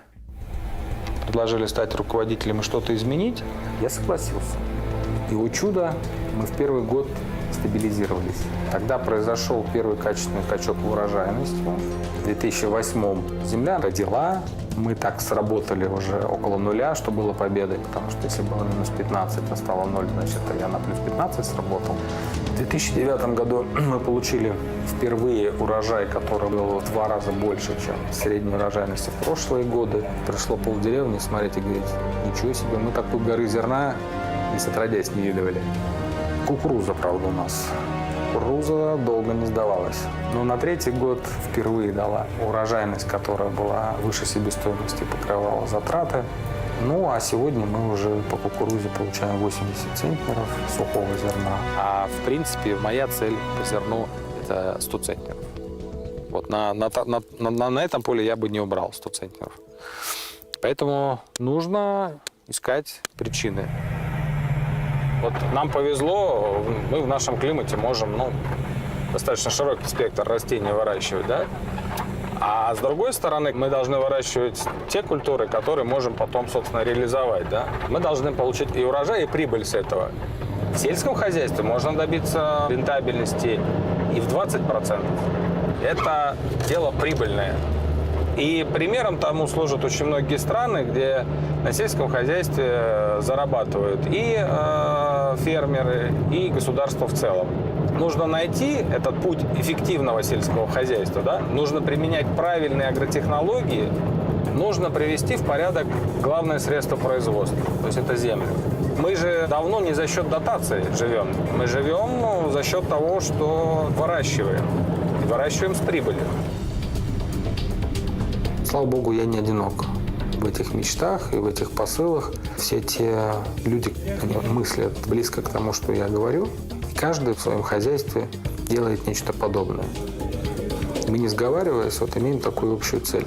У нас есть зерновой клуб, и нам есть что рассказать. По-мужски обсудить без политики и без галстуков. Мы, пожалуй, единственная неформальная организация, которая существует и которая объединяет большинство из участвующих в рынке зерна в области. Поменялось уже тут не одно правительство в области. Чиновники уходят и приходят, а мы на земле остаемся. Когда нужна какая-то информация, да, тем же чиновникам, да, Министерству сельского хозяйства и так далее, они всегда обращаются к нам. Более того, мы их приглашаем вот так неформально, за чашкой чая, посидеть и позадавать вопросы. Какая стратегия у правительства, да, что будет завтра, послезавтра.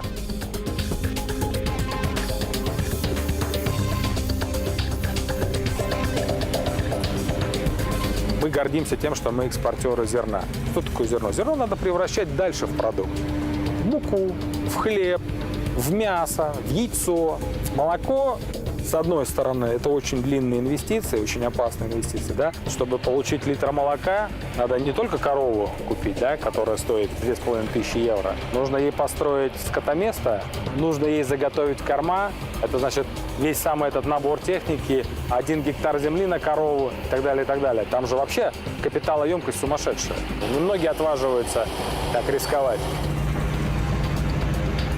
Слово сказать, за 4500 литров в советские времена давали уже герои труда, а сегодня, если ты даешь 4,5, ты уже убыточный, ты за гранью экономической эффективности. Корова, которая дает 10 000 литров молока, собственное сырье и кормовая база, и собственная переработка, вот здесь ты собираешь всю маржу. Знаете, сельское хозяйство – это такой же бизнес, как и любой другой. Да, и в сегодняшних условиях должна быть эффективность в моей работе. На меня ложится весь груз ответственности за результат. И у меня были сложные периоды в работе здесь, в биографии, когда я принимал решения, за которые потом приходилось отвечать. Он полголовы седой, неприятности у меня были. Но, видите, выстоял, идем дальше. Здесь была пустошь, развалины фермы. И вот мы потихоньку сделали цветущий сад. Я был еще совсем пацаном, не знаю, лет, наверное, мне 9-10 было, когда я решил своими силами заложить первый сад. Дед наверное, наложил на меня большой отпечаток. Дед как-то меня сам выделял среди внуков и внучек. Нас, к слову, было 25 у него. Я 12-й по счету. Наверное, он чувствовал во мне преемника. Он был председателем колхоза. В 30-й был репрессирован. Потом война, ранения, побег из плена. Сложная у него была история, но, тем не менее, дед дошел до победы. Воспитал детей, воспитал внуков, правнуков.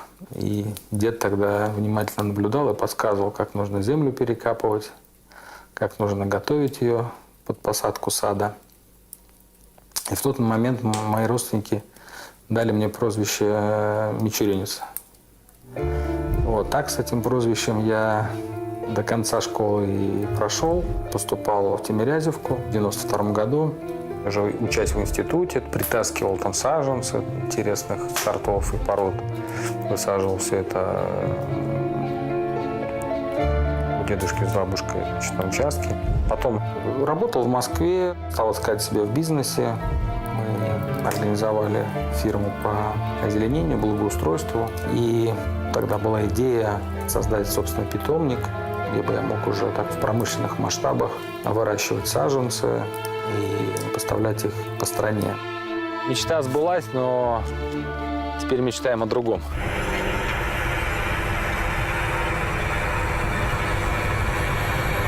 Вот здесь мы будем закладывать плодовый сад, яблони, груши, голубику, клубнику.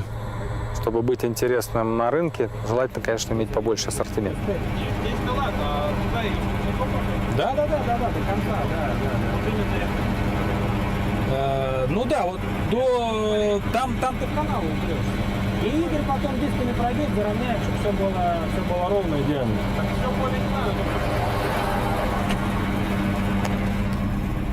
Подготовка почвы, конечно, для сада, она более тщательная, чем для обычных культур. Вот это и полный комплекс удобрений, это известкование. Вот это должен быть хорошо работающий дренаж. По старым схемам экскаватор аккуратно раскапывает, и специальная машина промывочная шланг вставляет и под большим давлением промывает дренажи, коллектора. Но земля здесь супер, супер. Гумус, питание. Вот смотрите, какой ширина горизонта пахотного. О, 40 сантиметров, почти полметра. Видите? Вот она структура. Это то, что поколения до нас создавали, а мы должны сохранить. Потому что жизнь человеческая? Это фрагмент в истории. Быстро уйдет. Но то, что я сейчас делаю, это должно остаться поколением после меня. То есть я свой сантиметр почвы должен создать за свою короткую жизнь. Значит, тогда не зря жил.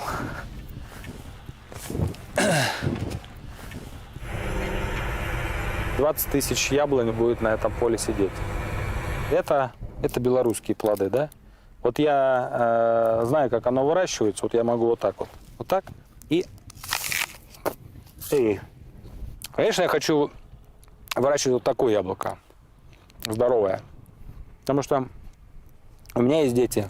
У моих детей будут дети. Мы все хотим, чтобы поколения были здоровые.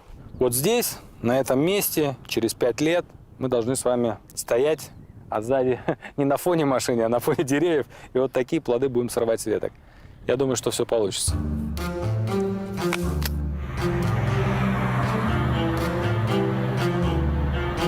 Село воспринималось всегда либо как наказание, да, вот, либо как бездонная дыра. Всегда это нищета, всегда это безденежье, всегда это какие-то неурожаи и там полуголодное существование. Современное сельское хозяйство давно уже не такое. Инструментарий современного агронома стал совершенно другим. Раньше была лошадь и этот шагомер, аршин, да, а теперь планшетный компьютер и внедорожник, да, и в офисе или сидя в машине, да, можно очень быстро те или другие задачи решить, посчитать. Скорость принятия решений, скорость анализа стала совершенно другой, сумасшедшей.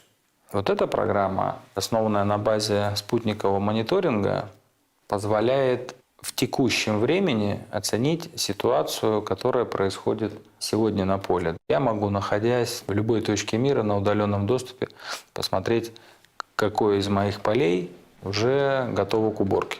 Это, конечно, очень удобно для принятия тех или иных решений. Несколько лет назад я предложил сам программу «Менеджмент каждого поля». То есть подробный анализ урожайности по каждому квадратному гектару.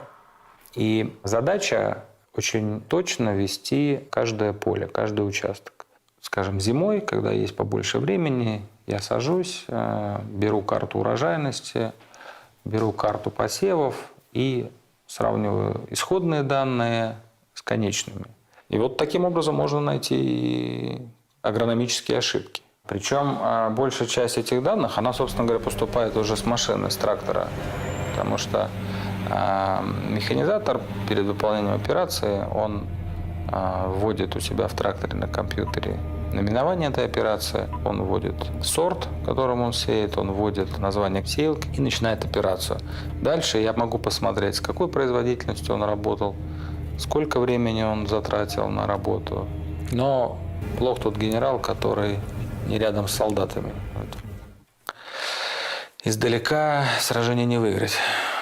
Поэтому все-таки в ключевые моменты нужно находиться на месте и нужно проверять, как работает сеялка, как работает комбайн, как работают люди. Да и просто настроение и самочувствие людей тоже нужно понимать. Да. Был трудный период поиска кадров, замены кадров. Нужно было убеждать людей в том, что жить надо по-другому. Те, кому удалось перестроиться, те, кто поверил в себя, поверил в нас, те, наверное, и не пожалели. У меня за 10 лет, я посчитал, производительность труда выросла в 32 раза. Зарплата выросла, правда, только в 12 раз. Уже конкурс на рабочие места. То есть у меня всегда лежит пачка резюме желающих устроиться на работу. Кстати, вот эту деревню мы строим своим работникам. Наше хозяйство приняло участие в программе строительства жилья на селе. Это федеральная программа. Здесь уже 8 домов построили. Мы предоставляем вот такой беспроцентный займ на разницу между субсидией и фактической стоимостью жилья. Нам одинаково ценен как хороший механизатор, так и хороший специалист. Сотрудник самостоятельно выбирает себе проект. Село должно стать красивым. Наверное, моей жизни не хватит сделать село таким, каким я его себе представляю. Даже если мы один поселок изменим, да, сделаем его красивым, уютным, благоустроенным, вот так кластеры и возникают. Такой вот микрокосмос в отдельно взятом Залесье. Вроде бы точка на карте, посмотришь, а вокруг этой точки уже не одна деревня, уже много деревень, уже 10 тысяч гектар, 6 тысяч коров, да. А начиналось все с ничего. Так. С разрухи все. С разрухи, да, на развалинах. Наверное, как-то нужно нам рассредотачиваться по России, по нашей большущей, которая очень нуждается в рабочих руках. Особо в головах нуждается. Я считаю, что на обеих столицах лежит определенный груз ответственности перед всей страной. Да? То есть, если мы получаем хорошее образование, хорошее воспитание, то мы должны этот весь опыт куда-то дальше нести. Вот это, наверное, и есть главная цель мужика русского, да, который должен вот здесь, сейчас, в деревне, в глуши где-нибудь, да, бросить зерно в землю, собрать урожай. Вот тогда ты живешь не зря. А еще ценнее, если кто-то тебя потом одобрит и скажет: да, пап, этот путь и мне подходит. Не зря ты горбатился столько лет. Ведь сын — это что? Памятник отцу при жизни. А если 2 памятника? Я бы, конечно, от 3, от 4 бы не отказался. Но, как говорится, что Бог дал, то и к счастью. Вот.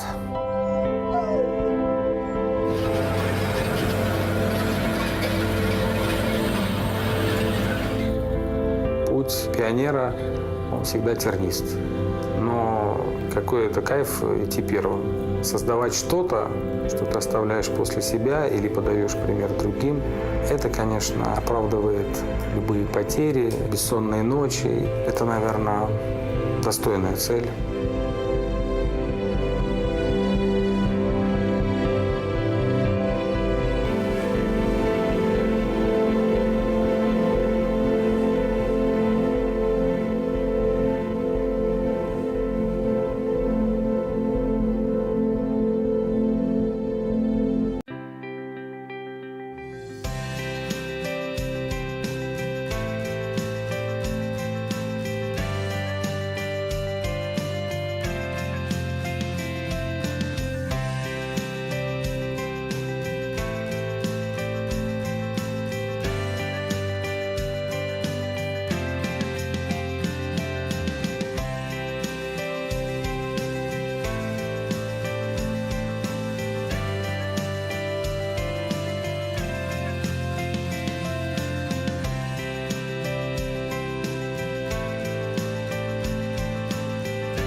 Сотни километров, сотни дорог. Нас отдаляет лишь расстояние. Не нужно бояться увидеть красоты этого мира. Они поражают, иногда удивляют, погружают человека в нечто неизвестное. Мир так велик, что не хватит жизни обойти ее красоты, прочувствовать ее частичку, впитать в себя ее энергию. Узнавая мир таким, каким он есть, мы расширяем границы своих возможностей. Мир создан для тех, кто покоряет его, защищает, открывает ее каждый день, как в первый раз. И ты увидишь, насколько он прекрасен.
Альтернативный транспорт. Суда на воздушной подушке начнут курсировать через реку Лена.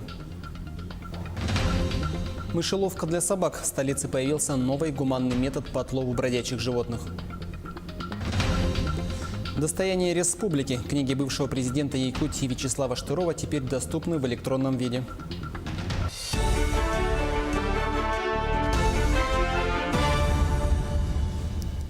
Здравствуйте, в эфире новости. Мы расскажем о главных событиях к этому часу. В студии работает Андрей Погорелов. Дети получили ожоги глаз во время кварцевания. Произошло это в детском саду Нерюнгри. В прошлую пятницу воспитанники детского сада «Классика» обожгли сетчатки и получили конъюнктивы. Известно, что в группе было порядка 20 воспитанников, 11 из которых стали жертвой ультрафиолетового излучения. Администрации района не отрицают факт, но заверяют, что здоровью детей ничего не угрожает. В понедельник все дети, кроме одного, были на месте, жалоб от родителей не поступало. Случившимся заинтересовались следственные органы республики. По факту размещенной в СМИ информации о недосмотре педагогическими работниками детского сада за воспитанниками, которые подверглись ультрафиолетовому излучению, организовано проведение доследственной проверки. По утверждению издания, воспитатели не обеспечили изоляцию помещения детского сада от детей, в результате чего около 20 воспитанников были доставлены в медучреждение для обследования на предмет ожогов сетчатки и конъюнктивы. Для установления всех обстоятельств произошедшего руководителем Следственного управления Следственного комитета России по Республике Саха-Якутия дано поручение подчиненным сотрудникам о проверке изложенных в публикации сведений в порядке статей 144 и 145 Уголовно-процессуального кодекса Российской Федерации. К другим темам. 6 новых судов на воздушной подушке начнут ежедневно курсировать через Лену уже с 15 апреля. Режим перевозок с 8 до 19 часов. Со стороны Якутска рейсы будут выполняться с территории городского пляжа на 202-м микрорайоне, а со стороны Нижнего Бестяха от паромной переправы. Вместимость 9 человек. Каждое судно обеспечено сертифицированными спасательными средствами. Отметим, что тарифы не превысят 1000 рублей на одного взрослого пассажира и 500 рублей на ребенка. А в Мирном продолжается установка пожарных извещателей в многоквартирных деревянных домах. В приоритете удаленные районы города. Микрорайон Заречный и Верхний, а также район аэропорта. Тему продолжит Марьяна Кутукова. Сегодня пожарные извещатели есть в 53 домах. 106 извещателей с GSM-модулем, сим-картой установлены в подъездах на 2-м этаже. В случае возгорания и задымления сигнал посредством мобильной связи подается в оперативные службы. Это ЕДДС, пожарная служба и управляющая компания.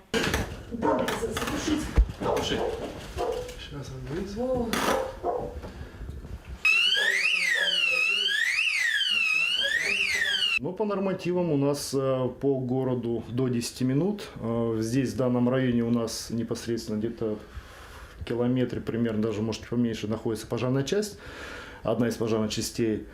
Отсюда выезжает автомобиль пожарный с подразделением, и с города непосредственно сразу же по высшему номеру, то есть как минимум 2 машины еще. То есть в общей сложности в данный дом, допустим, по этому адресу может прибыть 3 автомобиля одновременно. С момента установки пожарных извещателей были лишь ложные срабатывания. Причина – курение в подъезде. За свою безопасность жильцам придется платить. В скором времени управляющая компания проведет собрание с собственниками жилья, разъяснит, сколько будет стоить корпоративный тариф сим-карты и техническое обслуживание извещателей. Стоить это будет для жильцов порядка 2,5 рублей, то есть 2 рубля 50 копеек с одной семьи, да, с одной квартиры, для того, чтобы ежемесячно выплачивали управляющие компании такие взносы. Ну, это посильная, я считаю, оплата даже для малообеспеченных семей. Но оговорюсь сразу, что это предварительная оценка. Управляющие компании сейчас более подробно это посчитают. Но я думаю, если даже в 2 раза увеличится, но 5 рублей, я думаю, способна найти каждая, даже малоимущая семья, для того, чтобы оплатить эти взносы. В этом году на установку пожарных извещателей в бюджете города выделено около 350 тысяч рублей. Оставшиеся 163 деревянные двухэтажки обеспечат до 2022 года, постепенно приближаясь к центру города. Марьяна Кутукова, Евгений Тайтонов, Мирный. Завершилась ежегодная профориентационная экспедиция школьников «Молодежь Якутии в промышленность». В Республиканском медиацентре состоялась встреча участников и руководителей проекта. Ребята поделились впечатлениями от экспедиции, которая стартовала 27 марта и проходила в течение 10 дней. Учащиеся проехали по маршруту Якутск, Алдан, Нерюнгри, космодром Восточный, Якутск. За это время они посетили объекты компаний «Якут-Уголь», «Алдан-Золото», «Селегдар» и другие промышленные объекты. Конечной точкой экспедиции Винницей стал новый космодром «Восточный». Ребята осмотрели современные объекты ракетно-космической промышленности, посетили стартовые и технические комплексы. Отметим, в этом году проект вышел на дальневосточный уровень. Следующие наши планы – это уже посетить сторону Хабаровскую сторону, Сахалин, тем, чтобы охватить больше дальневосточных регионов. Больше, чтобы ребята увидели, значит, как развивается Дальний Восток, как развивается Россия, чтобы было общее понимание, куда идет Россия. И я очень надеюсь, что ребята увидели то, кем они могут быть. И это самое главное. То есть наш проект – это профориентация. Клетка для собак по принципу мышеловки. В столице появился новый метод по отлову собак. О принципе работы живоловки расскажет Кристина Якупова. Проблема бездомных собак не теряет актуальности. Ранее собак отлавливали с помощью дротиков со снотворным. Однако практика показала, это не самый гуманный способ. Ослабленные животные иногда погибали от инъекций, не доехав до питомника. Новый способ это исключает. Испытания длятся уже месяц. У нас установлены здесь две наших установки, и мы отловили порядка 40 животных этими двумя установками. В дальнейшем мы планируем поставить установки по всему городу. Сейчас мы планируем, конечно, поставить в первую очередь Сайсары, строительный округ, автодорожный, то есть на видных местах, где большое скопление животных. Изначально специалист по отлову собак вешает приманку на крючок, так, чтобы собака почуяла. Далее закрывает дверцу и устанавливает крышку, чтобы она держалась плотно. Когда собака забегает в клетку, дергает за приманку, крышка захлопывается и закрывается на автоматический крючок, чтобы в дальнейшем она никуда не убежала. После того, как собака попалась в клетку, специалисты выезжают на место и увозят животное в питомник. В этом году в Якутске установят 40 ловушек. Таким образом, всего за сутки с помощью клеток будут отлавливать максимум 3 бездомных собаки. Кристина Якупова, Григорий Хлопков, Якутск. А что касаемо домашних питомцев, то с сегодняшнего дня на Комсомольской площади проводится республиканская выставка охотничьих собак. Мероприятие проходит в рамках празднования Дня охотника. Он отмечается в первую субботу апреля с 2012 года. Основная его цель – укрепление национальных традиций и бережное отношение к природе.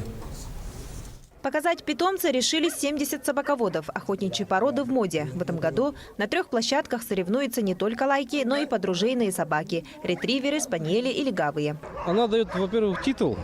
Ну, во-вторых, самому интересно посоревноваться, посостязаться для себя. Азарт, скажем так. Собаке будет в мае месяце 5 лет. У него качество охотника, то есть там изначально в крови.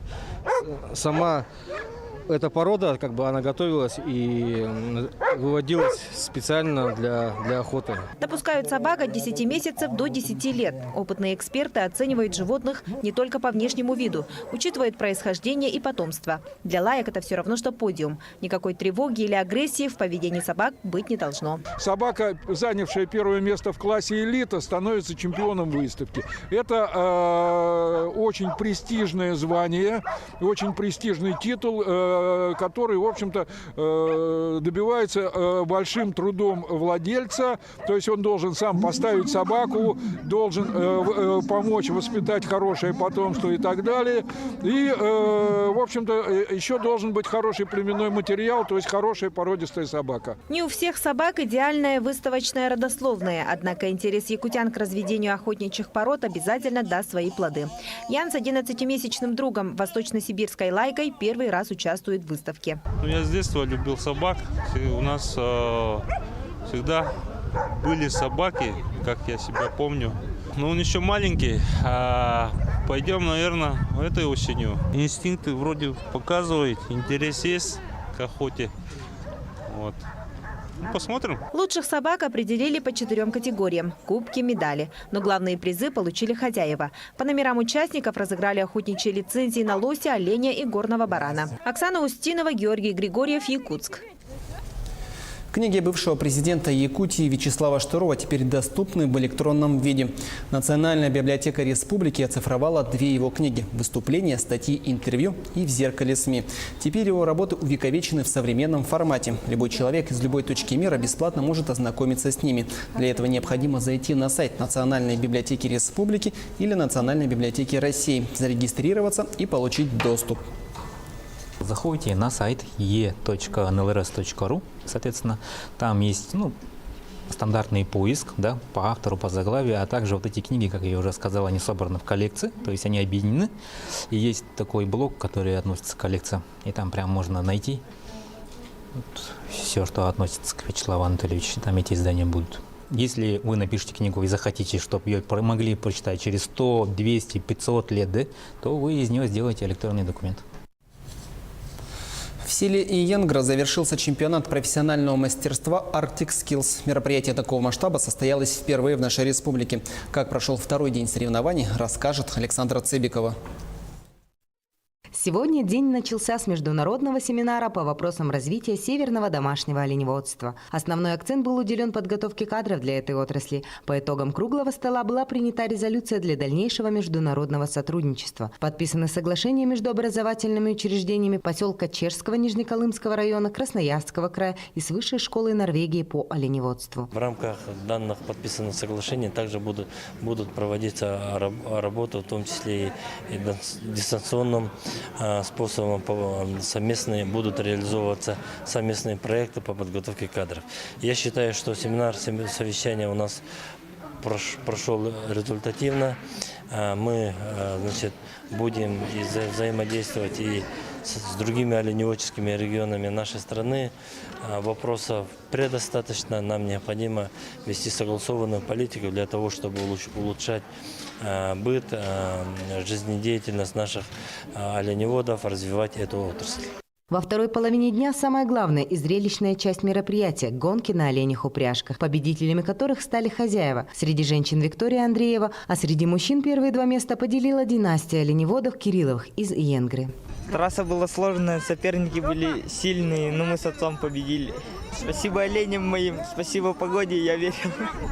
На мероприятии любой желающий мог приобрести национальные украшения, изделия из оленевого меха, украшенных бисером и кукол ручной работы. Для присутствующих был организован праздничный концерт, который с первых минут погрузил зрителя в колорит национальных песен и танцев. Под неизгладимым впечатлением остались и зарубежные гости. Нас встретили по якутскому обычаю. Это и хлеб, и соль, кумыс, и мы подумали, ничего себе, мы сразу почувствовали себя долгожданными гостями. Напомним, на чемпионат приехало всего 56 участников из арктических районов республики, с Красноярского края, полуострова Таймыр, Ямало-Ненецкого округа и из Норвегии. Чемпионат профессионального мастерства Arctic Skills проводился в республике впервые. Идея была высказана Северным форумом Погадаем Михаилом Александровичем.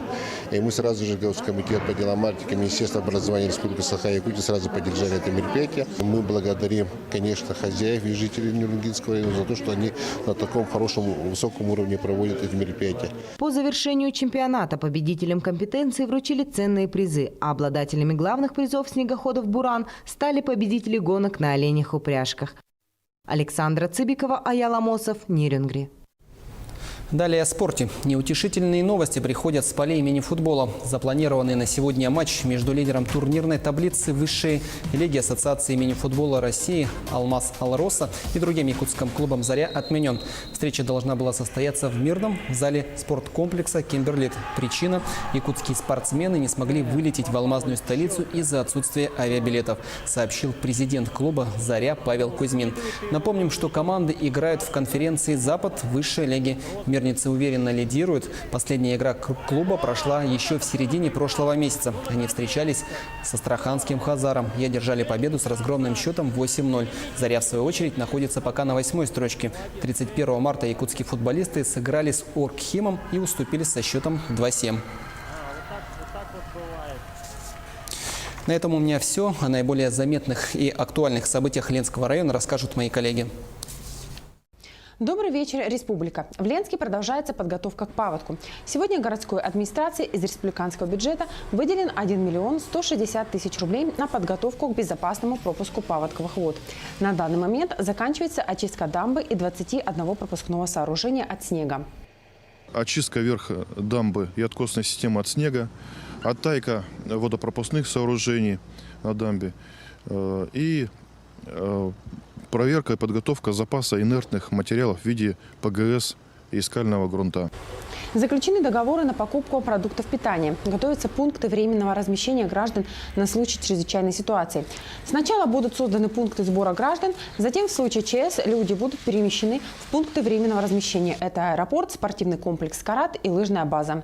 По данным Ленского бассейнового водного управления, на 5 апреля по Ленскому району снегозапас и толщина льда превышают норму. Допустим, в районе Ленска на сегодняшний день составляет порядка 142 сантиметров, что примерно на 30 такую норму достигла в районе Южной Нюи. Но так как ночью стоят минусовые температуры, а днем воздух прогревается до плюс 2 градусов, это сказывается на равномерном таянии снега. Регулярные автобусные маршруты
Применение недопустимых методов воспитания ребенка, лишение еды, одежды, сна, отдыха, бездействие или уклонение от оказания ребенку медицинской помощи, оставление его в опасности, побои, психическое, физическое или сексуальное насилие признаются жестоким обращением с ребенком, могут повлечь прекращение родительских прав и лишение свободы на длительный срок. Воспитатели, учителя, врачи, работники органов социальной защиты и граждане, выявляющие такие факты, обязаны сообщать об этом в органы опеки или полиции.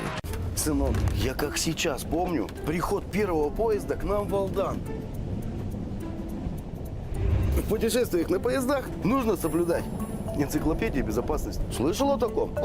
Нет. Чтобы в купе был порядок, нужно сумки сложить вот так, а которые нужны с документами поближе. И двери в купе держать закрытыми, как дома. Правильно, сынок. А еще нельзя брать посылки у незнакомых людей. И за своими вещами следить на станциях очень внимательно. Ваш чай. Спасибо большое. Простите, а где телефон можно подзарядить? Розетки находятся по проходу, пожалуйста, не забывайте. Я буду соблюдать все правила. Транспортная полиция Якутии.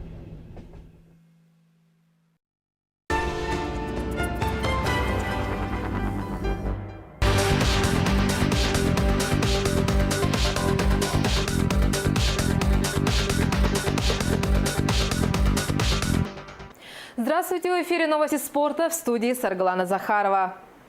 Маргарита Васильева и Никита Поршнев по итогам сезона 2017-2018 стали обладателями Кубка России у женщин и мужчин соответственно, сообщает РИА Новости со ссылкой на сайт Союза биатлонистов России. В зачете кубков Васильева, представляющая Красноярский край, стала первой с 868 очками, опередив Ларису Куклину из Ямало-Ненецкого автономного округа и Екатерину Шумилову из Ханты-Мансийска.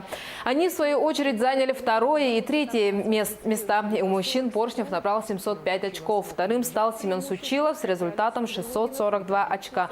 Третьим – Иван Томилов. Все трое спортсменов представляют Ханты-Мансийский автономный округ.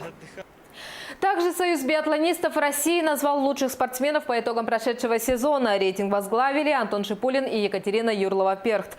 30-летний Шипулин, представляющий Свердловскую область, заработал 1658 очков. Тем самым он уже в 5-й раз доказал свое лидерство. Кроме того, по итогам сезона спортсмен занял 3-е место в общем зачете Кубка мира. Там он также 5 раз становился 3-м, а в Канти-Алахте выиграл спринт. 2-е место в рейтинге СБР занял Александр Логин Логинов из Тюменской области. Третьим стал Антон Бабиков, представляющий Башкортостан. У женщин второй раз в карьере первое место заняла Екатерина Юрлова-Перт из Санкт-Петербурга с показателем 1480 очков. Также в общем зачете Кубка мира 33-летняя биатлонистка оказалась на 13-й строчке. Второе место в российском рейтинге заняла представительница Удмуртии Ульяна Кайшева. Третья – Ирина Услугина из Тюменской области. А в Якутске юношеские команды по мини-футболу борются за путевки на 7-е спортивные игры народов Саха. В спорткомплексе Дохсун проходит финал первенства республики по мини-футболу среди юношей 2001 и 2002 годов рождения. В 4 группах участвует 21 команда из Алданского, Нерюнгринского, Вилюйского, Чурапчинского, Оленёкского, Жиганского и других улусов республики. Сегодня прошли игры 1/4 финала, куда пробились 8 лучших команд. На кону не только участие в играх, но и заветные очки, которые пойдут в общий зачет команд. Решающие встречи пройдут уже завтра. Напомню, в феврале прошел чемпионат республики среди команд 1-й и 2-й лиги, где были разыграны 12 путевок в Амгу. У нас вообще-то 32 должно быть команды, но приехала 21 команда. Жаль, конечно, по финансовым причинам не приехала. Мирнинский район, это вообще меня удивил. Там хорошие команды, и руководство не нашло денег. Ленск не приехал, да. То же самое, ссылаются на деньги. Была очень плотная игра, сложная. Вначале не могли забить, но потом все пошло хорошо, и мы забили первый гол. Во втором тайме поднажали и вырвали победу 3-0, 4-0. В спортивном зале Удачнинского отделения культурно-спортивного комплекса «Яблоку» было негде упасть. Более 100 дзюдоистов из Айхала и Удачного приняли участие в районном турнире по дзюдо под эгидой профсоюза «Профалмаз» и «Единой России». По ряду причин не смогли приехать спортсмены из Мирного и Ленска. Итог соревнований порадовал всех. С подробностями наши коллеги. Прежде чем начать заниматься дзюдо, ребята попробовали себя в разных видах спорта, признаются они. Мне он понравился, когда первый раз меня папа повел на самбо.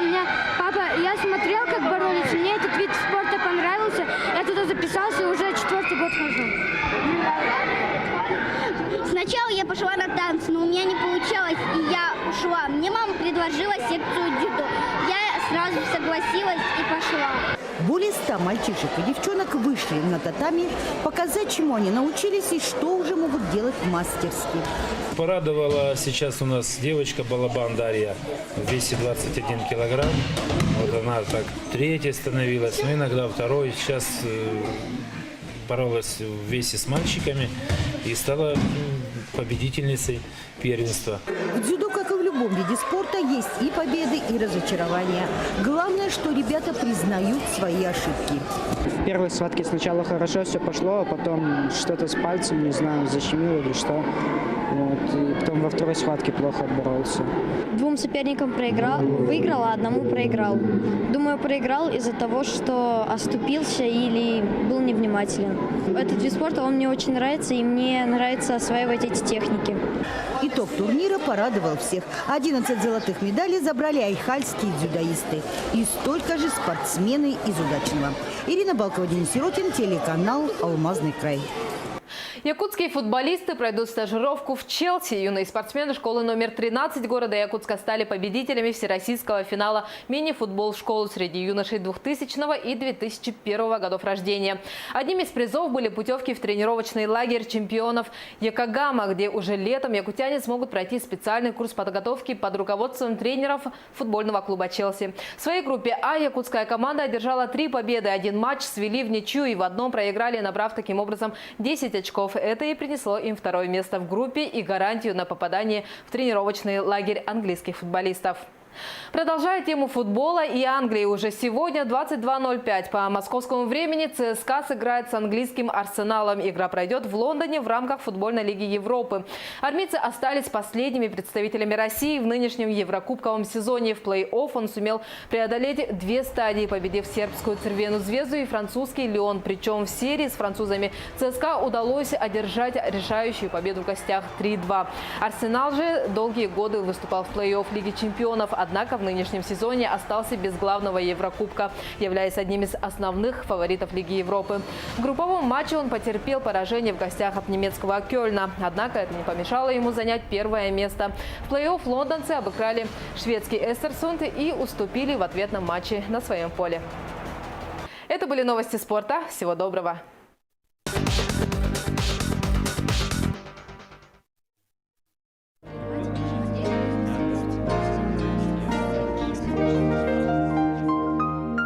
Здравствуйте, меня зовут Жангиров Ренат, мне 23 года, я из поселка Махсилов. С самого детства я занимался дзюдо-самбо, был 8-кратным чемпионом республики, неоднократным участником первенства России. Выполнил норматив мастера спорта по самбо, кандидат в мастера спорта по дзюдо. Поступил в Омское летно-техническое училище гражданской авиации на авиатехника. Отслужил в войсках, закончил учебу, получил диплом, ну и в общем вернулся обратно в Якутию. Отдал документы в авиакомпанию и ожидал от них ответа. Я решил время не терять и решил устроиться на временную подработку на завод. На заводе произошел самый несчастный случай, где потерял обе ноги. 16 августа 2016 года, за неделю до моего дня рождения. Так как не вышел на смену, на работу один из, так сказать, сотрудников, меня поставили на его место. Он работал на электрокаре. То ли штанину, то ли шнурок затянуло под колесо электрокара. Весит она около 4 тонн, наверное. На этой электрокаре большие железные колеса, и между колесами большие шестерни. И получилось так, что я как-то развернулся и оказался вообще между ними. Кричал, звал на помощь, и в самый последний момент, когда я уже, можно сказать, сдался, перестал кричать, меня заметил мой напарник. 2 месяца находился в больнице на стационарном лечении. Спустя какое-то время снова начал учиться ходить заново. Я думал, все это будет легко. На самом деле это очень сложно. Головой ты понимаешь, что это не настоящие ноги, что это не твое. Ну и в то же время понимаешь, что к этому нужно привыкать. Больше всего мне было жалко девушку мою, в первую очередь мать, маму. Вдохновляла меня в первую очередь мои родственники, девушка. Было очень много поддержки со стороны друзей, со стороны знакомых. Со стороны незнакомых было очень много поддержки. В прошлой своей жизни я был очень активный, любил развлекаться, любил бегать, прыгать, заниматься гимнастикой, любимым спортом заниматься. Снова хочется как-то выйти на татами, почувствовать захват в своих руках. Это и есть. Очень скучаю. После этого не стал сидеть на месте. Начал искать работу и нашел вакансию в медицине катастроф, технику по ГСМ. Начал продолжать заниматься спортом, пауэрлифтингом. Готовимся на норматив кандидата в мастера спорта в ближайшее время. Когда я был на соревнованиях в Сочи, я разговаривал с такими же людьми, как я. Они предлагали мне пропагандировать новый вид спорта, единоборство для инвалидов. Мыслей очень много. Со временем хочу начать пропаганду нового вида спорта, единоборств для инвалидов. С девушкой у нас обязательно скоро поженимся, завести детей. Но мне кажется, смысл жизни это заключается в том, что нужно прожить свою жизнь так, как ты хочешь, как ты желаешь. Ну и оставить после себя наследников. По 100-бальной шкале я на 95% счастливый. Но в данный момент я радуюсь каждому своему дню, потому что жизнь она одна, и всякое может в жизни произойти. В данный момент начал ценить то, что у меня есть, ну и радоваться тому, что есть.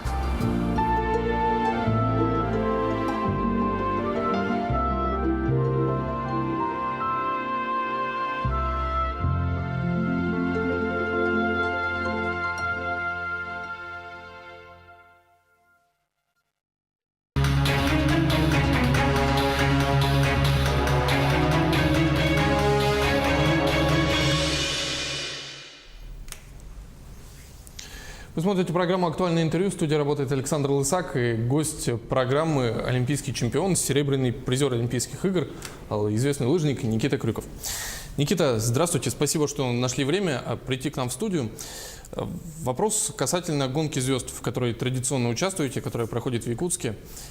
Она хоть и называется «Гонка звезд», но на самом деле звезда лыжного спорта, по сути, в ней только вы. Вот зачем олимпийскому чемпиону приезжать в Якутск, кататься еще в паре с ребятами, ну, явно не ради медалей? Нет, конечно, не ради медали, не ради кубков, не ради какого-то очередного звания, звания того, что я стану победителем гонки звезд или призером. Конечно, не для этого, а для того, чтобы популяризировать лыжные гонки в Якутии, чтобы была уникальная возможность у ребятишек, у тех, кто будет проходить мимо этого стадиона, зайти, посмотреть на сильнейших спортсменов Якутии, на сильнейшего спортсмена мира, это я, и сфотографироваться, там будет автограф-сессия, то есть, потому что не так часто я прилетаю в Якутию, и вообще не так часто я бываю в России, весь сезон бегаю за границей, где-то на соревнованиях выступаю. И такой возможности многие просто лишены, и поэтому мы дарим такую возможность вот детям. А каковы, на ваш взгляд, перспективы развития лыжного спорта в Якутии? Чего нам не хватает? Потому что и в Алдане вы бываете, и с ребятами, и с новым поколением лыжников общаетесь, и видите, как катаются ребята. Ну, я скажу так, вот за последние 5 лет существенно добавили якутские спортсмены, якутские лыжники в результатах, в технике. И, возможно, прошел еще небольшой срок, чтобы говорить вот о каких-то громких там, победах, о громких местах. Но мы в правильном направлении. И я думаю, если продолжить все, что начали, то все будет хорошо. А вот вы говорите, 5 лет, уже какие-то результаты. А сколько должно пройти все-таки времени, чтобы у якутян появился свой, ну не знаю, чемпион России, чемпион Европы, чемпион мира? Потому что болельщики – это люди, которым вот здесь и сейчас нужно. Я понимаю, да. Но, знаете, не будем заглядывать, может быть, слишком далеко. Взять прошлый год, Александр Клугин был 7-м на первенстве мира среди юниоров.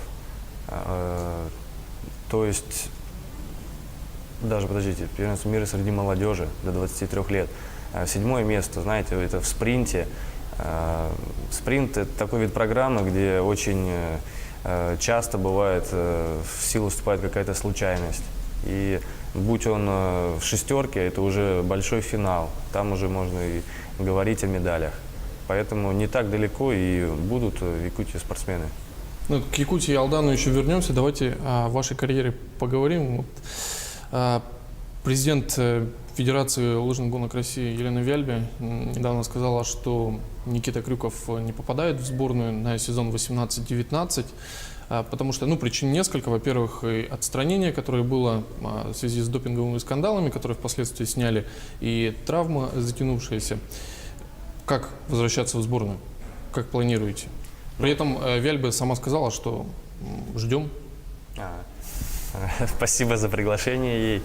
Ну, на самом деле, сейчас вот с тренером еще так плотно не обсуждали, но я думаю, это, скорее всего, будет самоподготовка. Буду разговаривать с регионом о подготовке. Также, где я проживаю, есть хорошее место для тренировок. То есть можно все это спланировать и готовиться к следующему сезону. Ситуация с зимней Олимпиадой в Южной Корее, эти все скандалы, когда сначала отстранили, потом отстранение сняли. Как сказалось на физической форме, на психологической форме? Знаете, очень сильно это сказывается. Может быть, ты вначале не пропускаешь эту информацию вглубь себя, но даже я знаю, общался с ребятами, и Шипулин, и Устюгов, и видно было, что после вот этого отстранения о недопуске к Олимпиаде практически у всех были какие-то проблемы со здоровьем. То есть иммунная система давала сбой, у кого-то была температура, кто-то заболевал, кто-то просто простужался. И все это, я говорю, все это вот из-за какого-то отстранения. То есть поэтому сейчас, конечно, все прошло, сейчас уже Олимпиада канула в прошлое, уже народ готовится к другим стартам, в следующем году будет чемпионат мира, и поэтому нужно жить дальше, не надо так оглядываться назад, то, что было, то было, это уже история. Ну, смотрите, на Олимпиаду в Южную Корею, в южнокорейский Пхенчхан поехали не самые сильные спортсмены, в том числе, например, вы не поехали, Антон Шипулин не поехал, но при этом российским спортсменам удалось завоевать олимпийские награды, в том числе и в лыжных гонках. Смотрели? Как оцениваете выступление ребят? Смотрел. Вначале вообще не хотел смотреть эту Олимпиаду. А потом, когда начались лыжные гонки, ну, один старт посмотрел, вот, спринт как раз смотрел и так далее. Вот, затянул, смотрю, что наши парни бьются вообще до последнего метра, до последнего сантиметра трассы. И болел за ними, вот, очень сильно поддерживал Александра Большунова и до последнего верил, что на 50 километрах он сможет выиграть. Но вот, из-за того, что, конечно, не поменял он лыжи, считаю, это большая ошибка, нехватка опыта сказалась, просто упустил вот этот реальный шанс взять золото. А то, что наши вчерашние юниоры так сильно выступили, это очень здорово, они смогли себя проявить. И вообще, знаете, вот этот естественный отбор, он происходит ну, немножко не так, как было на Олимпиаде. То есть обычно вот на Олимпиаду берут, ну, одного, может быть, юниора вчерашнего, там, молодежь. А тут получилось так, что весь основной костяк не поехал, и кому-то надо было ехать, и поэтому целую команду взяли на Олимпиаду, и ребята уже воспользовались этим шансом просто на все 100. Поэтому молодцы, что они воспользовались. И я говорю, если бы не было этой ситуации, никто не знает, сколько бы лет еще им приходилось бы так вот стучаться в дверь сборной и проситься: поставьте меня, пожалуйста, на старт. То есть, ну, теперь же вам придется с ними соревноваться, биться за место в сборной. Да, да. Но я говорю, вот этот естественный отбор прошел в их пользу, то есть, ну вот в связи с той ситуацией, которая сложилась. Но это не может не радовать, потому что это наша молодежь, вчерашние юниоры, и будущее все равно за ними. Рано или поздно они бы все равно ворвались бы в сборную и показывали себя. Просто это произошло раньше, и ну, теперь, правильно говорите, теперь нам надо стучаться и доказывать, что мы еще чего-то стоим. Век спортсмена недолг, особенно олимпийского спортсмена. Вот сколько Никита Крюков себе отвел еще на выступление? Ну, не буду загадывать так далеко. Навряд ли я смогу еще олимпийский цикл выступить, но постараюсь вот к следующему году подготовиться и дай бог, чтобы все получилось. Возникает вопрос, вот, когда просматриваешь судьбу дальнейшую российских спортсменов, когда они заканчивают карьеру, обычно возникает, либо они идут в политику, либо идут в тренерскую деятельность. Думали уже? Задумывались о будущем, возможно? Задумывался. Знаете, я скажу так, не каждый успешный спортсмен становится успешным тренером. И это тоже должно что-то ёкнуть внутри, и ты должен хотеть тренировать, а не просто так, потому что ты был спортсменом, теперь ты стал тренером. То есть это тоже такая профессия, которую нужно хотеть заниматься. Политика, конечно, это такая грязь, в которую пока не хотелось бы мне окунаться, и, может быть, и не придется окунаться. Поэтому посмотрим, куда меня занесет судьба дальше и в какой сфере буду работать.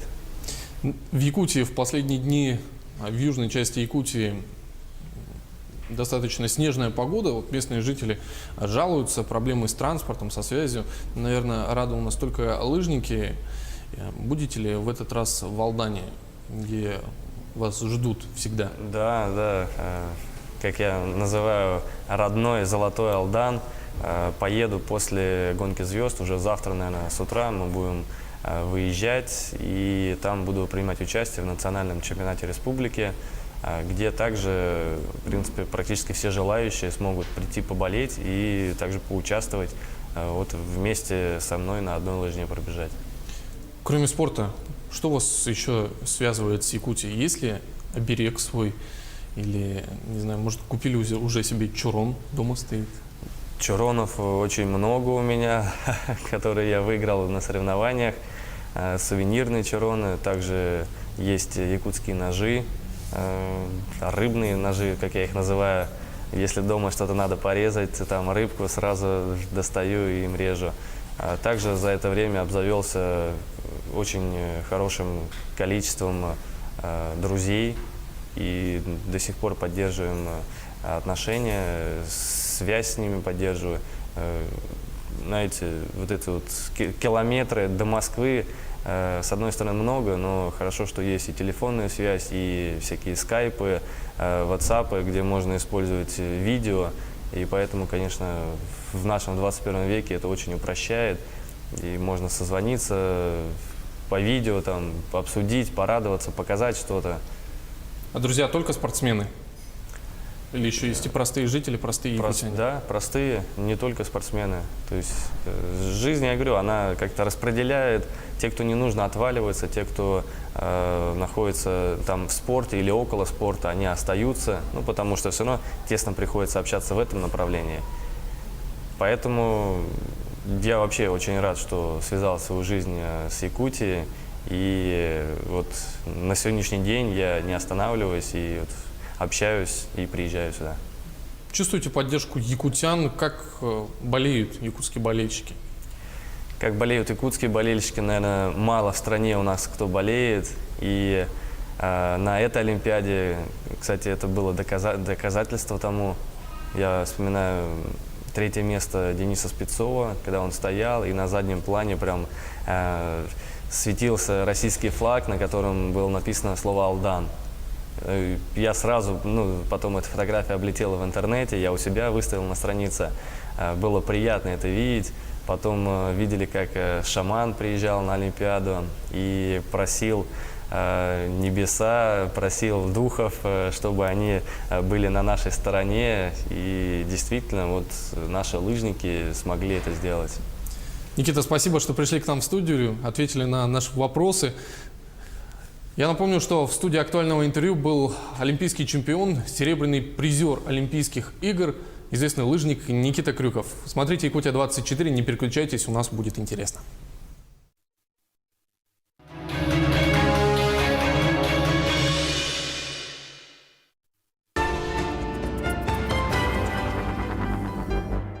Применение недопустимых методов воспитания ребенка, лишение еды, одежды, сна, отдыха, бездействие или уклонение от оказания ребенку медицинской помощи, оставление его в опасности, побои, психическое, физическое или сексуальное насилие признаются жестоким обращением с ребенком, могут повлечь прекращение родительских прав и лишение свободы на длительный срок. Воспитатели, учителя, врачи, работники органов социальной защиты и граждане, выявляющие такие факты, обязаны сообщать об этом в органы опеки или полиции.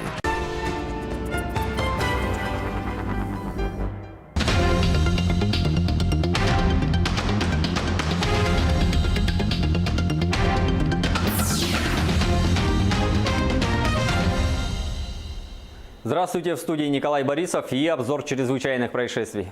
На федеральной автодороге Колыма произошло ДТП с летальным исходом. Погибла ученица 11 класса, 17-летняя девушка. 2 школьницы 2001 и 2000 годов рождения получили травмы. Школьницы возвращались домой с каникул и попали в ДТП. В момент происшествия никто из находившихся в салоне не был пристегнут ремнями безопасности. В результате ДТП 17-летняя девушка, сидевшая на переднем сиденье, от полученных травм скончалась на месте происшествия. 2 ее одноклассницы получили различные травмы. Сам водитель, являющийся родным братом погибшей, не пострадал. Освидетельствование показало, что автомобилист был трезв.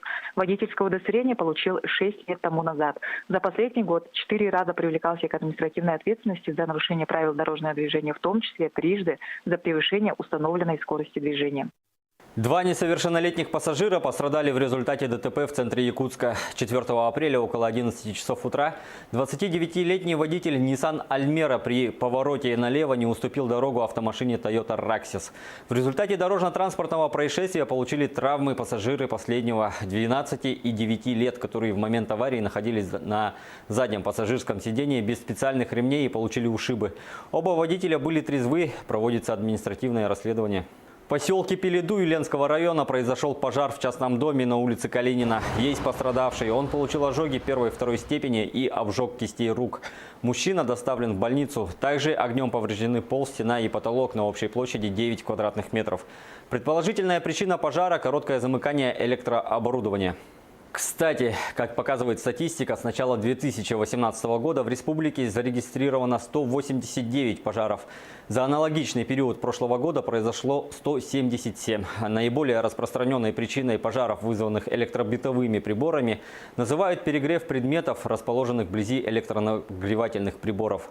Также продолжительное время находившиеся во включенном состоянии и оставленные без присмотра малолетние дети. Чтобы избежать беды, необходимо выполнять элементарные правила пожарной безопасности. Будьте бдительны. Заместитель директора Нюрбинского реабилитационного центра для детей-инвалидов в октябре 2018 года фиктивно трудоустроила свою дочь в качестве санитарки, сообщает прокуратура. Трудоустроенная дочь обязанностей не выполняла, права на получение выплат по беременности и родам и уходу за ребенком не имела. Общий размер неправомерно зачисленных средств составил более 160 тысяч рублей. Возбуждено уголовное дело о мошенничестве. За перевод денег, перевод в тюрьму в Хангаласском районе 40-летний мужчина ошибся цифрами и вместо своего мобильного номера зарегистрировал чужой. Но узнал о совершенной ошибке только после кражи. В день происшествия подозреваемый находился в гостях у знакомого, с которым распивал алкогольные напитки. Когда хозяин заснул, мужчина заметил, что на телефон приятеля поступили СМС-уведомления о зачислении.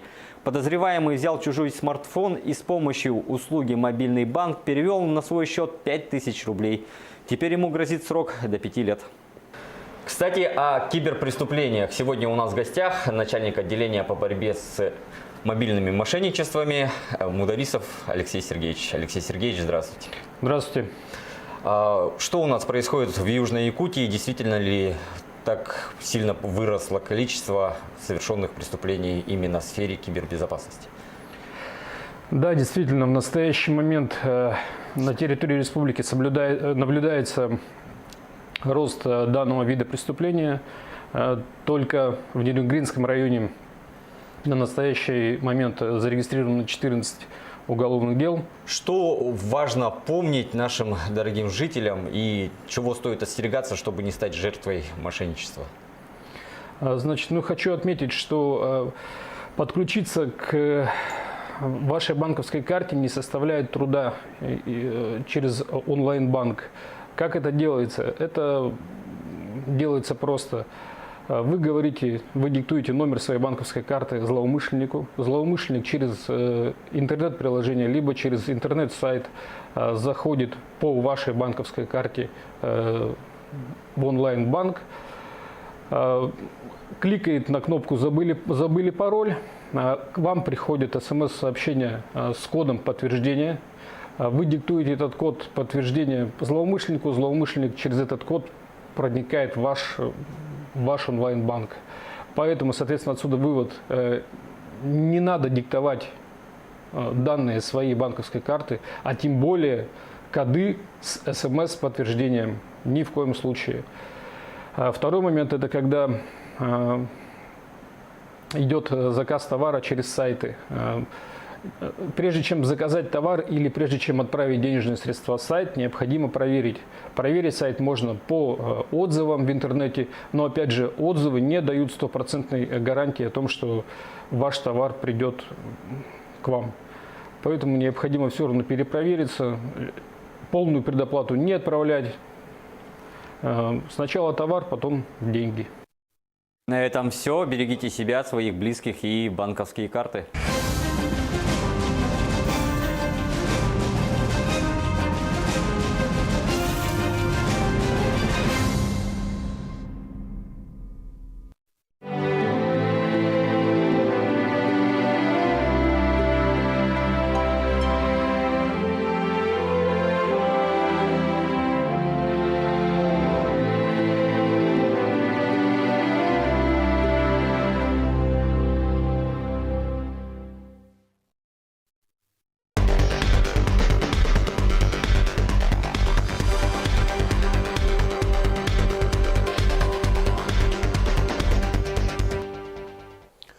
Здравствуйте, в эфире Якутия-24, новости экономики. В студии Евгений Баженко. Средней российской семье из 3 человек нужно ежемесячно 75 900 рублей для нормального существования. Об этом свидетельствуют данные опроса исследовательского холдинга «Рамир». Каждая 5-я семья, 21%, готова прожить при семейном бюджете от 20 до 45 тысяч рублей в месяц. 2/3 семей, 66%, претендуют на ежемесячный доход в 45-120 тысяч рублей. Еще 13% считают, что для поддержания нормальной жизни семье из 3 человек необходимо в среднем более 120 тысяч рублей в месяц. Авторы исследования отмечают, что жители мегаполисов традиционно выдвигают более высокие материальные требования, чем жители небольших городов и сел. Опрос проводился в марте среди 1500 респондентов во всех федеральных округах страны. О том, каким имуществом владеет Якутия, в эфире программы «Актуальное интервью» рассказала министр имущественных и земельных отношений республики Евгения Григорьева. На сегодня объем государственного имущества составляет в натуральном выражении где-то около 160 миллиардов рублей. И состоит он из не только имущества казны, но и государственных учреждений, государственных унитарных предприятий, пакетов акций. Если говорить количественно, то это где-то порядка 5000 объектов казны, более 9000 земельных участков. В отношении же государственных учреждений, несмотря на то, что мы проводим работу по сокращению количества государственных учреждений, на сегодня их все равно у нас составляет около 510 государственных учреждений, 14 государственных унитарных предприятий. Здесь надо отметить то, что мы в прошлом году провели акционирование 2 государственных унитарных предприятий. Это ГУП ФПК Туймада и ГУП Бичик. Бичик уже акционерное общество, ФПК Туймада завершает свои регистрационные мероприятия. По пакетам акционерных обществ у нас порядка 56 пакетов акций, и доля, вот именно те акционерные общества, в которых доля государства составляет более 50%, это 35 акционерных обществ. Жители многоквартирных домов, которые хотят ускорить проведение капитального ремонта, теперь могут этому поспособствовать. Правительство республики изменило критерии установления очередности капремонта. Преимущество теперь имеют те дома, жители которых своевременно делают взносы в фонд капитального ремонта.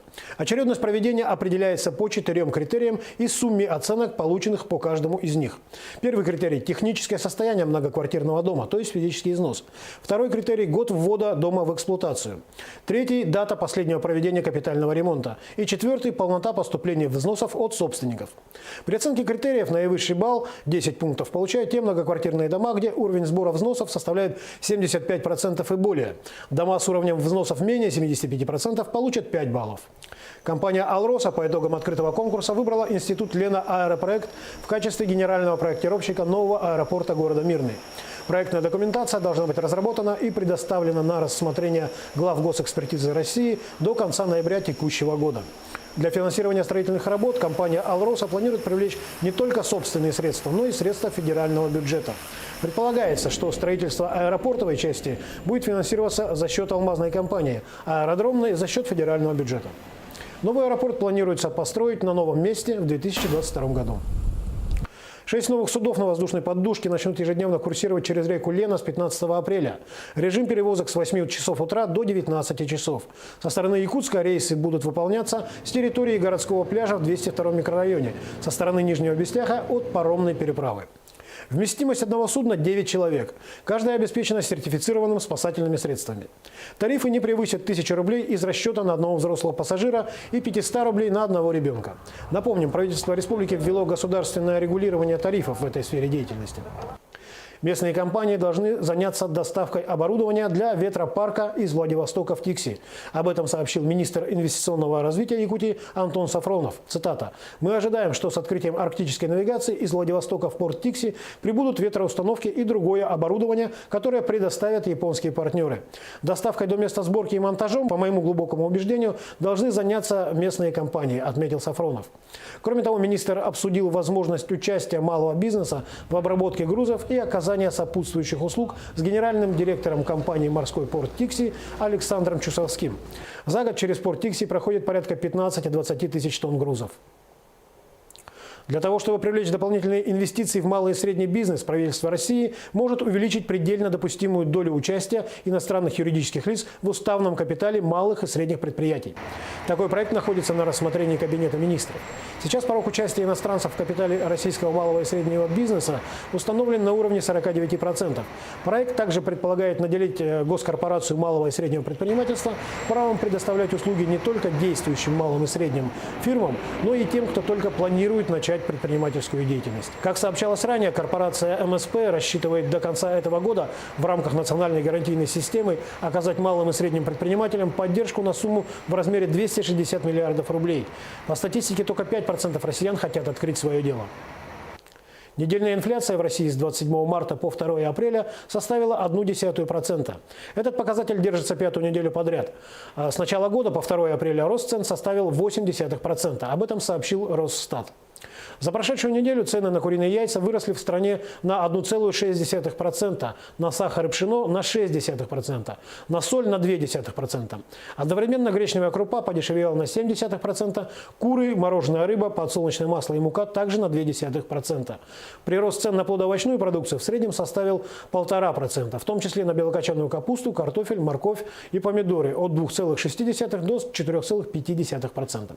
В то же время огурцы подешевели на 3%. Цены на автомобильный бензин выросли на 0,2%, на дизельное топливо на 0,1%. Цены на еду в кафе и ресторанах московских аэропортов уже в этом месяце будут снижены на 25-30%, а питьевая вода подешевеет в половину. Такое решение принято после серии проверок, проведенных антимонопольной службой. Причина проверок – массовые жалобы потребителей на завышенные цены. Пользуясь монопольным положением, за пределами аэропортов в шаговой доступности торговых точек нет, заведения общественного питания в аэропортах необоснованно завышали цены. По материалам проверок рассматривается вопрос о возбуждении административных дел по фактам нарушения антимонопольного законодательства. Нарушителям грозят штрафы от 300 тысяч до 1 миллиона рублей. На этом все. Оставайтесь в курсе экономических событий на Якутия-24.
Мне многие и одноклассники, и друзья говорили: пойдем погуляем, да. Я говорю: ну, у меня тренировки. Я говорю: да хватит тренироваться, и так каждый день уже ходишь.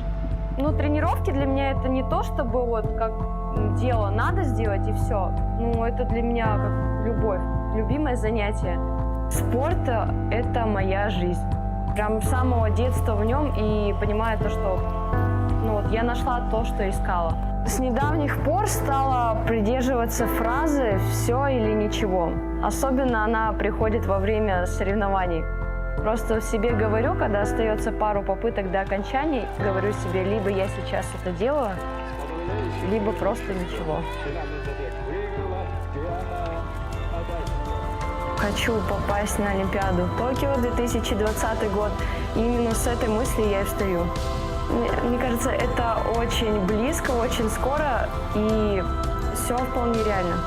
То есть это соревнование длится всего лишь пару часов, а подготовки, месяцы, даже годы на это уходят. И как бы ты выходишь с мыслью, что все для того, что ты это делал, нужно сейчас это показать. Просто нужно показать себя. А ты готова. Просто надо взять и сделать это.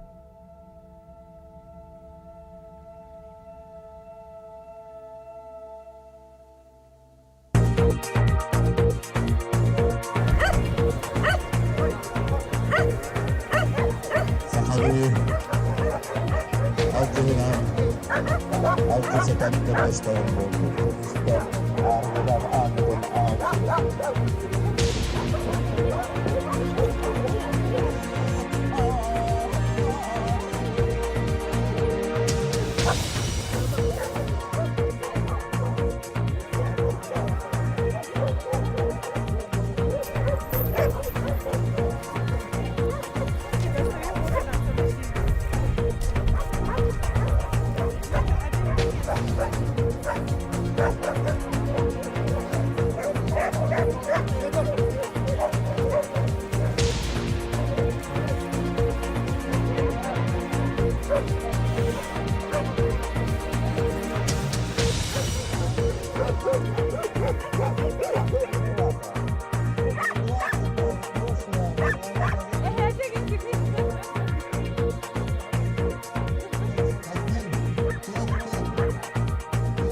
В прямом эфире «Якутия-24» вы смотрите итоги дня. В студии работает Влад Давыдов. Здравствуйте. Половодье близко. В республике идет подготовка к безопасному пропуску паводковых вод. Какие силы и средства запущены в работу в Ленске и на что обращено там особое внимание? Успеть за 3 дня такие сроки поставила перед коммунальщиками столичная мэрия. Службы должны вывести снег с улиц и территорий. Как идут работы? Как развить коммерческую жилку и научиться вести дела? Алданским предпринимателям помогают в Центре бизнес-сопровождения. О какой поддержке идет речь? Безопасность прежде всего. В Мирном ведут установку пожарных извещателей в многоквартирных деревянных домах. В приоритете удаленные районы города. Ко дню охотника республиканская выставка охотничьих собак собрала лучших собаководов и их питомцев. Как выявляли лучших?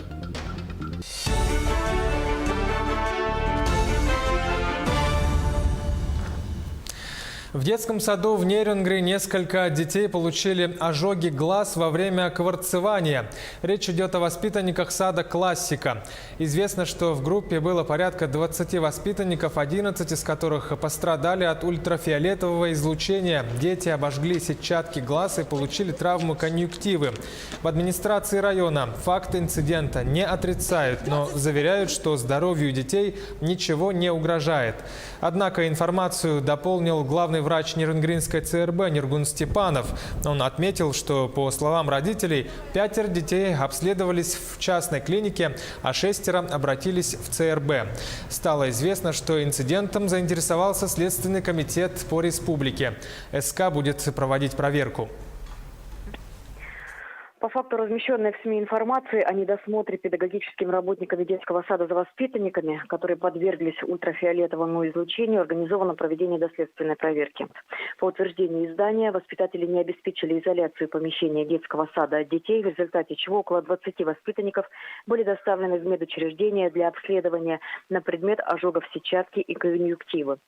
Для установления всех обстоятельств произошедшего руководителем Следственного управления Следственного комитета России по Республике Саха-Якутия дано поручение подчиненным сотрудникам о проверке изложенных в публикации сведений в порядке статей 144 и 145 Уголовно-процессуального кодекса Российской Федерации. В республике продолжается подготовка к безопасному пропуску паводковых вод. В Ленске первоочередной задачей обозначили подготовку гидротехнического сооружения, защищающего город от подтопления. Речь о дамбе. Какие силы и средства запущены в работу? Сюжет Светланы Балеевой. Сегодня городской администрации из республиканского бюджета выделен 1 миллион 160 тысяч рублей на подготовку к безопасному пропуску паводковых вод. На данный момент заканчивается очистка дамбы и 21 водопропускного сооружения.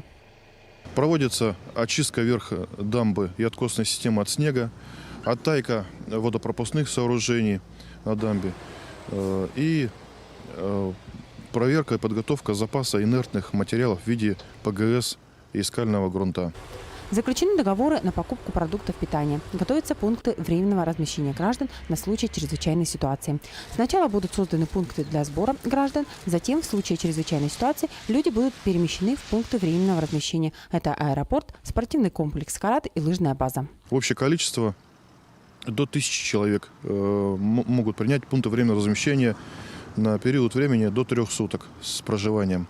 Предусмотрены также у нас продукты питания, медикаменты, постельные принадлежности, водоснабжение. По данным Ленского бассейнового водного управления, на 5 апреля по Ленскому району снегозапас и толщина льда превышают норму. Толщина льда, вот, допустим, в районе Ленска, да, на сегодняшний день составляет порядка 142 сантиметров, что примерно на 30 сантиметров больше, чем в прошлом году на эту же дату. Снегозапасы сейчас довольно-таки большие, особенно вот в Ленском районе, превышает норму, и критическую норму достигла в районе Южной Нюи. Сегодня ночью стоят минусовые температуры. Днем воздух прогревается до плюс 2 градусов, что сказывается на равномерном таянии снега. Ежедневная гидрологическая информация о уровне воды подается на станцию Ленска с гидропоста поселка Витим. С остальных 9 постов сбор информации будет с 11 апреля. Также будут организованы временные посты в селе Хамра, Турукта, Бадамай, Мурия и Артанахар. Светлана Балеева, Виталий Андреев, Ленск. Ну а что касается переправы, то 6 новых судов на воздушной подушке начнут ежедневно курсировать через Лену с 15 апреля. Режим перевозок с 8 утра до 7 вечера. Со стороны Якутска рейсы будут выполнять с территории городского пляжа на 202-м микрорайоне, а со стороны Нижнего Бестяха от паромной переправы. Вместимость 9 человек. Сообщается, что каждое судно обеспечено сертифицированными спасательными средствами. Ну а что касается стоимости, то тарифы не должны превышать 1000 рублей на одного взрослого пассажира и 500 рублей на ребенка. К другим новостям. Власти и общественность Ленска выступают против канализационных сетей компании «Газпром». Дело в том, что по проекту строительства объекта предусмотрен сброс сточных вод в реку Мухтуйка. Это, очевидно, будет загрязнять городской пляж, а также акваторию водозабора питьевой воды города Ленска. Активисты составили петицию в адрес президента России, под которой просят подписаться жителей города. Об этом в том числе говорили в ходе пресс-конференции главы Ленского района. Жумарт Абельманов заявил, что сделает все, чтобы проект строительства был пересмотрен. Столичные коммунальщики заняты уборкой и вывозом снега. Службы должны вычистить улицы, дворы и территории, причем перед ними мэрия поставила кратчайшие сроки. Как идут работы? Репортаж Дмитрия Тымырова. Успеть за 3 дня. Такое поручение коммунальщикам дали власти Якутска. Сегодня все службы работают и днем, и ночью. Усиленный режим. У нас сегодня улица Кирова с утра, с 8 утра. Потом еще задание есть. Но если закончим, Кирова. Расчистка снега и вывоз на снежный полигон – это командная работа. В бригаде 5 дорожных рабочих, тракторист, погрузчик и водителей грузовиков. Работаем, в принципе, по 12 часов в сутки. Машины работают 24 часа в сутки. Вывозим снег, примерно где-то 8-9 рейсов в день за смену. Снег вывозят на полигон в сторону Первой ГРЭС. За сутки туда сбрасывать 6000 кубометров снежных куч. Снег вывозится с магистральных улиц города и с частных территорий, с внутриквартальных проездов. С октября по сегодняшнее число вывезено порядка 284 тысяч кубов снега. За последние 3 дня порядка 20 тысяч кубов снега. А в сроки, которые были установлены Александром Сергеевичем, 3 дня, я думаю, мы уложимся. А пока коммунальные службы работают, не жалея ни рук, ни ног. Ежедневно на уборку снега выходит 75 человек и 90 единиц техники. К завтрашнему дню работы по расчистке дорог должны завершить. Завтра обязательно проверим. Дмитрий Тымыров, Илья Сыромятников, Якутск. В Мирном для развития малого и среднего предпринимательства предоставляют финансовую поддержку. Гранты в сумме до 200 тысяч рублей предусмотрены для начинающих бизнесменов, а 300 тысяч могут получить работающие компании для приобретения или обновления оборудования. Кроме того, претендовать на 50 тысяч рублей субъект малого и среднего бизнеса могут в части субсидирования арендной платы и консультационных услуг, также на профессиональную подготовку. В приоритете программы пищевая промышленность, социально значимые услуги, производство стройматериалов и оказание услуг по эксплуатации жилья и объектов инфраструктуры жилищно-коммунального хозяйства. Ну а алданским начинающим и действующим предпринимателям помогают в Центре бизнес-сопровождения. О какой поддержке идет речь и какие советы там дают предпринимателям? Сюжет Татьяны Вахниной из Алдана. Можно ли развить коммерческую жилку? Как научиться вести дела и сколько нужно времени, чтобы наработать клиентскую базу? Желающие достичь успеха предприниматели не ищут ответы. Свои вопросы они задают профессионалам, специалистам сопровождения бизнеса. Но чаще всего к нам приходит это торговая деятельность, это немного менее, это услуги общепита. Ну и самое распространенное у нас все-таки на данный момент – это сфера деятельности, это услуги такси. Бизнесмены средней руки обращаются к специалистам в основном по специфическим вопросам, касающимся отношений с контролирующими органами. Малым предприятиям чаще требуется помощь в сдаче отчетов, подготовке кадровых и бухгалтерских документов. Нередко к профессионалам приходят люди, только подумывающие о собственном бизнесе. Кто к нам приходит, мы стараемся объективно подойти к этому вопросу, прочитать все риски, какие будут издержки, какая есть конкуренция, с чем столкнется предприниматель. Эксперты ведения бизнеса знают местные нюансы и могут порекомендовать без 5 минут бизнесменам другой вид занятости с учетом склонностей потенциального предпринимателя и специфики рынка. Как показывает жизнь, зачастую человек, только подумывающий о собственном бизнесе, не подозревает, что бизнес – это стихия, в коей немало порогов и камней преткновения. После нашей консультации есть такие граждане, которые, так сказать, осмыслив и взвесив за и против, принимают решение, что стоит подождать с этим вопросом. Человек сэкономил свое личное время, деньги и, так сказать, может потратить деньги, чтобы проработать свою идею на будущее. У профессионалов потенциальные бизнесмены могут узнать немало приятного и полезного, например, о механизмах господдержки, на которые может рассчитывать начинающий предприниматель. Татьяна Вахнина, Алдан. Завершилась ежегодная профориентационная экспедиция школьников под названием «Молодежь Якутии в промышленность». В столице прошла встреча участников и руководителей проекта. Ребята поделились впечатлениями от экспедиции, которая стартовала 27 марта и проходила в течение 10 дней. Учащиеся проехали по маршруту Якутск, Алдан, Нерюнгри, космодром Восточный, Якутск. За это время они посетили объекты компаний «Якутуголь», «Алдан Золото», «Селигдар» и другие промышленные объекты. Конечной точкой экспедиции стал космодром Восточный. Ребята осмотрели современные объекты ракетно-космической промышленности, посетили стартовые и технические комплексы космодрома. Следующие наши планы – это уже посетить сторону Хабаровскую сторону, Сахалин, тем, чтобы охватить больше дальневосточных регионов. Больше, чтобы ребята увидели, значит, как развивается Дальний Восток, как развивается Россия, чтобы было общее понимание, куда идет Россия. И я очень надеюсь, что ребята увидели то, кем они могут быть. И это самое главное. То есть наш проект – это профориентация. В суперфинал республиканского конкурса «Учитель года-2018» вышли 5 педагогов. Напомню, что интеллектуальные состязания стартовали 2 апреля. В этом году свои силы попробовали в общей сложности 33 учителя. По итогам 4 туров в финал вышли 16 конкурсантов, из них 5 стали лауреатами. Именно они завтра сойдутся в очном финале. Проведение подобных конкурсов, конечно, способствует тому, что педагоги друг у друга чему-то учатся. Это уже есть тенденция к повышению качества, потому что поучаствовав, точнее, в таком конкурсе, мы чему-то друг у друга научились, что-то новое для себя взяли, и потом мы приедем каждый в свою школу, в свой город, в свой регион, и будем это доносить до своих коллег. Сегодня один из важных дней Страстной недели в России. Этот день традиционно называют «Чистый четверг», с которым связано много народных примет и обычаев. Считается, что подготовка к Пасхе – это время весеннего пробуждения земли, к которому надо подготовиться, в том числе путем очищения от зимней грязи. Поэтому в Чистый четверг традиционные обряды связаны с уборкой, мытьем и купанием.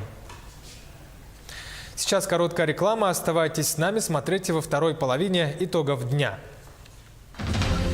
Безопасность прежде всего. В Мирном ведут установку пожарных извещателей в многоквартирных деревянных домах. В приоритете удаленные районы города. Ко дню охотника республиканская выставка охотничьих собак собрала лучших собаководов и их питомцев. Как выявляли лучших.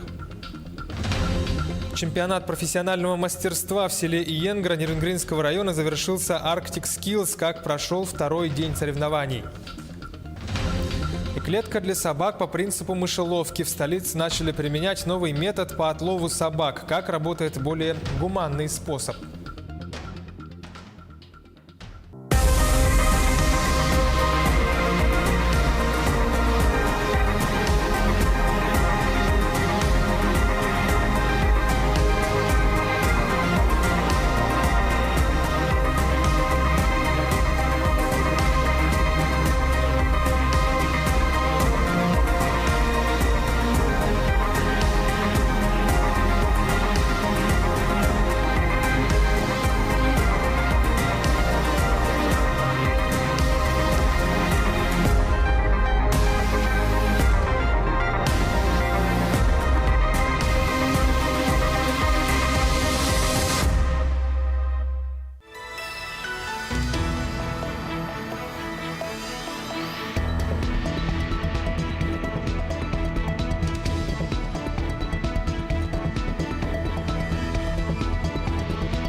Это Якутия-24 в прямом эфире. Мы продолжаем выпуск «Итоги дня».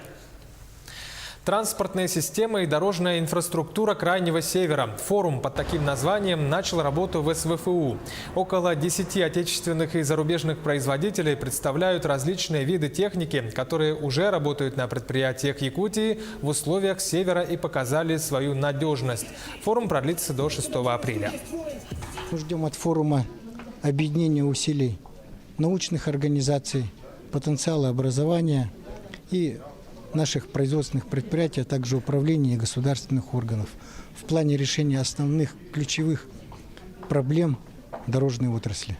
Значит, проблем действительно много, и в основном они, конечно же, обусловлены сложными климатическими условиями, которые провоцируют сложные дорожные условия, и вот всю специфику, связанную со строительством, эксплуатацией, содержанием автомобильных дорог здесь, у нас в условиях Крайнего Севера.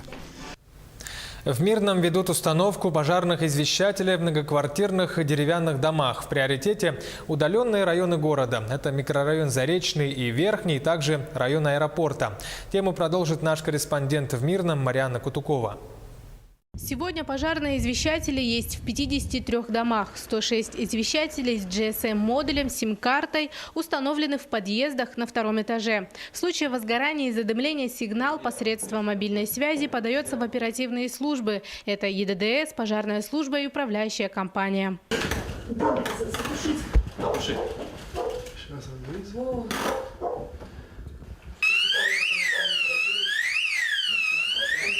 Ну, по нормативам у нас по городу до 10 минут. Здесь, в данном районе, у нас непосредственно где-то километре примерно, даже может поменьше, находится пожарная часть, одна из пожарных частей. Отсюда выезжает автомобиль пожарный с подразделением, и с города непосредственно сразу же по высшему номеру, то есть как минимум 2 машины еще. То есть в общей сложности в данный дом, допустим, по этому адресу может прибыть 3 автомобиля одновременно. С момента установки пожарных извещателей были лишь ложные срабатывания. Причина – курение в подъезде.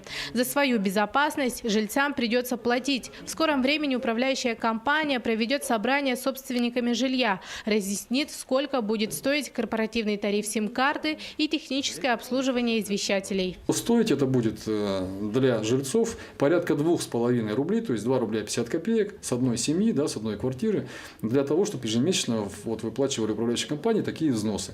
Ну, это посильная, я считаю, оплата даже для малообеспеченных семей, но оговорюсь сразу, что это предварительная оценка, управляющая компания сейчас более подробно это посчитает.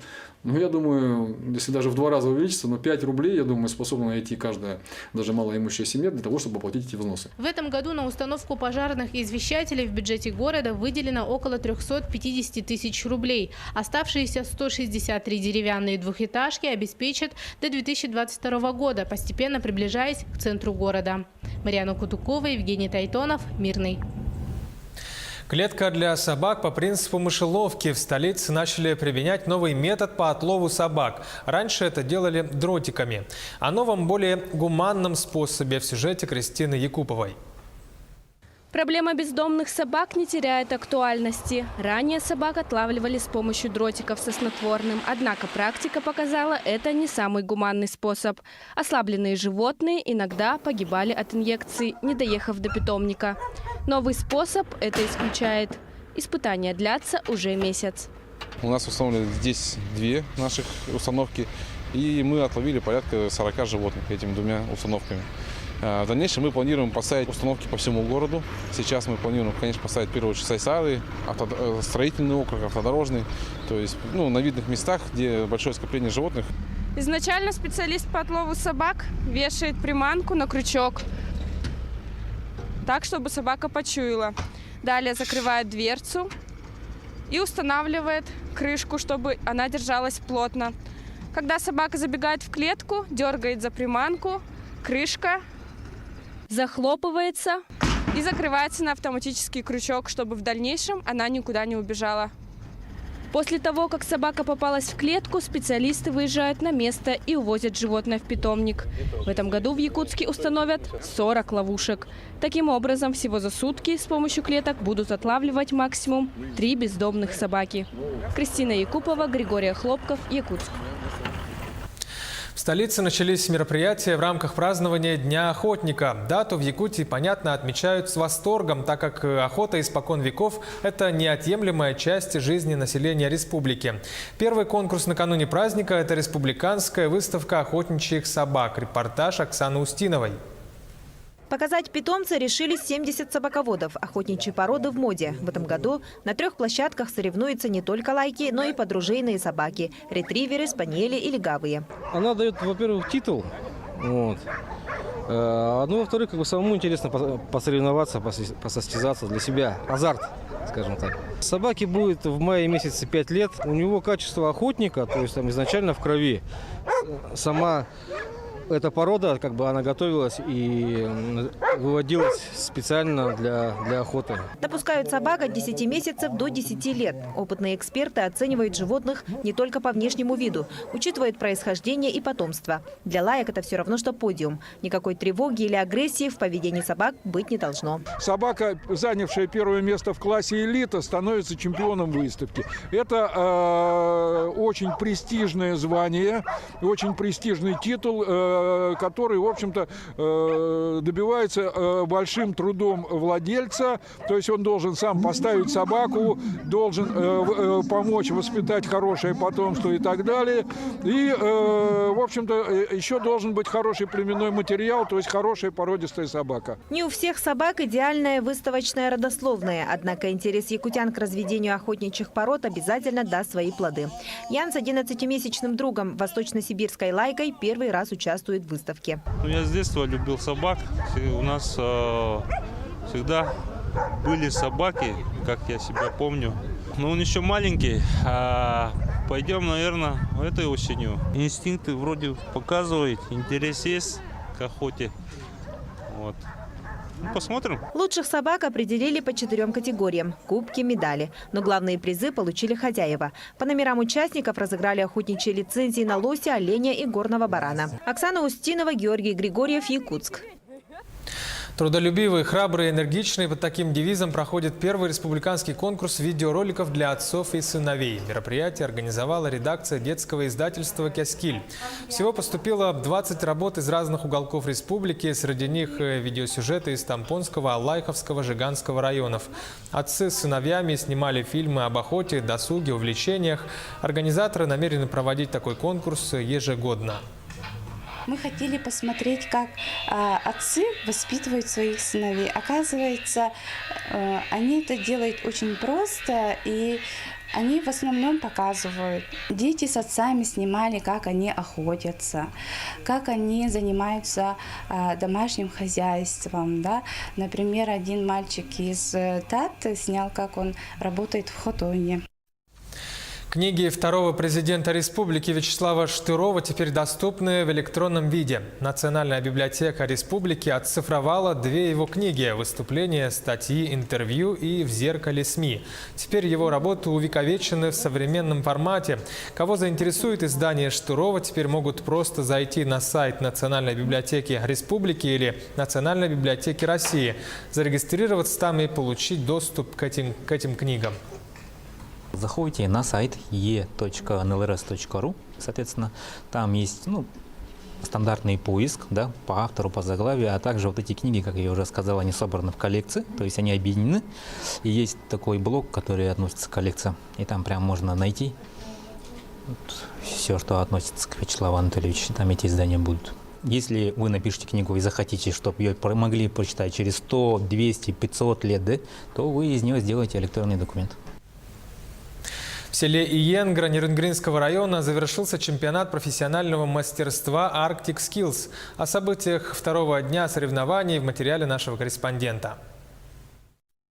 Сегодня день начался с международного семинара по вопросам развития северного домашнего оленеводства. Основной акцент был уделен подготовке кадров для этой отрасли. По итогам круглого стола была принята резолюция для дальнейшего международного сотрудничества. Подписаны соглашения между образовательными учреждениями поселка Чешского Нижнеколымского района, Красноярского края и с Высшей школой Норвегии по оленеводству. В рамках данных подписанных соглашений также будут проводиться работы, в том числе и дистанционным способом совместные будут реализовываться совместные проекты по подготовке кадров. Я считаю, что совещание у нас прошел результативно. Мы будем взаимодействовать и с другими оленеводческими регионами нашей страны. Вопросов предостаточно. Нам необходимо вести согласованную политику для того, чтобы улучшать быт, жизнедеятельность наших оленеводов, развивать эту отрасль. Во второй половине дня самая главная и зрелищная часть мероприятия – гонки на оленях упряжках, победителями которых стали хозяева. Среди женщин Виктория Андреева, а среди мужчин первые 2 места поделила династия оленеводов Кирилловых из Иенгры. Трасса была сложная, соперники были сильные, но мы с отцом победили. Спасибо оленям моим, спасибо погоде, я верил. На мероприятии любой желающий мог приобрести национальные украшения, изделия из оленевого меха, украшенных бисером и кукол ручной работы. Для присутствующих был организован праздничный концерт, который с первых минут погрузил зрителя в колорит национальных песен и танцев. Под неизгладимым впечатлением остались и зарубежные гости. Нас встретили по якутскому обычаю. Это и хлеб, и соль, кумыс, и мы подумали, ничего себе, мы сразу почувствовали себя долгожданными гостями. Напомним, на чемпионат приехало всего 56 участников из арктических районов республики, с Красноярского края, полуострова Таймыр, Ямало-Ненецкого округа и из Норвегии. Чемпионат профессионального мастерства Arctic Skills проводился в республике впервые. Идея была высказана Северным форумом Погадаем Михаила Александровича. И мы сразу же, Комитет по делам Арктики, Министерство образования Республики Саха-Якутия сразу поддержали это мероприятие. Мы благодарим, конечно, хозяев и жителей Нерюнгринского района за то, что они на таком хорошем, высоком уровне проводят эти мероприятия. По завершению чемпионата победителям компетенции вручили ценные призы, а обладателями главных призов снегоходов «Буран» стали победители гонок на оленях упряжках. Александра Цыбикова, Аял Амосов, Нерюнгри. В завершении о спорте в спорткомплексе «Дахсун» в столице проходит финальная часть первенства республики по мини-футболу среди юношей 2001-2002 годов рождения. В 4 группах участвуют 21 команда из районов республики. Сегодня ребята сыграли 1/4 финала, куда пробились 8 лучших команд. Далее проигравшие выбывают из игры, а победные очки пойдут в зачет команд, которые сыграют в Амге на играх народов республики этим летом. Ну а финал турнира состоится завтра. У нас вообще-то 32 должно быть команды, но приехала 21 команда. Жаль, конечно, по финансовым причинам не приехала. Мирнинский район, это вообще меня удивил. Там хорошие команды, и руководство не нашло денег. Ленск не приехал, да. То же самое, ссылаются на деньги. Была очень плотная игра, сложная. Вначале не могли забить, но потом все пошло хорошо, и мы забили первый гол. Во втором тайме поднажали и вырвали победу 3-0, 4-0. Ну а запланированный на сегодня матч между лидером турнирной таблицы высшей лиги Ассоциации мини-футбола России «Алмаз Алроса» и другим якутским клубом «Заря» был отменен. Встреча должна была состояться в Мирном. Причина – якутские спортсмены не смогли вылететь в алмазную столицу из-за отсутствия авиабилетов. Об этом сообщил президент клуба «Заря» Павел Кузьмин. Напомню, что команды играют в конференции «Запад» высшей лиги. Мирнинцы уверенно лидируют. Последняя игра клуба прошла еще в середине прошлого месяца. Они встречались с астраханским клубом и одержали победу с разгромным счетом 8-0. Ну а «Заря» в свою очередь находится пока на 8-й строчке. Таковы итоги дня. За событиями и новостями следите на Якутии-24. До встречи!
Якутск сегодня.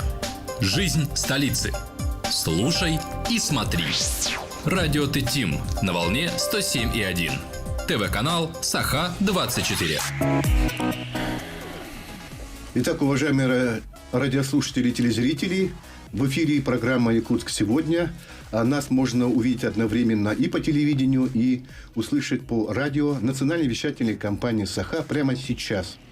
За режиссерским пультом Мария Новгородова, Юрий Чекуров. Сегодня в студии ведущий редактор Юрий Сергеев. Здравствуйте. Приветствую всех, кто с нами в эти минуты у голубых экранов и радиоприемников. Как вы знаете, в России начался очередной призыв, весенний призыв в армию. Молодые люди, достигшие 18-летнего возраста и чуть постарше, в эти дни по повесткам военкомата проходят всю процедуру обследований для определения годности к строевой службе. И вот в связи с этим у самих ребят, да и у родителей, конечно, возникают вопросы различные, призывного нынешнего процесса. Поэтому мы пригласили сегодня к нам в студию в связи с этим временного исполняющего обязанности военкома города Якутска, подполковника в запасе Афанасия Павловича Захарова. Афанасий Павлович, здравствуйте. Здравствуйте, уважаемые телезрители и радиослушатели. Да, я тоже обращаюсь к нашим телезрителям и радиослушателям. Наши телефоны 32 2066 и 32 1166. Пожалуйста, мы ждем ваши вопросы по теме призыва на воинскую службу. Звоните. Ну что ж, мы начнем нашу программу. Вот, как мы сказали, уже начался очередной призыв юношей в ряды российской армии. Вот каков план приема вот уже в этом году, в этой весной, да, в городе Якутске? В какие военные округа пойдут служить наши ребята, якутяне, и в какие рода войск в основном? Пожалуйста. Значит, в весеннем призыве 2018 года по городу Якутску план примерно 1000 человек предстоит призвать на военную службу Вооруженные силы Российской Федерации. Наши ребята будут призваны и направлены в войска Восточного военного округа. То есть это в основном по Дальневосточному федеральному округу. Хабаровский край, Приморский край, Амурская область, Камчатка, Сахалинская область, Еврейский автономный округ, Бурятия, Читинская область. Примерно такие регионы поедут служить наши ребята. В различные рода войск, конечно, да? Да, рода войск самые различные. Можно сказать, все рода войск, которые имеются в вооруженных силах Российской Федерации. Ага. Ну что ж, вот такой вопрос, Афанасий Павлович. Ну, сейчас, конечно, уже идет как раз разгар, наверное, да, прохождения, значит, медкомиссии вот этими ребятами. Те, кто должны это пройти, уже получили повестки. Вот немножко подробнее расскажите, что из себя представляет вот обследование медицинской комиссии, пожалуйста, призывников.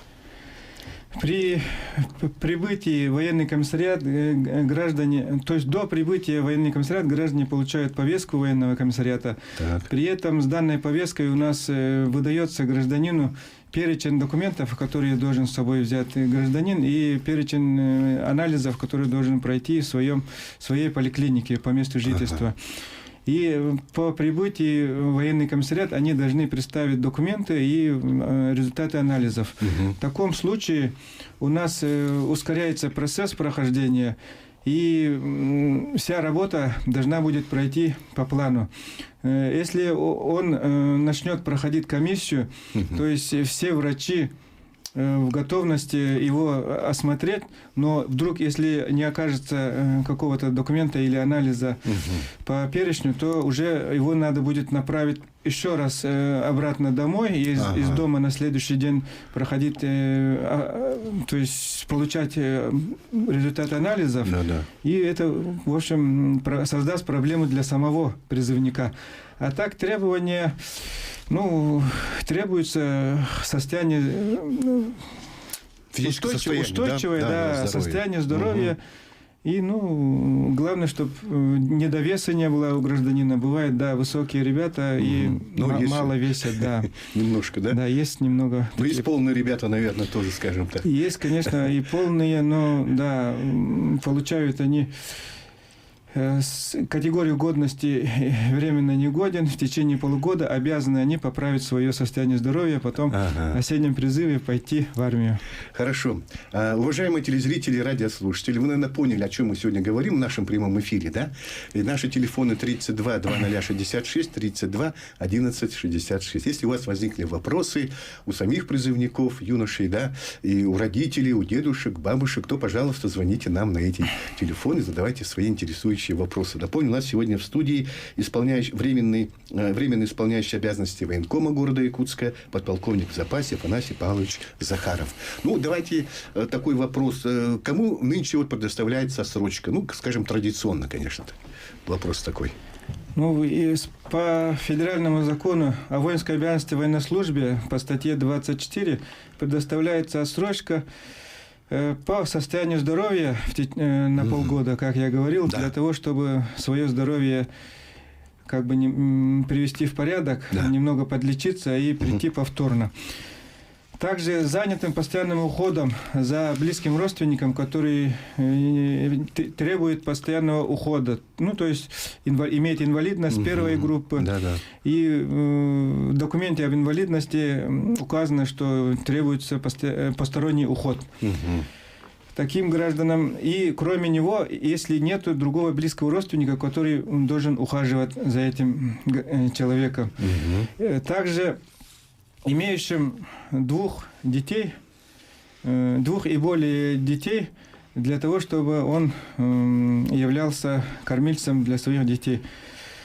Также имеющим ребенка и воспитывающим его без матери. Согласно то есть отец-одиночка, да? Да, так если скажем. отец-одиночка, то мы ему предоставляем, не мы, а согласно федеральному закону, ему предоставляется отсрочка. Да. Также поступившим на службу в органы внутренних дел, федеральный, государственная противопожарная служба, учреждения уголовно-исполнительной системы, органы за оборотом наркотиков и так далее. Если они обучались в данных учреждениях данных органов и имеют диплом о высшем образовании. Ага. Ну хорошо, это отсрочка временная, скажем так. На какой период? Это отсрочки, например, на время, например, если он имеет родственника, который требует ухода, на время данного ухода, да, если он заменит его другой родственник, то он пойдет в армию. Если, например, если он имеет 2 детей, если он будет разведен, законно, да, то он тоже потеряет свою отсрочку. Если он будет иметь ребенка одного без матери и при этом женится, тоже, естественно, потеряет отсрочку. Но кто служит в органах, если они будут уволены из этих органов, тоже, естественно, потеряют отсрочку. Кроме того, по учебе имеется у нас отсрочка. Кто обучается в школе, понятно, до окончания школы. Потом, кто поступает в среднее образовательное учреждение, тоже до окончания данного учебного заведения. Кто выше поступает, то же самое. Но если в высшем образовательном учреждении он поступил с среднего образовательного учреждения, то, естественно, у него имеется специальность, диплом, то такие ребята не будут пользоваться, так как он, когда учился в среднем образовательном учреждении, он получил 1 раз отсрочку. В законе написано, что отсрочка предоставляется только 1 раз. Вот есть такая ситуация, например, если, например, у парня тоже 2 детей, но он, значит, живет гражданским браком, да, например, да, не зарегистрирован там в органах ЗАГСа, то здесь в этом случае как? Если гражданин проживает гражданским браком, но дети записаны как отец на его имя, да? На его имя, то, естественно, он будет иметь отсрочку. Государство обязано будет предоставить ему. Хорошо. Ну что ж, уважаемые телезрители и радиослушатели, мы ждем ваши вопросы на программу «Якутск сегодня». Тема уже понятна, очень актуальна сегодня. Это призыв на военную службу. Что, теперь, наверное, такой вопрос. Вот вы говорите, что повестки раздают ваши, видимо, работники, да, горвоенкомата. В общем-то, как в прежние времена было, или что? Кого-то, может, привлекаете с другой стороны? Повестки мы пока, справляемся силами работников военного комиссариата. Кроме того, у нас есть помогают сторонние организации по соглашению. Кроме того, письмами тоже мы направляем. И то сейчас самая такая горячая пора. Ряд граждан самостоятельно являются. Используя данные способы, мы каким-то образом справляемся, можно сказать. Например, отправили повестку, скажем, человек не явился, молодой человек, 2 раз не явился. Какие меры предпринимаете тогда в этих случаях? Если гражданин, получив повестку, не является, естественно, он будет попадет под контроль как разыскник военного комиссариата. И мы будем повторно предоставлять ему данную повестку. Если он и повторно являться не будет, то он как систематически не являющийся по повесткам военкомата, мы подаем письменно подаем документы МВД, структуры Министерства внутренних дел, И Министерство внутренних дел, они обязуются нам предоставить его в военный комиссариат, как бы насильно, можно сказать, гражданина. И после этого мы в дальнейшем с ним ведем работу.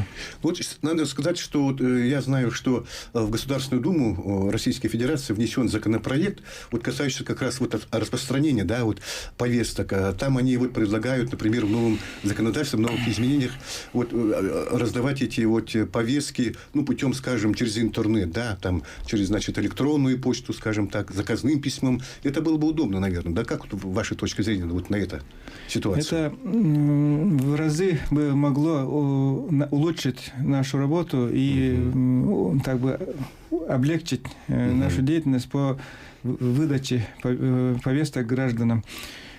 Конечно, хотелось бы, чтобы такой закон вышел и начал реально действовать в нашем государстве. Фанас Павлович, вы работаете уже тоже не так, скажем, давно все-таки в военкоматах уже тоже имеете опыт работы. Как сейчас ребята откликаются на эти повестки? Они охотно приходят сейчас? Нет таких, скажем, ярых уклонистов, что ли, от службы?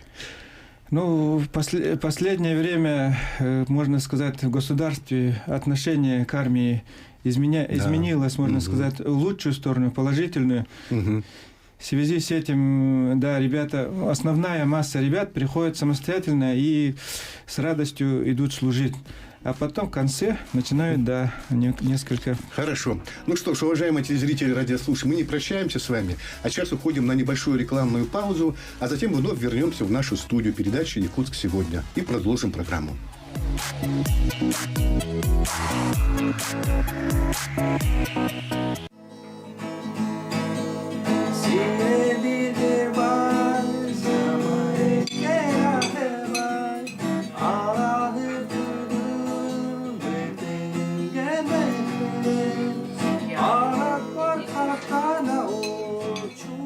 僕は東京で生まれまして、それからヤクーツクに来て。Ты в Сибири живешь, да?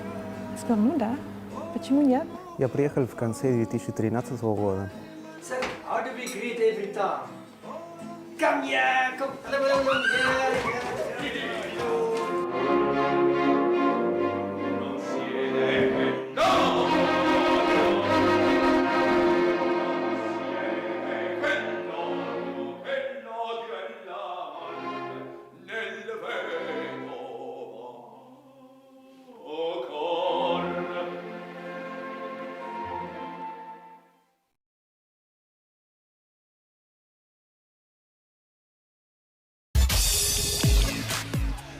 Что ж, уважаемые телезрители и радиослушатели, мы вновь в прямом эфире. Это программа «Якутск сегодня».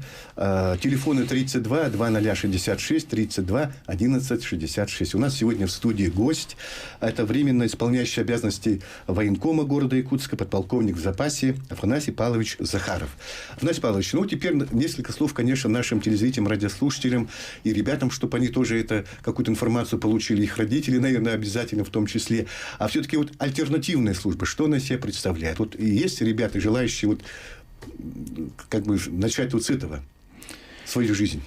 Альтернативная служба, это означает, что человек не будет держать в руках оружие и не будет с утра до вечера заниматься боевой подготовкой, и на полевых условиях находиться, в стрельбах участвовать, в вождении боевых машин, а человек будет просто работать в государственных учреждениях, где тяжело найти трудовые ресурсы. То, что на гражданском предприятии, да? На гражданском учреждении, да.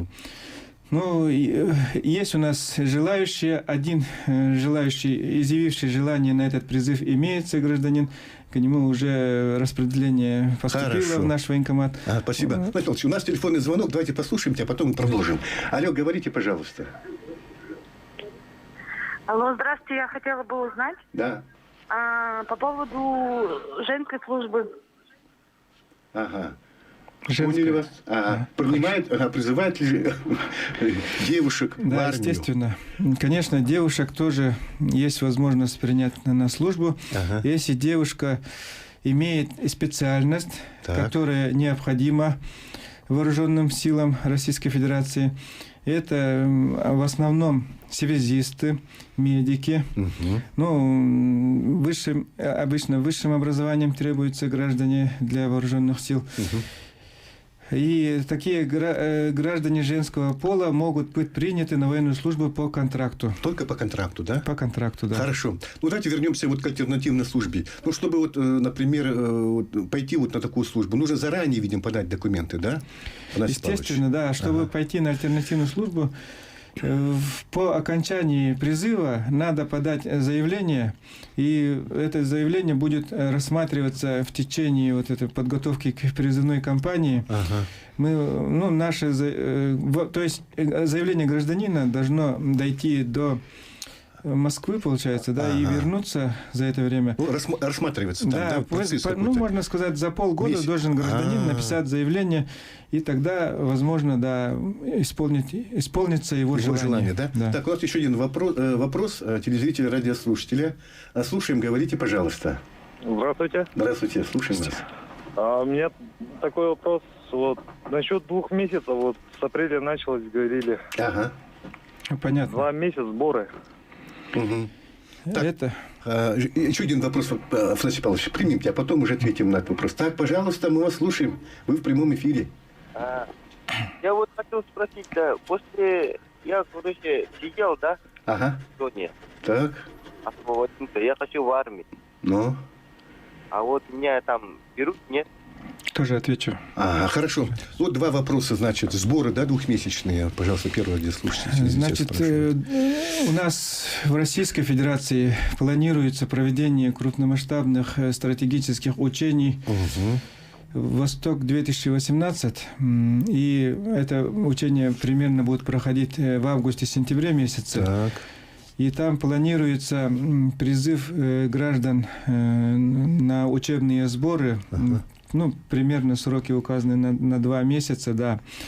Ну, естественно, мы будем оповещать граждан, вызывать их по повесткам военного комиссариата и будем разъяснять как бы условия данных мероприятий. Да. И, ну, по согласованию, естественно, будем направлять их на обучение. Так, и второй вопрос. Вот парень желает, видимо, служить в армии, но вот... Да. Если человек, когда имеет уголовное как бы наказание, то есть понятие погашения уголовного наказания. Если у него уголовное наказание будет погашено, после этого возможно, да, призыв на военную службу.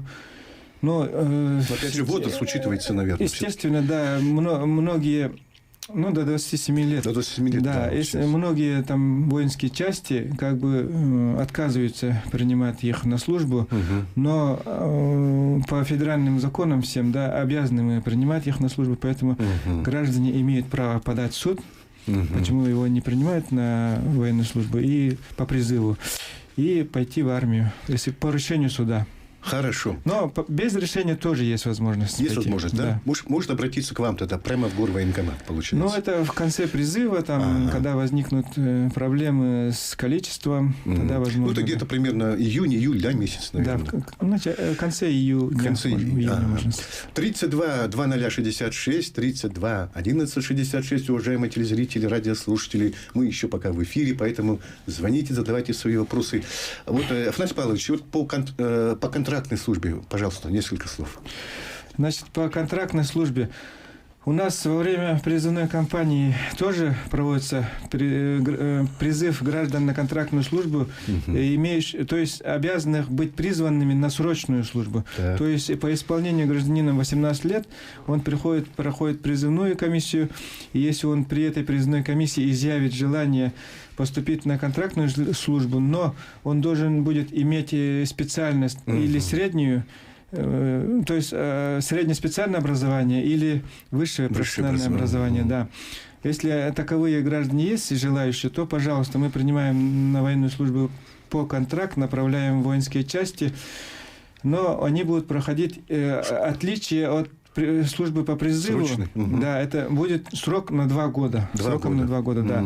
Все на 1 год идут, а он пойдет на 2 года. Но при этом у него условия проживания, условия там питания, и отличается, заработное, скажем, да? денежное удовольствие будет отличаться. Конечно, будет получать деньги денежное удовольствие. Форма одежды будет другая и так далее. Вот, кстати говоря, вот альтернативники тоже ведь служат 2 года, да?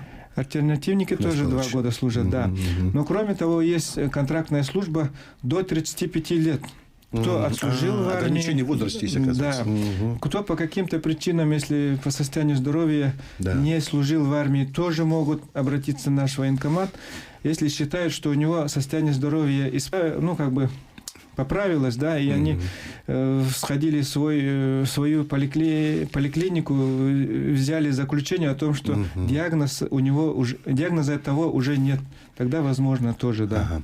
Ну вот сейчас многие говорят о том, что, конечно, вот, и в практике уже это применяется. Вот сотовой связью пользуются солдаты, да, в воинских частях, могут связываться с родителями, там, с любимыми девушками, ну и так далее, и так далее. В общем-то, это уже практика, это давно ведь, да, у нас в российской армии. Естественно.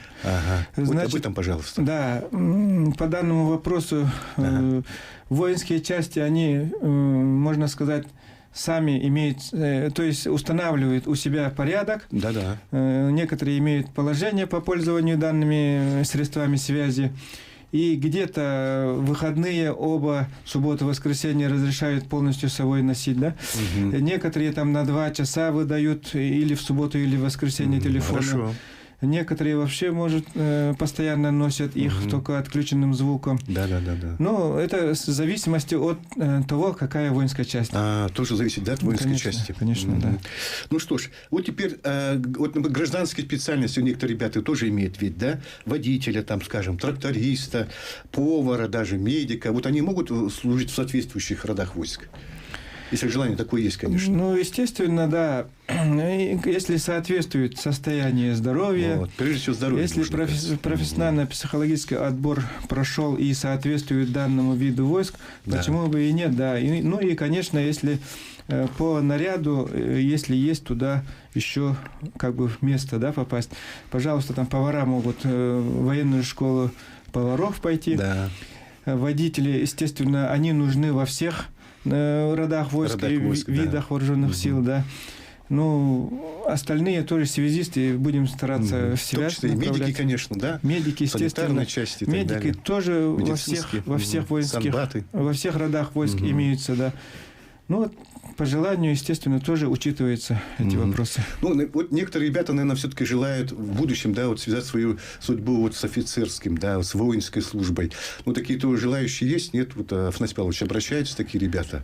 Да, у нас в военном комиссариате одно из направлений деятельности по направлению военно-учебные заведения высшего профобразования. И у нас есть работа такая, да? Так. Мы целенаправленно ведем агитационную и информационную деятельность по этому направлению.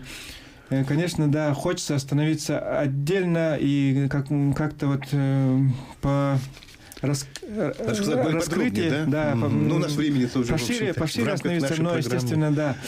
Ну, если есть желающие поступить в высшие учебные заведения профобразования, пожалуйста, обращайтесь в военный комиссариат, 29, кабинет номер 29 или телефон 36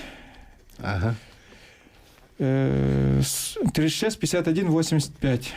36 51 85. Да. Пожалуйста, можете звонить по этому телефону и обращаться. И мы будем, конкретнее останавливаться и разговаривать. У нас осталось совсем немного времени все-таки. Вот, Афанасий Павлович, ну вот очень коротко, да, вот армия сейчас, раньше, помните, дедовщина и так далее, это все. Ну, сейчас, по-моему, российская армия совсем иная совсем. Значит, что хочется сказать, да, по этому поводу? Ну, армия, да, обновилась, можно сказать, совсем с головы до ног, можно сказать. 100%, да. Поэтому можно сказать, что воинской, ну, не во всех, конечно, но в основном в воинских частях стоят видеокамеры. Звуковое, запись звуковая, да, и контролирует аж Министерство обороны все воинские части. Ну что ж, ну хорошо, понятна ситуация, да. Уважаемые телезрители и радиослушатели, мы прощаемся с вами. Это была программа «Якутск сегодня». Призываем молодых ребят отслужить год в рядах российской армии. Вел программу редактор Юрий Сергеев. До свидания. Якутск сегодня. Жизнь столицы. Слушай и смотри. Радио Тетим на волне 107,1. ТВ-канал Саха-24.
Здравствуйте, в эфире новости, в студии Юлия Великодная.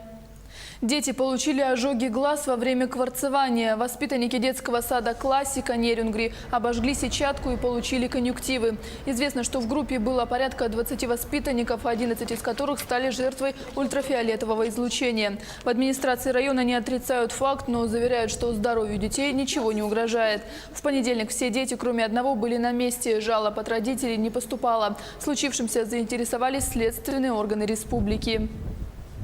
В сентябре определится состав 6-го созыва Государственного собрания. Для отбора наиболее конкурентоспособных членов якутское отделение «Единой России» проведет предварительное голосование. В нем смогут принять участие не только ее сторонники, но и все желающие. Предварительное голосование по кандидатурам для последующего выдвижения кандидатов в народные депутаты республики пройдет 15 апреля. Региональный оргкомитет утвердил имена 210 участников по 35 избирательным округам. Все участники до 13 апреля должны принять участие в дебатах.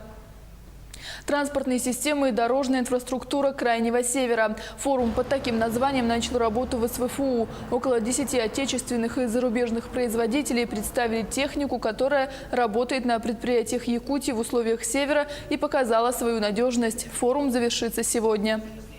Мы ждем от форума объединения усилий научных организаций, потенциала образования и наших производственных предприятий, а также управления и государственных органов в плане решения основных ключевых проблем дорожной отрасли. Значит, проблем действительно много, и в основном они, конечно же, обусловлены сложными климатическими условиями, которые провоцируют сложные дорожные условия, и вот всю специфику, связанную со строительством, эксплуатацией, содержанием автомобильных дорог здесь, у нас в условиях Крайнего Севера. Скульптура «Дворник» и детские площадки Якутска признаны лучшими практиками по формированию комфортной городской среды в 2017 году. Более 100 проектов одобрено для включения в Федеральный реестр лучших. Об этом сообщил министр строительства и жилищно-коммунального хозяйства России Михаил Мень в ходе Всероссийского селекторного совещания по вопросам формирования комфортной городской среды. Образцовые площадки стали местом притяжения за счет создания современных комфортных условий для взрослых и детей. За время реализации приоритетного проекта на территории регионов было проведено более 38 тысяч мероприятий, направленных на вовлечение бизнеса и граждан в реализацию проектов благоустройства. Охота, туризм в Якутии. Специализированная выставка под таким названием пройдет сегодня и завтра в День охотника. Место проведения – новое здание строительного рынка. Напомним, что День охотника учрежден в республике в 2012 году согласно указу Егора Борисова. Днем охотника считается первая суббота апреля. Все желающие могут принять участие в трофейной и таксидермической выставке, по результатам которых будет проведена экспертная оценка экспозиций. Победители будут награждены медалями и дипломами от организационного комитета. Сегодня Всемирный день настольного тенниса. Впервые он отмечался 6 апреля 2015 года. Но это не помешало ему сразу стать популярным практически во всем мире. Профессионально настольным теннисом занимаются на всех обитаемых континентах. 218 стран являются членами федерации. Особой популярностью настольный теннис пользуется в Азии, где проживает около 4 миллиардов человек. Сегодня состоятся отборочные соревнования на финальную часть спортивных игр народов Якутии – Кубок региона по настольному теннису. Соревнования начинаются с 10 часов в спорткомплексе «50 лет Победы». Якутия-24 покажет в прямом эфире чемпионат республики по хоккею с шайбой. Прямая трансляция с хоккейных матчей будет вестись 3 дня с 6 по 8 апреля. Сегодня в 14:00 смотрите матчи команды Якбор Усть-Алданского района и сборной Мирнинского. В 17:15 схватку сборной Якутска и сборной Нерюнгринского района. 7 апреля в 12:30 на льду встретятся команды Нерюнгринского и Мирнинского районов. В 15:15 смотрите поединок между командой города Якутска и Якбор. 8 апреля в 12:30 Якутия-24 покажет матч Якбора и сборной Нерюнгринского района. В 15:15 на льду встретятся сборные города Якутска и Мирнинского района. К этому часу у нас все новости. Оставайтесь с нами.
僕は東京で生まれまして、それからヤクーツクに来て。Ты в Сибири живешь, да? Сказал, ну да. Почему нет? Я приехал в конце 2013 года.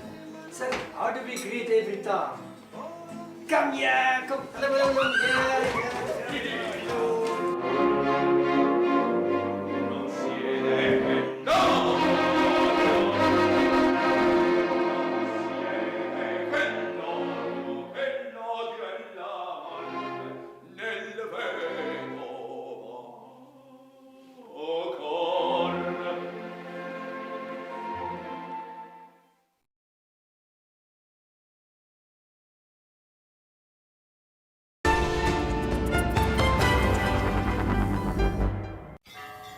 В дни светлой пасхальной недели приглашаем всех на концерты, спектакли и другие мероприятия Республиканского пасхального фестиваля искусств «Золотые купола». На все мероприятия вход свободный. Управление Госстройжилнадзора Республики Саха-Якутия предупреждает: прежде чем произвести оплату застройщику по договору участия в долевом строительстве, обязательно ознакомьтесь с проектной декларацией на сайте застройщика, проверьте наличие у застройщика разрешения на строительство, убедитесь, что застройщик имеет право аренды или собственности на земельный участок, зарегистрируйте договор в управлении Росреестра. В противном случае вы рискуете стать обманутым дольщиком.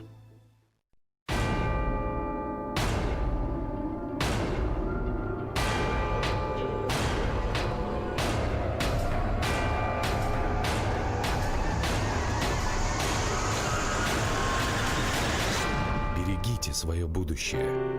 Если вы стали свидетелем жестокого обращения над детьми, просим позвонить по номеру «Мобильная кризисная служба».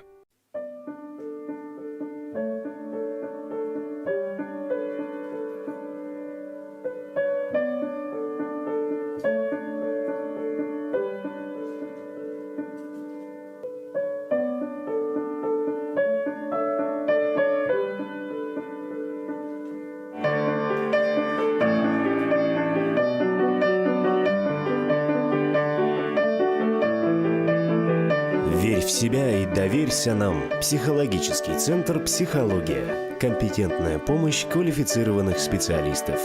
35 10 46.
Мегино-Кангаласский район любезно распахнул свои двери. Я успела погулять по огромным торговым центрам Нижнего Бестяха.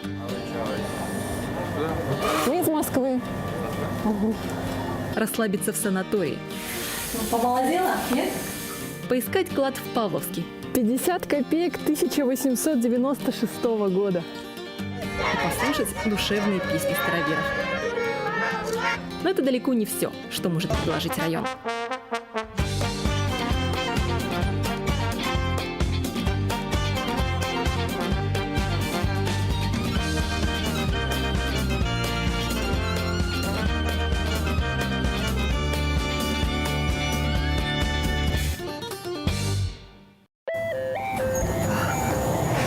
Вчера я гуляла по действующему административному центру, а сегодня буду по бывшему. Еду в Майю.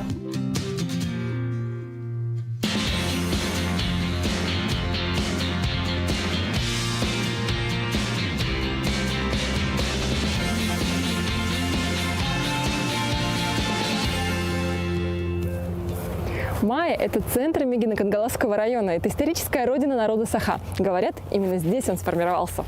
Об этом вам с радостью расскажут в музее.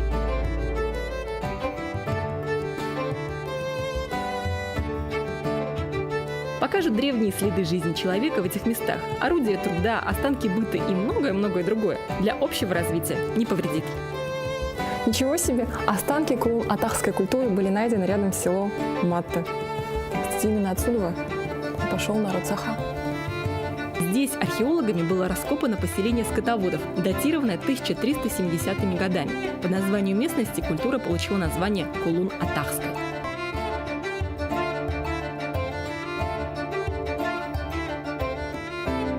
До свидания.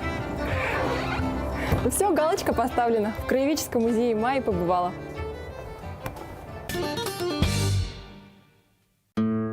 Село основали в 1902 году. Занимались здесь сельским хозяйством. Центральной улицей является улица Героя Попова, первого из народа Саха героя Советского Союза. Им здесь очень гордятся.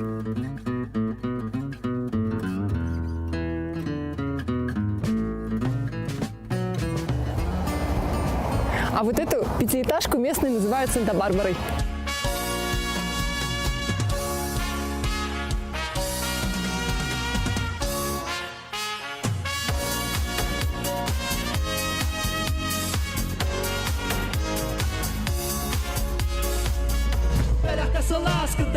А вот и Джида, знаменитый якутский рэпер. Да-да, он родом из Майи. Вот такая богатая на яркие личности земля.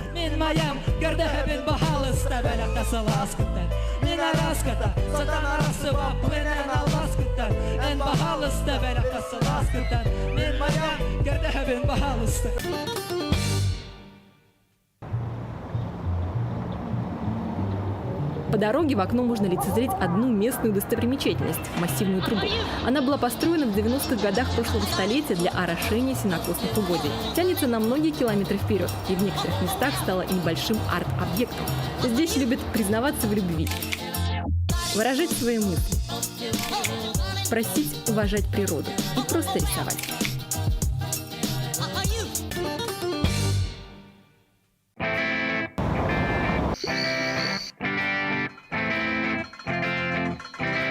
Теперь я на турбазе Таллон в Табаге.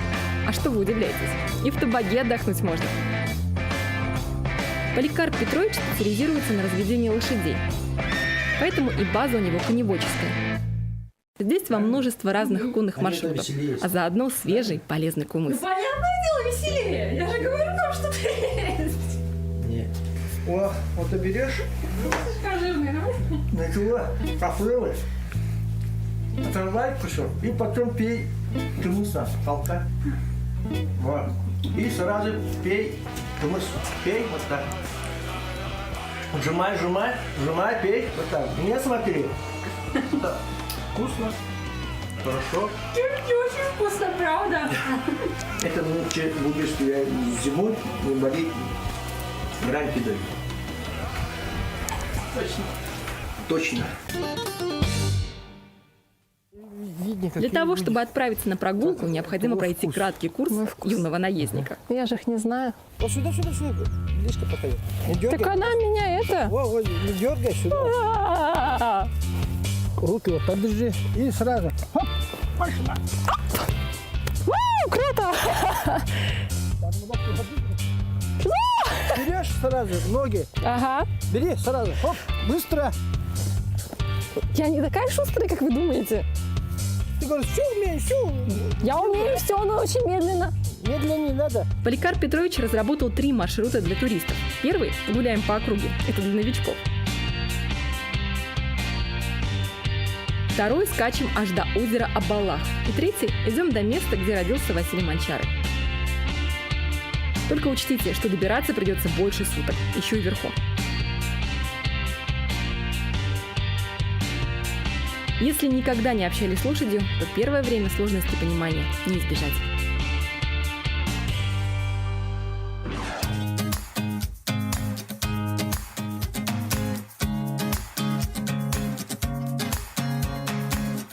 Я решила просто прогуляться по округе, а на остальные объекты отправиться завтра, но уже на железном коне. Сегодня можно просто насладиться ездой.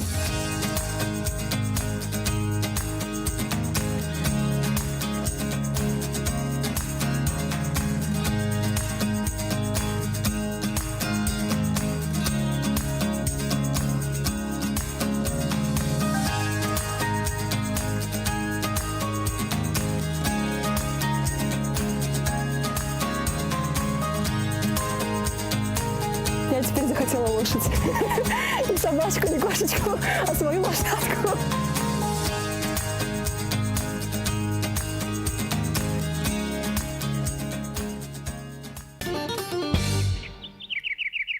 Пришло время отправиться туда, ради чего я и посетила эту турбазу.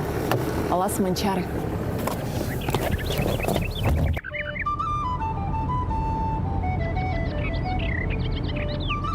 Я направляюсь к месту, где в 19 веке родился и жил легендарный герой якутского народа Василий Федоров Манчары.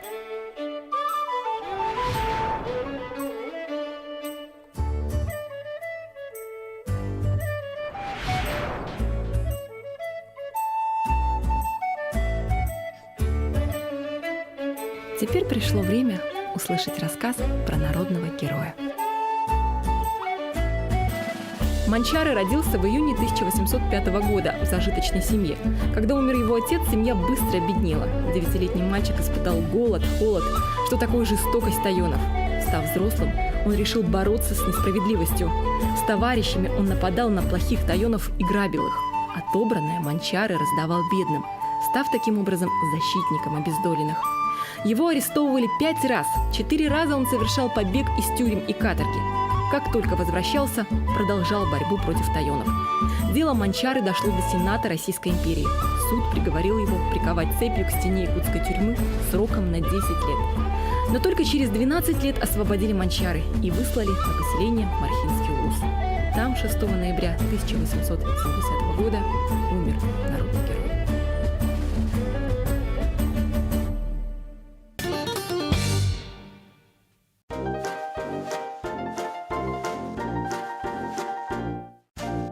Раз уж я в этих краях, то решила заглянуть на небольшое соленое озеро Абалах. Это иловая минеральная грязь, очень полезная. Ты кожу тянет, да, или что? Сейчас, подождите. У тебя не будет морщинки. У меня и так нет морщин. Морщины. Как стянула кожу, как все чешется. Кошмар. Зато бесплатно.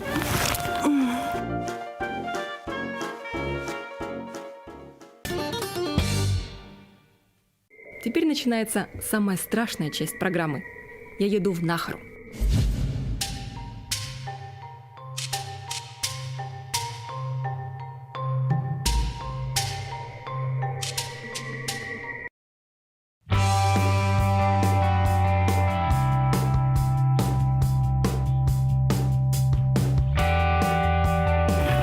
В интернете пишут, что раньше где-то в этой местности в 19 веке располагалось село, население которого полностью вымерло от чумы.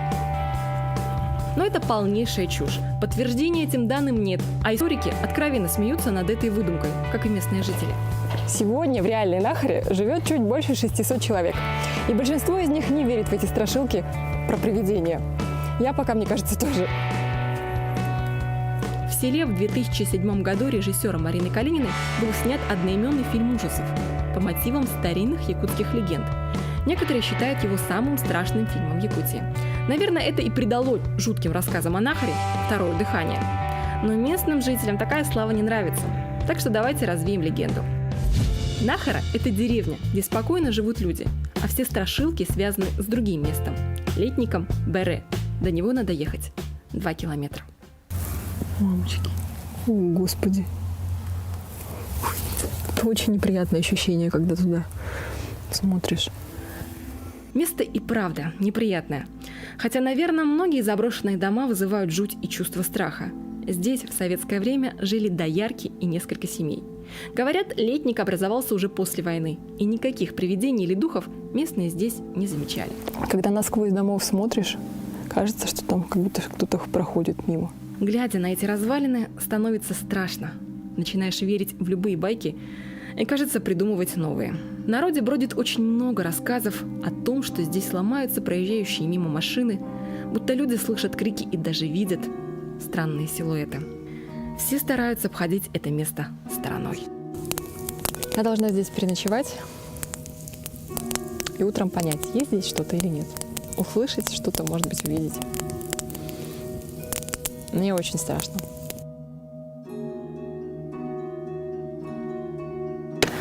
Четыре 18. Тишина. Ни поющих голосов, ни детского плача или крика. Ничего. Тишина.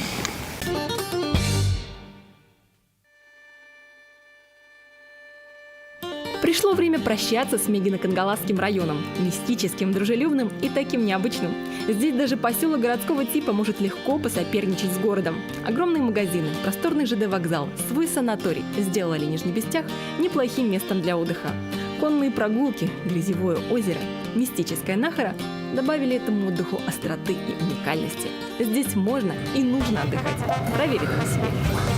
Ну что, друзья, совсем неплохо для поселка.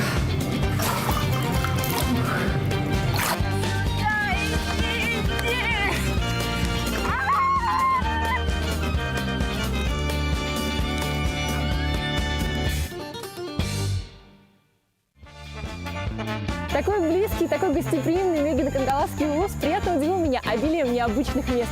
Еще один интересный район в копилке моих путешествий. До скорых новых приключений, друзья! Опа! Опа! Давай, друг! Ik drink alleen champagne, eet voor 2 aan bloem heb ik niets. Weg ermee, ik voel me ellendig en alleen. Ik kruip in bed met walim zonder verovering, zonder succes. Moeite voor iets zonder mijn test.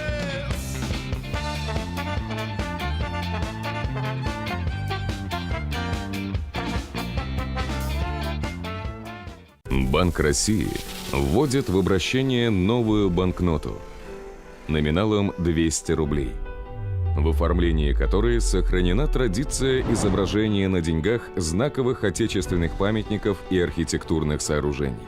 На банкноте с одной стороны изображен вид на Херсонес Таврический, а с другой стороны памятник затопленным кораблям в Севастополе. Банкнота обладает надежными защитными признаками. Визуальные защитные элементы. Многотоновый водяной знак в виде изображения памятника затопленным кораблям в Севастополе и номиналы банкноты. Защитная нить при покачивании банкноты в вертикальном направлении обладает эффектом встречного движения темных и светлых участков. Под определенным углом появляется повторяющееся цветное изображение символа рубля на радужном фоне. Нить также содержит повторяющееся изображение номинала, которое можно увидеть на просвет. При наклоне в левой части банкноты на поле со словом «Россия» проявляются разноцветные цифры номинала. При повороте банкноты на 180 градусов меняется цветовая гамма цифр. При рассматривании банкноты под острым углом в нижней левой части проявляется темный знак рубля на светлом фоне. При повороте на 90 градусов знак рубля, наоборот, становится светлым на темном. Защитные микроизображения. При оптическом увеличении на цветных участках видны микроизображения и микротекст.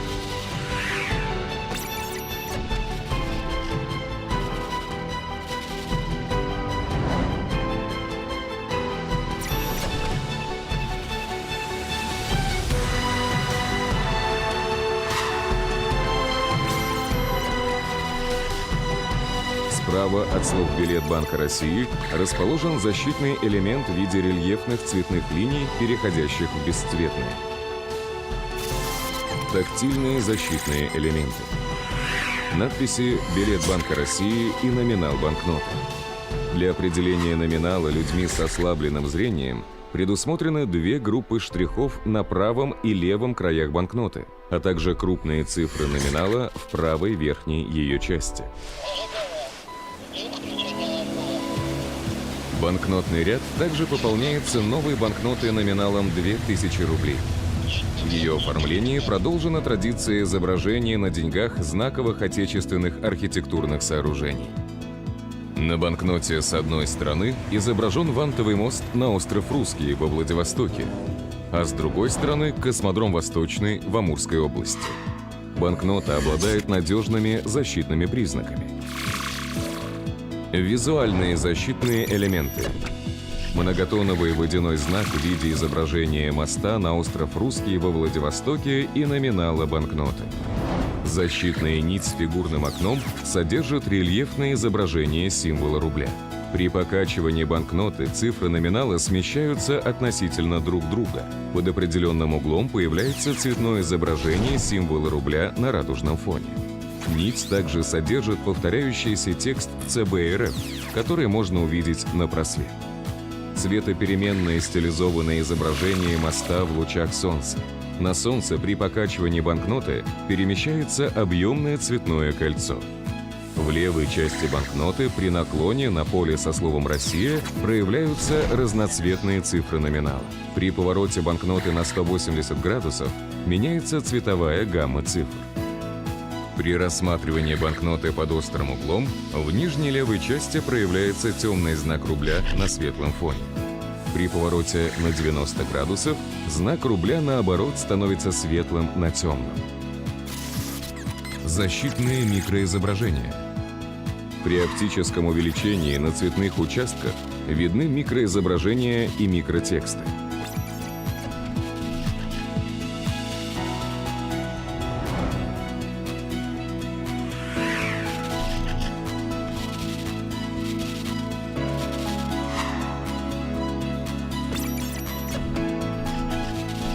Справа от слов «Билет Банка России» расположен защитный элемент в виде рельефных цветных линий, переходящих в бесцветные.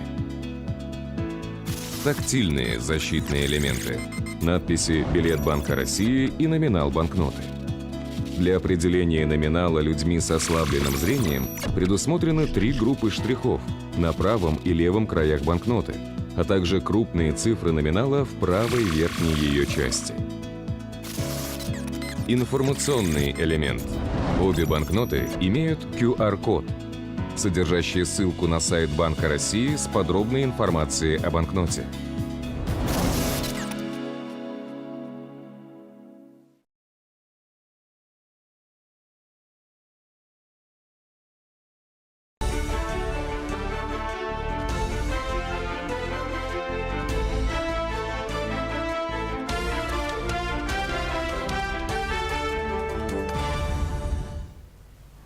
Здравствуйте, в эфире новости, в студии Юлия Великодная.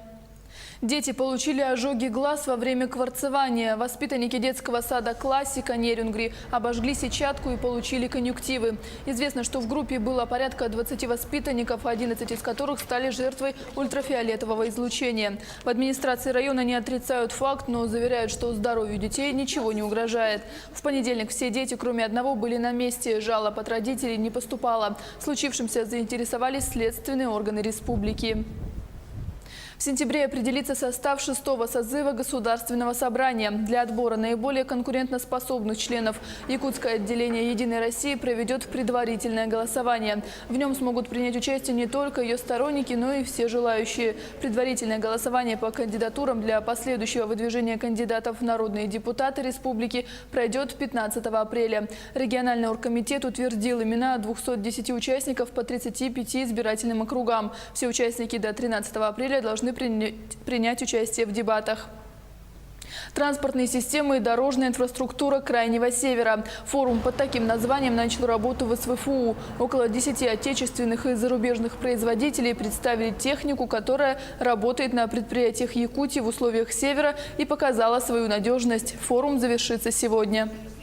Мы ждем от форума объединения усилий научных организаций, потенциала образования и наших производственных предприятий, а также управления и государственных органов в плане решения основных ключевых проблем дорожной отрасли. Значит, проблем действительно много, и в основном они, конечно же, обусловлены сложными климатическими условиями, которые провоцируют сложные дорожные условия, и вот всю специфику, связанную со строительством, эксплуатацией, содержанием автомобильных дорог здесь, у нас в условиях Крайнего Севера.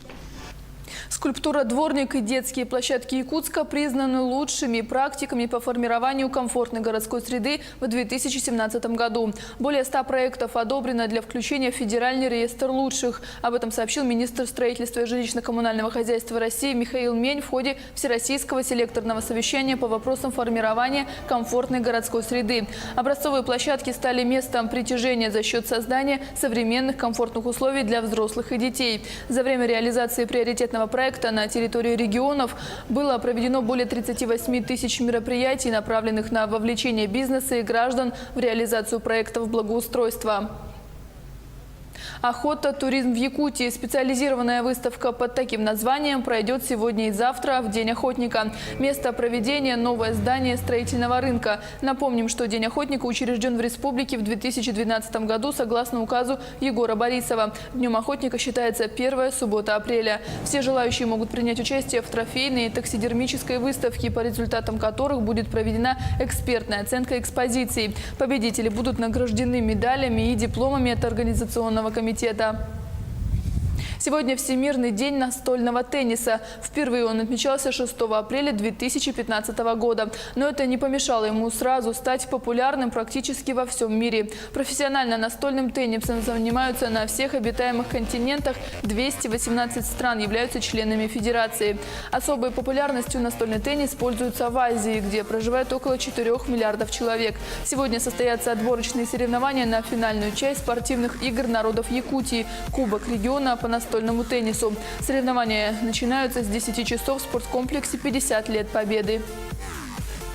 Якутия-24 покажет в прямом эфире чемпионат республики по хоккею с шайбой. Прямая трансляция с хоккейных матчей будет вестись 3 дня с 6 по 8 апреля. Сегодня в 14:00 смотрите матчи команды Якбор Усть-Алданского района и сборной Мирнинского. В 17:15 схватку сборной Якутска и сборной Нерюнгринского района. 7 апреля в 12:30 на льду встретятся команды Нерюнгринского и Мирнинского районов. В 15:15 смотрите поединок между командой города Якутска и Якбор.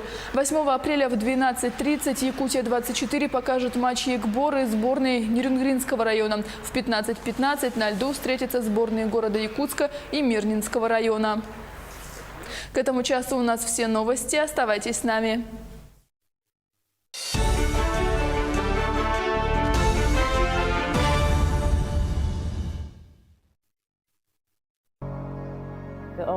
Яхпытан бағаханам улахан спортсмен болар. Тоғыр улахан көрдөрүн бағарабын. Оны бортын көрі яхпытан оны күтебі тәхәджуты. Нармыштайды ретейм. Түстағана желание тәретейм. Каламан түстә желание тәретейм. Нар хүрі хеджеріктен көрі хеджермін. Қамнары келе бола бараған ұйталлары. Башы қаман бар бәтім. Нар хүрен бар өретім. Оскола бар хүрен бар өретім. Оскола түн хүрен кәлебейм. Маму летерлі хүрен барабын. Онна исперман кен тұқпы жүретім. Нарманды күре хәджиям инди ханырытым. Ахында қамы инди тетірім.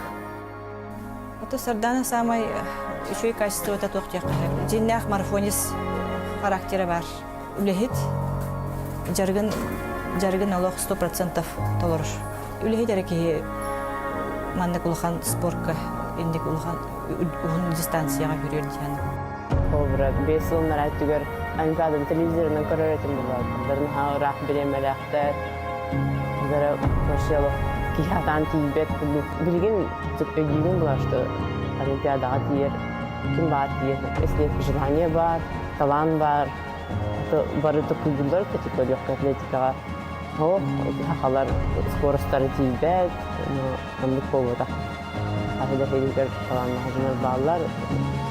Таланнақтар инердер. Андық бар көріңе Олимпиада тейек қағыр.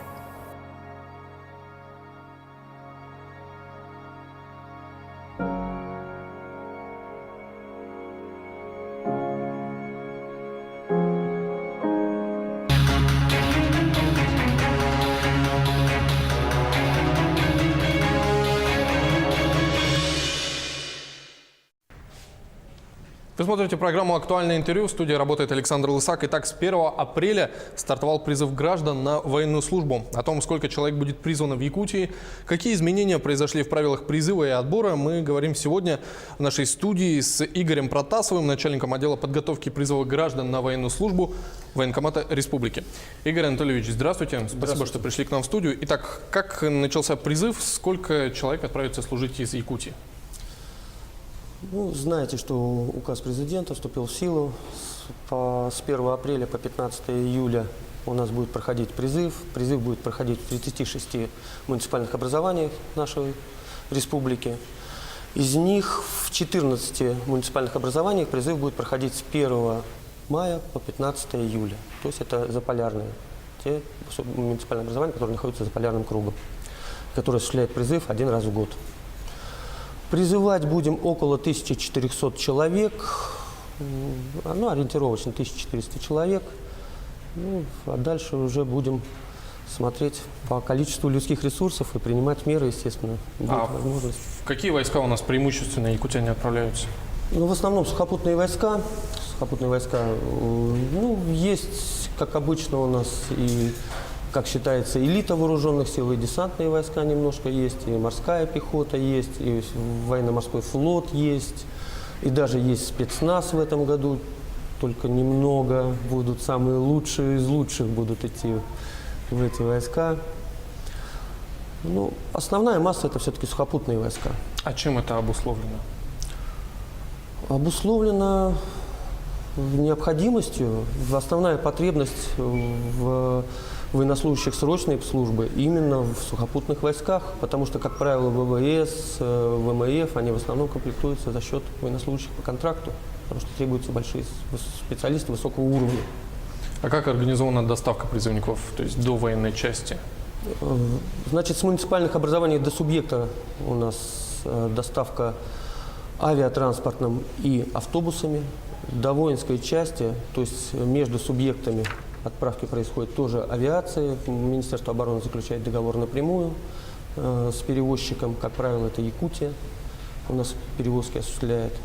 И в основном мы перевозим по Дальневосточному федеральному округу. Плюс туда же входит Чита и Улан-Удэ. Какие изменения в этом году в законодательстве, в правилах призыва произошли? Особых изменений нет, но все-таки появился один момент. Сейчас гражданин, который получил категорию годности D, то есть не годен к военной службе, или ограниченно годен к военной службе, сейчас имеет право переосвидетельствоваться. То есть в возрасте от 18 до 27 лет, получив категорию, став негодным к военной службе, он может, приняв решение переосвидетельства, обратиться в военный комиссариат по месту жительства, пройти по новой медицинскую комиссию и быть призванным в вооруженные силы, поменять свою категорию годности. Как правило, это касается людей, которые служат в органах внутренних дел и в других силовых структурах.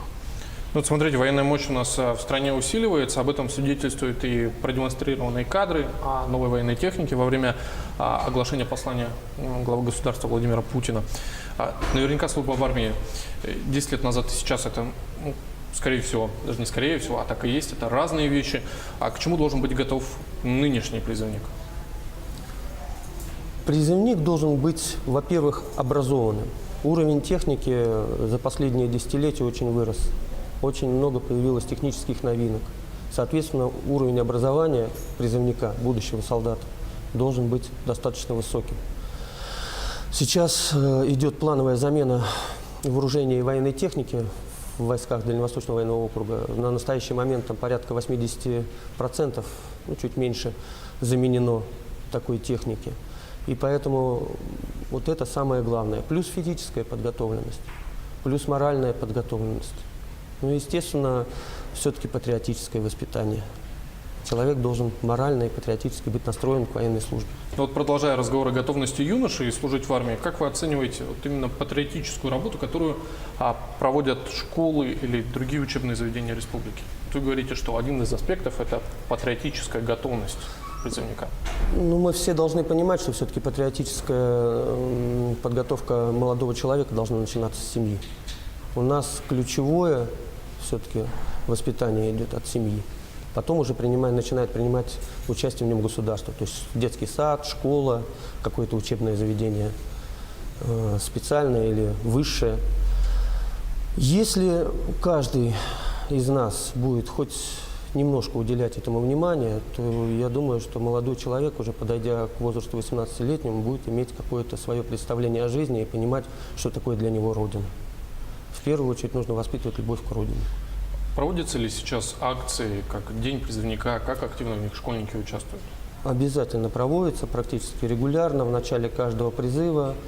Принимают участие, заявки подают школы, принимают участие, приходят к нам на сборный пункт, приходят на радиометрический пункт, который у нас здесь одна воинская часть находится, знакомятся с бытом, с жизнью, со службой, смотрят, чем комплектуем мы призывника, что мы ему даем, как одеваем, как обуваем, что он с собой везет, вооруженные силы. Мы практически даем сейчас все, вплоть до насессора, мыло, бритвы, дезодоранты, все там находится. А вот на ваш взгляд, школьников впечатляют вот такие акции? Мнение, может, об армии меняется? Вот я не хотел идти, допустим, в армию, а вот теперь точно решил для себя, что пойду.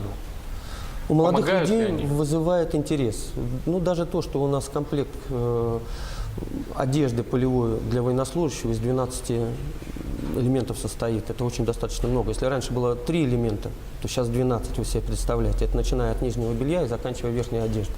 И выдерживает этот комплект, его можно одевать и при плюс 45, и при минус 60. То есть он выдерживает эти температурные режимы, он регулируется, соответственно. Соответственно, это впечатляет. Молодой человек, видя все это, видя, как кормят, даже на сборном пункте, хотя у нас немножко там по-другому обеспечение осуществляется, не как в вооруженных силах. Видя, как одевают, обувают, что дают,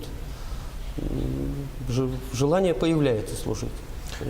Ну, кстати говоря, о форме. Пару лет назад было и много критики, и много скандалов, и связанных и с формой, поставленной модельером Валентином Юдашкиным. Сейчас форма удобна солдатам? Очень удобная форма. На сегодняшний день я, в принципе, ходил и в советской форме, ходил и в российской форме, в нескольких образцах ее. Но то, что сейчас выдается именно по полевой форме, очень актуально и очень востребовано. И оно отвечает тем требованиям, которые предъявляются к этой форме. Вот как обстоят дела с первоначальной постановкой граждан на воинский учет? Как нынешняя молодежь относится к службе в армии?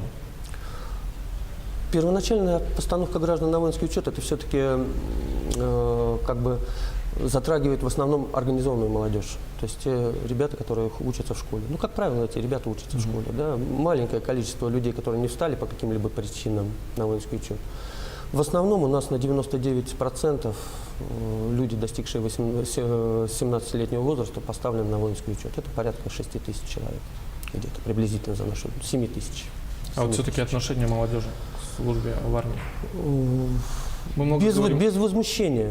В основной своей массе люди понимают, что это необходимость. В реалиях современной жизни молодой человек, не прошедший службу в армии, во многих вопросах своей жизни, будущего, он немножко поражен в правах, получается. Я имею в виду, что если человек не служил в армии, он не может служить в силовых структурах, а это и МЧС, и органы внутренних дел. Плюс он не может занимать руководящие должности в следственном отделе, в судейской системе, в государственных учреждениях. Но, тем не менее, ведь есть уклонисты. Сколько их в республике? И как вообще работаете с гражданами, которые уклоняются от службы в армии? Какое наказание они могут понести? Как таковых уклонистов, именно вот эта категория, которую говорят уклонисты, их небольшое количество. Их порядка 700-600 человек. Это люди, которые реально бегают? В основном бегают. У нас 3000 людей, которых мы не можем оповестить по каким-либо причинам. И основная причина – это смена места жительства без снятия с воинского учета. То есть человек убыл, допустим, в Новосибирск, с учета не снялся, у нас он, получается, как мертвая душа висит. Да? Мы обязаны по нему провести мероприятия, связанные с призывом или с постановкой гражданина на воинский учет. А мы не можем, потому что он находится в другом субъекте Российской Федерации. И это вот большая проблема для нас. А именно, что касается уклонистов, которые, получив повестку и не прибывают, таких единицы. Было у нас в этом году 31 административное правонарушение зафиксировано, 31 дело передано в Следственный комитет, сейчас по этому работает Следственный комитет. Ну, как правило, это штраф в размере 500 рублей, как бы не сильно большая сумма. Но повторное уже несет более строгое наказание, нарушение. А вот есть ли какие-то особенности призыва в городской и сельской местности? Вот где больше всего молодежь готова к службе в армии? Все-таки молодые люди, которые проживают в муниципальных образованиях, в сельских муниципальных образованиях, у нас подавляющее большинство таких, они более морально подготовлены к службе. У них не встает вопрос, служить или не служить. Для них это как бы обязательно норма. Есть Конституция, гражданин обязан ее выполнить, требования Конституции. И они идут и, в принципе, служат и достойно служат. В городе немножко эти понятия стали расплывчатыми, и молодые люди как бы стараются, не все, конечно, но есть категории молодых людей, которые стараются всякими любыми путями уклониться от вопросов, связанных с призывом. Пытаются не получать повестку и как бы не прибывать Но все-таки основная масса людей у нас даже без повесток приходит. И если даже не пришла повестка на руки, они приходят, а почему мне не пришла повестка? Пожалуйста, я вот по такому адресу проживаю, я хотел бы получить, я хотел бы проходить службу в вооруженных силах. Вот смотрите, у нас остается буквально минута, и в конце вы можете обратиться к призывникам с пожеланиями. Дорогие друзья, служить на Руси всегда было почетной обязанностью. Каждый мужчина должен уметь защищать свою родину и свою семью. Я хочу вам пожелать, чтобы вы все достойно отслужили в вооруженных силах и получили какую-то специальность, позволящую вам в дальнейшей жизни существовать. Игорь Анатольевич, спасибо, что пришли к нам в студию, ответили на наши вопросы. Я напомню, что в студии актуального интервью был Игорь Протасов, начальник отдела подготовки и призыва граждан на военную службу Военкомата Республики. Говорили о весеннем призыве.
僕は東京で生まれまして、それから役付に来て。Ты в Сибири живешь, да? Сказал, ну да. Почему нет? Я приехал в конце 2013 года. How do we greet every time? Come here, come.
Здравствуйте, в эфире новости спорта, в студии Саргалана Захарова.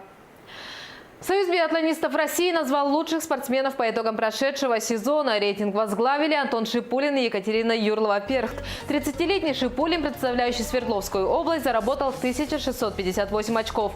Тем самым он уже в 5-й раз доказал свое лидерство. Кроме того, по итогам сезона спортсмен занял 3-е место в общем зачете Кубка мира. Второе место в рейтинге СБР занял Александр Логинов из Тюменской области. 3-м стал Антон Бабиков, представляющий Башкортостан. У женщин второй раз в карьере 1-е место заняла Екатерина Юрлова-Перхт из Санкт-Петербурга с показателем 1480 очков. Также в общем зачете Кубка мира 33-летняя биатлонистка оказалась на 13-й строчке. 2-е место в российском рейтинге заняла представительница Удмуртии Ульяна Кайшева, 3-е Ирина Услугина из Тюменской области. Юношеские команды по мини-футболу борются за путевки на 7-е спортивные игры народов Якутии. В Якутске в спорткомплексе Дохсун проходит финал первенства республики по мини-футболу среди юношей 2001 и 2002 годов рождения. В 4 группах участвует 21 команда из Алданского, Нерюнгринского, Вилюйского, Чурапчинского, Оленёкского, Жиганского и других улусов республики. Накануне прошли игры 1/4 финала, куда пробились 8 лучших команд. Накануне не только участие в играх, но и заветные очки, которые пойдут в общий зачет команд. Решающие встречи пройдут уже сегодня. Напомню, в феврале прошел чемпионат республики среди команд 1-й и 2-й лиги, где были разыграны 12 путевок в Амгу. У нас вообще-то 32 должно быть команды, но приехало 21 команда. Жаль, конечно, по финансовым причинам не приехала. Мирнинский район, это вообще меня удивил. Там хорошие команды, и руководство не нашло денег. Ленск не приехал, да. То же самое, ссылаются на деньги. Была очень плотная игра, сложная. Вначале не могли забить, но потом все пошло хорошо, и мы забили первый гол. Во втором тайме поднажали и вырвали победу 3-0, 4-0. Уже сегодня начнется главный старт республики по хоккею. Чемпионат Якутии пройдет в Якутске в Ледовом дворце Эллей-Ботур. На лед выйдут команды из Нерюнгринского, Мирнинского и Усть-Алданского районов. Также за звание лучших поборется сборная столицы. Победитель по итогам 3 игровых дней будет определен по круговой системе. Прямые трансляции матчей чемпионата можно будет увидеть на нашем телеканале и на сайте як24.ру. Это были новости спорта. Всего доброго!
В Нерингринском районе закрыта переправа. Запрещен проезд по Зимнику, Чульман-Наход. Готовить кадры не только для алмазодобывающей компании, но и угледобывающих, транспортных, нефти и газа. Трудоустройство местных кадров обсуждали в Мирном. Якутия-24 покажет в прямом эфире чемпионат республики по хоккею с шайбой. Прямая трансляция с хоккейных матчей будет вестись 3 дня.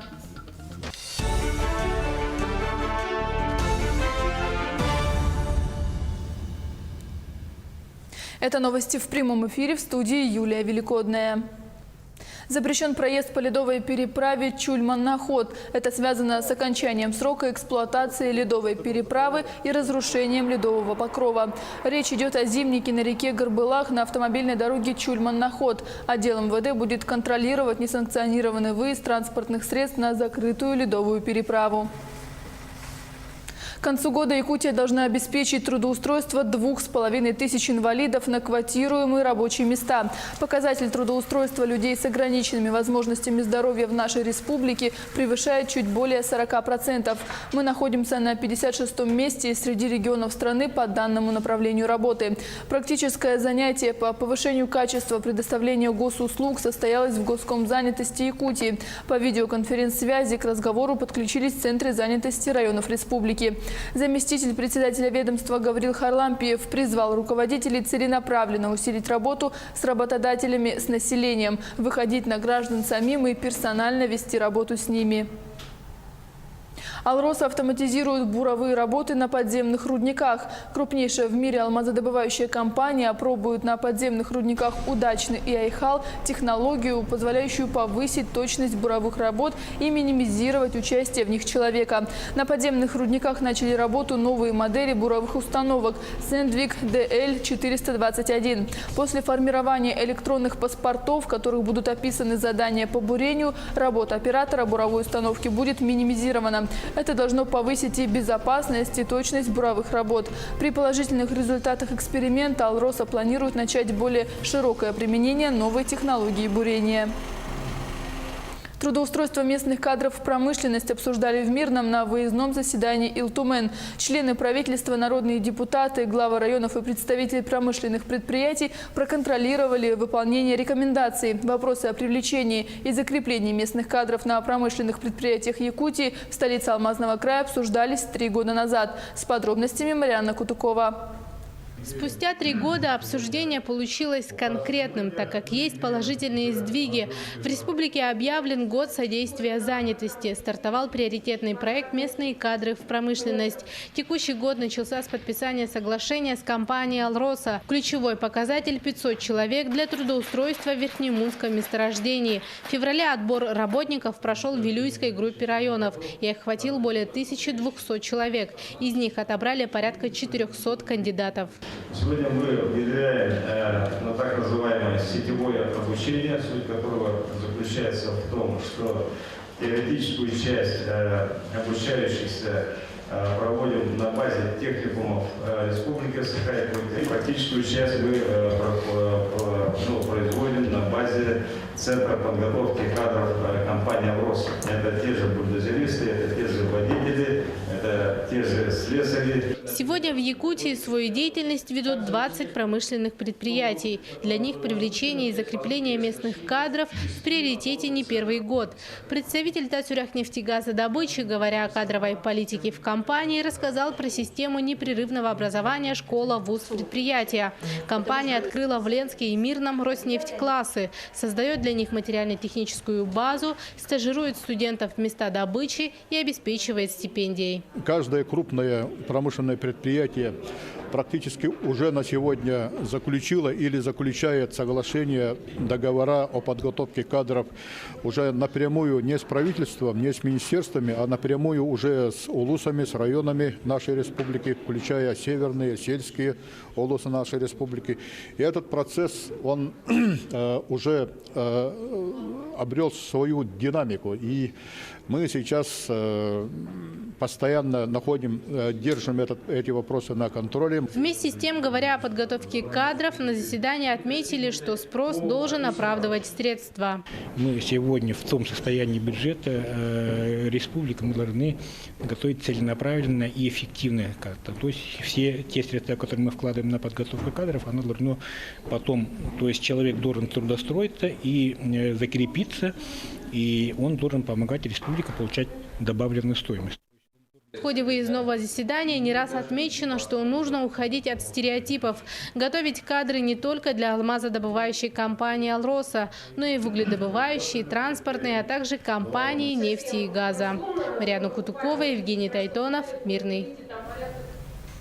В сентябре определится состав 6-го созыва Государственного собрания. Для отбора наиболее конкурентоспособных членов Якутское отделение «Единой России» проведет предварительное голосование. В нем смогут принять участие не только ее сторонники, но и все желающие. Предварительное голосование по кандидатурам для последующего выдвижения в народные депутаты республики пройдет 15 апреля. Региональный оргкомитет утвердил имена 210 участников по 35 избирательным округам. Все участники до 13 апреля должны принять участие в дебатах.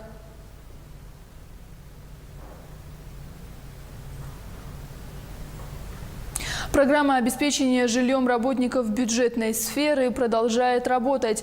В Ленске в этом году на покупку квартир будет потрачено 64 миллиона рублей. Причем снижена закупочная цена за квадратный метр с 62 до 40 рублей. В Ленске выставлены на продажу порядка 500 квартир. Рынок стоит, это значит, что на те деньги, которые выделены из бюджета, есть возможность купить больше квартир. Кроме того, власти Ленского района считают, что в ближайшие 2-3 года строить новое жилье нет необходимости. Даже если заработает второй этап программы переселения из ветхого и аварийного жилья, в администрации района собираются переселять во вторичное, но качественное жилье. Инициативу поддерживают в правительстве региона. Главный приз – автомобиль. Стартует дальневосточный конкурс «Я инженер». Третий дальневосточный конкурс «Я инженер» на призы члена Совета Федерации Вячеслава Штырова стартует в эти дни. Конкурс проходит в 3 этапа, а финал конкурса завершится до 30 ноября. В конкурсе принимают участие будущие молодые и профессиональные инженеры. Это школьники с 8 по 10 классы, студенты вузов и СУЗов, молодые специалисты в возрасте до 35 лет.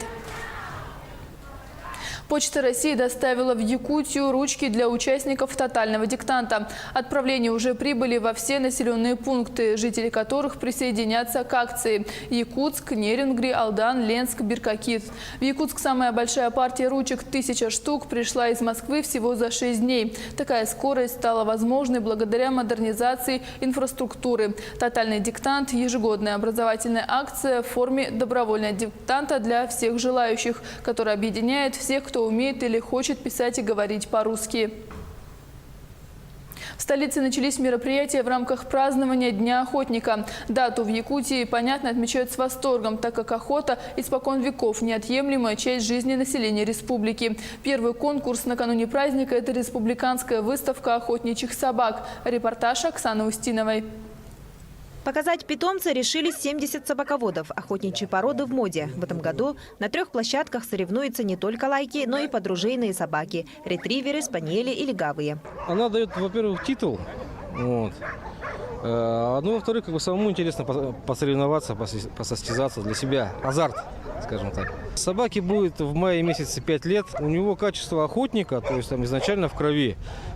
Сама эта порода, она готовилась и выводилась специально для охоты. Допускают собак от 10 месяцев до 10 лет. Опытные эксперты оценивают животных не только по внешнему виду, учитывают происхождение и потомство. Для лаек это все равно, что подиум. Никакой тревоги или агрессии в поведении собак быть не должно. Собака, занявшая первое место в классе элита, становится чемпионом выставки. Это очень престижное звание, очень престижный титул, который, в общем-то, добивается большим трудом владельца. То есть он должен сам поставить собаку, должен помочь воспитать хорошее потомство и так далее.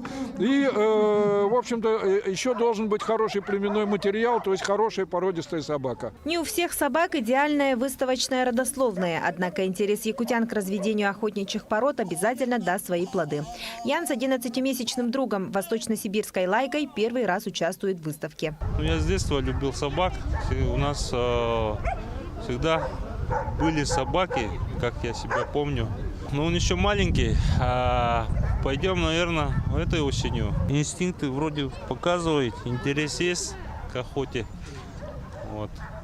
Ну, посмотрим. Лучших собак определили по 4 категориям – кубки, медали. Но главные призы получили хозяева. По номерам участников разыграли охотничьи лицензии на лося, оленя и горного барана. Оксана Устинова, Георгий Григорьев, Якутск. Специализированная выставка-ярмарка пройдет сегодня и завтра в День охотника. Место проведения – новое здание строительного рынка. Напомним, что День охотника учрежден в республике в 2012 году согласно указу Егора Борисова. Днем охотника считается первая суббота апреля. Все желающие могут принять участие в трофейной и таксидермической выставке, по результатам которых будет проведена экспертная оценка экспозиции. Победители будут награждены медалями и дипломами от организационного комитета. Перемены ждут городской парк культуры и отдыха Нерюнгри в этом году. Первые преображения начались еще в минувшем году, когда в парке появилась надпись «Я люблю Нерюнгри» и так называемая «Скамья примирения». Кроме того, городской парк принимал участие в рейтинговом голосовании в рамках реализации программы формирования современной городской среды, в котором стал победителем. Проектом предполагается разместить 3 зоны. В настоящее время для благоустройства городского парка разрабатывается проектно-сметная документация. Алданские любители флорбола в предвкушении заключительного тура чемпионата Алданского района. Первое место разыграют команды «Сила Сибири» и ЖДЯ, а еще 3 конкурента на титул лучшего снайпера из команд «Сила Сибири», «Энергетик» и ЖДЯ. Заключительные матчи чемпионата Алданского района по флорболу состоятся в субботу, 7 апреля в спорткомплексе «Локомотив». Начало матчей в 11 часов. Якутия-24 покажет в прямом эфире чемпионат республики по хоккею с шайбой. Прямая трансляция с хоккейных матчей будет вестись 3 дня с 6 по 8 апреля. Сегодня в 14:00 смотрите матчи команды Якбор Усть-Алданского района и сборной Мирнинского района. В 17:15 схватку сборной Якутска и Нерюнгринского района. 7 апреля в 12:30 на льду встретятся команды Нерюнгринского и Мирнинского. В 15:15 смотрите поединок между командой города Якутска и Якбор. 8 апреля в 12:30 Якутия-24 покажет матчи Якбор и сборной Нерюнгринского района. В 15:15 на льду встретятся команды Якутска и Мирнинского района. К этому часу у нас все новости. Оставайтесь с нами.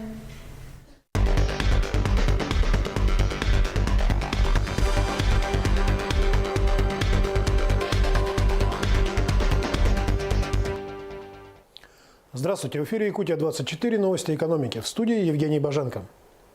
Средней российской семье из 3 человек нужно ежемесячно 75 900 рублей для нормального существования.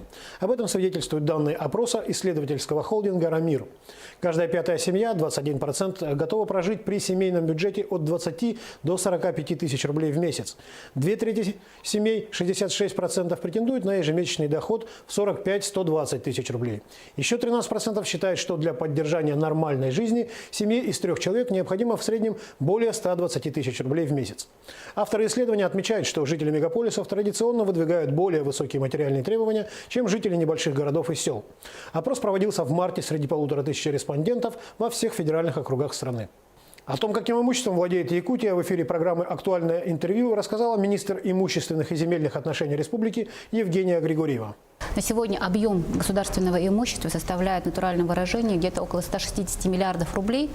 И состоит он из не только имущества казны, но и государственных учреждений, государственных унитарных предприятий, пакетов акций. Если говорить количественно, то это где-то порядка 5000 объектов казны, более 9000 земельных участков. В отношении же государственных учреждений, несмотря на то, что мы проводим работу по сокращению количества государственных учреждений, на сегодня их все равно у нас составляет около 510 государственных учреждений, 14 государственных унитарных предприятий. Здесь надо отметить то, что мы в прошлом году провели акционирование 2 государственных унитарных предприятий. Это ГУП ФПК Туймады и ГУП Бичик.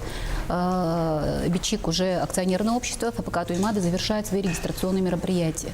По пакетам акционерных обществ у нас порядка 56 пакетов акций, и доля, вот именно те акционерные общества, в которых доля государства составляет более 50%, это 35 акционерных обществ. Жители многоквартирных домов, которые хотят ускорить проведение капитального ремонта, теперь могут этому поспособствовать. Правительство республики изменило критерии установления очередности капремонта. Преимущество теперь имеют те дома, жители которых своевременно делают взносы в фонд капитального ремонта. Очередность проведения определяется по 4 критериям и сумме оценок, полученных по каждому из них. Первый критерий – техническое состояние многоквартирного дома, то есть физический износ. Второй критерий – год ввода дома в эксплуатацию. Третий – дата последнего проведения капитального ремонта. И четвертый – полнота поступления взносов от собственников. При оценке критериев наивысший балл, 10 пунктов, получают те многоквартирные дома, где уровень сбора взносов составляет 75% и более. Дома с уровнем взносов менее 75% получат 5 баллов. Цены на еду в кафе и ресторанах московских аэропортов уже в этом месяце будут снижены на 25-30%, а питьевая вода подешевеет в половину. Такое решение принято после серии проверок, проведенных антимонопольной службой. Причина проверок – массовые жалобы потребителей на завышенные цены.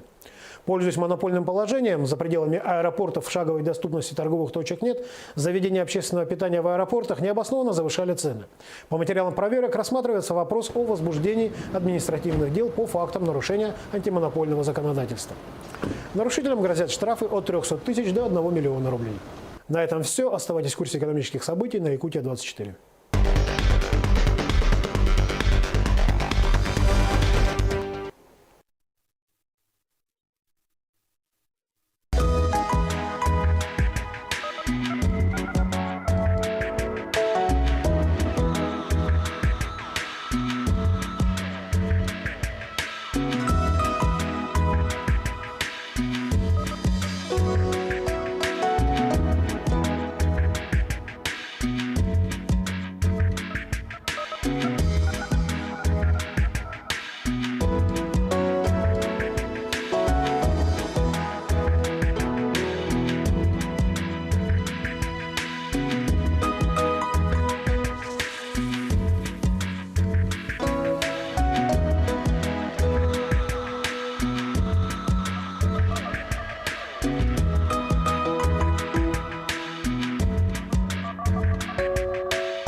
Здравствуйте, в эфире новости спорта, в студии Саргалана Захарова.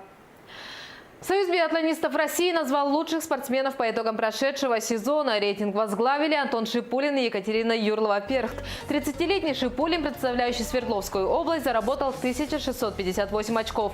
Тем самым он уже в 5-й раз доказал свое лидерство. Кроме того, по итогам сезона спортсмен занял 3-е место в общем зачете Кубка мира. Второе место в рейтинге СБР занял Александр Логинов из Тюменской области. 3-м стал Антон Бабиков, представляющий Башкортостан. У женщин 2-й раз в карьере 1-е место заняла Екатерина Юрлова-Перхт из Санкт-Петербурга с показателем 1480 очков. Также в общем зачете Кубка мира 33-летняя биатлонистка оказалась на 13-й строчке. 2-е место в российском рейтинге заняла представительница Удмуртии Ульяна Кайшева, 3-е Ирина Услугина из Тюменской области.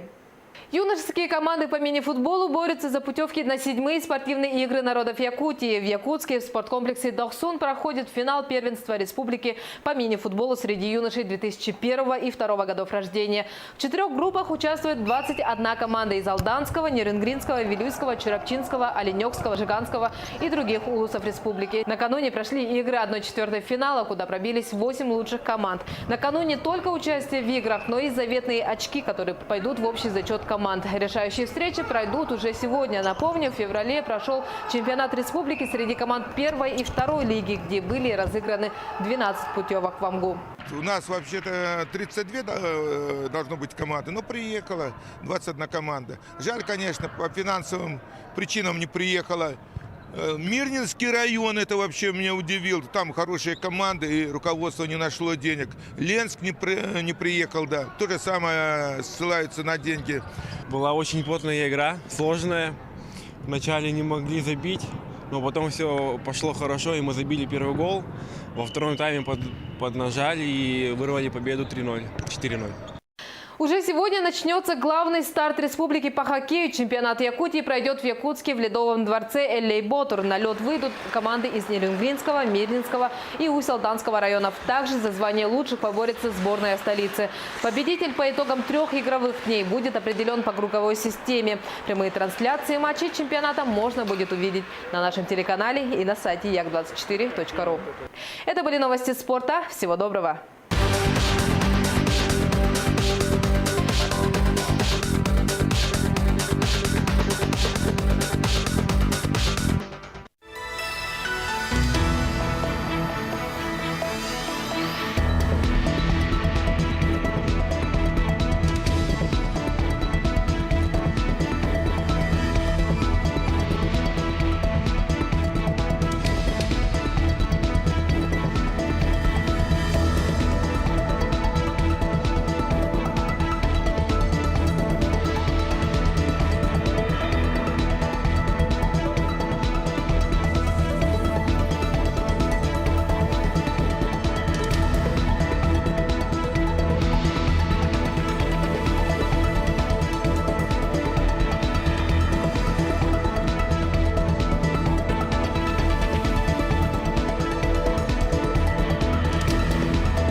Здравствуйте, меня зовут Олег Коев, я корпоративный навыковый тренер и индивидуальный сертифицированный коуч.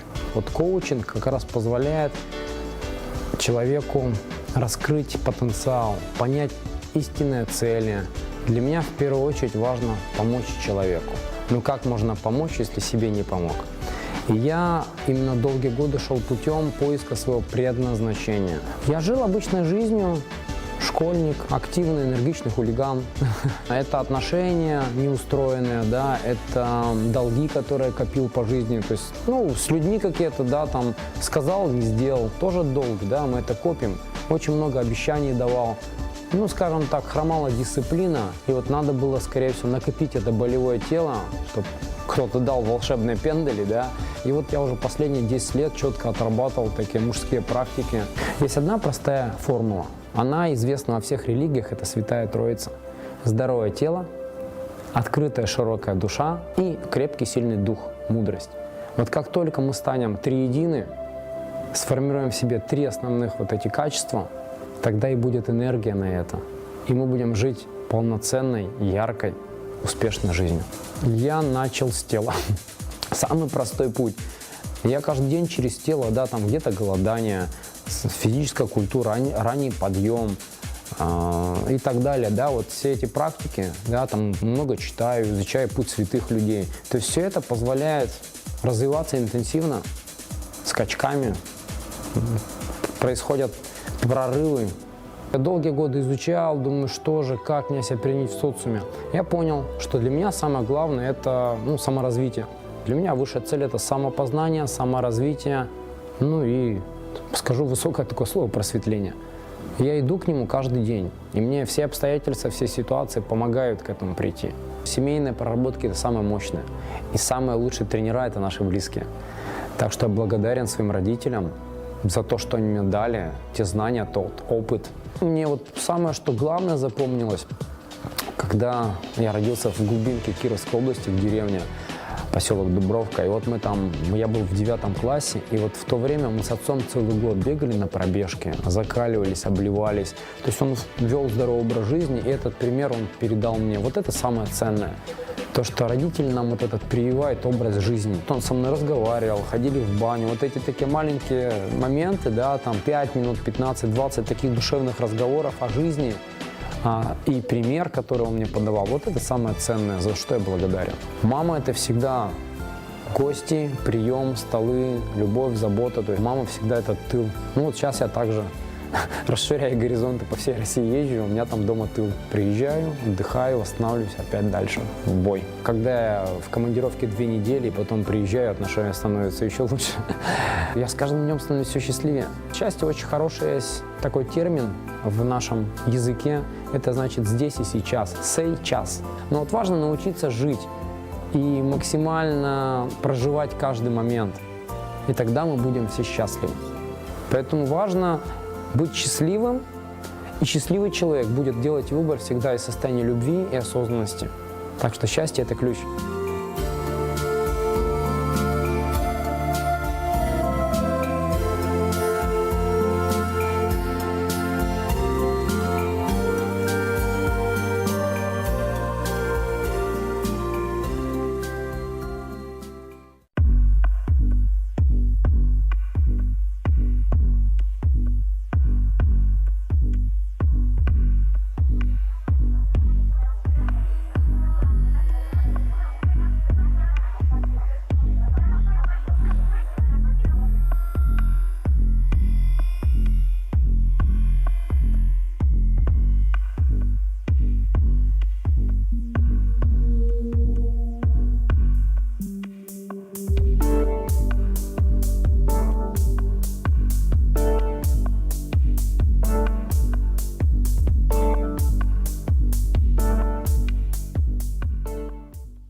ближайшие годы строить новое жилье в Ленске нет необходимости. Несмотря на это, бюджетников обеспечат жильем.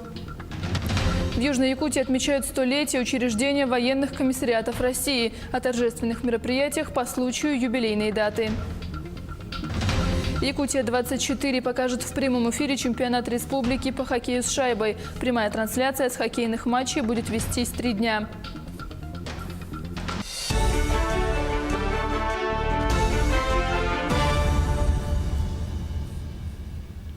Это новости в прямом эфире, в студии Юлия Великодная.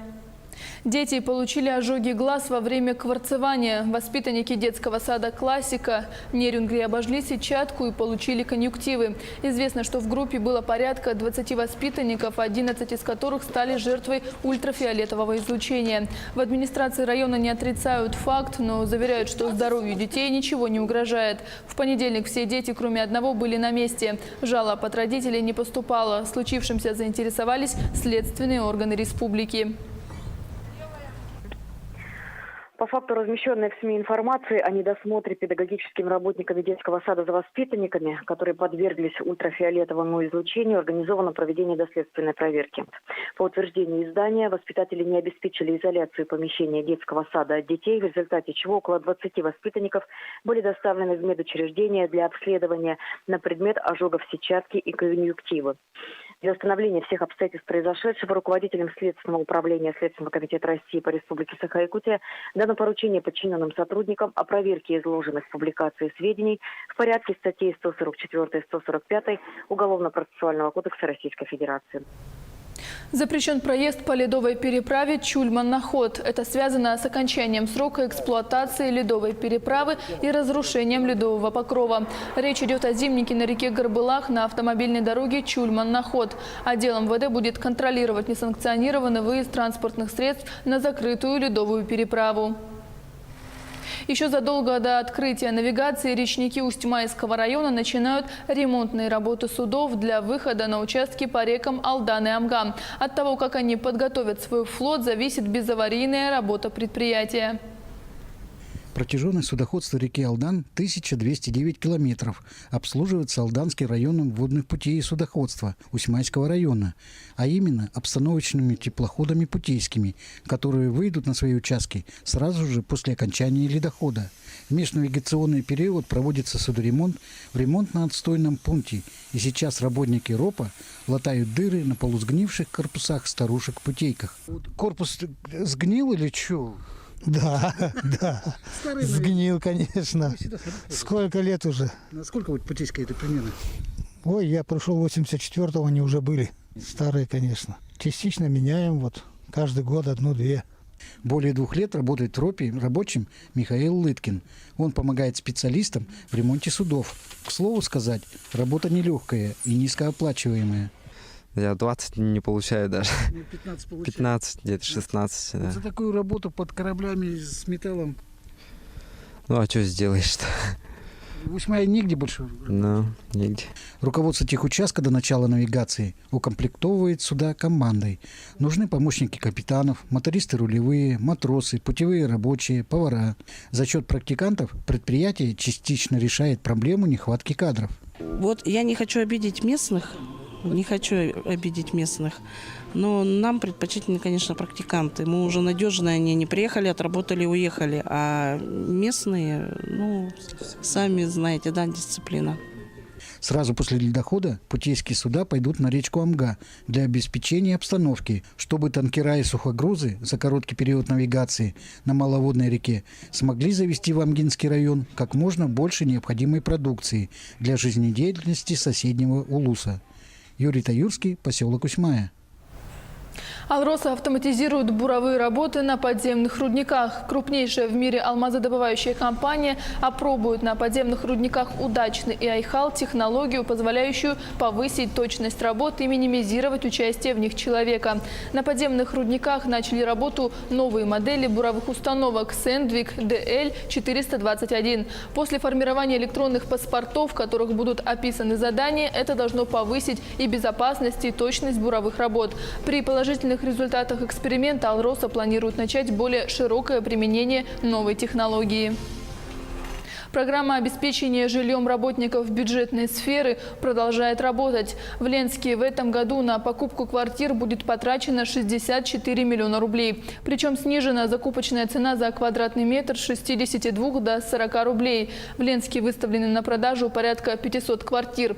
Рынок стоит, а это значит, что на те деньги, которые выделены из бюджета, есть возможность купить больше квартир. Кроме того, власти Ленского района считают, что в ближайшие годы строить новое жилье нет необходимости. Даже если заработает второй этап программы переселения из ветхого и аварийного жилья, в администрации района собираются переселять во вторичное, но качественное жилье. Инициативу поддерживают в правительстве региона. В сентябре определится состав 6-го созыва Государственного собрания. Для отбора наиболее конкурентоспособных кандидатов Якутское отделение «Единой России» проведет предварительное голосование. В нем смогут принять участие не только ее сторонники, но и все желающие. Предварительное голосование по кандидатурам для последующего выдвижения в народные депутаты республики пройдет 15 апреля. Региональный оргкомитет утвердил имена 210 участников по 35 избирательным округам. Все участники до 13 апреля должны принять участие в дебатах. Скульптура «Дворник» и детские площадки Якутска признаны лучшими практиками по формированию комфортной городской среды в 2017 году. Более 100 проектов одобрено для включения в Федеральный реестр лучших. Об этом сообщил министр строительства и жилищно-коммунального хозяйства России Михаил Мень в ходе Всероссийского селекторного совещания. Образцовые площадки стали местом притяжения за счет создания современных комфортных условий для взрослых и детей. За время реализации приоритетного проекта на территории регионов было проведено более 38 тысяч мероприятий, направленных на вовлечение бизнеса и граждан в реализацию проектов благоустройства. Перемены ждут городской парк культуры и отдыха Нерюнгри в этом году. Первые преображения начались еще в минувшем году, когда в парке появилась надпись «Я люблю Нерюнгри» и так называемая «Скамья примирения». Кроме того, городской парк принимал участие в рейтинговом голосовании в рамках реализации программы формирования современной городской среды, в котором стал победителем. Проектом предполагается разместить 3 зоны. В настоящее время для благоустройства городского парка разрабатывается проектно-сметная документация. В Южной Якутии отмечают 100-летие учреждения военных комиссариатов России, органа военного управления, позволяющий вести учетно-призывную работу. О торжественных мероприятиях по случаю юбилейной даты расскажут корреспонденты из Нерюнгри. С момента своего создания и до наших дней комиссариаты играют огромную роль в становлении России. Они выполняют мобилизационные задания, ведут обучение населения, помогают укреплять обороноспособность страны. Сотрудники военкоматов также занимаются военно-патриотическим воспитанием молодежи, курируют вопросы социальной защиты военнослужащих, в том числе уволенных в запас. Наталья Михалькевич и Оксана Золотарева – бывшие коллеги. Женщины проработали в Нерюнгринском военном комиссариате почти 15 лет и вспоминают годы своей службы с улыбкой. Принимали комиссий было много, умели отдыхать и в то же время умели работать. Нужно было, никто нас не заставлял, оставались, работали, не считались ни с чем. Также были у нас и дети маленькие, но все шло своим чередом. Мы работали очень хорошо. Нерюнгринский комиссариат работает 42-й год. На сегодняшний день в его штате числится 22 человека. На сегодняшний день военный комиссариат занимается вопросами мобилизации. Мы работаем практически с каждой организацией в нашем районе по вопросам воинского учета, бронирования. Также огромная работа проводится отделением по призыву граждан.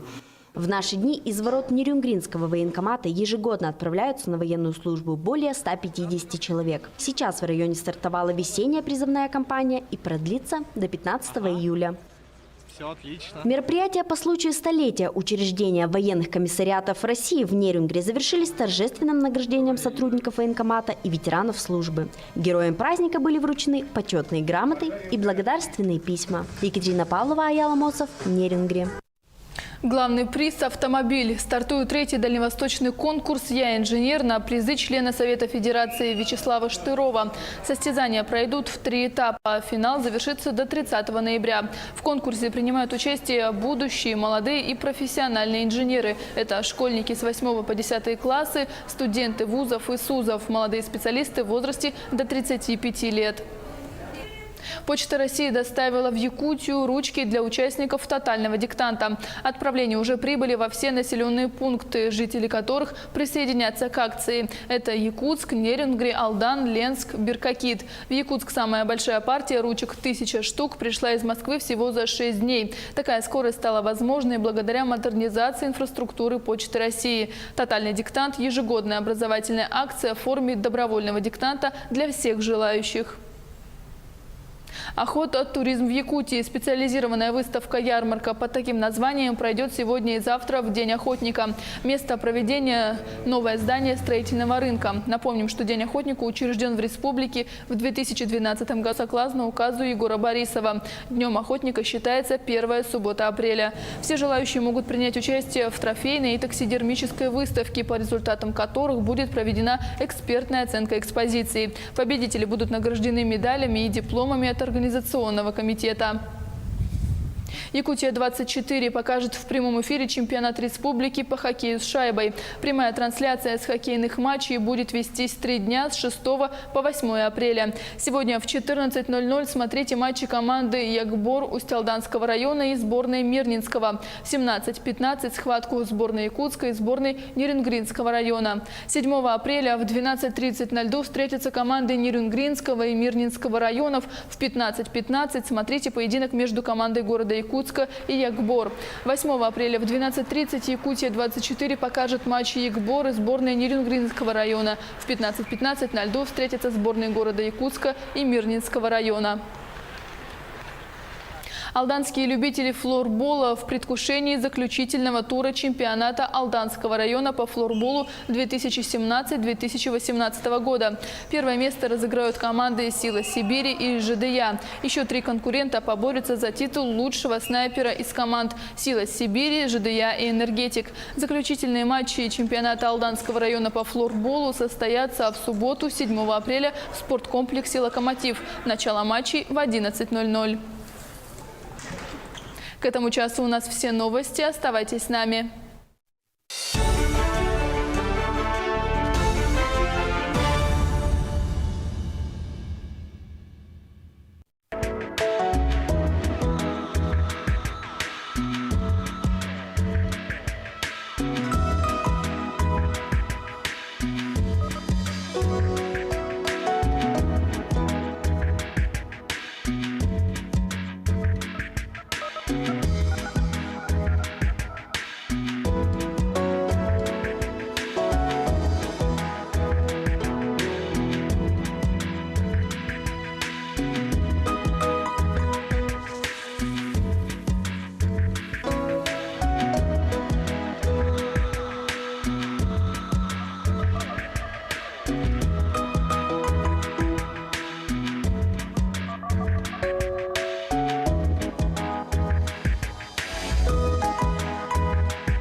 Тяжесть в ногах, сосудистая сетка. Решение есть. Лечение варикозной болезни при помощи лазерных технологий. Удалите варикоз без боли, без наркоза. Только сейчас скидка 15% на лечение. Клиника лазерной хирургии варикоза нет на Верхней набережной. Звоните 798-845. В дни светлой пасхальной недели приглашаем всех на концерты, спектакли и другие мероприятия Республиканского пасхального фестиваля искусств «Золотые купола». На все мероприятия вход свободный. Управление Госстройжилнадзора Республики Саха-Якутия предупреждает: прежде чем произвести оплату застройщику по договору участия в долевом строительстве, обязательно ознакомьтесь с проектной декларацией на сайте застройщика, проверьте наличие у застройщика разрешения на строительство, убедитесь, что застройщик имеет право аренды или собственности на земельный участок, зарегистрируйте договор в управлении Росреестра. В противном случае вы рискуете стать обманутым дольщиком.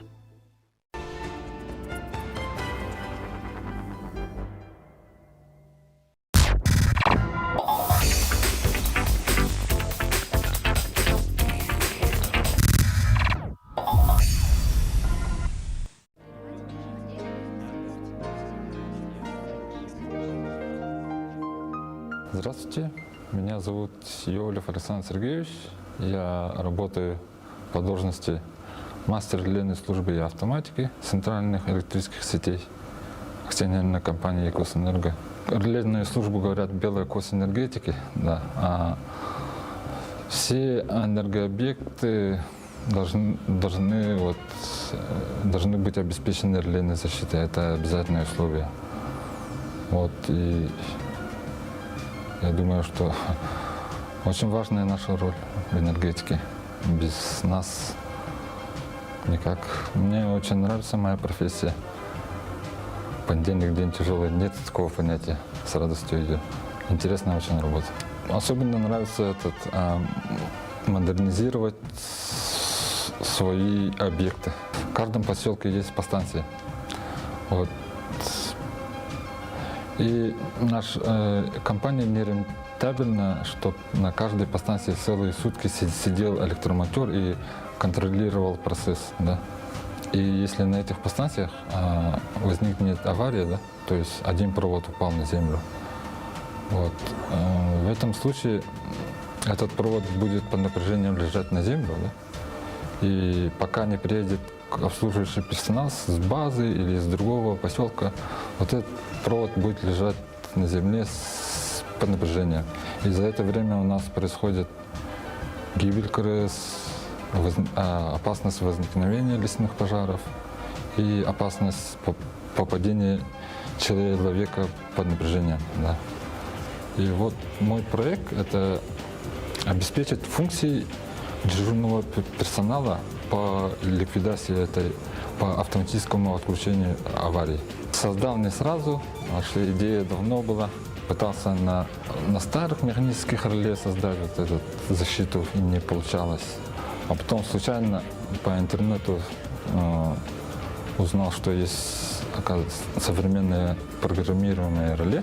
Я ввел в это реле такую логику, которая будет выполнять функции дежурного персонала. То есть отключать, включать линию. Очень рад, что оказывается полезно. Ведется статистика гибели КРС. Пока на этих подстанциях не было случая гибели КРС. Вот. Рад, горд за мой проект. Предложили мне участвовать в этом дальневосточном конкурсе «Я инженер». И я подал там заявку. Выбрали 20 проектов, более-менее социально важных. И вот я попал в их число. Недавно, в ноябре месяце, финал был конкурса. И из 7 человек занял первое место в конкурсе «Я инженер». Еще мой проект признали полезным и отметили в 5-м Московском международном инженерном форуме. 2 года назад вообще в уме не было, что такого успеха добьюсь. Не знаю, некоторые карьерный рост говорят, дальше надо идти. Но в одном месте не надо сидеть. Не знаю, как 19 лет я поступил в свою службу 2-м разрядом электромонтера. И сейчас работаю мастером. 10 лет работаю, и нет желания в другую службу или в другую должность подняться. Мне нравится мое рабочее место, я люблю свою службу.